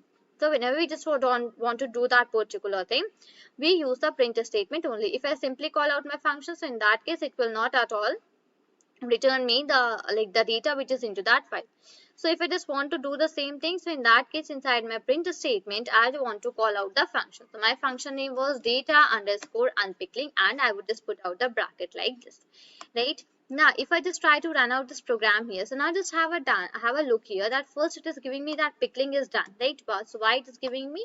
Because here I just used print pickling is done. So for the first pickling one, data underscore pickle function, it has actually performed the pickling for me. Now after that, when I just unpickle the same data and just printed out that print data underscore unpickling, my function calling I have done inside the print statement, now it is printing me all of the data which we have into this particular function, in this like whatever data we have added onto that file, it is showing me all the data. Monday is computer science, Tuesday is English, and Wednesday I have Python. So, right, this was the data which I had actually written on my own as well, right? Let me just go above and show you that thing. So yes, this was the one which I have written into this items as well, right? This was the one. So it is giving me that whole extracted data. And in the previous video, I had already shown you that how if we just open the information file, so how that data will actually appear there, right? So I hope that you are very much clear with this, that how this pickling and unpickling is done here, and basically how to achieve pickling and unpickling, right? So I hope this thing is very much clear to you, that how we do the pickling, how we do the unpickling, what are the definitions for this, and how to do out these things, right? Unpickling, right? We had already finished out these two topics in the previous videos. Now today we'll be seeing about some pickling exceptions, that what are the pickling exceptions that come, and basically what is that exception actually meant, right? This is what we are going to cover today. After that, we'll be even seeing the pros and cons as well of the pickling and unpickling, right? This is all the things that we are going to discuss today. So it does not take too much time in the discussion of the topic. Let's move forward. Let's see about the exceptions, and within that only I'll just let you know whatever relevant things are there. Okay. So first of all, let's discuss about the pickle exceptions. Okay. So I would just write here pickle and then exceptions. So we go here with the heading. Okay. Now, what is the first pickle exception that actually we have here? So the very first exception is pickle. So we get it like pickle dot pickling error. Pickle dot pickling, and that is error. Okay, this is the very first exception that we actually get. Pickle dot pickling error. So what does this means actually? So it means that if the pickle object does not support the pickling, so this exception is actually raised. Okay, so let's say like the object which you have made, so that pickle object does not support the pickling. Okay, so in that case this type of error are raised. So I would just write that thing as well here, that if pickle object, okay, just make sure to write out this word here as well, that is object. Okay, if pickle object does not doesn't support pickling. Okay, let me come down here. Okay, if pickle object does not support pickling, so here we go like this. Okay, this is how we just like say that whenever we just get out an error, that is exception is read like pickle dot pickling error. So in that case you must understood that the pickle object is not supporting your pickling technique which you are actually using, right? So change out some object name or something like this, just do whatever is relevant in that case, right? This is the very first exception that is actually like that actually occurs, right? Second one exception which I would be talking is that is pickle dot that is un. Okay, pickle dot unpickling. Okay, let me write out the correct spelling first of all. Pickle dot unpickling error. Okay, now this is the second one that actually occurs, that is pickle dot unpickling error. So in this case actually what happens? So in this case a file contains bad or a corrupted data. So whenever you just get out some error that like pickle dot unpickling error, so just quickly understand that okay, the file which you have taken that contains some bad or some corrupted data. So just figure that exception here. So let me just write that thing in here as well, that in case the file contains bad or uncorrupted like this data. Okay, so this is what pickle dot unpickling error means actually, that in this case the file contains bad or uncorrupted data, right? So whenever you just get exception, that is actually pickle dot unpickling error. So just sort that out.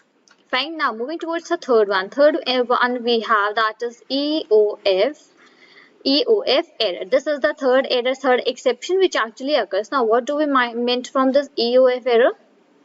So EOF, first of all, the full form for this EOF is end of file actually. Okay, so in this case the end of file is detected. Okay, this exception is raised whenever you click end of file is detected. Basically you have not closed the brackets, you had opened the bracket but you haven't closed that out. So on all of those cases this EOF error occurs, that is end of file. So while writing your sentence, while completing your sentence, at the last of your sentence somewhere you just missed out putting out the closing bracket. In the starting you have opened that out, right? But after putting that out you just missed that particular thing. So in that case this EOF error actually occurs. So let me just write that here, that in case the end of file, is detected. This basically this EOF one is actually a very common error detected right here. It is a very common error, so just remember out the full form for EOF, that is actually end of file. Do not forget that. So from the name only you can just remember that whenever you just get end of file, so check out your lines where you have put on the brackets and where you have closed out your brackets. Okay, somewhere there you have missed out something. That is why this types of error comes to you. Okay. Now this is over. These were the three ones. These were the three exceptions that we need to handle, that are called the pickle exceptions. Okay, first one was pickle dot pickling error. It means that if pickle object doesn't supports the pickling, this was the one, right? Second we have pickle dot unpickling error. So this means that in case the file contains bad or uncorrupted data. And third one is EOF error. So it means that in case the end of file is detected. Right, now let's move towards the prawns. Okay, this is the one, now the topic which we are going to discuss today. Fine.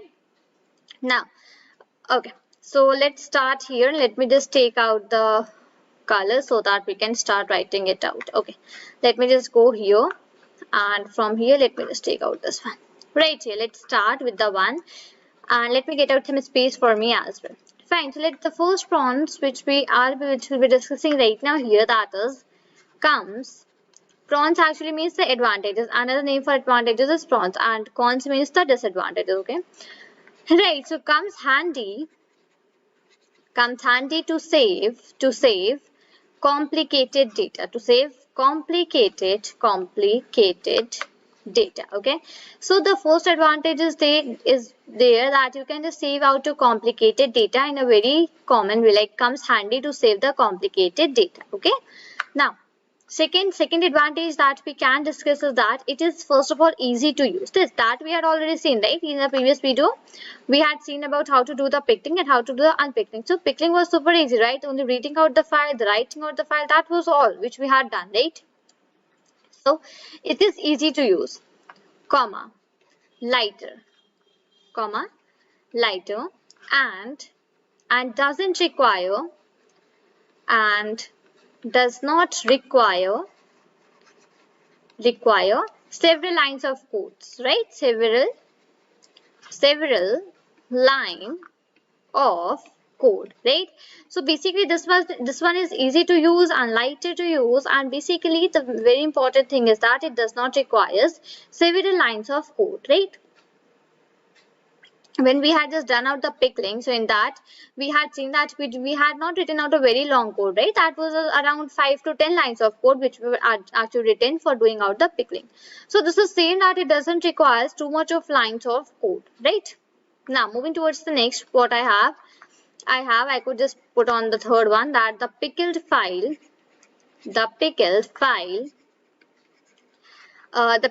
generated, which like the pickle file which is generated. Okay, let me come down. Okay, so the pickle file which is generated is not at all easy. It is not easily readable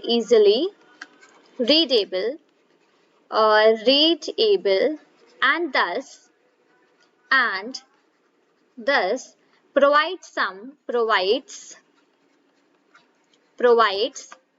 some security actually, okay, and it basically provides some security. So we all know that whenever a file is not easily readable, so this means that a file is a little bit more secure, right? Anyone cannot access that file and just read out all the things which are written here.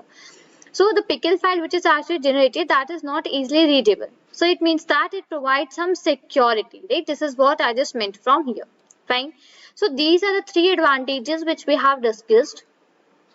First one, that it comes handy to save complicated data. Second one, it is easy to use, lighter, and does not require several lines of code. And the third one is basically the pickled file generated is not easily readable and thus provides some security. Right, these were the pros. And now let's move towards the cons. Cons means the disadvantages that we have here. So let me just write that cons here. Fine, let me just take out a color so that we can proceed on with the writing. So right here, fine. Now my very first cons which I'll be discussing out here is, first one is languages other than Python,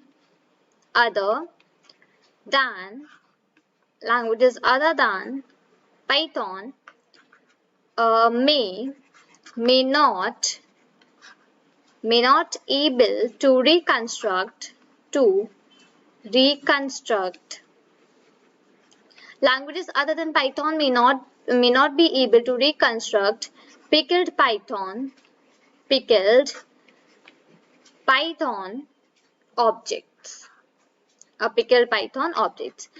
So basically, other languages like the other programming languages which we have other than Python, so they may not be able to reconstruct the pickled Python object, right? This is what is the very first disadvantage of the pickling, right? Now, second disadvantage which we have, it has basically, okay, let me just come down a little bit. Fine. Okay. Second one is risk of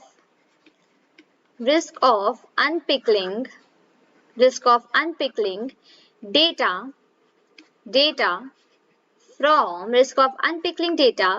from malicious sources.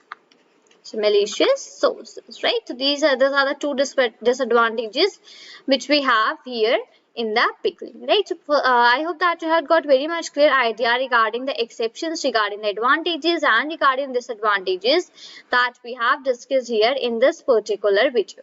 Right, so I hope that you have got a very fair idea that how to deal with the exceptions, like what's the advantages that why we use pickling, and what are the disadvantages that why you should not I just not say that you should not use pickling, but why we just rarely use that, why just not use that too much. Okay, so I just hope that you have got all the three things from this particular. We can make the directories in the Python, right? So till now we were dealing with the threads and basically we were dealing with many things, right? Now basically we'll be moving towards the directories in Python, that how you can make out the directories, what are the methods, how to use out that methods, what kinds of errors actually come. So these are all the things which that we'll be dealing with out, right? Fine, so let's get started here. So I'll be starting that there are different ways available in the OS module for creating a directory. Just let me let you know very first thing that basically we have a module that is OS in Python programming. Okay, that is modules. We just import it using the import and then OS, right? We just simply write that like that. So basically, OS is a module which is actually used for creating out a directory in Python programming language. So always remember that whenever you are just want to create out a directory in Python programming language, so OS is the module that you would be referring out. Okay, the very first thing to keep in mind, right? Now, next basically there are two ways available for making out these directories. First is os.mkdir, right? And the second one is os.makeDirs. Okay, these are the two different ways which are available for making out the directories in Python programming language using the OS module. Fine, now I'll be discussing them one by one. So today in this video, I'll be discussing about the os.mkdir method in Python, which is basically used for creating out a directory, right? So let's see that how we just use that out. And what does that actually means, right? So os.mkdir method in Python is used to create a directory named path with a specified numeric mode. This method raises file exists error if the directory to be created already exists. Okay, so basically what it is saying that os.mkdir is a method in Python which is used to create a directory to the whatever the path you give and whatever the name you just want to give out to that directory. It allows you to create the directory of that particular name and at that particular path. Okay, let's say I'm having a path which is, let's say that is C users user. Okay, let's say this is the path.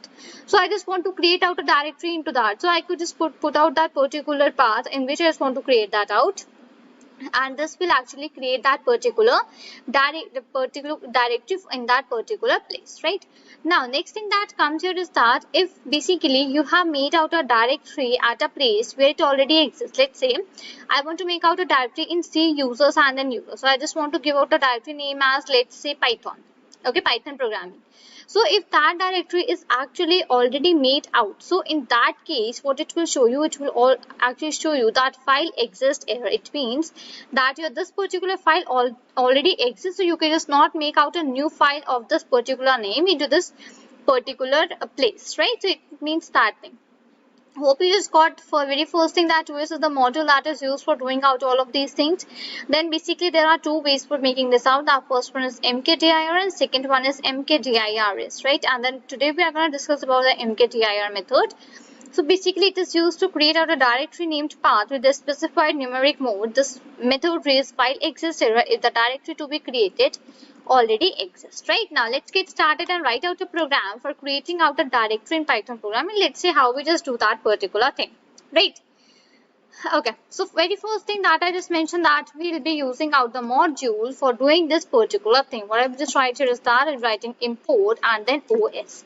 So as I mentioned, as I'm saying from the very starting that this is the module. So modules need not to be installed onto the devices which you are actually using, right? They need not to be installed. Simply they come already installed, right? So OS is one of the modules that we are using. So I do not need to install this module manually. It already comes installed. So simply I could just write import and then use out this module for my use, right? This is the idea regarding this particular module. Fine. Okay. Now after this, what I'm just showing here is that I'll be putting out the directory. So I'll be making out a directory. Let's say that is make underscore directory. Okay, this is one of the variables in which I'll be storing out the name of which I just want the directory to be created out. Right, so just I will be just doing this particular thing here. Just 1 second. Okay, now here I'll be just putting out the name of the directory into the between, right? I'll be just putting that out here.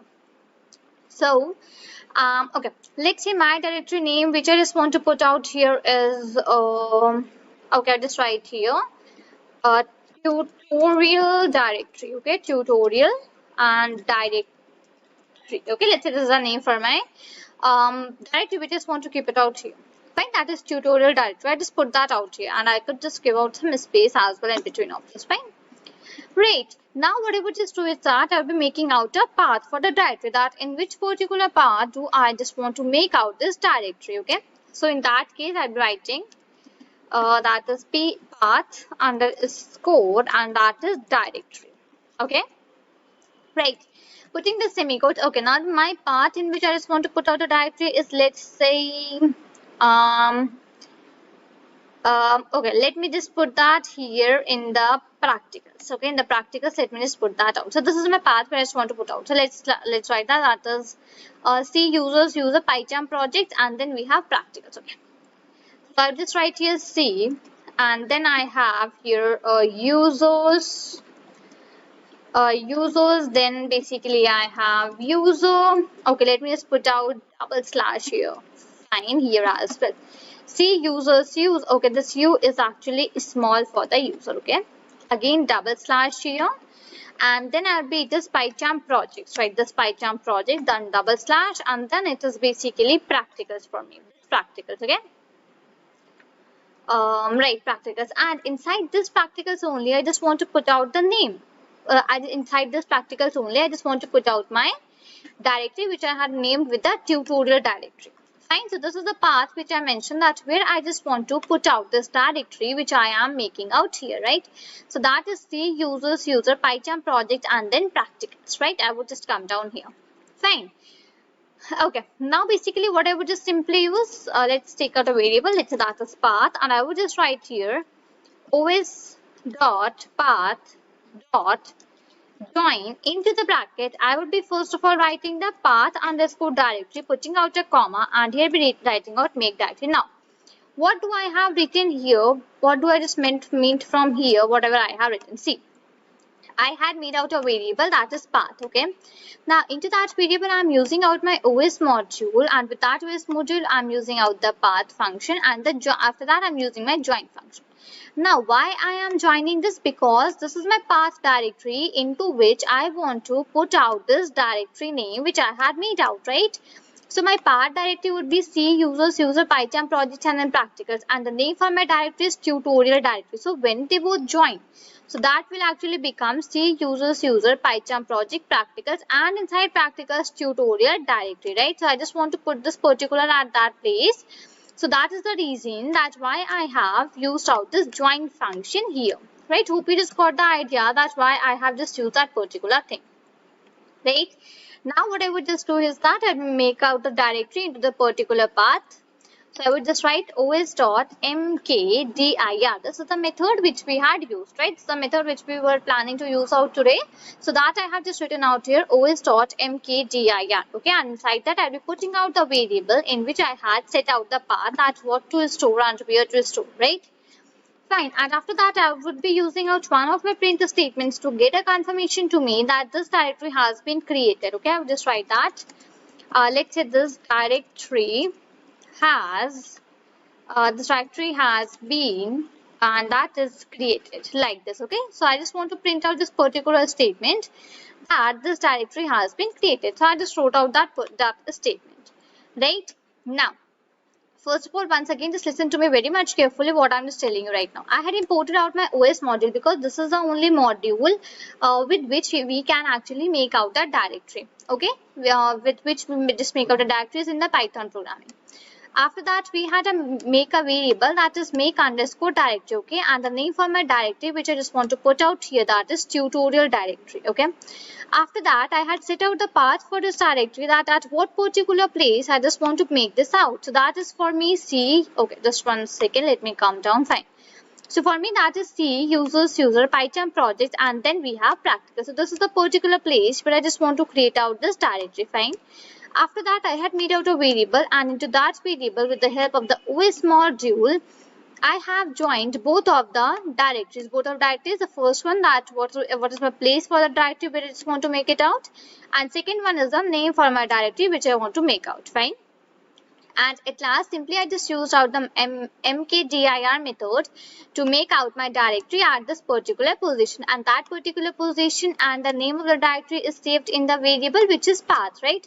So I just passed down that path variable into my mkdir method, right? And simply at last, whenever this whole of the things are executed, I just wanted a print statement to be printed that this directory has been created. Right now, it's a time for running out the program, so I'll just click right and run directory in Python. Fine, so just have a look that here I've just got out the message that this directory has been created. Now, just have a look that this was one of my places where I just used. This is the practicals, right? This is the one, C users, user, PyCharm project, and practical. This is the place where I wanted to create out my directory. And here this particular directory has been created as well, that is tutorial directory. Let me just go on to that particular folder and show you from here. So I would just come at this, okay, I would just come at this place, then go to the Windows C, then we have users, then we have user. Under that, I have the PyCharm project, and inside this, I have the practicals, right? So let me just zoom in out here, zoom in. Fine, so this is the tutorial directory which has been made, which we had made right here, right? This was the particular name which I told you, that tutorial directory. So right here, so this is the one directory which has been made into this practicals folder. You can just even check out the the path as well, which I had just put it on here above, right? So hope you just got the idea that how we can just make out a directory in the Python programming language. Just let me just do this here and remove this from the side. Fine. So let me just again revise this one. this thing once more to you, that basically there are two different ways which are available for making out the directory in Python with the help of the OS module. First is mkdir and second one is makeDirs. So we had used out the mkdir method right now. So that is used to create out a directory named path with the specified numeric mode. And this particular method raises the file exists error if the directory to be created already exists. Now let's say here I've just used this out. If I had made out a directory which already exists into this path, so that should have given me an error, that is file exist error. It means that your directory already exists at this particular place. Right, hope you just got the idea that how you can make a. We'll be seeing that how we can use out the os.makeDirs function in the making of the directory in Python programming language, right? So even in the previous video, we had discussed about the directories in Python, and even we had discussed about one method, that was os.mkdir method, right? Let me give you a quick revision so that you can correlate with this very easily about it, okay? So basically there were two different ways available for making out the directory, and the module which we actually used was OS module. So the functions were os.mkdir and os.mkdirs. So os.mkdir method in Python was used to create out a directory named path with the specified numeric mode. This method raised file exist error if the directory to be created already exists. Okay, this was the whole idea. Now, today we'll be discussing about the makeDirs function. Okay, let's first read out that what is it written here, then I'll be letting you some more interesting things about this particular function. So os.makeDirs method in Python is used to create out a directory recursively. That means while making leave directory, if any intermediate level directory is missing, os.makeDir method will create them all. Okay, let me just give you an example. Let's say I want to make out a directory in the path which is, let's just see, user, and then I have PyCharm project, and inside the, okay, let's say this one is already defined for me. Okay, let me do one thing. Let's say I just want to make out this particular directory onto my D drive. Okay, that is D. So I just want to be making it inside D and then Python projects, and then I just want to make it inside the Python. Okay, D Python projects and then Python. Let's say this is the whole path where I just want to make out a directory. Now D is one of the directories which is all a drive which is already made out, right? We just want to make that out. But what about the Python projects and Python? If that already exists, then well and good, and if that does not exist, so what will this makeDirs function do? It will automatically make that path as well for you. So in this os.makeDirs function, it is not compulsory that whatever the path you are writing onto the place we just want to put out your directory, it's not compulsory that path should already exist. If it is not existing, so what it will do, it will automatically make that for you. But the starting type that you are using C or D, that should actually exist, right? So my path was let's say D, then it was Python projects, then it was Python. So inside Python I just want to make out my directory. So let me, okay, hold on one thing. Let me put out a comment here and write that. Let's say this is the one, okay, D, and then basically what do I have here? After that, let's say it was PyCharm projects, okay, and then inside that I was, let's say, having Python, and then inside that I just want to make out my directory. So that's, let's say, directory 1. Just 1 second, right here. Fine. So let's say this D is the one which is already exists, but let's say PyCharm projects and Python do not exist in this D drive. So what it will do, this os.mkdirs function will actually automatically make out this PyCharm projects, this Python directory for you, and this path for you, and then inside that it will particularly put out this directory which is directory 1. Right, hope you just got the idea what I was actually trying to explain you here from this example, right? Now, let's do one thing. Let's start seeing out the programs and the other thing. That will be much more clear to you. Fine. So the function only does this different thing from the previous function, which was os.mkdir. So in that the path should already be existing, but in os.mkdirs method, it is not compulsory that it should exist. If it is not existing, then the directory will automatically be made. Fine. Okay. So the very first method that we'll be doing out here is that I would be importing out the OS module. import OS. As I mentioned that OS is the module with help of which module we are able to make out this particular directories in the Python programming language. So OS module is actually used, right? So I'm just particularly using that module only. After that, after that I just want to put out the name for my directory. So name underscore, and that is dir. Okay, name for my directory. So now let's say the name for my directory is my name. Let's say that is Shambhavi. Okay, fine. Now what is the what is the particular path? What is the path where I just want to make out this directory? So now I'll be making out one of the path which actually does not exist onto my this folder. Okay, which does not exist. Fine. So I'm just making out the path. Let's say okay. So I'll just first of all give it a name. Let's say that is let's say path underscore dir. Fine. Now, what is the one which I just want to make out? Let's say that is in the D drive. Okay, inside the D drive, basically, I would be having, let's say that is the same which I just mentioned. That is, let's say, PyCharm projects. Then, let's say I would be having here, then I would be having here inside this PyCharm project, I'd be having the, let's say, project, and inside that, I want to put out this particular particular directory which is Shambhavi. Fine. Now coming down, what I would just do is that I would be using out one of the variables, and into that variables I'll be using out my join method, which will actually help me to join both of these directories. So that will automatically become D PyCharm projects project and then Shambhavi. Okay, so let's use out that. I'll just use the name as final underscore dir, put out a equal to sign, and here we'll be using out the OS module.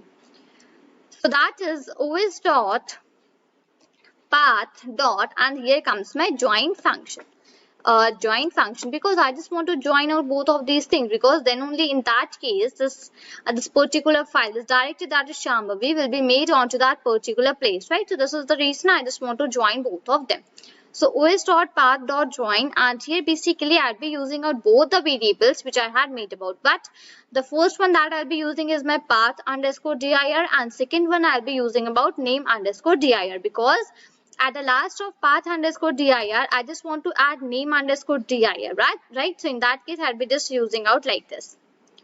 Let me put it out path underscore dir, and then it is name underscore dir like this. Okay, that is actually done. Now, what I would just do is that I would be using out the make dirs method for making out the directory onto the particular path, and that final path is being saved into the variable which is final underscore dir, right? So what I would just do here is that I'd be using out OS, putting out a dot here, and then writing out here make dirs, this function. Okay, os.makeDirs, and into the bracket I'll be putting out the variable in which I have stored my final path for the making of the directory. So that is final underscore dir, right? Final underscore dir is the method, is the basically variable where I have just saved out my final path where I just want to make out this directory which is Shambhavi. Okay, fine. And at last I just wanted to print out a statement as soon as this directory has been created. I just wanted to print out a statement that I just wanted the directory has been created. Let's created. Fine. I just wanted this message to come here. After the directory has been created, that the directory has been created. Fine. So basically what is happening here, with the help of my OS module, I am just making out one of the directories. But what's the main thing here, that the path in which I am making, in that this PyCharm project and this project, these are actually not defined previously, right? So basically it will, so what I would just do here is that I would be using this out and making out this directory, and then let's see basically with the help of the make dirs function how it will actually become, right? Let me just quickly run out my program here for a while. So it is saying to me that the directory has been created. Now let's do one thing. Let's open out this folder here. That is the one, File Explorer, and right here. So, okay, what I would just do, I would just go onto the Windows D. Okay, in Windows D, I have this PyCharm projects, and inside that PyCharm project, I have this Python, and inside that Python my directory which is Shambhavi that has actually been made. Right, so this was one of the path which is not already defined onto my device. I haven't defined this path till now in this particular device, right? So when I just wrote here that I want my directory to be created in the PyCharm project and project, so that was not defined previously. So what does that my make GIS function do? It had actually made out this file that is PyCharm projects into the D folder, and inside this PyCharm project it has made the file that was project, and inside that project it has actually made out that directory for me that is the name of Shambhavi. So I just showed you that particular thing. Now let me just go back. So here you are able to see out the whole correct path which has been actually made out for this particular directory, for this particular directory of the path which I have actually set out here. So this was only the use of the os.makeJS function, that this method in Python is used to create out a directory recursively. That means while making leaf directory, if any intermediate level directory is missing, so os.makeDirs method will create them all. Right, so just hope you just got the idea that how you can make out the directory with the help of one parameter in the directories of Python. Okay, till now we had learned about the directories of Python, right? We had seen that what is directory in Python, how we can just make out the directory, and all those things we had seen till now, right? Now it's the turn for seeing one parameter in the directory, that is actually the mode. Mode is one of the parameters which we have here, and now we are just going to use that out, fine. Before that, just let me quickly give you a revision regarding the directories in Python. So there are different methods available in the OS module for creating out a directory. So basically OS is the module which actually allows us to make out the directories in the Python programming language. Okay. Now after that, the functions which we have, that is first of all os.mkdir, and second one is the os.makeDirs, right? Now let's go on with the os.mkdir method. That method in Python is used to create out a directory named path with the specified numeric mode. So this method raises file exist error if the directory to be created already exists, right? This is the idea regarding the os.mkdir method in the Python. Now basically it is one of the methods which is used to create a directory, that is absolutely right, but it basically you can just create out the directory at whatever the path you want to give out and whatever the name you just want to give out for that directory, you can make out that particular directory. Fine. Now what type of method, what type of error raises if your if your directory is already made? So in that case our error is there, that is file exists. Today I'll be showing you that itself, that how this can be raised, right?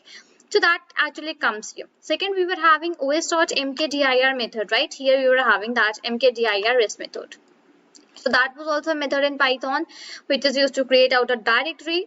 Now after that, let's say you're just given out a path. That is, let's say this was the example which you have taken. You had given out this D drive. Okay, inside this that was PyCharm project and that was Python. And inside that you wanted to make out a directory named Shambhavi. Fine. Now inside that what will actually happen, this PyCharm project, this was not actually this was not there actually, right? This was not at that particular place. So what you can just do here is that you can just name it out. You can just write out the particular directory what you want, and as soon as you run out your program, so this directory automatically makes out if that is not at all made. Okay, that automatically makes out and it will basically store out that particular directory, name directory, whatever you are just having. Let's say it is Shambhavi, so it will make out this particular and store it as name of the Shambhavi. Right, so this was about both of the methods that we had actually seen. Now I would just not waste too much time revising out the previous topics. Let's make out a new program. So here I just commented out whatever we had just made out previously. Now it's the time for making out a new program. So let me just write here and start importing out the library. So I'll just write here import and my OS module. Fine. After this, what I will just do here is that I'll be putting out the directory name. So okay, let's see what are the variables. Okay. Okay, I'll just write here make underscore dir. Okay, make underscore dir my variable, into which I'll be storing out the name of my directory which I want to make out. Let's say that directory name is for me example. Okay, example is my directory name which I just want to put out. Fine. After that, we have a path directory as well, that is path underscore dir. Now what is that actually used for? So I would just want to give out here my particular path which I am having, so that onto which particular place you just want to put out this directory, that I just want to give out here. Fine, I would just put out the colon here, and let's say I just give out my D drive, and inside that I would be just putting, okay, let's see that what's the one which we had made yesterday.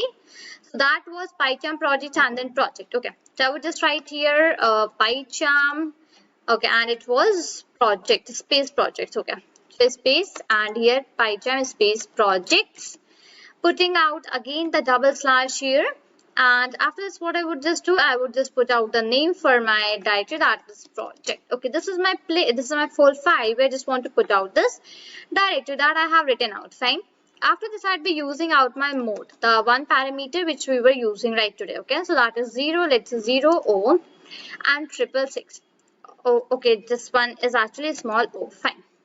Now this is the default mode which we actually have here into this particular directory. This is the default mode, right? So whenever you want to set out some mode, so if you are not setting out, so this one comes as a default for you. Fine. Now after this, what I could just use, I would be just using join underscore path, let's say my variable, and into that I could just write os dot path dot join. Okay, and into the bracket I could just write both of the variables. First I'll be writing path underscore dir, because that is the variable in which I will store the particular location. At this particular location you just need to make out a directory for me, and after that I'll be putting out the name for the variable in which I have stored the name for my directory which I want to make out here. Fine, that is done. And now it's the time for creating out a directory, so I would just simply write os.mkdir. os.mkdir, I would just put out the bracket. I would just write here path underscore di.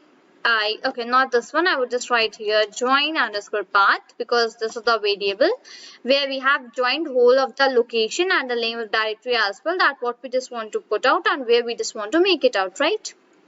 Now, after putting out a comma, I'll be just writing out here the name for the variable in which I am having the name for my directory. So that is make underscore dir for me. And here I could simply use how to print the statement, and inside that print statement I could simply write that let's say the directory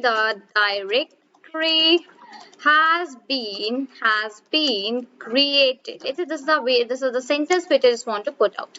Now it's not always compulsory to put out the sentence, it's your choice. If you just want to put out here, you can absolutely put out that thing. Instead of this make dir, just hold on, make it to the variable that is mode. Now that is okay.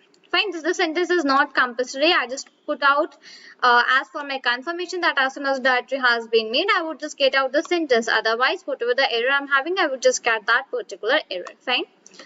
Let's try to run out a program here. So run now.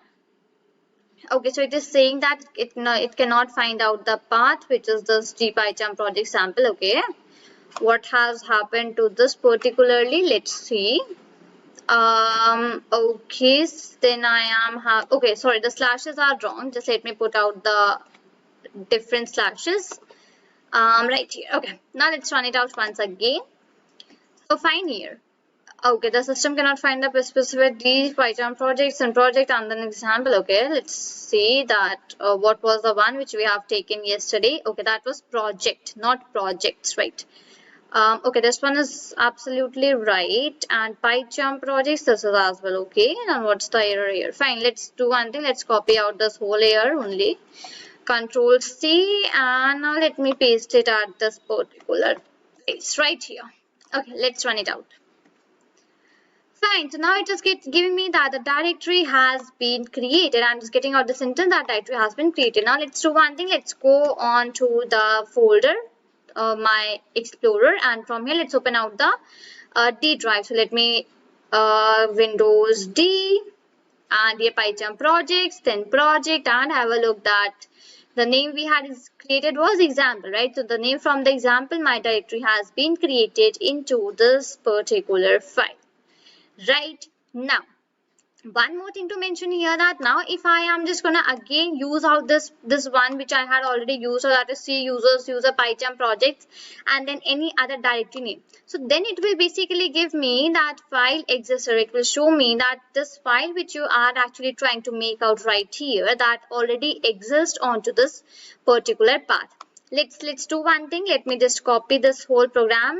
Okay, let me make the changes into this program only which I have written right here. Okay, so that is I would copy out this whole path which I have taken here, Control C, and I would just paste it out onto this path dir. Yeah, okay, I would just put it out here. Fine.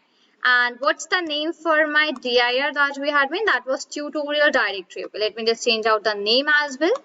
So I'm just doing this so as to show you that if you are just going to do the same thing again, so it will actually show you the error that is your file already exists. Let me run it out here. Fine. Now just have a look that it cannot create a file. What type of error it is giving? It cannot create a file when that file already exists. So this is one of the files which you are already having onto your device. So it gives me the file exists error. This was the error which I was mentioning in the definition as well, right? Let me go above and show you out the definition where I just told you about this error. So okay, yeah, here it was.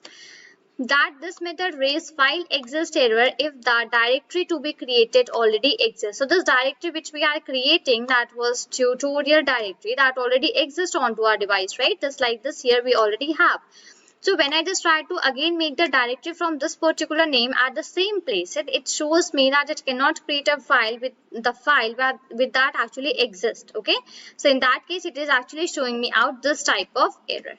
Right, so just hope you got the idea that first of all that what is the another mode that you can actually use out for making out this directories in the Python programming. Other than that, I even told you and showed you that what type of errors actually come if you are having the file which is already existing onto a particular place, and if you just make out again a file with the same name, what type of error actually comes, right?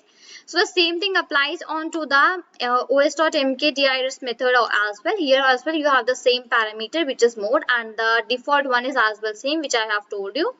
That is 0 or 666. This one which I have told you right now. Right, so hope you just got the idea regarding this directories right here. So this is all for this video. Till then, thank you and take care.